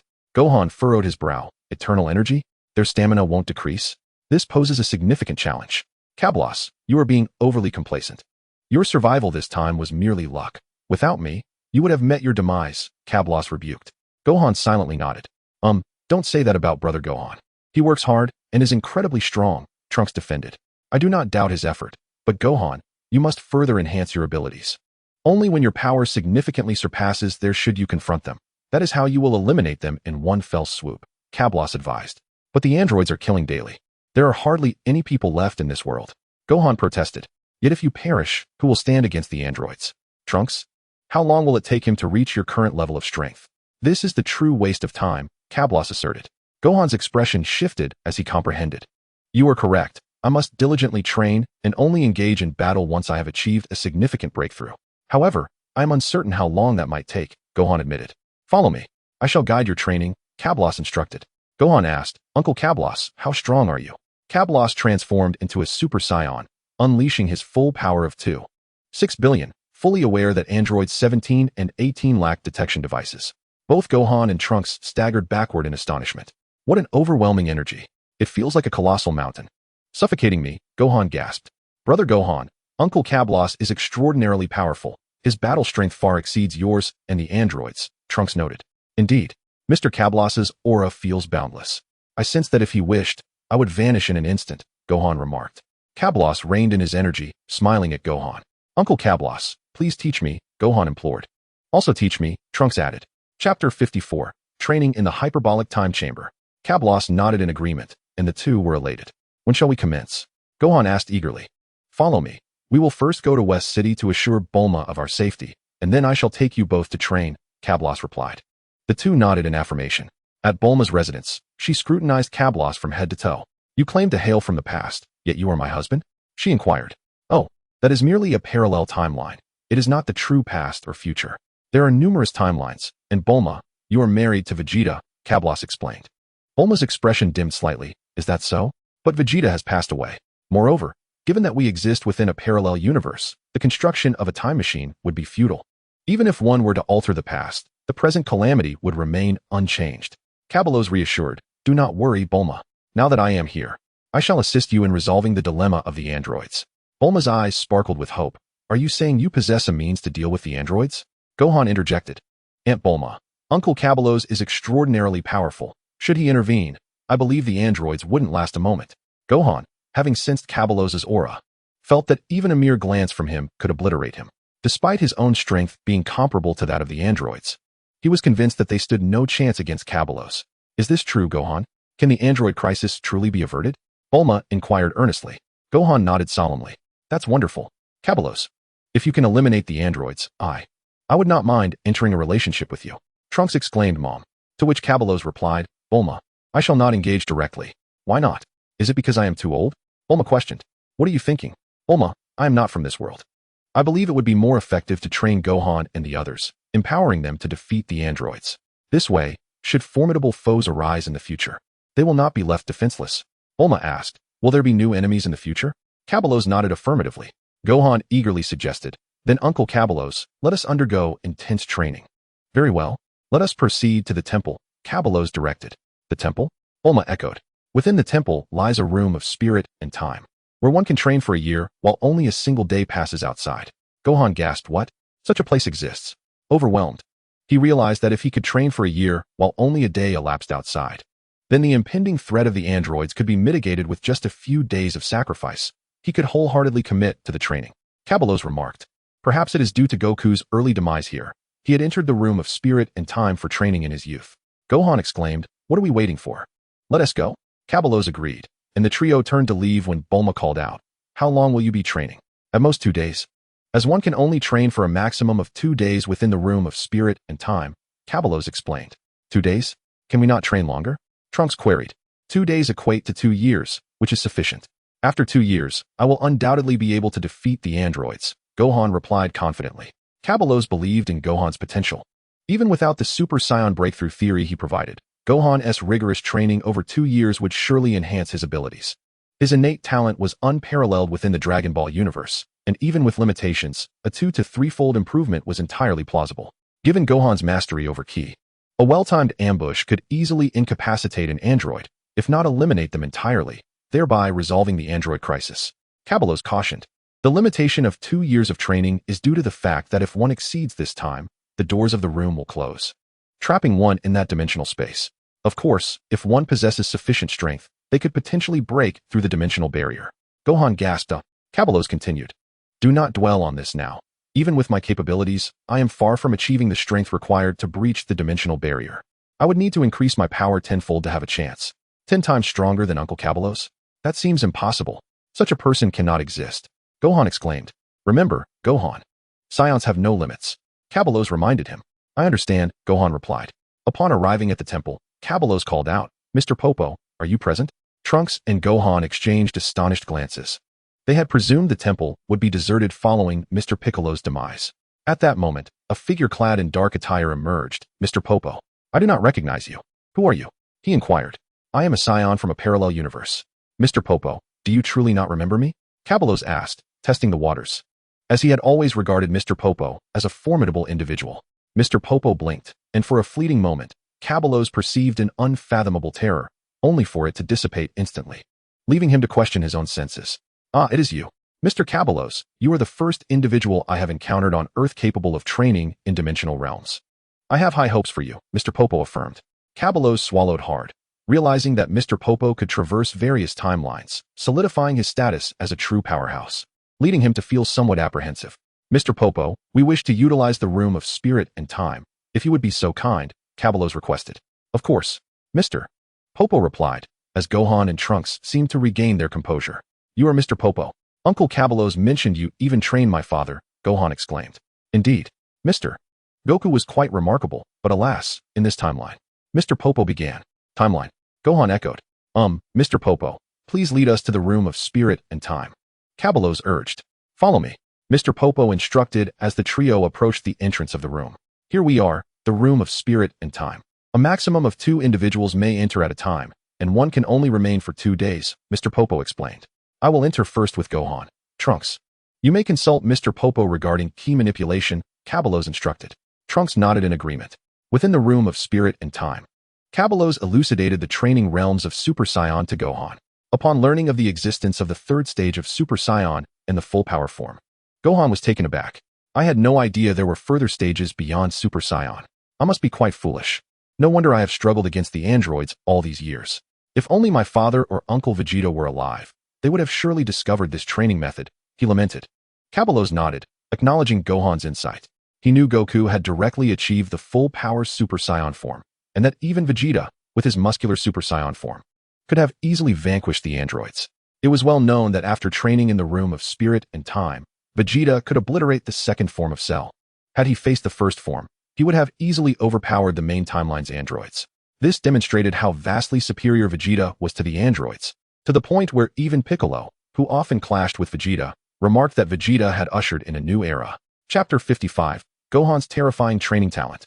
Gohan felt immense guilt, believing that his lack of dedication to training had subjected Earth to prolonged suffering. Gohan, feeling guilty now serves no purpose. You must swiftly elevate your strength, Cabalos advised. Yes, please train me, Uncle Cabalos, Gohan implored. First, transform into a Super Saiyan, and maintain that state during all activities, including eating and sleeping, Cabalos instructed. That will be quite taxing, Gohan replied. Cabalos transformed into a Super Saiyan, achieving the full power state. Feel the essence of my Super Saiyan form, he encouraged. It feels so tranquil, Uncle Cabalos. Your aura in this form is so serene, as though you have not transformed at all, Gohan observed. Now you understand. My calm aura means I expend less energy during combat, Cabalos explained. But, Gohan began. The enhancement in combat prowess appears to be futile. Alas, how foolish of me. A calm and strategic mind in battle is the greatest enhancement of all. Cabralos, to call you foolish is an understatement. You are not foolish. Yet in denying your folly, you seem utterly inept. Observe this. Cabralos initiates the aura release in his Super Saiyan form. Son Gohan, is this the aura release? Cabralos, indeed. After achieving full power in the Super Saiyan state, as you noted, my energy becomes tranquil, as if I have not transformed at all. So why not activate the aura release in the Super Saiyan state? Son Gohan, this enhancement is immense, surpassing even the 65-fold increase of the third stage. Cabralos, precisely, the aura release corresponds to an 80-fold increase in my normal state. Son Gohan, splendid. If I can master the full power of Super Saiyan, I could defeat the androids now. Son Gohan's eyes sparkle with excitement. Cabralos, this brings you joy, does it not? I tell you, once your training reaches a breakthrough, your speed of cultivation will also accelerate. Son Gohan, Cabralos, unleash all your energy. Let me witness your true strength. Son Gohan nods, and then unleashes all his energy. Due to the limitations of his portable scouter, which cannot detect such immense power, Cabralos can only estimate the specifics, keeping the margin of error within 10 million. Once Son Gohan finishes his display, Cabralos remarks, "Is this all the energy you possess?" Cabralos furrows his brow. Son Gohan, feeling guilty, nods sheepishly, as if caught by an elder in a misdeed. Cabralos, from my observation, your energy suggests a combat power slightly over 300 million. Thus, the maximum combat power of the androids must not exceed 300 million. Son Gohan, perplexed by Cabralos' words, merely nods. Cabralos muses internally. In the original story, when Vegeta unleashed his full power against Android 18, future Trunks expressed astonishment at his father's strength. Judging by his tone and level of surprise at that time, Vegeta must have been no weaker than the current future Gohan, hovering around 300 million in combat power. Yet this Vegeta was easily defeated, indicating that the androids from the main timeline possess strength exceeding 300 million. Furthermore, Piccolo, who managed to gain the upper hand against the androids, likely has a combat power comparable to that of Android 17 from the main timeline. Vegeta explicitly stated that Piccolo's strength surpassed his own, suggesting that the androids from the main timeline possess at least 400 million in combat power. The reasoning behind this is clear. At that time, Vegeta had been gravely injured and unconscious. Although the bug of power enhancement from near-death revival post-transformation into Super Saiyan is not as effective, some increase is still plausible. Cabralos boldly speculates that the androids from the main timeline may even approach 500 million in combat power, aligning with the power scaling chart created by a renowned foreign deity in his previous life. Cabralos, let us begin. You shall maintain your Super Saiyan form throughout your training. Son Gohan nods, and their training formally commences. 1 year later, Cabralos and Son Gohan are engaged in a sparring match. After a year of rigorous training, Son Gohan's strength has experienced a staggering ascent, rising from an initial 300 million to a formidable 2.4 billion, thereby achieving full power in the Super Saiyan state. Consequently, his base combat power is now approximately 30 million. Cabralos did not anticipate such an extraordinary advancement in Son Gohan's capabilities after just 1 year of adhering to the correct training methods, leaving him feeling overwhelmed. It appears that although Son Gohan has matured, his innate talent remains remarkably intact. In contrast, Cabralos, after a year of training within the hyperbolic time chamber, has increased his base combat power from 33 million to 38 million, achieving a maximum combat power of 30.4 billion upon transforming into Super Saiyan with an aura release. This level of power is now comparable to that of Perfect Cell, meaning that after years of arduous training, Cabralos has finally caught up to Perfect Cell. Presently, Gohan, having just attained the full power of Super Saiyan, with a combat power of 2.4 billion, stands no chance against Perfect Cell, given the disparity of over 30 times, leading to inevitable defeat. Observing Son Gohan, who is rapidly closing in on his own progress, Cabralos realizes he must swiftly transcend to the second stage of Super Saiyan. As for how to accomplish this, he has previously identified 2 methods. One is to seek a formidable opponent to challenge him, and the other is to utilize his tail to attempt a transformation into the Golden Oozuru. The first method is safer and has a higher probability of success. The second, should he manage to transform into Golden Oozuru, would allow him to ascend to Super Saiyan 2 with relative ease, but a misstep could lead to catastrophic consequences, as it transcends the boundaries of Super Saiyan 3. Initially, he had planned to wait until achieving Super Saiyan 3 before attempting the Golden Oozuru transformation. Understanding that attaining Super Saiyan 4, known as the divine state of power, is no trivial feat, he believes that even Goku, capable of transforming into Super Saiyan 3 during his battle with Majin Buu, would face certain death if he attempted to transform into Super Saiyan 4, as the overwhelming energy could cause his body to rupture. At that time, Goku's base combat power was likely nearing 100 million. Given the immense dimensional disparity, he surmises that to qualify for the Super Saiyan 4 transformation, a base combat power of at least 10 billion is necessary. Thus, upon transforming into Super Saiyan 4, the 4,000-fold increase would genuinely classify one within the 7th dimensional divine realm. Therefore, should he choose to transform into Golden Ooru while in the full power of Super Saiyan, the risk of self-destruction looms large. Nonetheless, since a regular Saiyan can also transform into Ooru, Cabrallos considers the Golden Ooru to be a tier lower than Super Saiyan 4, likely a quasi-Super Saiyan 4, and thus the pressure would not be as overwhelming.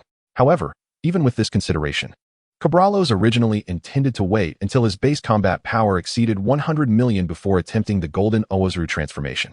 After all, at that point, the gap to the required combat power for Super Saiyan 4 would only be one dimension apart, providing a significant opportunity for success. Chapter 56, Super Saiyan 2. The pressure exerted by the Golden Ooru on the body, compared to Super Saiyan 4, is indeed one tier lower, categorizing it as quasi-Super Saiyan 4. The strain is certainly less formidable than that of Super Saiyan 4. The enhancement, too, should be inferior to that of true Super Saiyan 4. As Goku at that time was weaker than Baby, when both transformed into Super Saiyan 4 and Golden Ooru, they were on an equal footing, with Super Saiyan 4 even holding the advantage. Nevertheless, even with this lesser pressure, Cabrallos' original plan was still to attempt the Golden Ooru transformation once his base combat power exceeded 100 million, as the opportunity for success would be significant with only a single dimension separating him from the requirements of Super Saiyan 4. Son Gohan, Uncle Cabrallos. We have been training for a year. Perhaps it is time to emerge. I sense that if we continue like this, the improvements will not be as significant. Cabrallos, indeed. I have been at full power in Super Saiyan for 4 years. My current combat power is merely 3 billion, while you have already reached 2.4 billion, indicating you have hit your peak. Future training will require diligent effort to break through the bottleneck to Super Saiyan 2. Son Gohan, Super Saiyan 2. Cabrallos, yes. The second stage of Super Saiyan, not merely a minor phase. Son Gohan, does Super Saiyan 2 offer an even greater enhancement? Cabrallos, indeed. The increase of Super Saiyan 2 is 100-fold of the base combat power. Son Gohan, only 100-fold, compared to the full power of Super Saiyan. The improvement doesn't seem that substantial. Cabrallos, you simpleton, you have already mastered the method of maintaining a tranquil aura in the Super Saiyan state, given time. Achieving an aura release atop the foundation of Super Saiyan 2 is well within your capabilities. Son Gohan, can Super Saiyan 2 also utilize the power of Ki? That would indeed be quite advantageous, significantly enhancing power compared to Super Saiyan 1 at full capacity. Cabros, Son Gohan, your expectations are rather disappointing. Son Gohan, what is it, Uncle Cabros?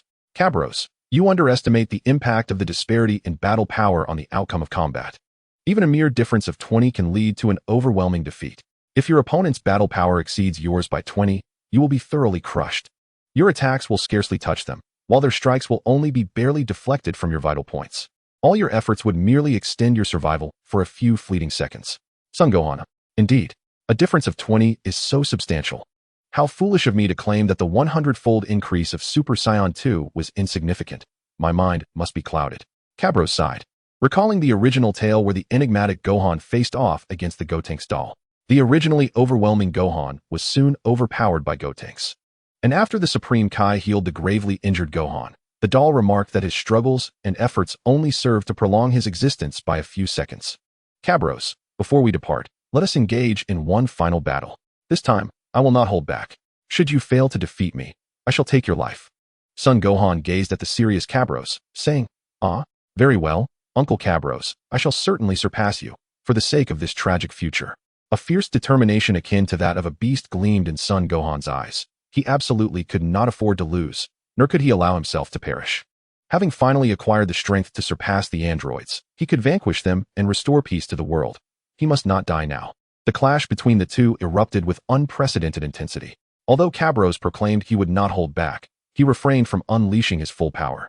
He sought to push Son Gohan, hoping he would surpass Super Saiyan 1's full capacity and transform into Super Saiyan 2, thus allowing Gohan to refine his abilities and aid him in breaking through the Super Saiyan 1 bottleneck that had plagued him for 4 years.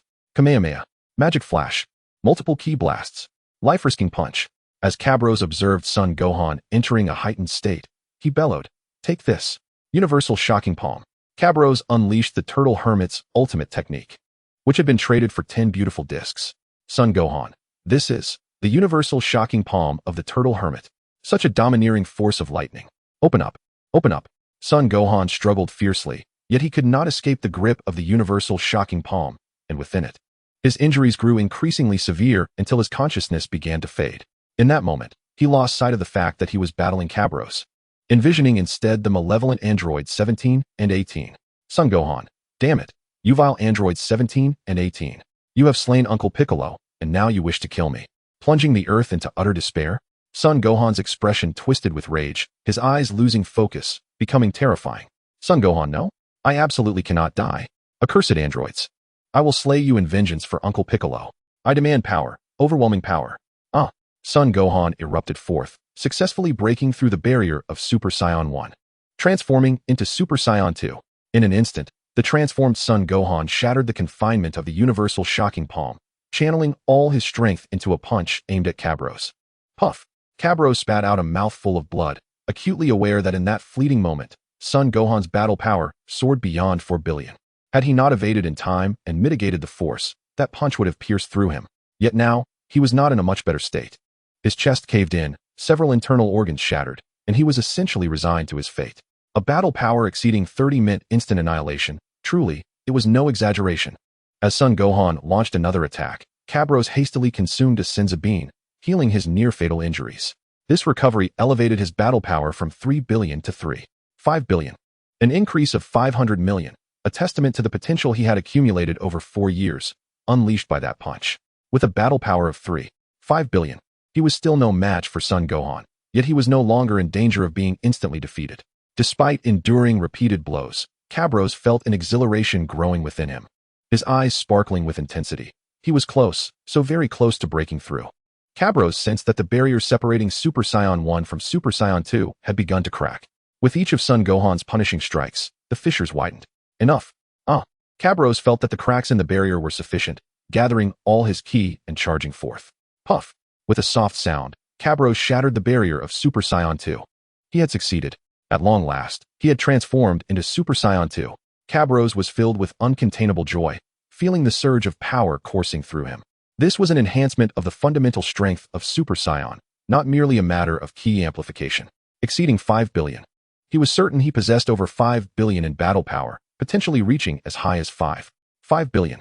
Was the amplification of ki only a third of Super Saiyan 2? There was room for further enhancement. Cabros keenly perceived the signals from his body. Perhaps achieving the perfect state of Super Saiyan 2's ki amplification could yield a 150-fold increase. This would truly equate to a doubling of battle power at Super Saiyan full capacity. With Cabros transformed into Super Saiyan 2, the gap between him and Son Gohan widened further. Without hesitation, he instantaneously appeared behind Son Gohan, striking him on the neck with a knife hand, rendering him unconscious. Half an hour later, Son Gohan stirred back to consciousness. Son Gohan, what just happened? Cabros. Thank you, Son Gohan. Son Gohan. Uncle Cabros. I have yet to express my gratitude. Son Gohan realized he had lost consciousness, but was still alive, which meant Uncle Cabros had spared him. Indeed, Cabros had a kind heart and would not truly kill him. Cabros recounted the events that had transpired, and upon learning that he had unconsciously broken through the barrier of Super Saiyan and transformed into Super Saiyan 2, nearly killing Cabros in the process, Son Gohan was left utterly astounded. Son Gohan. Uncle Cabros, now that you can transform into Super Saiyan 2, what are your plans? Son Gohan sensed that Uncle Cabros had likely come to this timeline specifically to achieve the transformation into Super Saiyan 2. Cabros, I will continue to assist you with your training, first ensuring you can transform into Super Saiyan 2 at will. Son Gohan nodded, understanding that this was paramount, for it would enhance his strength and bolster the Earth's defenses. The two resumed their rigorous training, and after a month, Son Gohan finally mastered the ability to transform into Super Saiyan 2 at will, while Cabros stabilized his own transformation. The latent potential from his near-death revival and the breakthrough following his transformation into Super Saiyan 2 had all been converted into battle power. Now, Cabros' base battle power exceeded 45 million, and upon transforming into Super Saiyan 2, his power surged by 100-fold, surpassing 5 billion. With an additional third from ki amplification, his final battle power reached 985 billion, nearing 6 billion. It was easy to envision that with just a few days of training, he could attain a battle power of 6 billion. Cabros first exited the hyperbolic time chamber, allowing Son Gohan to continue his training for a while longer until he could stabilize his Super Saiyan 2 form as Cabros had before emerging. Chapter 57. Elimination of the Future Timeline Androids. Stepping out of the hyperbolic time chamber, Trunks approached eagerly. Trunks, Uncle Cabros, you are back. Where's Brother Gohan? Cabros. He is solidifying his cultivation and should emerge shortly. The three waited outside for an hour until Son Gohan finally appeared. Trunks, Brother Gohan, how did it go? Are you confident in dealing with the androids? Son Gohan responded with a self-assured smile. Cabros, now Son Gohan has far surpassed the androids. Son Gohan, indeed. The androids merely possess a battle power of 300 million, whereas my current strength exceeds 4 billion. Trunks, 4 billion. That's impossible. To reach 4 billion in just 1 year. Son Gohan nodded. Trunks, then I must also train in the hyperbolic time chamber. Son Gohan, let me handle the androids first. Trunks, but I came here specifically to train in the hyperbolic time chamber. Cabros, well, Trunks, perhaps you should first learn from Mr. Popo about ki control. Gohan alone is sufficient to eliminate the androids. After all, one can only spend 2 days in the hyperbolic time chamber. You are still young, and once the androids are destroyed, you and Gohan will have ample time for training. Trunks, very well. Cabros, Gohan, I will teleport you there instantly. Son Gohan. But instantaneous movement requires sensing ki, doesn't it? The androids have no ki. Cabros, many people's ki are vanishing rapidly. It must be the androids indiscriminately killing innocents. Son Gohan, bastards. Let's hurry, Uncle Cabros. Cabros grasped Son Gohan's hand, and the two teleported away. They arrived at the location where ki was disappearing. Sure enough, it was the work of the androids. Not far away, the androids were wildly unleashing energy blasts, causing destruction. This was Cabalos's first time seeing the long-awaited Android 18. Although in this future world, Android 18 was a demon, her face and figure were undeniably exquisite, standing over 170 centimeters tall with long legs. Her form was tightly encased in light blue jeans. Further up, her perfectly rounded peach-like bottom was accentuated by the snug fit of her jeans, appearing incredibly elastic and tempting to the touch. Cabalos was pragmatic. Since Android 18 was so alluring, he felt compelled to test that allure. Unlike other transmigrators who might feign righteousness after crossing over, he saw no need for pretense. Having read numerous Dragon Ball novels in his previous life, he knew few dared to confront the future Android 18. Aside from a handful of exceptions, most pretended to be pure and innocent, having transcended worlds. Why remain bound by Earth's laws? He acknowledged he was no saint. Faced with such beauty, he saw no reason to hold back. A mass-murdering demon? So what? It wasn't as if he intended to marry her. A one-night stand would suffice. Son Gohan, witnessing the scene, charged forward immediately. Cabalos quickly interjected. Gohan, you deal with Android 17. Leave 18 to me. Stop right there. Son Gohan, you're still alive. This time, you won't escape with your life. Exactly, Android 17. This kid was already powerful last time. We must be cautious and ensure he doesn't get away. Android 17 nodded, advancing towards Son Gohan while completely ignoring Cabalos. Son Gohan, Android 17, Android 18. Today I will avenge Uncle Piccolo. Huh. Son Gohan transformed into a Super Saiyan and lunged forward, striking Android 17 squarely in the face with his fist. Though filled with rage, he had no intention of killing the androids outright. They had taken countless lives and needed to suffer. With just one punch, Android 17 spat blood and staggered back, leaving Android 18 in shock. Android 18, how are you so strong? Android 17 couldn't even withstand a single blow. Son Gohan, now it's your turn. As Son Gohan threw a punch toward Android 18, she panicked. His speed was overwhelming. She could only see afterimages and had no chance to evade, forced to watch as his fist aimed for her face. He'll ruin my looks, damn it. Just as terror consumed her, someone suddenly pulled her by the arm, saving her from the blow. Android 18, Android 17, you're okay? She turned in relief, only to find it wasn't Android 17. Who are you? Let go of me. Son Gohan, Uncle Cabalos. You. Cabalos, Android 18 is mine. You handle Android 17. Son Gohan, but what? Don't worry, I will kill her. Assured, Son Gohan flew toward Android 17. He understood what Cabalos intended, but so what? Both androids were demons. As long as they ended up dead, he wouldn't interfere. If Android 18 couldn't suffer, then Android 17 would bear the pain for her. With Son Gohan gone, Android 18 stared at Cabalos in fear. Cabalos, you know what I want. Entertain me, and perhaps your death will be less painful. Android 18, bastard. How dare you mock me?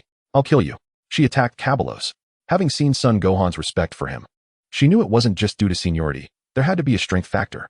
This Cabalos might even be stronger than Son Gohan. But so what? She, Android 18, who had terrorized the future world and been dubbed a demon, would not tolerate such humiliation. Even if victory seemed unlikely, she had to try. Admirable courage. Pity your strength falls far short. With that, Cabalos struck Android 18 in the abdomen, dispersing her ki entirely, without transforming into a Super Saiyan. His base power of 45 million shouldn't have overcome her 300 million, yet he succeeded. It turned out that one could temporarily tap into Super Saiyan power without fully transforming. This revelation debunked the notion that Super Saiyans had an obvious weakness, that preventing transformation would neutralize them. Nonsense. If such a flaw existed, any race reliant on transformation would be a cosmic joke, and nature would never have produced them. However, accessing Super Saiyan power without transforming was time-limited. Prolonged use would naturally trigger the transformation. Super Saiyans had no inherent weakness, though the immense power did exert greater physical strain, an inevitable trade-off. Cabalos grabbed the wrist of the incapacitated, falling Android 18, pulling her close.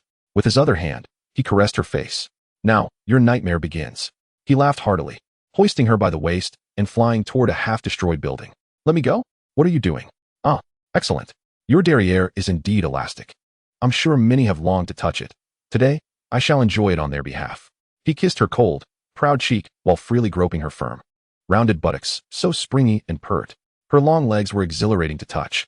A shame it would only be a one-time experience. Android 18, if you wish to end your life, I won't stop you. If not, allow me to savor this moment. After I'm done, I'll send you to hell. Chapter 58, Final Instructions Before Departure. Cabalos was no saint. He hadn't gained power to play the righteous hero. Moreover, the attraction between men and women was a natural principle. Some self-righteous individuals might decry the protagonist's villainy, taking a woman's body and then killing her. But in the context of real warfare, this was commonplace. Those destined to die might as well be utilized one last time before their end. Regardless, it's merely a matter of a few dozen coins each day. Neither Cabalos nor Yifeng from my previous life is particularly concerned about such trifles, so let those self-righteous individuals comment as they please. Satisfied, Cabalos rose to his feet, gazing at the tear-streaked visage of Future 18. Future 18, can you spare me my life? Cabalos, absolutely not. However, I can intercede with King Yama on your behalf, facilitating an expedited conclusion to your penance in hell and a swifter reincarnation. Future 18, is there truly a hell and reincarnation? Cabalos, of course. Your records should contain accounts of Sun Wukong's resurrection, yes? Future 18, we always thought that was mere fabrication. Cabalos, enough. It is time for you to descend into hell. You have taken countless innocent lives. In your next life, seek atonement. Should the day come when your sins are absolved, I may very well seek you out again. As Future 18 closed her eyes, Cabalos unhesitatingly severed her head with a swift strike. Casting a glance at the bisected corpse of the beautiful woman, he unleashed a shockwave, reducing her remains to ashes. He had no desire for 18's body to linger here, susceptible to scavengers. As an android, he was uncertain of her body's susceptibility to decay and the timing of such decay. At that moment, Son Gohan soared into view, his expression a complex tapestry of emotions as he regarded Cabalos. Yet Cabalos remained indifferent, having entered a sage-like state, unperturbed by anything. Cabalos, is it resolved? Son Gohan, Uncle Cabalos, is this truly the right course of action? Cabalos, Son Gohan, I have never claimed to be a paragon of virtue, do you understand? Son Gohan, but Uncle Cabalos, your previous actions were those of a good person. Cabalos, if being good necessitates constraints, then only a fool would strive to be virtuous. Now, let us find Trunks. Before we depart, I shall impart a powerful technique to you. Son Gohan nodded. In the heavenly temple, Cabalos imparted the fusion technique to Son Gohan and Trunks. It took the pair 3 days to achieve their first successful fusion, during which Cabalos also discovered the mechanics behind the enhancement of their combat power through this process. Son Gohan's battle power stood at 4 billion, while Trunks possessed 1.6 billion. When Son Gohan nearly met his demise, he transformed into a Super Saiyan, now boasting a power level of 1.6 billion. Upon fusing, their combined strength amounted to 4 billion plus 1.6 billion, totaling 4.16 billion, which when divided by 2 and multiplied by 10, unveiled the fusion's power enhancement mechanism. The fused warrior, Gohanks, reached an astounding battle power exceeding 20 billion, with the ability to transform into Super Saiyan 2. Cabalos inquired, and was informed that with a brief period of training, they could breach the Super Saiyan 2 barrier and attain Super Saiyan 3. However, it was peculiar that this power mechanism averaged Trunks Super Saiyan 1 with Gohan's Super Saiyan 2. Would the transformation into Super Saiyan 3 also be averaged? Gohanks, no? Since I am the product of the fusion, I will train using my own body. rather than the separate Super Saiyan forms of the two. Subsequently, Gohanks conveyed to Kablos the realms he had attained and the vistas he had glimpsed. Kablos found himself greatly inspired. He sensed that, following this arduous battle, the time needed to surpass Super Saiyan 3 would be considerably reduced. In another dimensional realm, while Kablos had not achieved a new breakthrough in his own power dimension, he had nonetheless ascended to a higher tier of strength. Coupled with the over 10 billion power boost from Gohanks, which represented a sixth-dimensional strike, he was on the verge of transcending to the realm of King Yama, or the fourth dimension, with the timeline now shortened to under 10 years. 30 minutes later, the two parted ways. Kablos, Son Gohan, make haste to inform Trunks of the method to elevate his Super Saiyan level, enabling him to reach a power level comparable to yours. This will fortify your fusion and enhance your chances against formidable foes. Son Gohan, understood, Uncle Kablos. Kablos, additionally, Super Saiyan 2 is not the pinnacle. There are Super Saiyan 3, Super Saiyan 4, and so forth. Son Gohan, what? Super Saiyan 4. Son Gohan was taken aback. He was aware of Super Saiyan 3 through fusion, but Super Saiyan 4 was a complete enigma to him. Kablos, to achieve Super Saiyan 4, one must possess a tail. Vegeta asserted that the tail is the source of a Saiyans power, and he was not mistaken. By harnessing the Blutz wave, one can transform into a great ape. Son Gohan, transform into a great ape? Kablos, indeed. After becoming a great ape, if one then transforms into a Super Saiyan, they can become a golden great ape. Ultimately, compressing the internal energy and striving to transform into Super Saiyan 2, or even May 3rd yield the possibility of achieving Super Saiyan 4. Son Gohan, perhaps? Kablos, my knowledge regarding Super Saiyan 4 is not entirely comprehensive. The transition from Golden Great Ape to Super Saiyan 4 relies heavily on personal comprehension. Son Gohan, I understand. I will diligently train to attain Super Saiyan 4. Kablos, and Trunks, you should be aware of the potency of fusion. Even with Trunks' significantly lesser power, a formidable warrior was born. If both of you possess similar strengths, the fused warrior will be even more powerful. Son Gohan, I comprehend. If we both achieve Super Saiyan 4 and then fuse, perhaps no one could defeat Gohanks. Kablos, precisely. Only then will you have the chance to safeguard Earth. Remember, Saiyans have no limits. Even if you both transform into Super Saiyan 4, do not grow complacent. Continuous training will lead you to break through your limits once more, reaching even higher realms. Both nodded in agreement. Kablos, now, I must take my leave. I shan't visit Bulma. Instead, I shall journey to New Namek to see if I can resurrect the other Dragon Ball warriors. Please convey my farewells to Bulma. With a flash of instant transmission, Kablos departed, sensing an ominous gaze upon him that urged immediate escape. On King Kai's planet, several Dragon Ball warriors were training when Kablos materialized unexpectedly, leaving them astonished. Son Goku approached. Son Goku, you are Kablos, the one who trained Gohan to defeat the androids. Thank you. Kablos, why are you all here? Shouldn't you return to Earth? Goku, with your strength, you should be able to easily vanquish the androids. Chapter 59, The Battle Urge of Future Son Goku. Kablos fixed his gaze upon Son Goku. Sensing the terrifying power emanating from him, it was evident that Son Goku's strength surpassed even that of Gohanks, certainly capable of transforming into Super Saiyan 3. Son Goku, am I already dead? Shouldn't I refrain from meddling in the affairs of the living? Kablos, that reasoning is insufficient. If you truly desire to act, you should find a way to do so. Even if you can only manifest in the mortal realm for an instant, your strength would suffice to eliminate 2 androids. Son Goku, and what of it? If I eliminate the androids, what difference does it make? Gohan and the others represent Earth's future. If their strength remains stagnant, Earth's future will remain bleak. Kablos perceived that Son Goku was concealing much information. Piecing together Mr. Popo's words about this world's Goku being a tragic figure, he began to understand. Kablos, Son Goku, since you prefer silence, I shall refrain from inquiring further. By the way, I am heading to New Namek. Does anyone wish to be resurrected? The group exchanged glances. Ultimately, only Piccolo stepped forward. Kablos, none of you wish for resurrection?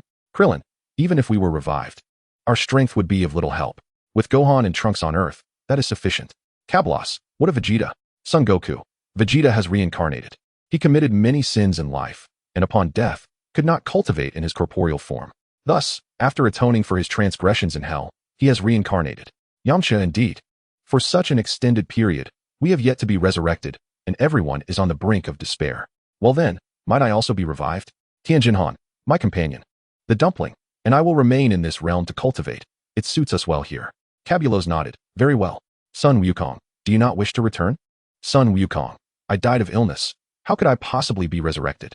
Cabulos, if you desire it, There remains a way, albeit it is quite troublesome. I recall a technique involving the granting of lifespan. Though you may have reached the end of your natural life, upon resurrection, you would succumb once more in an instant.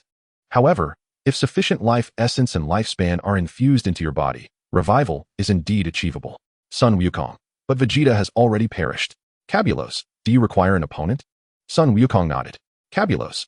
Then what are your thoughts on a fusion between Gohan and Trunks, creating Gohanks? Sun Wukong. Trunks' strength is far too feeble. Cabulos. If Trunks were to be elevated to a level comparable to Gohan, then Gohanks would surely surpass you. Sun Wukong pondered for a moment, nodding before shaking his head. Cabulos, what do you mean by that? Sun Wukong. If two Gohans were to fuse, I would indeed be at a disadvantage, but that is impossible. Trunks remains so weak, while I have been steadily growing stronger. Truly, it is a challenge to find an opponent of equal caliber. Sun Wukong lamented, and suddenly, a spark ignited in his eyes. Excitement coursing through him. Sun Wukong. How foolish of me. To say two Gohans are impossible. How could that be? Cabulos, your strength surpasses that of Gohan. If you were to fuse with him, the resultant warrior would undoubtedly be extraordinarily powerful. Krillin, indeed. Cabulos could merge with Gohan. In that case, Wukong, you would be able to enjoy a thrilling battle, perhaps even face a merciless defeat. Sun Wukong defeated? Such a distant and unfamiliar notion. I yearn to experience the thrill of encountering a formidable adversary once more. Cabulos, let us proceed with the fusion. The mere thought of a warrior stronger than I existing in the universe ignites a fervor within me. It is remarkable that Sun Wukong would utter such words. He must have been holding this back for quite some time. Observing the insatiable glint in Sun Wukong's eyes, Cabulos found it difficult to refuse him.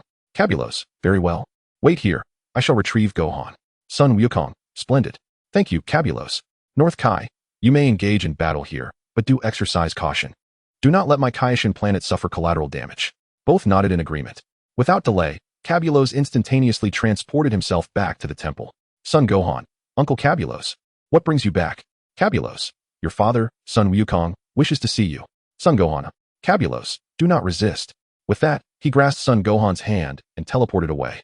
Upon their arrival at North Kai's planet, Son Gohan embraced Sun Wukong before approaching Piccolo. Son Gohan, Uncle Piccolo, I have succeeded. Piccolo, Gohan, you have finally matured. Your strength is now sufficient to stand on your own. Sun Wukong, Gohan, your power has grown significantly. I am truly pleased. Son Gohan, this is all thanks to Uncle Cabulos. Krillin, Uncle? Gohan, you address him as Uncle, yet he is around your age, is he not? Son Gohan, well, Uncle Cabulos hails from the past. He claims to have been born in the same year as Uncle Vegeta. Sun Wukong, is that so? Born in the same year as Vegeta? That is splendid. Gohan, this means Cabulos' strength must be greater than yours. You two should fuse. Son Gohan, fuse?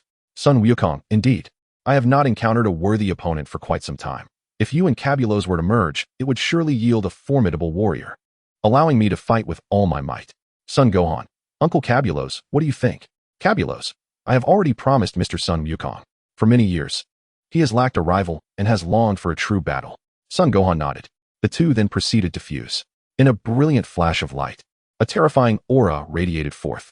The resultant warrior's battle power reached an astounding 500 billion, calculated from the combination of 40 billion and 60 billion divided by 2.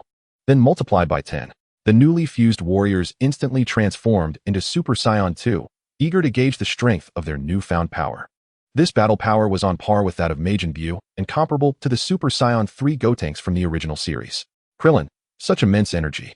It may even surpass that of Wukong. Piccolo, indeed. This power is overwhelming, old Sunday. Sun Wukong, exhilarated, danced with glee, rubbing his hands together. Sun Wukong, marvelous. Gohan, Cabulos, what shall we call you? Gohanks. I shall be known as Gohanks. Gohanks mused inwardly. Alas, despite being primarily Cabulos, the name Gohanks is rather unpleasing. Sun Wukong, Gohanks is it? The name matters not. Your strength is formidable. Perhaps you may indeed surpass me. As he spoke, Sun Wukong transformed into Super Saiyan 3, unleashing all his power, his aura remarkably comparable to that of Gohanks. Of course, they were not entirely equal. Gohanks boasted a battle power of 500 billion, while Sun Wukong's fluctuated between 460 and 480 billion, the variance stemming from his overwhelming excitement.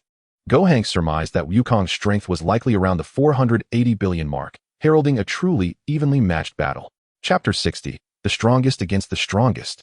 Piccolo, The strengths of the two are closely matched, with Gohanks having a slight edge, but overall, the disparity is minimal. Krillin, indeed. Wukong has awaited this full-force battle for so long, it is finally upon us. Yamcha, this clash shall surely be deemed the ultimate battle. North Kai, precisely. The strongest entities from both the living and the afterlife are set to clash. There is no one in the universe more powerful than these two. Sun Wukong and Gohanks soared into the sky in unison. Sun Wukong, I have awaited this battle for an eternity. Ever since Vegeta's demise, I have not encountered a true rival. Ribrion's strength was commendable, yet after I transformed into Super Saiyan 2, he was no longer a match for me. Since then, I have not faced an evenly matched opponent. Gohanks, is that so? You must have felt quite lonely. Sun Wukong, fortunately, I have not slackened in my training over the years. Otherwise, encountering you today would have resulted in an effortless defeat. Unlike now, where I possess comparable strength. Let us engage in a genuine battle. Gohanks, very well. You should know that my time is limited. Let us commence without delay. Sun Wukong, no need to fret. Should you disintegrate, I shall wait an hour for Gohan and Cabulos to fuse again. Gohanks, hold on. You cannot entertain such thoughts. Cabulos will not fuse with Gohan again. There are only 30 minutes left. No, merely 28 minutes now. Let us fight with all our might. Sun Wukong, no fusion. Very well. I shall unleash my full assault. Upon learning that Cabulos would not fuse again, Sun Wukong grew anxious, exerting all his strength to initiate his attack. Boom. The clash of two powers, each at 500 billion, produced a colossal shockwave, instilling fear in all life forms. The two exchanged blows, each collision resonating with the intensity of their might and the fragility of the surrounding space. Indeed, they sensed the vulnerability of the fabric of reality. Should they channel their energy toward it, utilizing profound techniques, they could potentially breach dimensional barriers. Remarkable.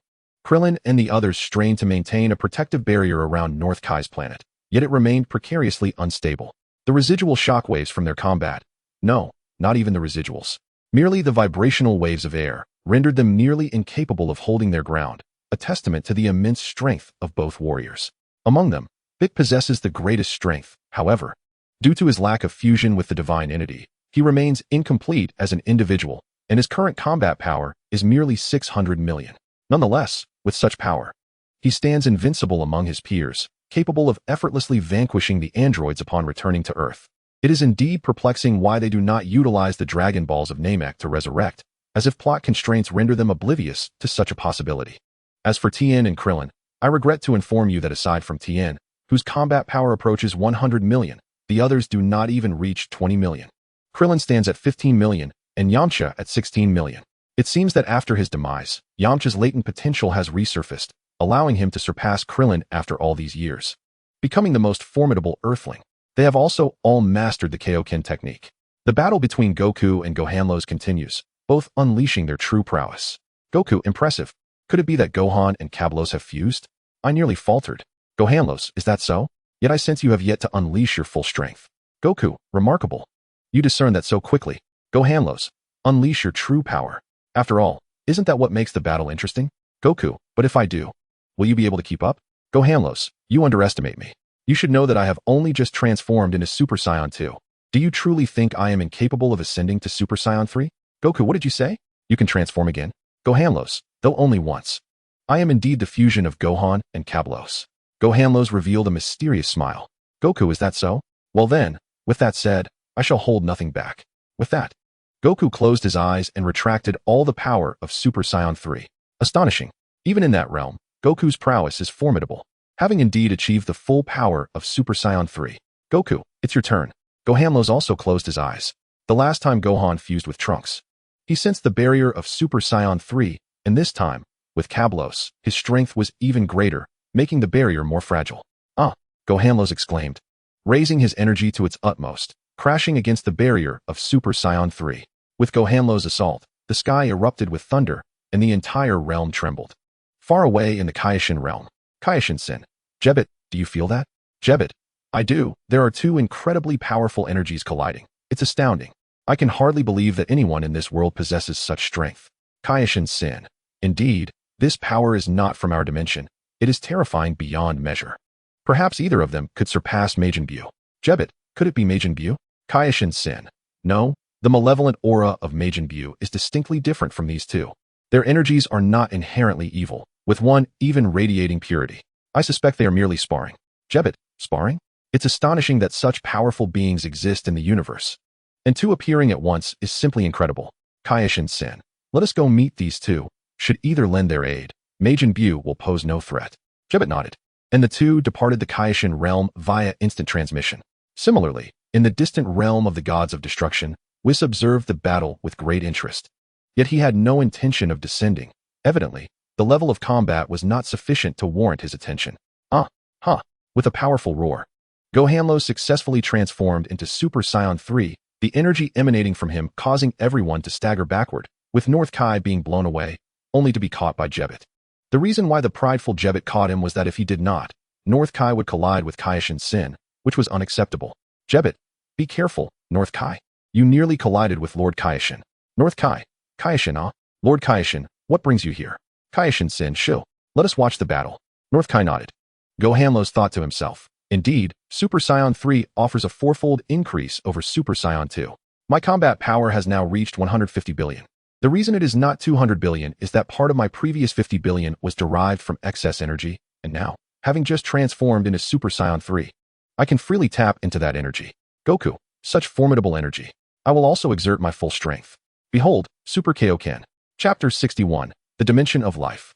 Super Kaioken. This is a technique Goku has only employed once during the Z era, specifically against Ribrian in the Hell Tournament. Gohanlos must observe closely to see how much of an enhancement it provides. As the Super Kaioken was unleashed, Goku's power surged from an initial 48 billion to 96 billion. Remarkable. The Super Kaioken indeed proves its worth, doubling the power on top of Super Saiyan 3's foundation. However, Gohanlos also noticed that utilizing the Super Kaioken placed Goku's body under unparalleled strain, leading to a continuous process of self-destruction. Were it not for the fact that this was the afterlife and Goku, being deceased, could incessantly absorb the negative energy for recovery, he would have succumbed to the pressure of the Super Kaioken within mere seconds. This is akin to consuming an infinite supply of senzu beans while employing the Kaioken. How fortunate to be dead in the Dragon Ball universe. Yet, something feels amiss. There must be limitations to this abundant negative energy. Furthermore, the senzu beans possess an undeniable advantage. If one could restore themselves autonomously, akin to Majin Buu, who can revive from a single cell and fully recover his energy. Kablos perceives this as true mastery. For instance, in the world of Jitian, the emperors possess a vitality akin to an ocean, burning their essence to enhance their strength, utilizing the Jian secret to augment power, while the Je secret allows for self-restoration. However, what does the Je secret consume for recovery? It seems there is still much for me to learn. I must at least reach a level of revival comparable to Majin Buu's near-infinite restoration. What they expend must be something deeper and more fundamental, a resource that every individual possesses yet lacks the key to unlock. Just as excessive use of the Kaioken on Earth may lead to a viral heart condition that even senzu beans cannot remedy, it may not truly be a heart condition, but rather a depletion of substances akin to adrenaline from prolonged potential activation. Yet, senzu beans do not replenish such substances. This dependency becomes evident. Stamina is the first to deplete, while senzu beans, negative energy, and healing magic can restore stamina, but they consume deeper resources, which we shall tentatively refer to as adrenaline. Undoubtedly more potent than mere adrenaline. This fundamental essence likely influences the very nature of life, akin to a life essence. Depleting this essence equates to diminishing one's lifespan. With this realization, Kablos understands that Dragon Ball warriors only cultivate combat power, confining themselves to the dimension of strength without developing their realm, thus lacking the dimension of life. It becomes clear that the divine realm should be accurately termed the dimension of life. Now, having adopted a training method that greatly enhances his lifespan, it signifies that he possesses ample life essence to expend. No wonder the denizens of the Jitian world are so short-lived. Everyone there utilizes methods that burn their lives, making it unsurprising that they have brief lifespans. If one refrains from burning their essence while others do, they cannot expect longevity and would likely be defeated immediately. The world of Dragon Ball lacks techniques that consume life force, which is why it remains so peaceful. This is incorrect. The Super Saiyan God technique must undoubtedly consume an extraordinary amount of energy. What is currently lacking is the ability to separate a portion of one's lifespan, essentially a fragment of one's essence, and transform it into a restorative substance akin to the effects of Yin energy and senzu beans. Very well. During my next mental training session, I shall construct a realm to simulate this technique that burns one's lifespan. But for now, I shall not dwell on such thoughts. The battle persists. Although Son Goku has unleashed the Super Saiyan God technique, the disparity in combat power against Gohan Ross remains vast. Several of his attacks are effortlessly evaded, and with a mere flick of his hand, Gohan Ross sends Goku reeling, blood spilling from his mouth. Son Goku, impressive. I have revealed all my trump cards, yet I am still no match for you. Moreover, it appears you are not even taking this seriously. Gohan Ross, after all, I am the fusion of Kablos and Gohan. Am I not? If it were just one of us, I would surely be at a disadvantage. Son Goku, what of it? A loss is a loss. Gohan Ross, Son Goku. Are you conceding defeat? Son Goku, I concede. However, before I do, I wish to experience your true power, to feel that overwhelming strength of yours. Only then will my motivation to train intensify. Though Son Goku comprehends his inevitable defeat, there is no hint of sorrow in his eyes. Rather, he feels a thrill at the prospect of encountering a worthy opponent. Indeed, the Saiyan spirit thrives in the face of formidable adversaries. Yet Goku has been unrivaled for so long that he has been left yearning for a challenge. Gohan Ross, very well, I shall grant your request. Prepare to witness my true might. With that, Gohan Ross vanishes in an instant, reappearing before Son Goku, delivering 3 rapid punches to his abdomen. Initially, he intended to deliver more, but by the third punch, Goku's eyes rolled back, and he lost consciousness. These 3 punches were no trifling matter. Gohan Ross deliberately targeted Goku's most resilient area, his abdomen. For the first punch, he unleashed a staggering combat power of 100 billion, which Goku managed to withstand. The second punch struck with 120 billion, causing Goku's eyes to bulge in shock, the whites of his eyes becoming visible. With the third punch, Gohan Ross hesitated to increase the force too drastically, delivering 130 billion. The impact caused Goku to faint outright. Well then, I cannot strike any further. However, these 3 punches will undoubtedly provide Goku with significant stimulation, allowing him to experience greater strength and dramatically enhancing his combat prowess. Gohan Ross carried Goku back to North Kai's planet and unceremoniously dropped him onto the ground. Krillin rushed over immediately. Goku, are you alright? Gohan Ross, do not touch him. Krillin, huh? Why not? Then, fool. Son Goku was already dead. Nothing can harm him now. It is far more important for his body to fully absorb the benefits of this battle. Krillin, oh, I forgot. We are all dead. Supreme Kai, greetings. I am. Gohan Ross, no need to search for me. I am about to dissolve. Supreme Kai. 5 minutes later, Gohan Ross dissipated, and Son Goku regained consciousness. Son Goku, Gohan, your fusion with Kablos is astonishing. You are far stronger than I, Son Gohan. It's manageable. Mainly, Uncle Kablos possesses a wealth of formidable techniques. Son Goku, regardless. You two as Gohan Ross are truly impressive. For the first time in many years, I have encountered an opponent against whom I cannot retaliate. My body is invigorated once more. I shall train diligently. Next time we meet, I cannot afford to suffer such a crushing defeat. Chapter 62, The Essence of the Divine. At this moment, Supreme Kai approached once more. Supreme Kai, greetings, Mr. Son Goku. Son Goku, who are you? Jebbit, impudent mortal. Do you not know to pay homage to Lord Supreme Kai? Kablos, what did you say? Kablos unleashed a formidable aura, transforming into a Super Saiyan. The overwhelming pressure forced Jebbit to retreat repeatedly. Supreme Kai, Mr. Kablos. My subordinate is merely ignorant. Please, spare him this once. Kablos. I may consider sparing him, but only if Lord Supreme Kai agrees to a single request. Supreme Kai frowned. What is your request? Kablos. I require a fragment of your divine essence. Supreme Kai's expression shifted momentarily in surprise, before breaking into a smile. This request is exceedingly simple. Supreme Kai. That is easy. However, Mr. Kablos, might I inquire why? Kablos. I have heard that the essence wielded by Lord Supreme Kai differs from that of us mortals, and I am merely curious. Supreme Kai, I see. Extend your hand to me. Kablos extended his hand, and as their palms met, he immediately felt an energy unlike any other. Is this what is meant by divine essence? Indeed, my hypothesis holds true. It is a higher form of energy, not merely a transformation. Many novels fail to elaborate on the true nature of divine essence, leaving Kablos uncertain as to whether he could unlock the ultra instinct. However, having experienced the divine essence firsthand today, he comprehended that the ultra instinct indeed exists. For it is not an exclusive trait of the divine, but rather an elevation of mortal energy. It is akin to the difference between water and ice. Throwing a bucket of water at someone achieves little beyond making them wet, while hurling a solid block of ice can cause significant harm. This illustrates the disparity between energy and divine essence. Divine essence is derived from energy and requires no additional cultivation. The amount of divine essence one can harness correlates directly to the energy one possesses. Kablos sensed the energy within Supreme Kai, estimating it to be merely over 200,000. Yet, the power it could unleash reached an astonishing level of 2.5 billion, comparable to the combat power of Goku and Gohan during the Cell games. A 10,000-fold increase. Kablos found it difficult to believe that divine essence could provide such a drastic enhancement. No, it could not be that much. A portion of the increase stemmed from Supreme Kai's divine authority, a power of its own. While the creative force may not be an offensive energy, it still contributes to power amplification, likely around a one-fold increase. In other words, excluding the divine authority bonus, the enhancement from divine essence must be around 5,000 times. This is indeed superior to the 4,000 times increase of the ordinary Super Saiyan 4 form. Beyond Ultra Instinct, there is the Ultra Instinct Full Power, a state achieved by Super Saiyan 4 Goku after absorbing the Super Saiyan energy of Gohan and others while battling Baby the Giant Ape, as well as a state that surpasses Ultra Instinct attained when Super Saiyan 4 Goku absorbed the energy of many during his fight against the Super One-Star Dragon.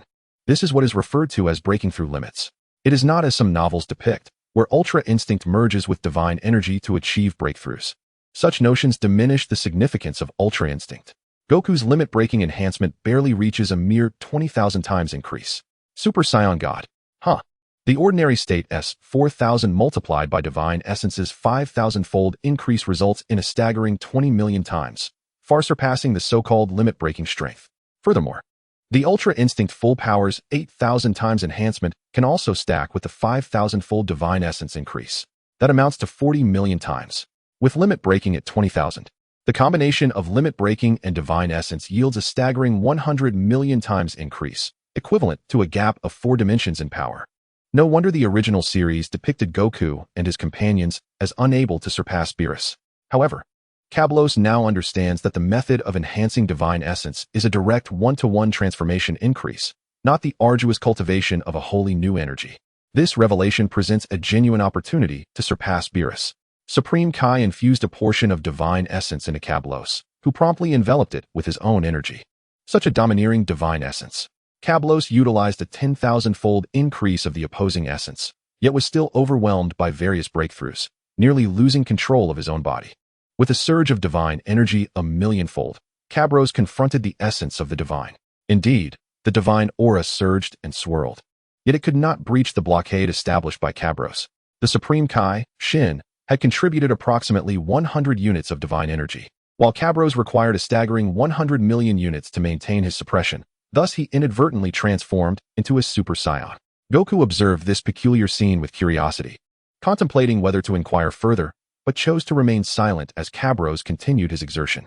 After a while, Kablos gradually acclimated to the divine aura and diminished the energy he was expending, first to 1 million, then 800,000, and finally settling at 300,000 to sustain this knitted essence. Although he could have managed with 200,000, he opted for the additional million to guard against any unforeseen complications. Kablos's base combat power was 45 million, and even with the exertion of 300,000, it was inconsequential. Thus, he gradually reverted to his normal state. Goku inquired, Kablos, what are you doing? Why do you require the Supreme Kai's energy when you possess your own? Kablos replied, if you were to ask the Supreme Kai for a portion, you would understand. Goku stepped forward, addressing the Supreme Kai. Supreme Kai? Wait, I will provide you. As he grasped Goku's hand, he transferred a portion of the divine energy. How is this possible? Such power exists? Am I dreaming? Goku exclaimed, astonished to find that the Supreme Kai's energy differed vastly from their own, so concentrated, so formidable. Kablos stated, Goku, you should now comprehend. If we can discover the method to transmute our own energy into this divine essence, our strength will experience an unfathomable elevation. Divine energy? Splendid. After achieving Super Saiyan 3, I have explored countless avenues without uncovering a higher transformation method. I had believed I had reached my zenith, yet the true advancement lies not in a mere transformation, but in converting my energy into this terrifying divine essence. This is fantastic. I have a new goal. Goku rejoiced, feeling invigorated by the prospect of a new direction for his endeavors. Previously, his encounters with Gohan and others had revealed a more potent force, igniting his ambition. Yet the visible disparity had led him to believe that years of arduous training were required to reach that level. Now, however, this divine aura opened the gateway to a new world, promising a monumental transformation in his power upon entry. Chapter 63, Urgent Retreat. Kablos, I have something to discuss with you, the Supreme Kai stated. What is it? Kablos inquired. Come here, let us speak privately. The Supreme Kai nodded, and they retreated to a secluded area. The Supreme Kai initiated the conversation. Mr. Cabros, you are not from this world, are you? Cabros acknowledged. Indeed, Supreme Kai. You have discerned my origins. Time travel is a grave offense, the Supreme Kai admonished. I am aware, yet if I had not come, the emergence of Majin Buu could lead to catastrophic consequences, Cabros explained. You have come concerning Majin Buu, the Supreme Kai remarked, his composure faltering in surprise. Cabros nodded affirmatively. You speak truth. In comparison to the alleged crime of time travel, Majin Buu's menace takes precedence. Should you be here to eradicate Majin Buu, I can absolve your transgressions in my capacity as the Supreme Kai, he offered. Cabros regarded the Supreme Kai, recognizing that despite his limited strength and lack of understanding of his responsibilities, he had consistently considered the welfare of the universe's denizens. Collaborating with someone who traversed time for the sake of Majin Buu was indeed a surprising turn of events. Understand that typically, I refrain from direct intervention. However, I can impart to you, Supreme Kai, the means to eliminate Majin Buu, Cabros proposed. What method do you suggest? The Supreme Kai asked. You have witnessed Goku's formidable prowess. Should he engage, he could undoubtedly triumph over Majin Buu, Cabros asserted. But he is deceased. The Supreme Kai countered. Isn't the fusion with Gohan more potent?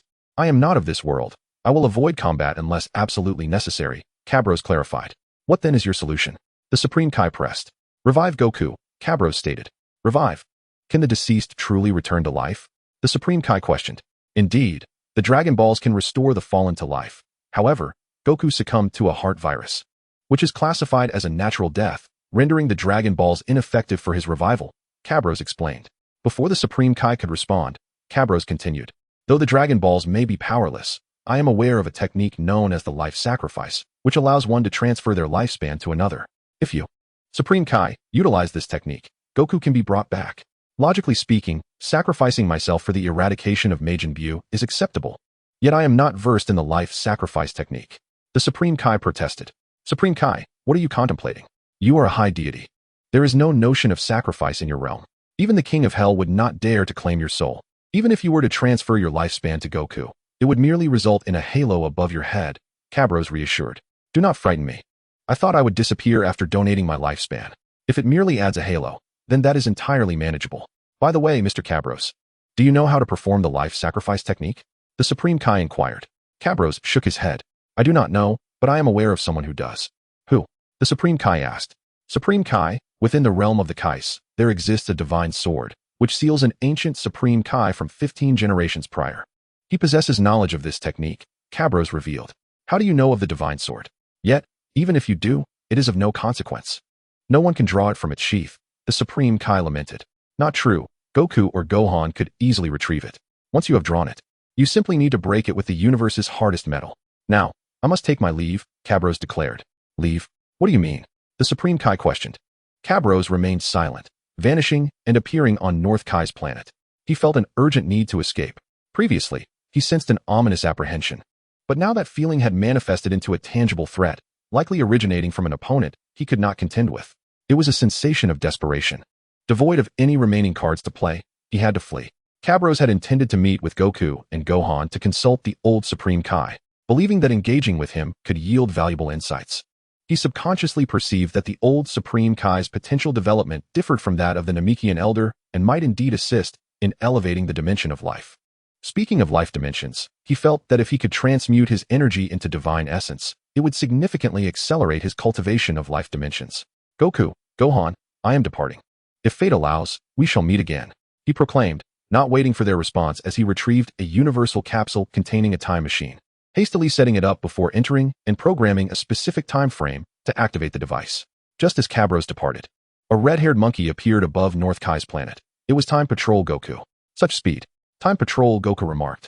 According to the original timeline, the future of this timeline is dire. Now, that individual has altered it. I must rectify the timeline, but I find it exceedingly difficult to act. After all, we are of the same kin. And what of the Supreme Kai? I cannot eliminate him. Time Patrol Goku found himself entangled in a moral quandary. At that moment, Goku soared into the air and approached Time Patrol Goku. Hey, who are you? Did you scare Cabros away? Who am I? Surely you have an inkling. As for Cabros, he traverses time at will, and I am here to apprehend him, Time Patrol Goku replied. Son Wukong, must you capture him? He is a good person.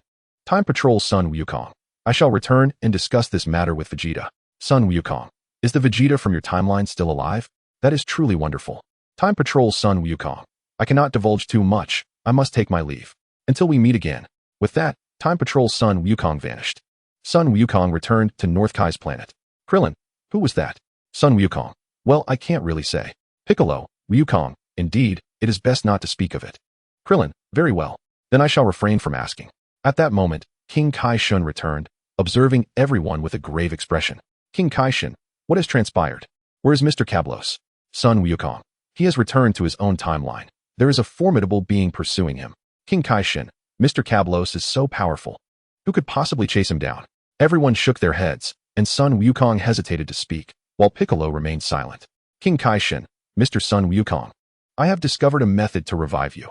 Please accompany me to the Kaishin realm, and Mr. Son Gohan may join as well. Thus, Son Wukong followed King Kai Shun to the Kaishin realm.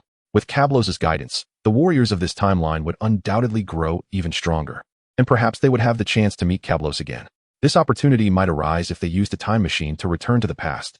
Although that likelihood was slim, after all, the issues had been resolved, and there may be no need to return. Another possibility was that the timeline could reach 20 years after the Majin Buu saga, where they would be invited to participate in the Ultra Dimension battle. Chapter 64, A Journey Through Time Again. Is this the eve of the Cell Games? After activating the time machine, the sense of crisis within Kablos diminished slightly. Ever since he was in the Heavenly Palace, he had felt an impending sense of danger. As for why he did not leave immediately, but instead sought to fuse with Son Gohan and battle Son Wukong, the first reason was that he felt a sense of urgency, albeit not one of lethal intent. In other words, he was certain he could not face this individual alone, yet he also believed that the adversary would not kill him. The second reason was that he had been training diligently. He had not experienced many true life and death battles, and through fusion, he could acquire the combat experience of future Son Gohan. It is worth noting that ever since Son Wukong and the others perished, Son Gohan had fought against the androids with his life on the line, frequently employing strategies to overcome stronger foes and escape. This was precisely what Kablos desperately needed. By the way, it seemed he had forgotten to resurrect Piccolo and the others, but there was little to be done. That individual arrived far too swiftly. However, Piccolo had already learned the method to revive them, and once Son Wukong was resurrected, he could use instant transmission to restore them. The risk taken was worthwhile. The adversary had not pursued him forcefully. In truth, had the opponent chosen to strike Kablos with overwhelming force as he exited the temporal tunnel, he would have undoubtedly perished. The fact that they refrained from doing so indicated a lack of intent to kill. Moreover, through this daring venture, he not only acquired Son Gohan's combat experience, but also unexpectedly obtained the divine aura of the Kaishin. Initially, he had believed he would need the assistance of 6 Saiyans to channel mental energy to experience the divine aura, but he discovered he could directly obtain the Kaishin's divine presence. Consequently, he could comprehend the divine aura ahead of time, sensing his life dimension elevate, and recognizing that understanding the divine aura would aid in that enhancement. Conversely, the divine aura would likewise contribute to the elevation of his life dimension. As Kablos pondered this, he noticed a brilliant light ahead. Had he arrived already? So soon? It appeared that the timeline was not the same as when he had come, suggesting that he had entered a different parallel universe. Kablos stepped out of the time machine, surveying his surroundings. It was indeed Earth, and upon sensing the auras, he confirmed that Son Wukong, Son Gohan, Piccolo, Vegeta, and others were present, yet he did not detect Raditz and Nappa's auras, indicating he was not in his original timeline. Furthermore, he sensed that Piccolo and Tien Shinhan were still in the Heavenly Palace, leading him to suspect something.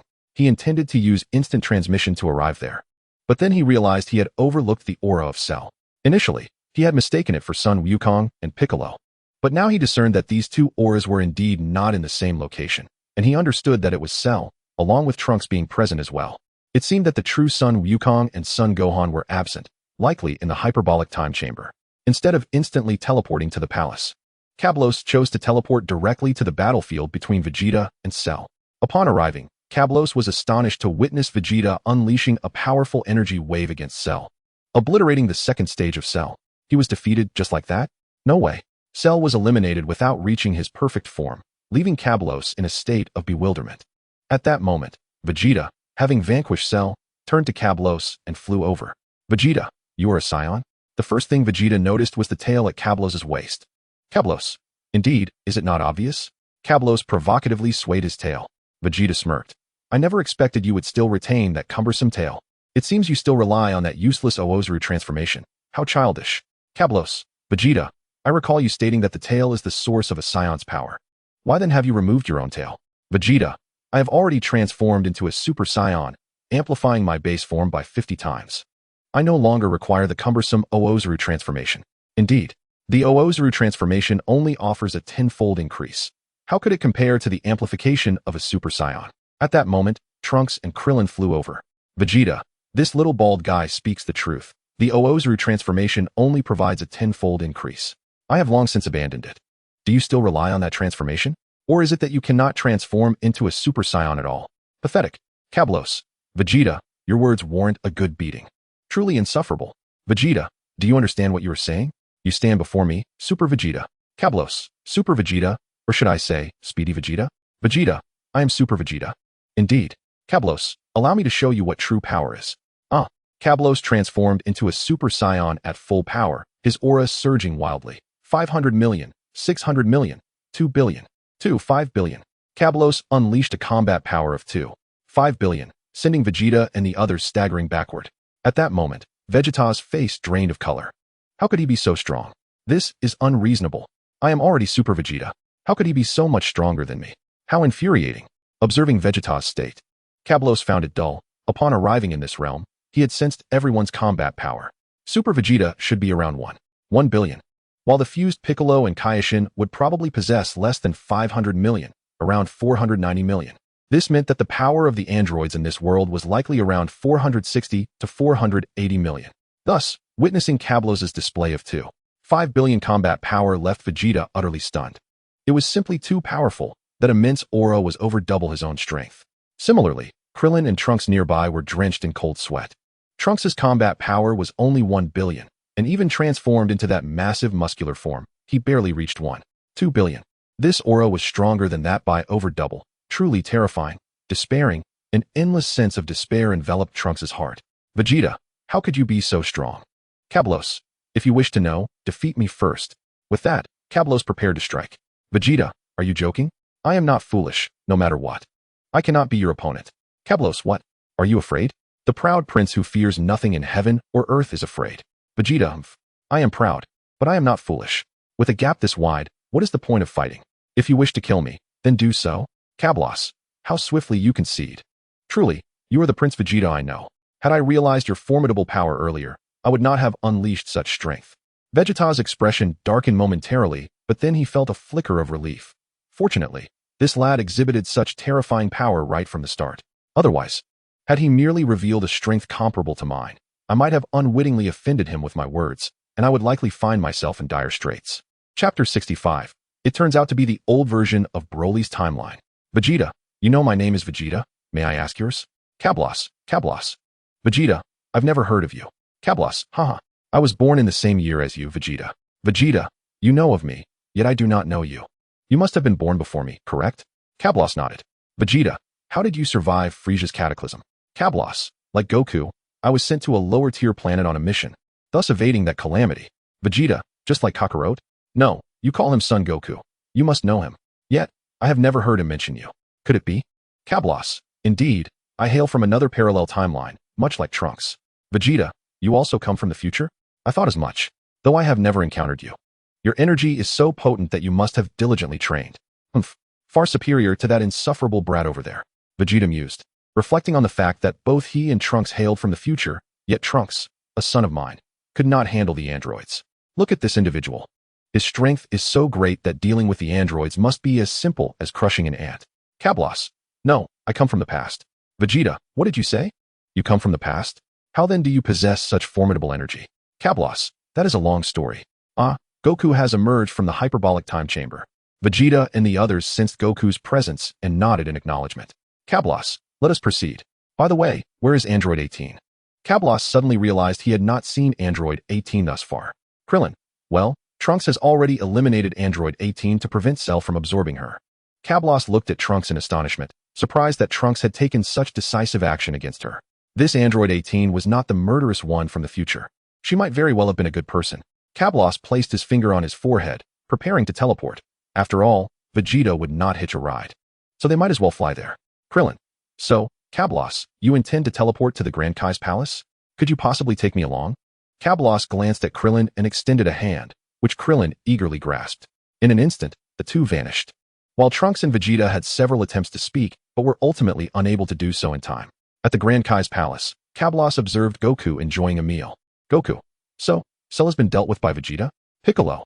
Indeed, but Vegeta was rather reckless. Had Trunks not acted decisively to eliminate that android, we would have been in quite the predicament. Goku. I was hoping for a chance to spar with him, yet he was slain so easily. Krillin. Goku. Why do you say that? Piccolo. Old man, your mindset is quite perilous. Cablos. Piccolo. I find your perspective even more dangerous. Piccolo. What do you mean? Cablos. We can all see Cell's capabilities. It can be said that without the pressure from the androids and Cell, you, Vegeta, Goku, and Gohan would not possess the strength you do today.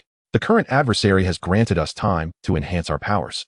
But should we face a formidable foe in the future who does not afford us such opportunities, that would be truly tragic. Piccolo, are you suggesting we keep Cell alive to compel us to grow stronger? But what if he surpasses us all? That would spell disaster. Cablos, that is indeed a gamble. However, one thing is certain. Cell possesses Saiyan cells, and the Saiyans are a race that revels in battle. I believe Cell would not simply annihilate us, but might instead provide us the chance to elevate our strength. Nevertheless, this is merely my conjecture. If Cell is to be killed, then so be it. My intent in sharing this is to ensure everyone remains diligent in their training. Piccolo, rest assured. I will continue to train relentlessly. Goku. By the way, Piccolo, since you fused with the Grand Kai, does that mean the Dragon Balls are no longer usable? Piccolo, correct. Once we have fused, we cannot separate again. Goku. That certainly complicates matters. Cablos. You all remember New Namek, do you not? We can select another dragon from there to serve as the Grand Kai of Earth. Goku. Cablos is right. That is a splendid idea. But where is New Namek located? We can inquire with King Kai. As he spoke, Goku teleported away. Just after Goku's departure, Vegeta appeared. Vegeta, Goku has left. Everyone nodded in agreement. Cablos, Vegeta. I believe you should spend another day training in the hyperbolic time chamber. Vegeta, why is that? Cablos, I have an ominous premonition. A formidable enemy is likely to emerge from a distant place, whose strength should far exceed that of Cell. Vegeta, if even you regard this as a formidable foe, it must indeed be quite powerful. Trunks, come with me to train. Vegeta and Trunks entered the hyperbolic time chamber. Piccolo. Cablos, were you serious about what you just said? Cablos, absolutely. The moment Vegeta defeated Cell, I felt an ominous premonition. This impending crisis will not be easily resolved. Piccolo. Very well, once Vegeta and Trunks complete their training, I shall enter as well. Would you care to join me? Cablos, certainly. After that battle, my strength should also see an increase. What Cablos referred to was the battle alongside Gohan, merging with him to fight Super Saiyan 3 Goku, where they were evenly matched initially. He could sense that through that battle, his potential had been unleashed, meaning that engaging in training shortly after the battle would significantly amplify his training speed. A day later, Vegeta and Trunks emerged, and Cablos entered. Before doing so, he learned that Goku had gone to King Kai's and had not yet returned, which piqued Cablos's curiosity. He instantly teleported to North Kai's to uncover the situation. North Kai informed him that an evil Saiyan had appeared in the South Galaxy, wreaking havoc, and Goku had gone to investigate. The South Galaxy, an evil Saiyan. This narrative felt eerily familiar. Could it be the legendary Super Saiyan saga? If so, he must enter the hyperbolic time chamber, for that individual was none other than the old version of Broly, a being whose power passively increases, without overwhelming strength. Venturing there would only invite suffering. Inside the hyperbolic time chamber, Cablos relayed the developments regarding the South Galaxy and the formidable nature of Broly. Piccolo, so you mean to say that Broly is incredibly powerful, and you lack confidence against him? Cablos, the legendary Super Saiyan possesses an ability to passively enhance his strength and boasts impenetrable defenses. He grows stronger merely by enduring blows. I cannot ascertain where his limits lie, but it is undeniable that striving to elevate our strength is crucial. Chapter 66. The legendary Super Saiyan. Piccolo, that is indeed true. Thus, we must exert ourselves diligently this year. By the way, is the power you displayed last time down below your true strength? Cablos, no. My actual battle prowess far surpasses that. Piccolo, I wish to witness your genuine combat ability. Cablos, very well. With that, Cablos transformed into Super Saiyan at full power, elevating his battle power to its zenith, 4 billion. Evidently, despite the lack of training during this period, the preceding battle had proven immensely beneficial, and his battle power was rapidly on the rise. Now, his foundational combat power has reached a staggering 50 million. Piccolo, such formidable energy. I never imagined you had concealed so much. Cabrallos, this is merely the beginning. Allow me to showcase the legendary Super Saiyan second grade. Huh. Piccolo, what? Cabrallos' combat power surged once more. With a thunderous roar, lightning enveloped Cabrallos, elevating his power to 5 billion. Just as Piccolo was about to speak. It wasn't over yet. Cabrallos, building upon his Super Saiyan 2 form, unleashed a further boost, raising his combat power to 7 billion, an increase of 1/3.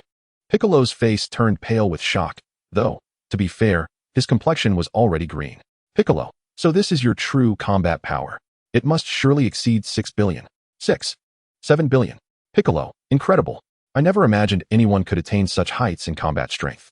A bitter expression crossed Piccolo's face. After 3 years of rigorous training, he had fancied himself on par with the cosmic tyrant Frieza. He had approached the androids with unwavering confidence, believing he could easily dispatch androids 19 and 20. However, upon facing androids 17 and 18, he felt a sense of helplessness for the first time. It was only after merging with Kami that he regained his confidence. Boasting a combat power of 9 billion, considering himself the strongest on Earth, even looking down on Vegeta. He even believed he could eliminate an android in a one-on-one confrontation. Yet, the emergence of Cell, with his overwhelming power, plunged Piccolo into despair. When Cell absorbed Android 17 and began to evolve, the sheer terror of that power led him to conclude that this Earth and indeed the entire universe was doomed. Subsequently, Vegeta demonstrated absolute might, a crushing strength that rekindled Piccolo's hope. When Vegeta allowed Cell to absorb Android 18 to attain his perfect form, Piccolo felt fear, coupled with anger at Vegeta's arrogance. Fortunately, Trunks acted decisively, eliminating Android 18 and depriving Cell of the opportunity to absorb her. Thus, Vegeta was left without reason to hold back and swiftly eradicated Cell. When Cell was vanquished, Piccolo felt an immense sense of relief. The pressure Cell had exerted upon him was overwhelming. Remarkably, the formidable Cell possessed a combat power of merely over 900 million, under 1 billion, while the crushing Vegeta had a power level of just over 1 billion. And now, Cabrallos exhibited a combat power of 7 billion. A reality Piccolo struggled to accept. Was the disparity truly so vast? How could such a chasm be bridged? Most alarming was Cabrallos' assertion that a formidable foe had emerged in the universe, one he felt uncertain about confronting. If even he harbored doubts, who could possibly triumph over such an enemy? Goku and Vegeta? No matter how strong Goku was, he could only marginally surpass Vegeta, perhaps achieving a combat power of 2 to 1, 3 billion at best, while this individual possessed a staggering 7 billion. If Cabrallos could not secure victory, then it seemed the entire universe was devoid of hope. Piccolo, this is your true strength. I fear there may be none stronger in this world, in this universe. Cabrallos, no, there are many who surpass me. My strength is merely at its inception. Now, I shall commence my training. I hope that a year of training will yield further breakthroughs in my power. With that, Cabrallos and Piccolo formally embarked on their training. Despite Piccolo's inferiority in strength, there remained the possibility of sparring as long as Cabrallos refrained from transforming. Something was better than nothing. Thus, after nearly 11 months, Cabrallos emerged, uncertain if the time within the hyperbolic time chamber of another timeline would overlap. However, he could only exit for now. Piccolo had not yet emerged, as he had yet to enter the hyperbolic time chamber, allowing him over a year's worth of training still. Cabrallos intended to seek out Vegeta, only to discover his energy was no longer on Earth, prompting him to head to Bulma's home instead. At Bulma's residence, Cabrallos, Bulma? Where is Vegeta? Bulma. He was summoned by a Saiyan named Paragus, claiming he was to inherit some Saiyan throne. Cabrallos, is that so? I wonder how long they will be on that planet. Bulma. That place is said to be in the South Galaxy, quite far away. Even with my father's modified spacecraft, it will take over 6 months to reach. Cabrallos, 6 months? That seems rather lengthy. Surprised, Cabrallos noted that the movie had not specified the travel time, but the distance between the North and South galaxies was considerable, making swift travel improbable. Contemplating, Cabrallos placed his finger to his forehead, intending to visit King Kai to inquire whether he needed to transit to another Chaos planet for a quicker journey and how long it might take. He did not wish to squander this half-year of training time. He planned to train on Earth and, once completed, use instant transmission to reach the battlefield. Bulma, aren't you staying for dinner? Cabrallos, I'll visit King Kai first and return shortly. However, I won't be residing here, as you and Vegeta are the true pair in this world. Bulma, is that so? It seems my speculation was correct. You indeed have a connection to me. In your timeline, did we marry? Cabrallos nodded, subsequently sharing the tale of their union in his timeline. Bulma, it seems that regardless of the timeline, my taste remains impeccable. But in that timeline, I trained for you. You must know I despise training. Sweating profusely is simply unattractive. Cabralos, indeed, however. Your martial training has made managing your company affairs much more efficient. After your training, you possess over 1,000 points of combat power, far exceeding the former Demon King Piccolo, who sought to dominate the world. Ordinary individuals would stand no chance against you. Olma, is that so? Can I fly in that timeline as well? Cabralos, naturally. Olma, I'm somewhat envious of that version of myself. It sounds like training brings numerous benefits. Cabralos, indeed. Self-reliance is key. Well, if there is nothing else, I shall take my leave. Olma nodded as Cabralos departed. He ventured to King Kai's realm, inquiring about travel to the South Galaxy. King Kai informed him that to reach the South Galaxy, one could travel to South Kai's planet and then utilize instant transmission. This would consume only a few seconds of time. Chapter 67, The Legendary Super Saiyan. Having learned the timing, Cabralos felt reassured. First, he asked Bulma to alter the walls of the gravity chamber that Vegeta used to a simple white, mimicking the design of the hyperbolic time chamber. From his 2 experiences training in the hyperbolic time chamber, he discovered that a monotonous white significantly alleviated psychological pressure, enabling one to lose track of time. After a year of training there, he felt as though several years had passed, and the effects of training were profound. 1 year in the hyperbolic time chamber equated to 2 or 3 years of training outside. He had discovered this effect previously, but now he aimed to transform another location into a space akin to the hyperbolic time chamber. Moreover, the gravity chamber would generate even greater gravity than the hyperbolic time chamber, potentially accelerating training further. The next day, Piccolo arrived. Cabralos, Piccolo, what brings you here? Piccolo, over the past 2 years, while my strength has increased significantly, I feel it is still too slow. The gap between us Saiyans is widening. Cabralos, what is your current combat power? Piccolo, after 2 years of training in the hyperbolic time chamber, I have barely reached 900 million. Cabralos, 900 million, is that all? Piccolo's mouth twitched. 300 million in 2 years was quite an accomplishment. Not everyone is as freakishly powerful as you Saiyans. Piccolo, if not for your training, I would have been fortunate to reach 800 million on my own. Cabralos, 2 years, an increase of 400 million combat power, 2 billion per year is still considerable. Piccolo, filled with ire, exclaimed, what do you truly mean? Cabralos replied, I am contemplating how to accelerate your training speed. Piccolo responded, I have already attempted every conceivable method. This is the utmost speed I can achieve. Cabralos continued, since you assert that you have exhausted all possible approaches, only 2 options remain. 2. Pray tell.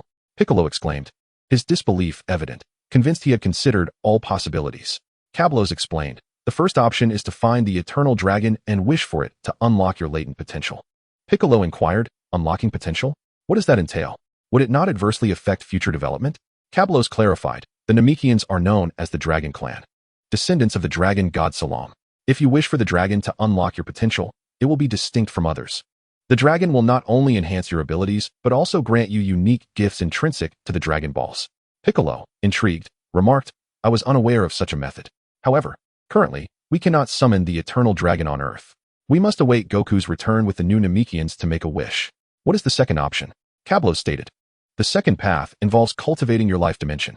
Piccolo, as a former deity, you should comprehend that a higher life dimension not only prolongs lifespan, but also accelerates the enhancement of one's power, correct? Piccolo acknowledged, compared to ordinary individuals, a deity's training speed is approximately 50 times faster. Cabralos responded, then it is simple. Should you elevate your life dimension to the realm of the King of Hell, your training speed will undoubtedly increase significantly. But how does one cultivate the life dimension? I have never heard of such a method, Piccolo pondered. Wait, your life dimension is also divine, is it not? Cabralos admitted, indeed, I have never been a deity. My life dimension was cultivated step by step from my mortal existence. Piccolo remarked, no wonder your power is so formidable. Cabralos asked, would you like to learn? Will you teach me? Piccolo inquired. Of course, Cabralos affirmed. Having mentioned it, I shall certainly instruct you. Subsequently, Cabralos imparted the techniques for cultivating the divine dimension to Piccolo, albeit withholding some knowledge regarding the methods beyond the 7th dimensional realm. Upon receiving the techniques, Piccolo was astonished to find himself on the verge of a breakthrough. Within the hyperbolic time chamber, guardianship was unnecessary, and Cabralos distantly focused on his own training. After half a day, Piccolo successfully broke through, elevating his life dimension to the 4th dimension, the realm of the King of Hell. How do you feel? Cabralos inquired. I should be able to double my training speed. Yes. It is twice that of the divine dimension, Piccolo replied. Is that so? That equates to 3 times that of an ordinary individual. It seems the 4th dimension is merely the beginning. Cablos remarked. Piccolo concurred. That seems accurate. One can attain the third dimension as a deity. But the fourth necessitates the king of hell. While many deities exist, there is but one king of hell. Of course, there may be other divine roles associated with the king of hell that we are unaware of. After all, there is not just one Kai. Cablos commented. Your speed in cultivating the divine dimension is impressive. You have broken through almost immediately after I taught you. Piccolo explained. I had already perfected the divine realm. I simply lacked a method. Very well, let us commence our training. We have approximately 6 months until the battle begins, and we can teleport directly to the location. Cablos suggested. But Piccolo hesitated. I have instructed Bulma to maintain contact with them. She will call us, Cablos assured. Bulma, understood, Piccolo acknowledged. 6 months later, their training concluded. During this time, aside from enhancing their combat abilities, Cablos and Piccolo discussed matters pertaining to the life dimension, resulting in significant improvements for both. Before their discussions, Cablos' progress in the third dimension was around 30. Afterward, it surged to over 70, an impressive leap of 40 in just 6 months. In contrast, Piccolo had immersed himself in the divine realm for centuries, rendering any comparison moot. To be candid, upon witnessing Cablos' progress, Piccolo was left astounded. So swift? I feel it would take me centuries to reach the fifth dimension with this divine cultivation method, yet you achieved a 40-point increase in just half a year, Piccolo expressed, grappling with feelings of imbalance. Cablos replied, this method of cultivating the life dimension is one I created, naturally tailored to my own strengths. Others will progress at a considerably slower pace. However, now that you possess the method, your training speed will undoubtedly keep you from falling too far behind Goku and the others. With this reassurance, Piccolo found solace. In addition to the life dimension, Cablos had raised his base combat power from 50 million prior to entering the hyperbolic time chamber to 70 million, an increase of 20 million. In truth, the initial 5 million increase before entering was already a portion of his battle achievements. Thus, after 6 months within the chamber, he achieved an additional 10 million, culminating in a total of 70 million. Furthermore, Cablos had advanced his control over Super Saiyan 2, reaching a new phase wherein the multiplier remained at 100 times. Yet with the added boost, it rose to 150 times. Consequently, Cablos' total combat power reached an astounding 10.5 billion, marking his inaugural attainment of the sixth power dimension. The sheer force emanating from him would instill an overwhelming sense of dread and despair in those of the fifth dimension. Chapter 68, The Legendary Super Saiyan. Piccolo exclaimed, over the past 6 months, my strength has increased remarkably. I can scarcely believe it. My combat power now exceeds 1 billion, and I stand a chance against Vegeta. Cablos cautioned, it will be difficult. Vegeta has heeded my advice and trained with Trunks in the hyperbolic time chamber for an entire year. His strength will undoubtedly be formidable. Are you all here? Piccolo interjected. It seems trouble has arisen on Vegeta's side. That individual named Paragus is no benevolent soul, and the one called Broly possesses immense power. Strong enough to rival Goku and Vegeta. Cablos declared, very well, let us proceed. Bulma hurried over. Cablos and Piccolo exchanged glances, resolved to set off immediately. Piccolo placed his hand on Cablos' shoulder, and they instantaneously teleported to King Kai's realm. Upon their arrival, King Kai placed his hand on Cablos, and they swiftly transported to South Kai's planet. With North Kai's endorsement, South Kai readily indicated the direction where Goku and the others were located. Upon reaching the planet where Goku resided, Cablos felt an overwhelming pressure emanating from the very essence of his being, a suppression of his bloodline. Reluctantly, Cablos transformed into a Super Saiyan to suppress the overwhelming sensation that surged from the depths of his bloodline. Gohan! Piccolo cried out as he witnessed Gohan in peril, rushing into the fray. Yet, upon Piccolo's entry into battle, he could only delay the rampaging Broly for a mere 2 to 3 seconds. After which Goku and the others once again found themselves on the defensive. Cablos surveyed the battlefield, and indeed, his suspicions were confirmed, emerging from the hyperbolic time chamber. Goku and Gohan possessed combat powers of 2.3 billion and 2.4 billion, respectively, while Vegeta and Trunks had powers of 1.9 billion and 1.7 billion. It became evident why Vegeta claimed he could not surpass Goku during the Cell Games. A disparity of 400 million in power at the threshold of 2 billion equated to an insurmountable gap. Thus, should Vegeta and Goku engage in battle, Vegeta would be overwhelmingly defeated by Goku's might. Of course, this realization was reached while perceiving Cablos' own combat power of 2.5 billion, a level likely beyond what Vegeta had attained during the original events of the Cell Games. Upon observing their adversary, Broly, whose combat prowess reaches an astonishing 3 billion and continues to ascend steadily, it is no wonder that Goku and his companions find themselves utterly outmatched. Despite Goku being a top-tier fighter, meticulously trained by Master Roshi, his mastery over Ki appears insufficient against a brute force like Broly, who relies solely on relentless assaults. The disparity in their power levels exceeds 1/3. Were the same power level attributed to Cell, even a united front from all would lead to their obliteration within a mere minute against a solitary opponent. Surviving for more than a few seconds would be nothing short of miraculous. The only reason Goku and his allies prolonged their confrontation to a minute was to mitigate the risk of ambush, and even then, it was under the assumption that Cell was seeking to avoid casualties. To the average person, the notion of a 1/3 disparity in combat strength may be unfathomable. Yet it can be likened to the gap between a recently discharged soldier whose physical capabilities are at their zenith and a freshly minted, inexperienced female college student. One cannot help but ponder how many timid young women it would take to subdue a soldier in peak condition, equipped with combat skills honed in life-and-death situations. Indeed, Broly's defensive capabilities are formidable, far surpassing those of the average Saiyan. Moreover, his strength is still on the rise, indicating that he is yet to unleash his full potential. The potential referred to here is not some deep-seated power, but rather an explosive capability that can be accessed at will. While some may argue that Broly's combat power is still lacking, the reality is that exceeding 1/3 of one's opponent's strength equates to an instant annihilation. Bestowing Broly with such a power advantage, coupled with his extraordinary defense, renders him virtually invincible. Each of his strikes carries immense force, compelling Goku and his companions to treat them with utmost seriousness, for a successful hit could lead to grievous injuries or even death. Thus, in the original narrative, each time Goku and his allies encounter Broly, they are sent flying, deliberately retreating to dissipate the impact of his blows. There are those who jest that Broly possesses Super Saiyan level strength. Such musings are absurd. A mere child, even if armed to the teeth, would struggle to prevail against a fully equipped Special Forces operative who could withstand attacks without breaking a sweat. The sheer pressure exerted by Broly is overwhelming. This is largely due to his lack of mastery over Ki manipulation, a skill that could have transformed his raw power into lethal efficiency. It is essential to remember that Cell had previously compelled Goku to consume a Senzu bean before engaging all at once. Without the capability to swiftly dispatch Goku, he dared to confront them collectively. The dynamics of a group assault differ greatly from a one-on-one confrontation, where a single misstep could lead to disaster. On the battlefield, Broly continues his relentless assault, while Goku and Gohan endure a barrage of blows. Vegeta laments, "It's futile. Is that the legendary Super Saiyan? We cannot win." Goku retorts, "There is no one we cannot defeat. Gohan, let us go." Gohan nods in agreement. At this moment, both Goku and Gohan consume Senzu beans provided by Piccolo, restoring them to their peak condition. Notably, Goku's battle power has now reached 2 billion, placing him on par with Gohan.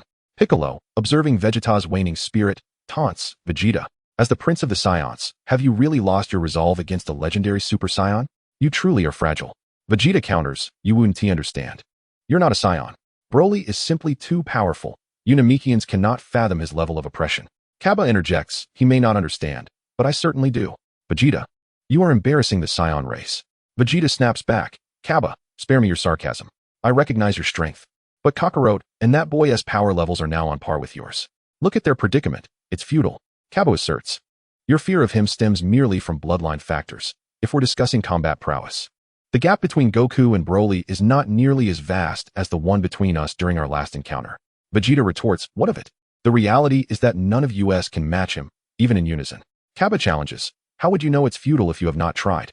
You should have noticed Broly's crude Ki manipulation. Otherwise, Goku and Gohan would have perished long ago." Before Vegeta can respond, Cabba cuts him off. "Thus, you will forever be inferior to Goku, for he will never concede defeat. Do not rush to retort. I shall handle Broly. I hope that upon your return to Earth, you will train diligently, so that next time you encounter an enemy, the disparity in strength is not so great." Vegeta scoffs, "You intend to handle him alone?" Cabba replies, "Of course. Did you think that the power I displayed previously was my true strength?" Leaving Vegeta in a state of shock, Cabba charges at Broly. Chapter 69, Cabba vs. Broly. Vegeta, "Cabba, do you truly possess hidden strength?" Piccolo, "He isn't hiding anything.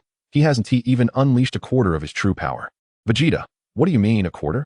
Piccolo, "Though Broly is formidable, his power barely exceeds 3 billion. Cabba's actual combat strength is in the hundreds of billions." Vegeta, "Are you jesting? Hundreds of billions. Do you comprehend the magnitude of that Ki?" Piccolo, "You will soon find out. I have felt it firsthand." In comparison to Cabba, Broly's Ki is insufficient for even a single finger strike. Vegeta is left utterly astounded. Meanwhile, Broly sends Goku flying once more. As he attempts to pursue, Kaba intercepts him. Kaba, Broly, I will fight you. Broly, Kakarot, get lost. With that, Broly unleashes a frenzied punch aimed at Kaba, intent on sending him flying before resuming his pursuit. Kaba effortlessly blocks Broly's assault. Broly, visibly irate, exhales a ki blast, only for Kaba to swat it away with ease.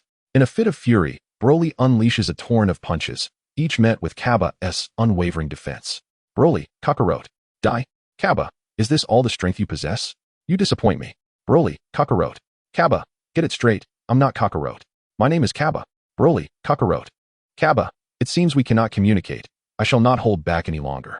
With that, Kaba amplifies his ki further, delivering a crushing blow to Broly's abdomen, causing him to double over and spit blood. Following this, Kaba strikes him under the chin, launching him skyward, then ascends to deliver another devastating kick, sending Broly crashing to the ground before instantly reappearing to hurl him again. This cycle continues, with Kaba treating Broly as if he were a volleyball, relentlessly batting him about. Goku and Gohan rise to join Piccolo and Vegeta. Goku, Piccolo, is Kaba truly this formidable? Even Broly cannot contend with him. Piccolo, we are merely at the outset. Goku, what do you mean, Piccolo? Vegeta, Kakarot. Piccolo is implying that Kaba has yet to reveal his true strength. Goku, is that so? He is already this powerful without accessing his full potential. I never anticipated there to be such a formidable Saiyan. Upon returning, I must train vigorously. I cannot afford to slack off. Vegeta, Kakarot, may I pose a question? Goku, what is it? Vegeta, why do you persist in fighting when victory against Broly seems impossible? Goku, I'm aware of the odds. However, if I don't step up, who will protect Earth? With Kaba here, I suppose I need not exert myself as much. Piccolo, old son, I advise you to abandon such thoughts. Cabros is not from this time and space. He will depart like Trunks did. Goku, is that so? Then I must strive to train harder in the future. Otherwise, if I find myself in a similar predicament, it could prove troublesome. Vegeta's inner thoughts. Kakarot, I may not surpass you. In the face of formidable foes, you never falter. However, I refuse to concede so easily. I shall continue my training, and soon I too shall attain full power as a Super Saiyan. At that time, I may not be outmatched by you. Bang! Broly lay on the ground, battered and bruised, desperately shaking his body, attempting to rise. Yet his injuries were too grave. Even when he managed to stand, he felt as if he might topple over. It was reminiscent of the original narrative, where the new Broly faced Gogeta, struggling to regain his footing. Broly, Kakarot, Cabros, can you not phrase it differently? If you persist in this manner, I shall have no choice but to eliminate you. Broly, Kakarot, Cabros, utterly unreasonable, devoid of communication, like the most malevolent of puppets. You may as well perish. With that, Cabros elevated his aura to the full power limit of Super Saiyan 1, his battle power of 5.6 billion, overwhelming the arena. Vegeta, how can he be this powerful? Is it possible for a mere human to possess such immense energy? Goku, what formidable energy! Goku's inner thoughts, such astonishing energy, surpassing even Gohan's strength from that time. Has he also transcended the barriers of Super Saiyan? Gohan, Uncle Piccolo, with Uncle Cabro's strength, he should be able to defeat that Broly, right? Piccolo, Cabros will undoubtedly prevail. After all, he has yet to unleash his true power. Vegeta, what do you mean? Such immense energy, and it is not even his true strength? How formidable must his actual power be? Goku and Gohan exchanged astonished glances. Broly glared at Cabros, bellowing Kakarot, and then, astonishingly, transformed once more. This time, his hair turned green, becoming the legendary Super Saiyan second stage. Cabros, transformed, have we? It seems my assault was too severe, denying you the opportunity to transform. I recall seeing you with golden hair just moments ago. Is this the true form? The Broly without green hair is rather uninteresting. Broly charged forth, landing a punch against Cabro's face, sending him flying through countless mountains, ultimately burying him underground. Just as a smile began to form on Broly's lips, a brilliant beam of light erupted, and Cabros emerged from the depths. Cabros, not bad. This battle power exceeds 6 billion. Truly worthy of the legendary Super Saiyan. Even at its limit, it surpasses the ordinary Super Saiyan by a considerable margin. Broly, Kakarot. Shouting Kakarot, Broly lunged toward Cabros, throwing a punch, but Cabros effortlessly dodged it. Cabros, your power is commendable, yet your control is woefully inadequate. It appears you can only overwhelm the weak. When faced with an equal, your attacks are utterly ineffective. Broly, Kakarot. Broly roared, relentlessly attacking Cabros with his fists, but either Cabros evaded him with ease or deflected his strikes effortlessly. Cabros blocked one of Broly's punches and retaliated with a blow to Broly's face. Broly, enduring the impact, turned to fix his gaze firmly upon Cabros. Cabros, your defense is indeed impressive. Had you been an ordinary Super Saiyan, a punch from me would not have been so easily absorbed. It appears you possess some merit after all. At Cabros' words, Broly's fury ignited, and he charged again. Cabros, it seems the time has come to conclude this. The so-called legendary Super Saiyan, despite the bluster, ultimately relies on brute strength. When faced with an equal, you falter. Inner thoughts. However, your defense is remarkably robust.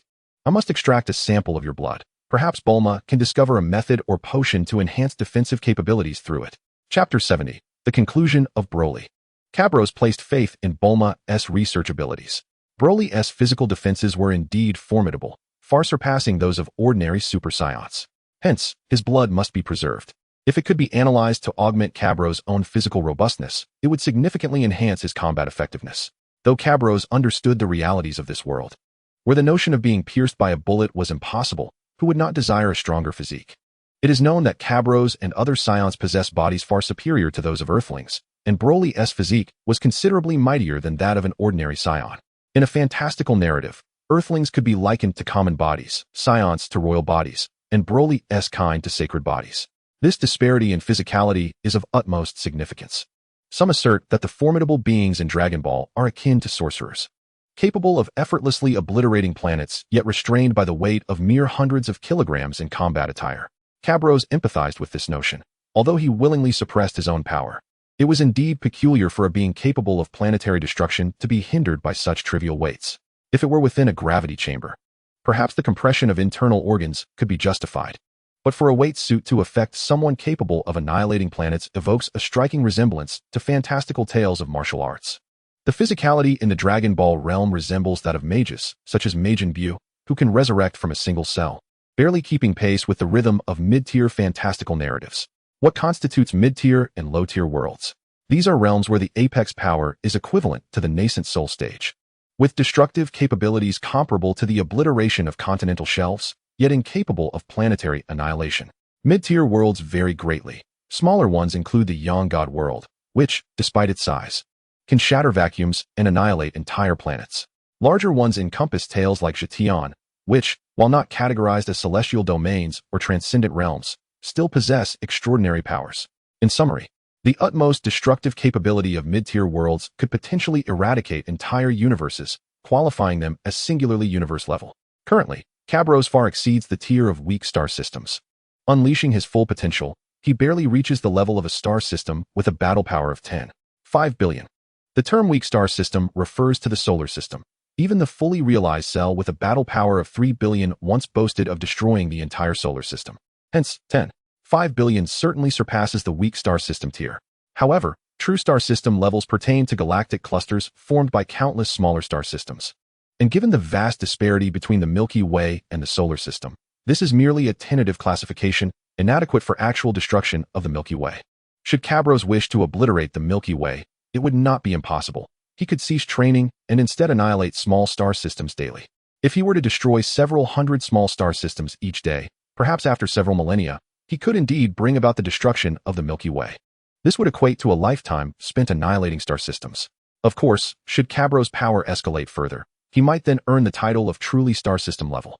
Cabros felt that the sixth dimension corresponded to the star system level, while the seventh dimension, the realm of gods, should be classified as the cosmic structure level. Yet, this is due to the distinctions between the Dragon Ball universe and the real universe. The latter encompasses numerous star systems, while the former seemingly consists of only 4 galaxies without any evidence of other star systems. Thus, one can transition directly from star system level to cosmic structure level. In summation, the Dragon Ball universe is significantly smaller compared to the real universe. In the God and God saga, Goku transformed into Super Saiyan God, which should barely achieve the cosmic structure level. During his battle with Beerus, even the Kaioshin feared the potential destruction of the entire universe.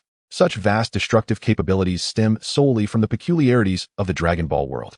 There is no need for further contemplation. What is paramount now is to secure a sample of Broly's blood and subsequently eliminate him. Cabros, Broly, our battle must come to an end here. Broly, upon hearing Cabros' words, exhibited a flicker of fear, yet, almost immediately, he charged forward with a fierce roar. Cabros retorted, "Begone, Broly. Your very existence is an aberration, and I shall grant you no respite. With that, Kablos transformed into a Super Saiyan of the second grade, channeling his energy to its utmost limit, surpassing 10 billion. This overwhelming force compelled Broly to retreat in terror, his aggression dissipating. In the distance, Goku and the others shared his trepidation, their bodies trembling in response to the oppressive aura. Goku exclaimed, "Such formidable energy. The pressure it exerts is insurmountable. From this aura, I can even sense an unparalleled despair." Vegeta added, "This is unfathomable. It feels akin to the dread we experienced when facing Frieza, utter helplessness." Piccolo elucidated, "This is a dimensional oppression." Goku inquired, "Dimensional?" Piccolo affirmed, "Indeed. A battle power of 0.99 represents the first dimension, 100,000 represents the second, 1,000,000 the third, 10,000,000 the fourth, 1,000,000,000 the fifth. And now Kablos exerts such overwhelming pressure because his battle power exceeds 10 billion, reaching the sixth dimension. Only the oppression from different dimensions can wield such might. 10 billion. Is it truly possible for someone's battle power to surpass that? Wouldn't that render them invincible in the universe? Goku pondered. "No," Kablos interjected. "There exist foes in the universe who are even stronger. I cannot afford to grow complacent." Goku, invigorated by this revelation, resolved, "Then I must train even harder. How infuriating that they all surpass me so greatly. What am I to do? No, I refuse to concede defeat. Kakarot, one day, I shall surpass you." With that determination, Kablos concentrated his energy into a single punch, piercing through Broly's abdomen. "Kakarot," Broly cried, "you cannot utter anything else, can you? Remember, the one who has slain you is Kablos." With a fierce shout, Kablos unleashed his energy within Broly, propelling him skyward. Kamehameha. Kablos unleashed his full power, bombarding the severely injured Broly. Defenseless, Broly was engulfed by Kablos's colossal energy wave. As Kablos maintained his assault, he sensed Broly's energy, intent on obliterating every cell within him, lest he revive.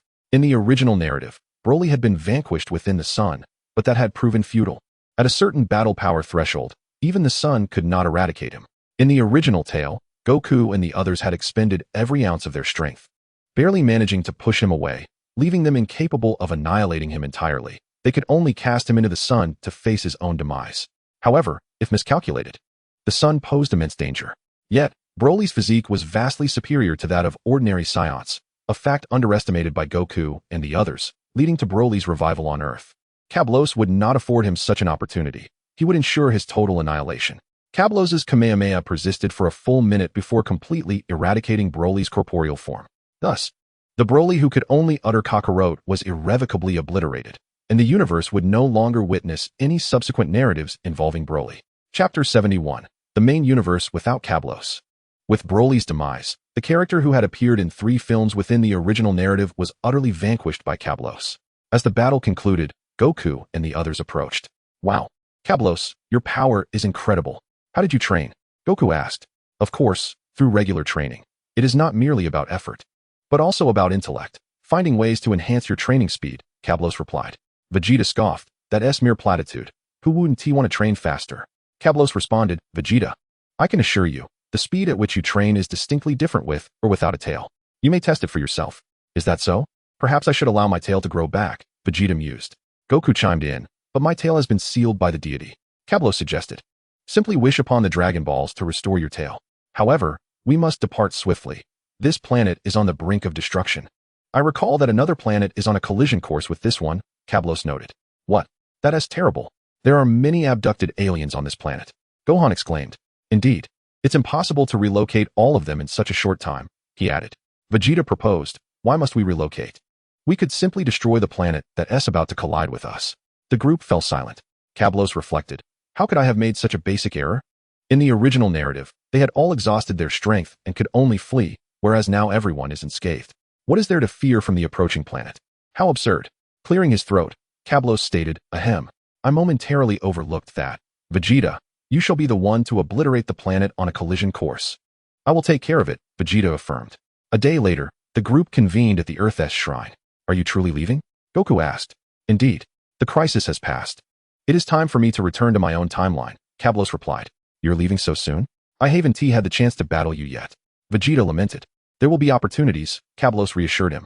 "By the way, Goku, you must have realized that Super Saiyan is not the pinnacle of Saiyan potential. Indeed, there exists a barrier beyond full-power Super Saiyan. I have detected it. Should I breach that barrier, my strength will ascend to a new echelon, Goku acknowledged. Is such a thing possible? Vegeta questioned. It is. During my time in the hyperbolic time chamber, while battling Gohan, he once surpassed that barrier. I always believed he would be the first among us to do so, but I didn't anticipate you, Kablos, to be so formidable. I assume you have traversed a considerable distance after breaching that barrier, correct? Yes, Kablos confirmed. Beyond the barrier of full-power Super Saiyan lies the second-grade Super Saiyan. I am no longer a novice in the second grade. I have reached the pinnacle of the mid-tier, soon to advance into the late phase. Indeed, witnessing your strength, Kablos, has provided me with an admirable goal. I shall train diligently, and when we meet again, I will challenge you. Goku vowed. I shall be the first to challenge Kablos. Vegeta declared. Whomever challenges first is inconsequential, but your prowess must demonstrate significant progress, Kablos advised. Rest assured, I shall undoubtedly achieve the transformation into a second-grade Super Saiyan, Vegeta asserted. Yet, the second grade is not the zenith of Saiyan potential, Kablos interjected. Are you suggesting there exists a third-grade Super Saiyan? Goku inquired.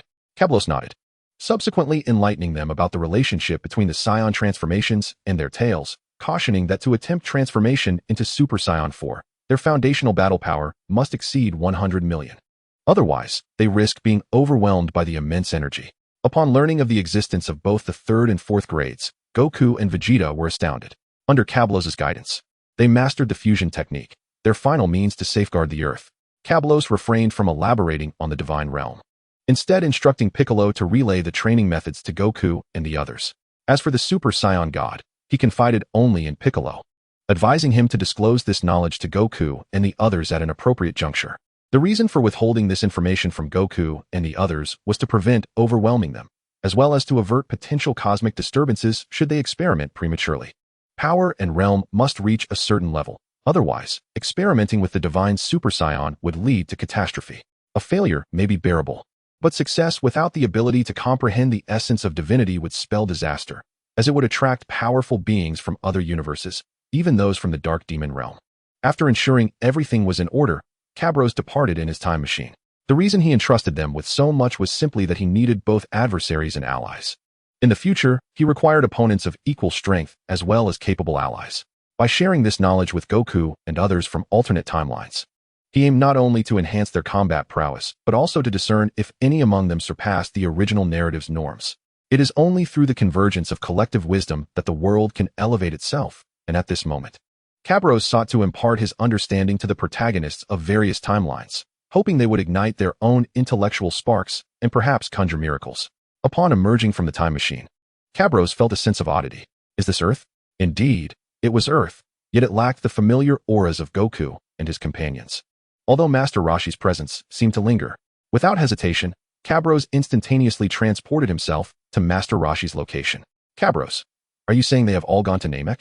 Examining Master Roshi, Kablos felt an oddity. He believed he had set the timeline correctly, yet everything felt amiss. Master Roshi, yes. Yamchu, Piccolo, and Tien have all been slain by that Saiyan. Nappa, by the way, who are you? I don't believe we've met. Kablos, who I am is of no concern. I must first visit Namek. With that, Kablos instantly transported to King Kai's planet, only to find King Kai also questioning his identity. It dawned on him that this universe was still a parallel dimension, one closely aligned with his own timeline.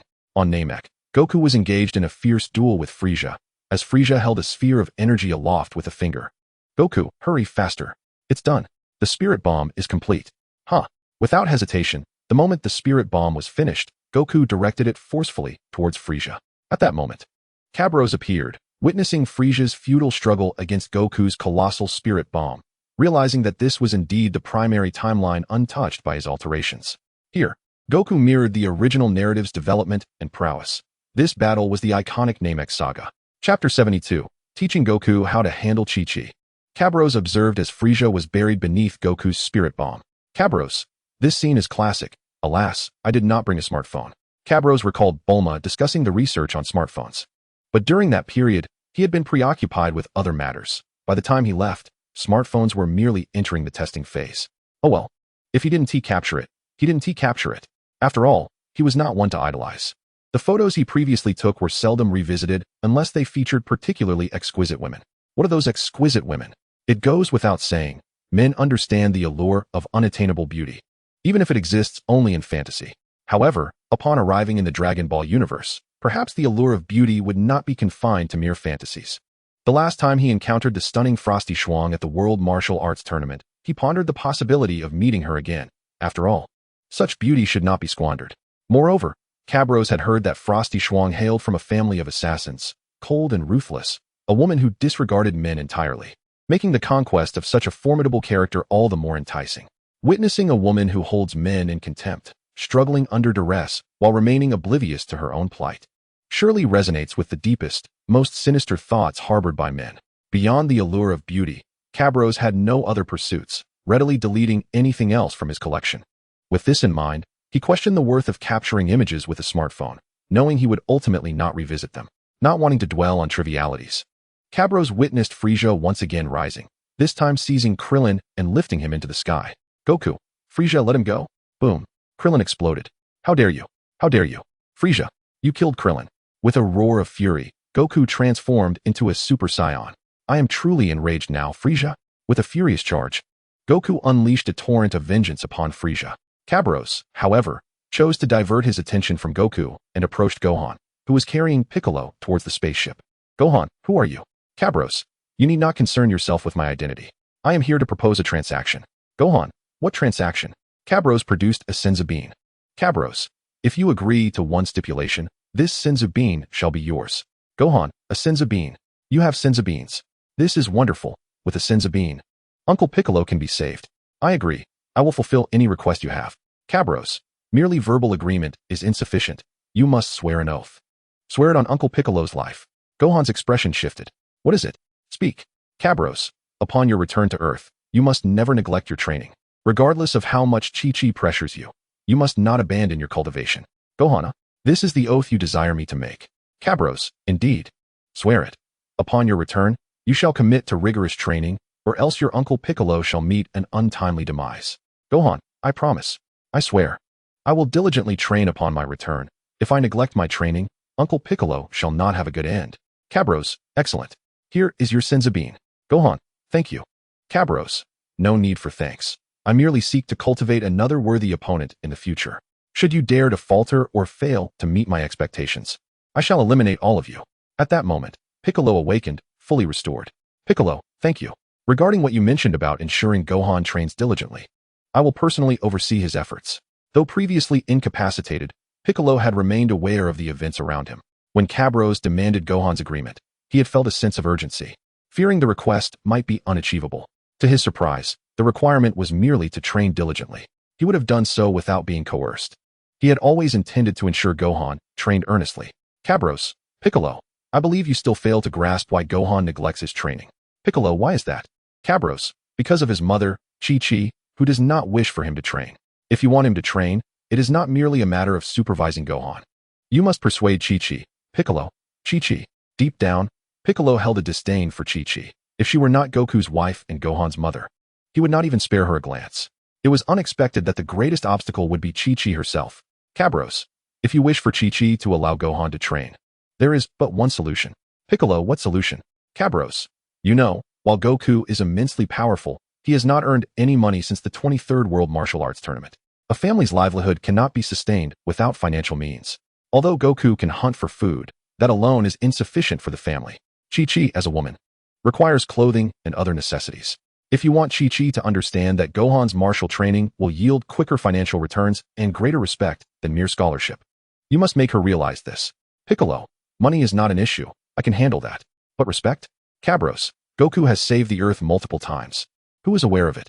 The nameless hero, Sun Wukong, may be acceptable, yet Chi-Chi is not. What she desires is a husband and son who command respect.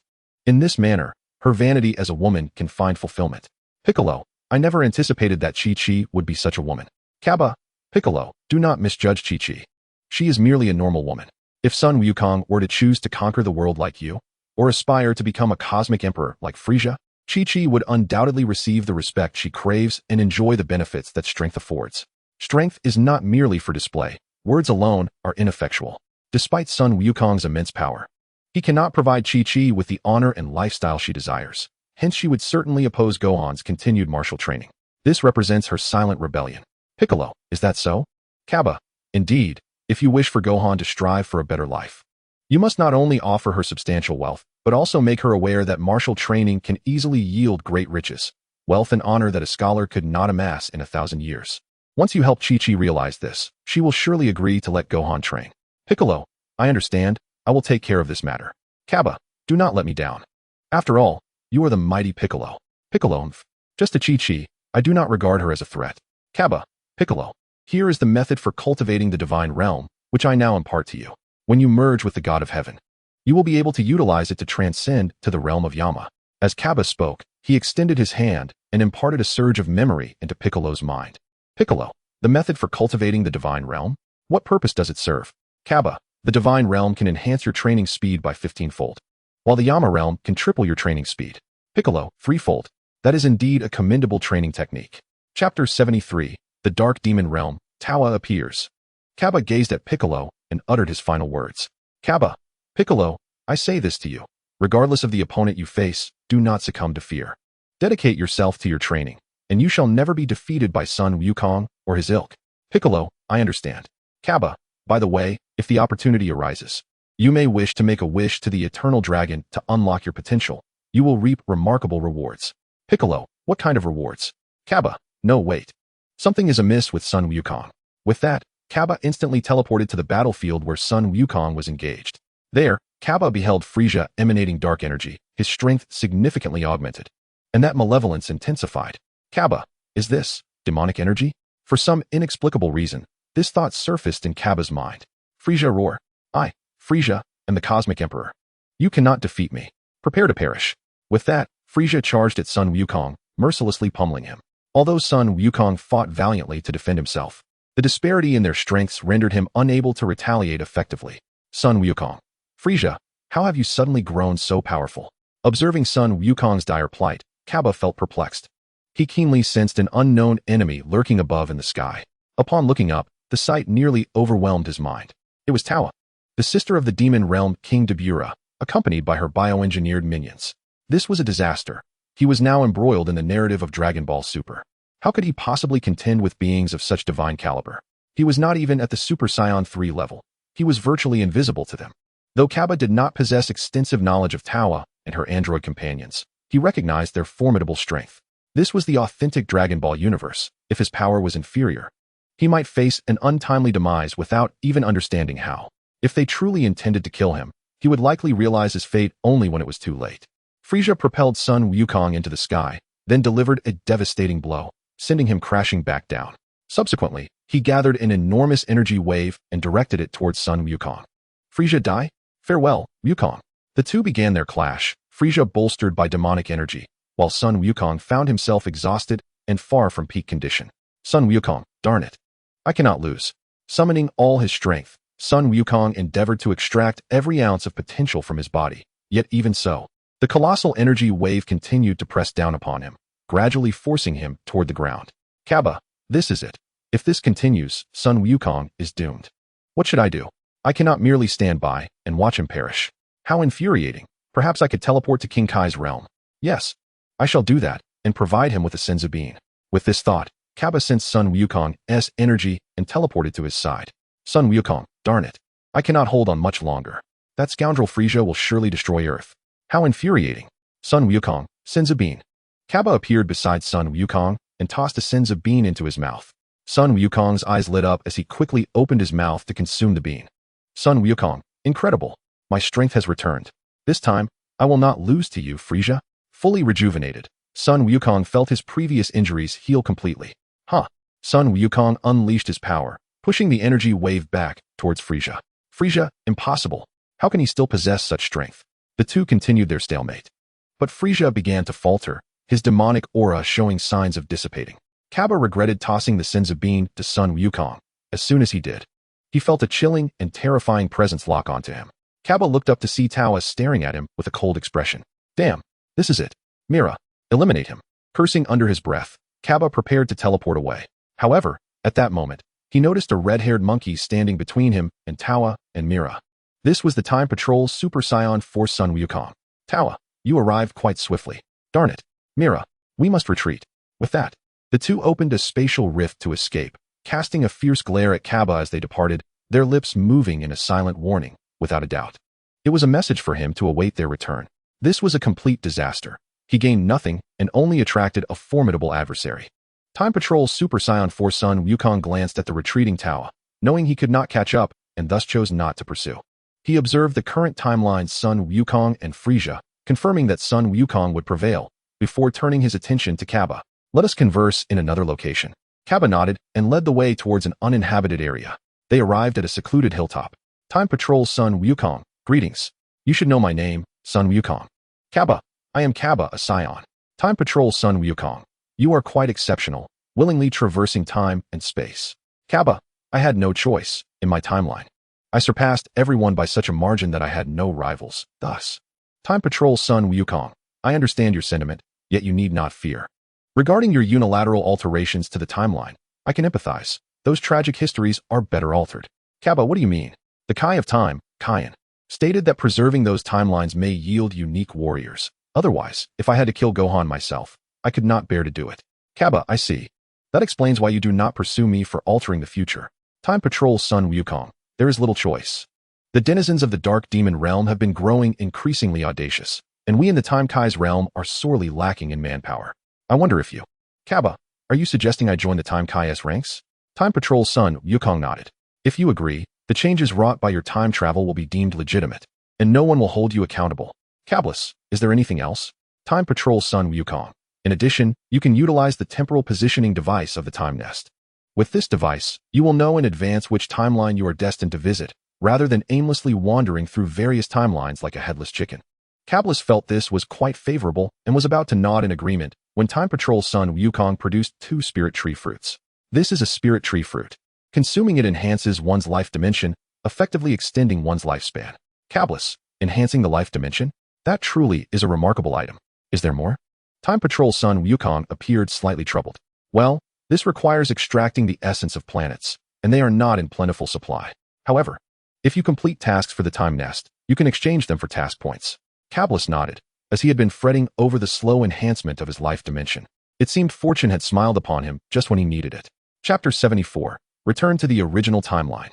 Kablis. Alright, I agree to join the Time Nest. Time Patrol's Sun Wukong rejoiced, handing a badge to Kablis. This badge serves as proof of your identity. Should you encounter deities from the native universe, you can present it for verification. Kablis, thank you. Time Patrol's Sun Wukong. What are you thanking me for? It's a mutually beneficial arrangement.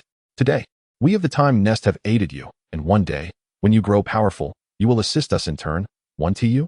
Kablis, you speak true. I am a person who values gratitude. Time Patrol's Sun Wukong. Then it's settled. Come, follow me to the Time Nest. Kablis, aren't we going to see this timeline's Sun Wukong? Time Patrol's Sun Wukong. No need. I am still unfamiliar with him, and Frisia cannot defeat him.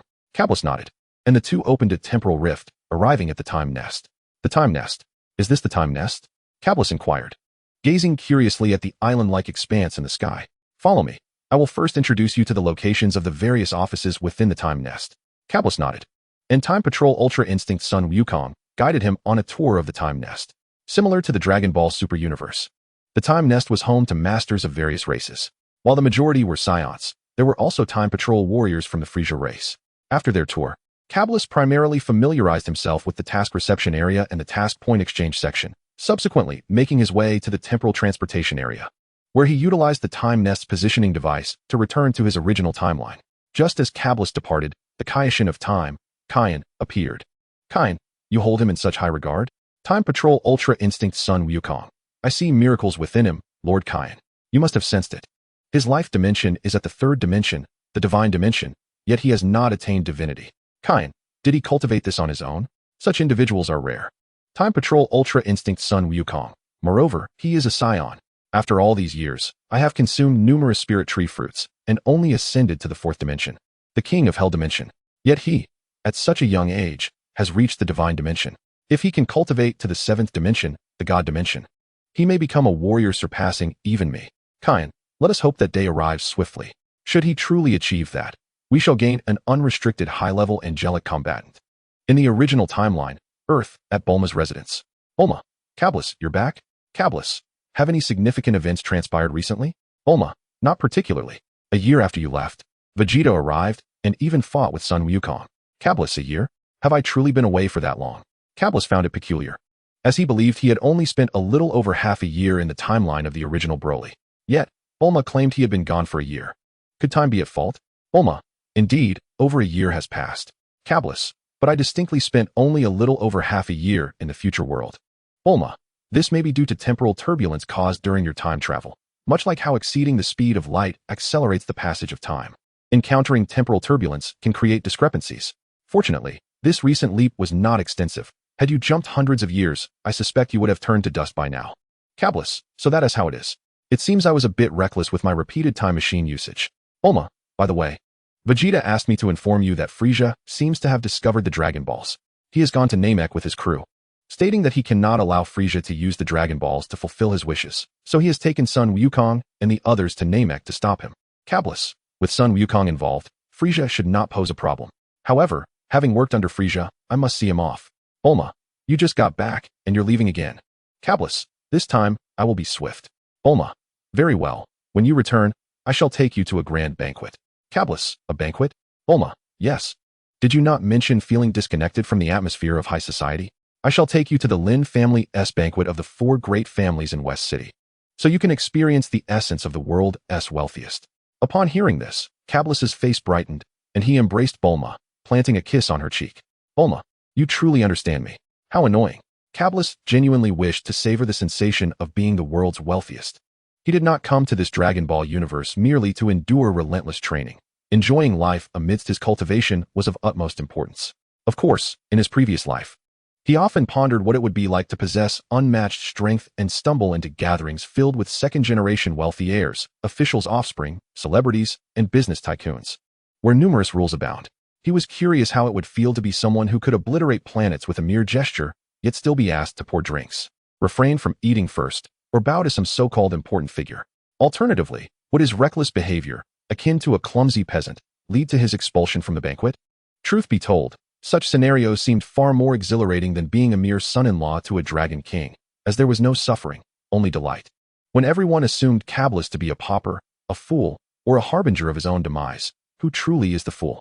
Cablis eagerly awaited the revelation. Cablis felt a surge of anticipation for this banquet, hoping it would provide him with some amusement. But before that, a trip to Namek was in order. Vegeta, along with Sun Wukong and others, had just arrived on Namek. Sun Wukong, is this Namek? It looks just like Earth. Vegeta, no, there are 3 suns here. Sun Wukong looked up. Indeed, 3 suns, does that mean there's no night? Raditz, I must say, my foolish brother, you shouldn't always appear like a fool in matters beyond combat. Sun Wukong scratched his head, remaining silent. Krillin, there's an immense energy coming from that direction. Yamcha, indeed, it's definitely over 500,000. Vegeta, that must be Frieza. Sun Wukong, is that so? His energy doesn't seem particularly strong. Vegeta, Kakarot. How many times must I tell you? He can transform. Don't underestimate him, understand? Sun Wukong. Oh right. Piccolo, I sense the presence of other Namekians in that direction. And Frieza is heading that way as well. Pointing in a direction, Piccolo indicated. The others sensed it and nodded in agreement. Krillin, by the way, Goku. Cablis mentioned he promised to protect the Grand Elder of Namek. We should hurry there. Sun Wukong, I had forgotten about that. In that case, let us set off. Saying this, Sun Wukong took the lead in flying away. Don't give me orders, Kakarot, you insolent fool. Vegeta grumbled as he followed suit. Chapter 75, The Final Battle with Frieza. In the Grand Elder's chamber on Namek, everyone gazed in awe at the Elder's colossal form. Elder Namekian, you are indeed the Earth warriors that Mr. Kabulos spoke of. Son Goku, you are the Elder of Namek, aren't you? Truly impressive. Piccolo, old son. What are you saying? Hurry and greet the Elder. Son Goku, greetings, Elder. Elder Namekian. So, do you require my assistance in unlocking your potential? Krillin, unlocking potential? Is that what you did for Bulma? Son Goku, what did the Elder do for Bulma? Krillin, after the Elder unlocked Bulma's potential, her combat power soared from over 1,000 to above 40,000. Vegeta, what? Is that true? Then I would like some of that too. Son Goku, if Vegeta gets it, I want it as well. Elder Namekian, no need to rush. Everyone will have their turn. After the potential unlocking, everyone's combat power increased significantly. Son Goku, base combat power 9 million. Transformed into Super Saiyan 4. 5 billion. Piccolo, increased from 5 billion to 5 billion. Vegeta, base combat power 8 million. Transformed into Super Saiyan 400 million. Gohan, base combat power 3 million. After powering up 5 million. 10x Kaioken 30 million. Still unable to transform into Super Saiyan, but has the foundation for it. Trunks, base combat power 4 million. Transformed into Super Saiyan 200 million. Tenshinhan, base combat power 10 million. Unlocking Tenjin's potential. Can use 20x Kaioken, maximum combat power 200 million. Krillin, base combat power 6 million. 10x Kaioken 60 million. Yamcha, base combat power 6 million. 10x Kaioken 60 million. Yajirobe, base combat power 200,000. 10x Kaioken 2 million. Everyone was adjusting to their skyrocketing combat power when Son Goku's expression suddenly changed. Frieza has arrived. Soon, Son Goku and his companions stood in front of Frieza. Frieza, ho ho ho. It's Vegeta. What brings you here? Weren't you supposed to stay put? Vegeta, Frieza, let me be frank. Today marks your demise. You shall fall at my hands, Vegeta. Son Goku. Vegeta, have you lost your mind? You can't even defeat us, yet you wish to confront Frieza. At that moment, the Ginyu Force appeared one after another. Ginyu, the Ginyu Force, Ginyu reporting to Lord Frieza. Guldo, the Ginyu Force members greet Frieza. Frieza, you arrived just in time. Our dear Vegeta is planning a rebellion. Handle this traitor, Vegeta, and the rest of the Ginyu Force shall take care of it. Ginyu, at your command, Lord Frieza. Frieza, Vegeta, since you have chosen betrayal, I cannot let you live. Vegeta, I don't need your mercy. I assure you, today you will die. Frieza, is that so? Such audacity. However, I am curious, where is your Captain Cabulos? Vegeta, he cannot be here. I can handle you alone. Frieza, is that so? Failing to annihilate all Saiyans today is indeed a setback. Now, our conversation ends here. Captain Ginyu, the rest is your show. Ginyu, yes, Lord Frieza. I will ensure the mission is accomplished. Ginyu, with Cabulos absent, who will be the first to meet their end? Vegeta, meet their end? I will kill you first. Cabulos mentioned that Ginyu possesses a body-switching ability, and with Guldo's time-stopping power, they are extremely dangerous. Thus, they must be dealt with first. Vegeta, I will go. Son Goku. Vegeta, give Yamcha and Krillin a chance. Vegeta, silence, Kakarot. This is Cabulos' arrangement. Son Goku, is that so? What a peculiar arrangement. Vegeta stepped forward, silently maximizing his combat power, yet he suppressed his energy within, failing to unleash it. Ginyu, I'll take on Vegeta. You all have no objections, right? Guldo, Captain, don't joke around. These Saiyans are far too powerful. We are no match for them. Ginyu, a bunch of cowards. Vegeta, I'll give you the chance to strike first. Vegeta, fine. Solar Flare. What? Solar Flare? No way. How could Vegeta use such a technique? Isn't that Tien's signature move? We all know that. Damn Vegeta. Not even a word of warning. As the light of the Solar Flare faded, Guldo's head dropped lifelessly to the ground, while Jinyu's head was obliterated, reduced to nothing by Vegeta's energy wave. Son Goku. Vegeta, what are you doing? Was it necessary to use the Solar Flare on them? Vegeta. Kakarot, what do you understand? That little guy named Guldo has the ability to stop time, while Ginyu can switch bodies. Do you wish to be frozen and have your body swapped? Son Goku. I see. After hearing Vegeta's explanation, Piccolo, who initially wanted to retort, fell silent. Vegeta. Frieza, Guldo is dead. Now it's your turn. Frieza, very well. It seems I have allowed you Saiyan monkeys to grow too confident. Let me correct this error. With that, Frieza began to transform. Saiyan monkeys. With that big monkey Cabulos absent, you are fortunate to witness my transformation. You should die without regrets. Vegeta, nonsense about dying without regrets. Take this. With that, Vegeta delivered a powerful punch, sending Frieza flying, then pursued him. Son Goku. Vegeta, you can't do this. The decision hasn't been made regarding whether Frieza is your prey. Vegeta, enough talk. Cabulos has promised me that Frieza is mine. Son Goku. Again with Cabulos, how infuriating. Cabulos, how could you leave the formidable opponents for Vegeta? What am I to do? Piccolo. Old son, another powerful foe approaches, far stronger than Frieza. Son Goku, really? As Son Goku closed his eyes to sense the energy of the Super Saiyan, he soon smiled. Indeed, two energies akin to Frieza's are approaching. But one is immensely stronger than Frieza. This is splendid. At that moment, Frieza, having been battered by Vegeta, completed his first transformation but remained unable to effectively counter Vegeta's attacks. Damn it, my father and Cooler will arrive soon. If they see me in such a pitiful state, I will be mocked for eternity. Damn it, transform. Determined to avoid embarrassment before his father and brother, Frieza resolved to transform into his final form. Chapter 76. Vegeta pummels Frieza. With a mighty roar, Frieza transformed into his final form, a petite physique that easily lulls one into a false sense of security. Yet those aware of his true nature understood that this was Frieza's most terrifying visage. Vegeta. So, You finally reveal your true form, Frieza. Frieza, Vegeta. Have you ever been told that your words are quite infuriating? Vegeta. Frieza, you are naive. Do you think begging for mercy from your enemies will spare you? Frieza, sharp-tongued. Just wait until I shatter that mouth of yours. With that, Frieza charged at Vegeta. As the two clashed, Vegeta struggled to withstand Frieza's onslaught. Finally, Frieza accelerated and landed a punch in Vegeta's abdomen, followed by a torrential flurry of blows that left Vegeta reeling from the assault. Vegeta fell to the ground, and Frieza leaped back. Frieza, is this the consequence of provoking me, Vegeta? Humph. Ha ha ha. Frieza, your power is quite underwhelming. I must confess, I am utterly disappointed. Vegeta rose to his feet, wiping the traces of blood from the corner of his mouth. Frieza, you seek death. Frieza, in a fit of rage, escalated his power, surpassing 10 million, having previously only utilized 3 to 4 million, which was insufficient to harm Vegeta in his normal state. Now, he unleashed nearly 1/10 of his power. Believing he could effortlessly defeat Vegeta, a smirk graced Vegeta's lips. Merely 10 million in power? A trivial matter to counteract. Vegeta retaliated, and the two engaged in a fierce exchange once more. Goku remarked, Frieza's strength seems more formidable than it appears. However, Vegeta should be able to handle it. Piccolo interjected, Humph, the Cosmic Emperor is not living up to his title. Goku countered, it's not quite that simple. Frieza is indeed powerful. 2 years ago, I would have been utterly helpless. Piccolo retorted, what good is that now? As it stands, Frieza is truly lacking. Inwardly, Piccolo mused, Frieza's strength may not be significant, but the rate at which you Saiyans increase your battle power is astonishing. Cabba was right.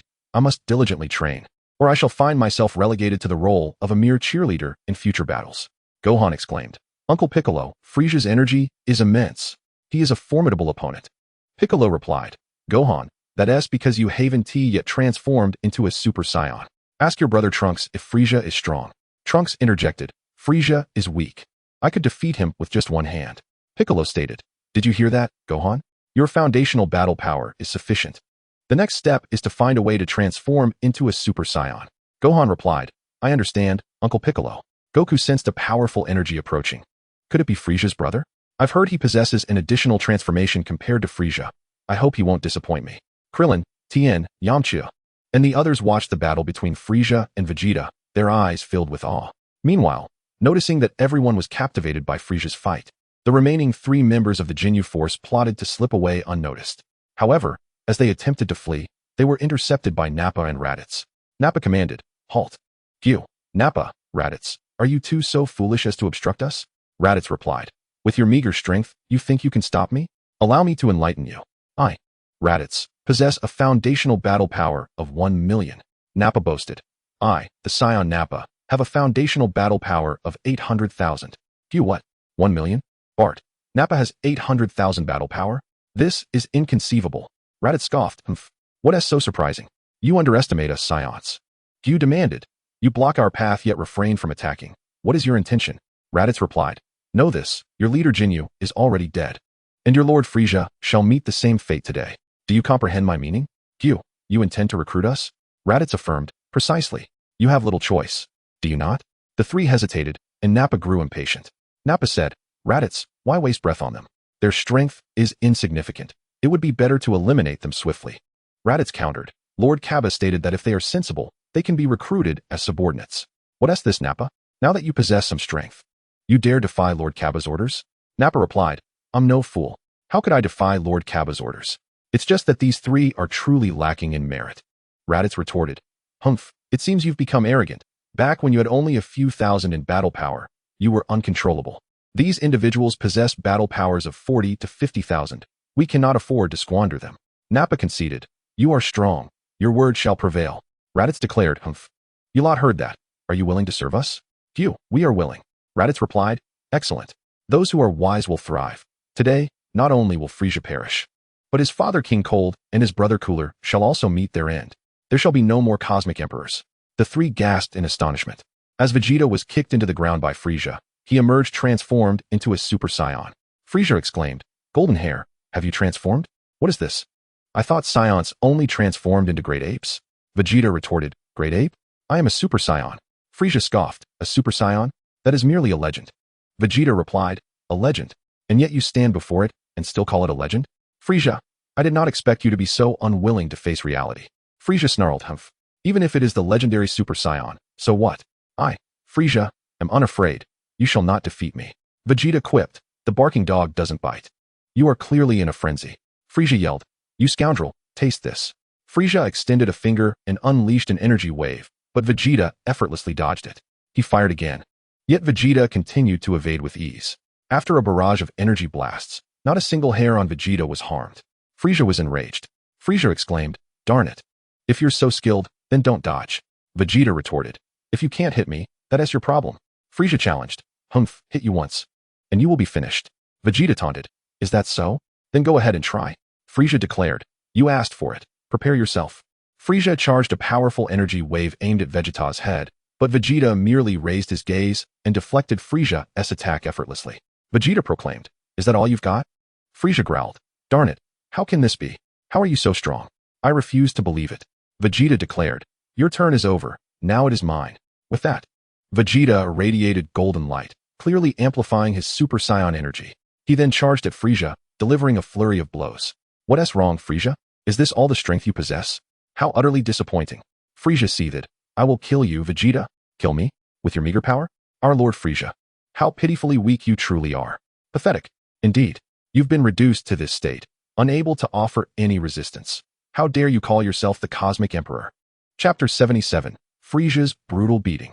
Ah, you bastard. I need more power. Frieza roared, striving to amplify his strength. Vegeta ceased his assault, patiently awaiting Frieza to unleash his full might.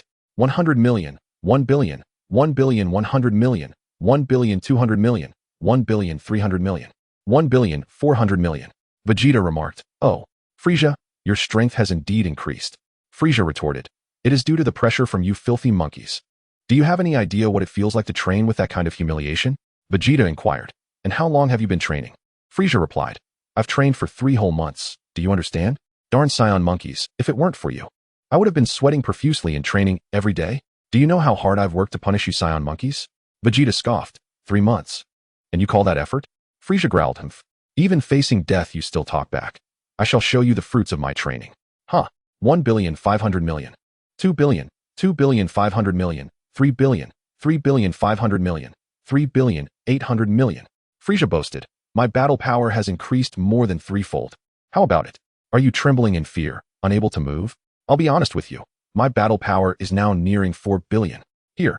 Frieza's 3 months of training yielded a normal increase. In Dragon Ball Super, for months of training is evidently abnormal. If he truly possessed such talent, Frieza could train for decades and still easily surpass the Omni King. But that is merely an anime. It exists to create a rival for the protagonist. And Frieza is a well-known, highly popular character. In the span of 3 months, his power surged to 3.8 billion, a 3-fold increase, attributed to Frieza's prolonged absence from rigorous training, allowing the latent potential accumulated since childhood to erupt all at once. Should he continue his training, such a rapid enhancement would be unattainable. Vegeta declared, 400 million. Now witness my battle prowess. With a fierce cry, he unleashed his energy to its zenith, achieving a battle power of 400 million. Frieza, astonished, inquired, What is the battle power of Vegeta? 400 million. Came the reply. What? How is that possible? How could a Saiyan monkey possess such power? Vegeta laughed heartily. Frieza, even at this moment, you refuse to accept reality. Allow me to shatter your imperial dreams once and for all. With that, Vegeta launched his assault. Frieza hastily defended himself, but despite his impressive innate talent, his combat experience paled in comparison to Vegeta's. Thus, although their powers were closely matched, the battle appeared one-sided, with Frieza enduring relentless blows. Damn it! When did Vegeta become this strong? Frieza lamented, while Vegeta mused internally. Humph. Thankfully that Elder could unlock potential. Otherwise, I might not have been able to defeat Frieza. Vegeta taunted, Practice more if you're weak, but you won't have another chance, Frieza. This time, I will end you. You bastard. You insufferable Vegeta. Don't strike my face. And what if I do? Vegeta retorted. Our mighty Frieza has now turned into a pig's head. Ha. Frieza seethed, Vegeta, I will kill you. Unfortunately for you, you cannot. Embrace your humiliation, Frieza. Your body will pay the debt owed to the Saiyans. Despite the small disparity in their strengths, combined with the resilience of the Frost Demon race, Frieza emerged relatively unscathed, thanks to his frantic dodging of critical strikes. Frieza warned, Laugh while you can, Vegeta. My father, King Cold, and my brother, Cooler, are on their way. When they arrive, your fate is sealed. Is that so? I intended to finish you off swiftly, but since you've mentioned them, I will wait until they arrive to kill you. Know this, no one can save you, as I, Vegeta, have proclaimed. Frieza scoffed, haughty arrogance. I look forward to seeing how you face the three of us united. We shall see. But until they arrive, you will continue to be pummeled, Vegeta replied defiantly. Soon, two colossal spaceships descended, heralding the arrival of King Cold and Cooler. Well, is that my foolish brother? How did he become a pig's head? Cooler remarked. Frieza exclaimed. Father, brother, it appears Vegeta is the legendary golden-haired warrior, the fabled Super Saiyan. We must unite. We cannot allow anyone to possess power that rivals our frost demon lineage. King Cold and Cooler exchanged a knowing glance, fully understanding each other's thoughts.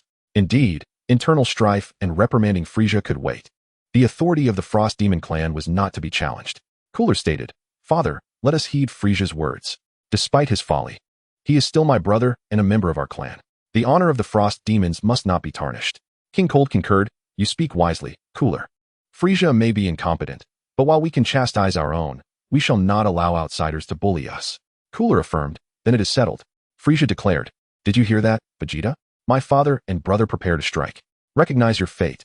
You stand no chance against the three of us. Is that so? Let them come. I, Vegeta, fear no one.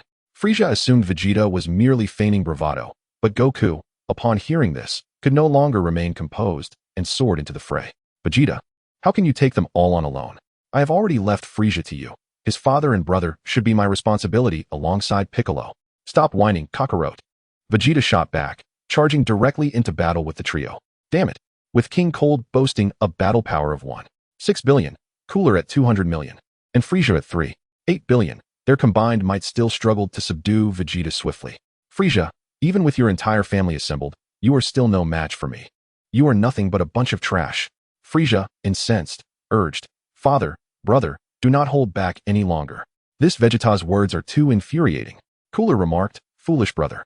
I never expected your power to have grown so immense during our time apart. King Cold interjected, Cooler, refrain from bickering. Now is not the time for infighting. We shall proceed as Frieza suggested. He subtly directed his gaze toward Goku and Piccolo, who were now encircling them. Cooler glanced at Piccolo and Goku. Very well, father. Since you have spoken, I shall unleash my true power. Listen well, Saiyan monkeys. I, Cooler, have one more transformation than Frieza. Prepare to witness my true strength.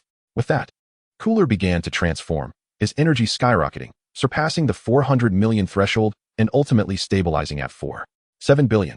Vegeta gasped, how is this possible? Cooler is astonishingly powerful. Vegeta was taken aback. He had not anticipated Frieza's brother to surpass Frieza by such a margin. The prior assault from the trio had already pushed him to his limits. And now with Cooler's enhanced strength, the pressure was immense. Goku asserted, Vegeta, I'll handle Cooler. You take on Frieza and his father. Piccolo interjected, old man. How could you steal the strongest opponent? Goku replied, let us not quibble. Frieza is the youngest and the weakest. His brother is far superior. Thus, wouldn't his father be even stronger? Piccolo retorted, old man. Can we truly measure strength by lineage? Fine, I shall reluctantly face Frieza's father, King Cold. Piccolo sized up King Cold, noting the resemblance of his transformation to Frieza's second form, surmising that King Cold, should he transform, would not be weak, and thus agreed. Piccolo confronted King Cold. Hey, your two sons have unleashed their full powers. You cannot possibly be weaker than them. If you are, I shall be terribly disappointed. King Cold laughed heartily. Your strength is commendable. Come, be my adopted son. I can offer you a few planets to play with. Piccolo scoffed, if I defeat you, those planets will all belong to me. King Cold replied, very well, since you seek your own demise, I shall show you the might of the Frost Demon clan. Even injured, it will be a trivial task to deal with you. With that, King Cold commenced his transformation, his battle power soaring. 18 billion, 2 billion, 3 billion, 8 billion, 9 billion, 10 billion. King Cold proclaimed, do you see? Though I am injured, I can still elevate my power beyond 10 billion. Recognize your fate. Piccolo exclaimed, incredible. Goku, Vegeta, you must defeat your opponents quickly to assist me. This King Cold is too formidable for me alone. Goku and Vegeta exchanged determined glances, unleashing their full potential as they charged toward their respective adversaries. Cooler remarked, I never anticipated this Saiyan monkey would be so formidable, even surpassing that traitor Vegeta. Goku retorted, enough chatter. I will bring you down. With that, Goku surged forward, engaging Cooler in combat. The 20 million difference in their powers was negligible for Goku. They were evenly matched. However, Goku had trained on Earth since childhood, mastering energy control far beyond Cooler's capabilities. Therefore, in their ensuing clash, Cooler found himself heavily suppressed. Guldo, damn Saiyan monkey, perish. How could this happen? I am being suppressed by this Saiyan monkey. How infuriating. Goku, you're quite impressive. Far stronger than Frieza. It's no wonder you're his brother. Guldo, are you insulting me? Goku, I'm complimenting you. Guldo, fool, is that your idea of praise? Goku scratched his head. Goku, say what you will. I'm exhilarated by our battle. Let us continue. Guldo, you idiot. My opponent is a fool, and yet I cannot even defeat this fool. Ah! Guldo, in despair, exerted all his strength against Goku, attempting to vanquish him to reclaim his dignity, yet this only invigorated Goku further, intensifying the fight. Meanwhile, King Cold was mercilessly pummeling Piccolo, rendering him nearly incapacitated. Were it not for the injuries King Cold had sustained and Piccolo's superior control over his ki, coupled with the regenerative abilities of Namekian physiology, he would have been defeated long ago. King Cold boasted a battle power exceeding 1 billion, while Piccolo stood at a mere 85 million. Piccolo, what are you all waiting for? I can hardly hold on. Trunks, Uncle Piccolo, I'm here to help. With that, Trunks transformed into a Super Saiyan and rushed to assist, but his power paled in comparison, only reaching 200 million. Get out of the way, annoying brat. Trunks was swiftly swatted aside by King Cold's tail, sustaining severe injuries. King Cold, this so-called Super Saiyan is nothing but a bunch of trash, weaker than you. This Namekian. Humph. Once I eliminate you, I shall eradicate every last Saiyan. As he spoke, he relentlessly assaulted Piccolo. This scene was witnessed by Gohan, who was filled with rage but loathed his own impotence, feeling inferior to Trunks, who, despite being defeated in one blow, had at least distracted King Cold momentarily. This brief distraction allowed Piccolo to seize an opportunity to counterattack, albeit with minimal effect, granting him a moment to breathe. Damn it, how could I be so weak? I lack even the power to divert my opponent's attention. Damn it, Father, Uncle Piccolo, Uncle Vegeta, all are fighting, and even Trunks has rushed in, while I am left here, powerless to act. Damn it, Gohan seethed with fury, yet was utterly helpless. This was the grim reality of insufficient strength against formidable foes. The notion of an emotional surge resulting in an overwhelming power was illogical. Without a foundational battle power, anger was futile. Fortunately, Gohan's battle power had now reached 300,000, sufficient for him to transform into a Super Saiyan. With a fierce shout, Gohan unleashed his transformation, successfully becoming a Super Saiyan. Gohan, is this the power of a Super Saiyan? Such immense strength. Uncle Piccolo, I'm coming. Piccolo, Gohan, don't come over. You're no match for King Cold. But Gohan would not be dissuaded. He charged in. Boom. He was immediately struck into the ground by King Cold's tail, his fate uncertain. Piccolo, Gohan. Damn it. Behold my special beam cannon. This scene was observed from afar by Goku and Vegeta, who recognized the urgency of the battle and unleashed their full power. On Frieza's side, he was nearing his limit, having lost the support of Guldo and Cold, and now faced the relentless onslaught of Vegeta, who had turned him into a mere target. Earlier, he had managed to evade and parry, but now each blow landed squarely, causing him to cough up blood.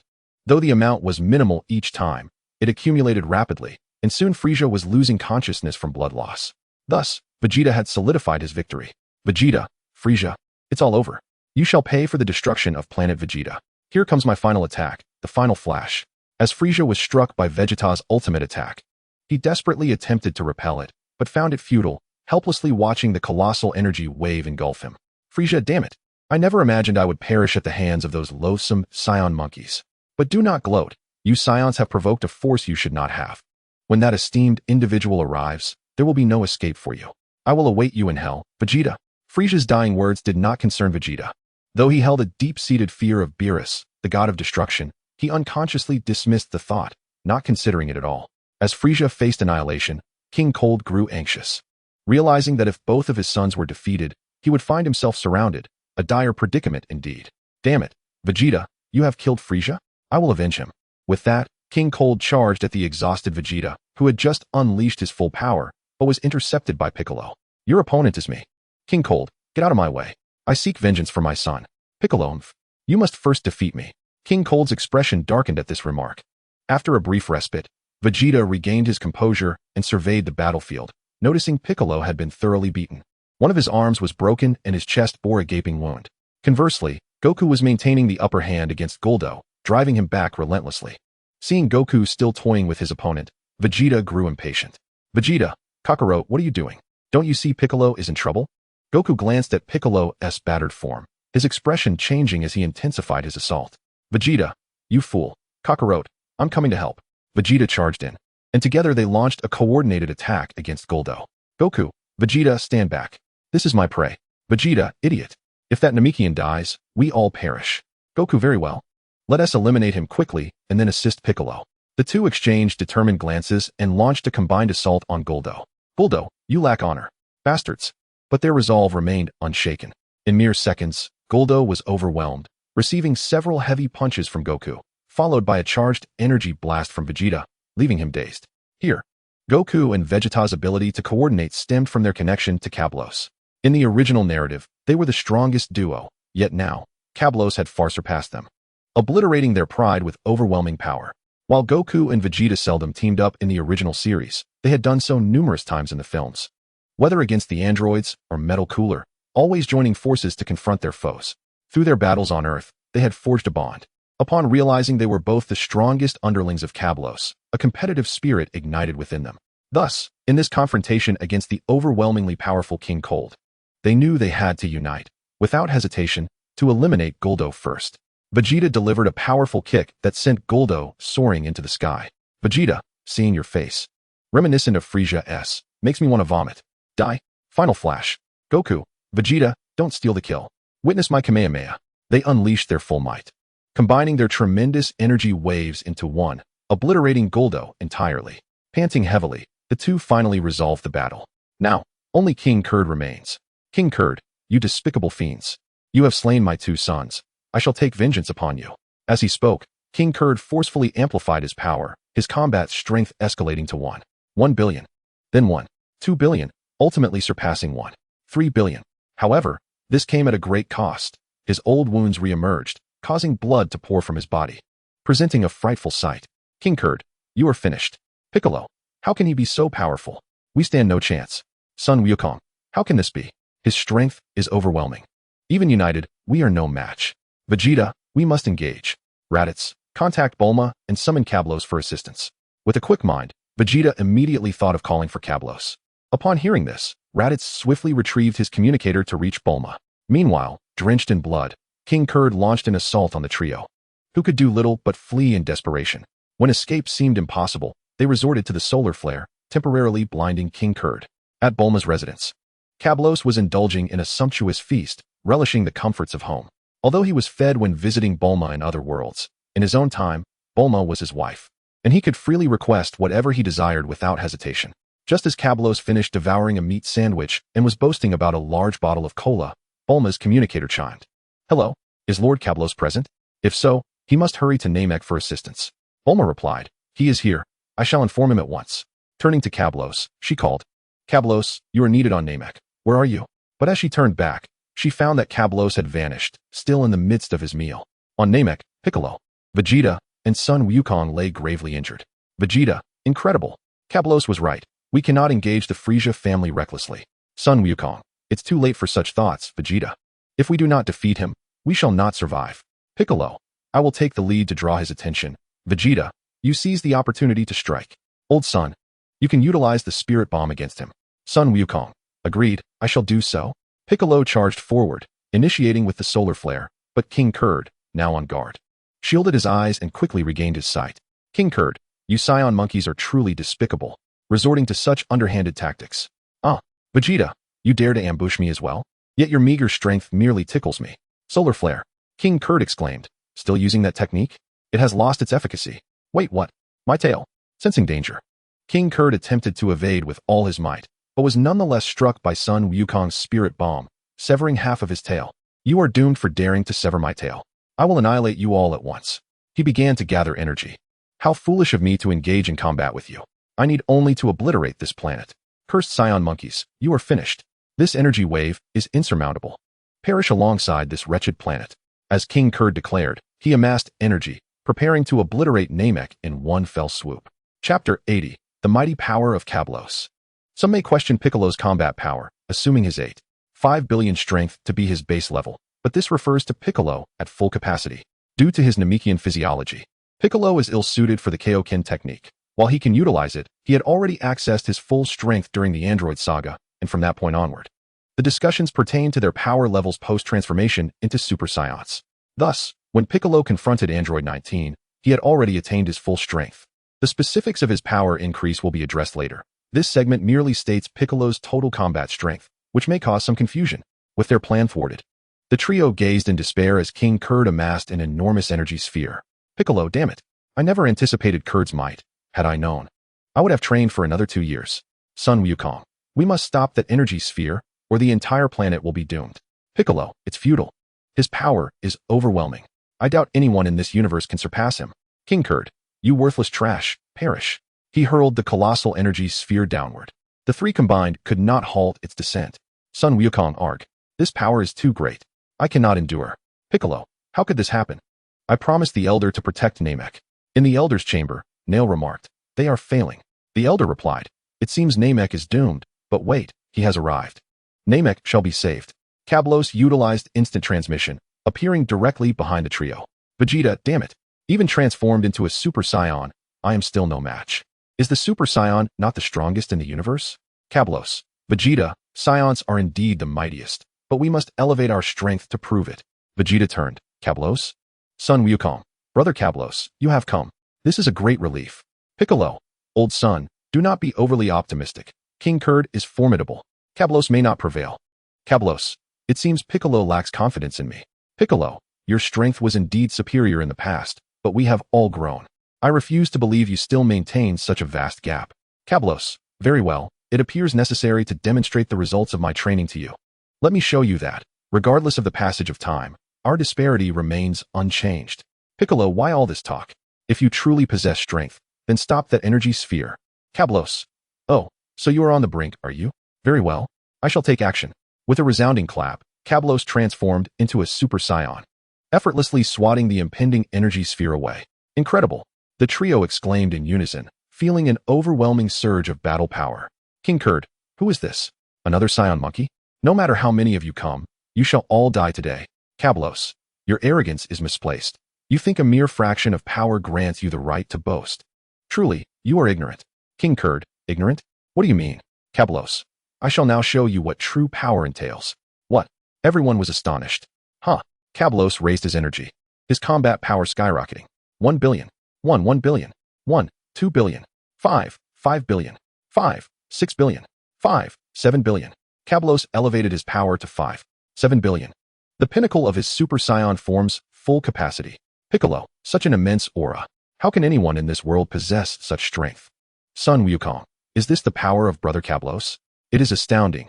I feel invigorated to train again. Why do I say again? Vegeta, Kablos. I thought I had nearly caught up to you. Yet, I see there remains such a vast chasm. Observing the trio's astonished expressions, King Kurd felt disbelief. But since he could not sense energy, he inquired, hey, what is that new Scion's combat power? Report to King Kurd. His combat power is 7 billion. What? King Kurd's vision darkened. Are you afraid now? This is merely the beginning. Kablos once more surged with energy, transforming into Super Saiyan 2 and directly unleashing his power, skyrocketing his combat strength beyond 5 billion. Sun Wukong, this can't be. This power. It is overwhelming. This planet. No, this universe is trembling. Vegeta, is this the true power of a Saiyan? This overwhelming sense of despair is truly terrifying. If Kablos is indeed the enemy, then it signifies utter hopelessness. Piccolo, is this the true strength that you have concealed all along? This power makes me acutely aware of the dimensional disparity, as if I were confronting a deity. How impressive. King Cold, pray tell, what is his battle power? King Cold too felt the weight of the dimensional pressure, his entire being trembling uncontrollably. As a wave of despair enveloped his heart. Report to King Cold. The detector has exploded. His battle power has surpassed the limits of the super-large detector, likely exceeding 10 billion. King Cold, what did you say? 10 billion. King Cold's body involuntarily recoiled in shock. How is this possible? A Saiyan is this strong? Even more powerful than those who have injured themselves. Kablos, King Cold, your time has come. King Cold, my lord, please spare my life. Thud. King Cold looked down to see that his abdomen had been pierced. Kablos withdrew his fist, and King Cold plummeted like a marionette with severed strings. King Cold, no, please don't kill me. I can offer you a planet. Kablos extended a hand, palm cupped, ensnaring King Cold within a sphere of light, lifting him skyward. This scene mirrored the moment in the original story when Frieza ensnared Goku with a sphere of light. Boom. With a colossal explosion, King Cold vanished without a trace. Filthy fireworks. Cablos echoed the words of Vegeta from the original work, a smirk curling at the corners of his mouth as he reveled in an unparalleled sense of satisfaction. And thus, it was resolved. Incredible. Cablos is extraordinarily powerful. Cablos, you surpass me, the Saiyan Prince, by such a margin. Ah, how infuriating.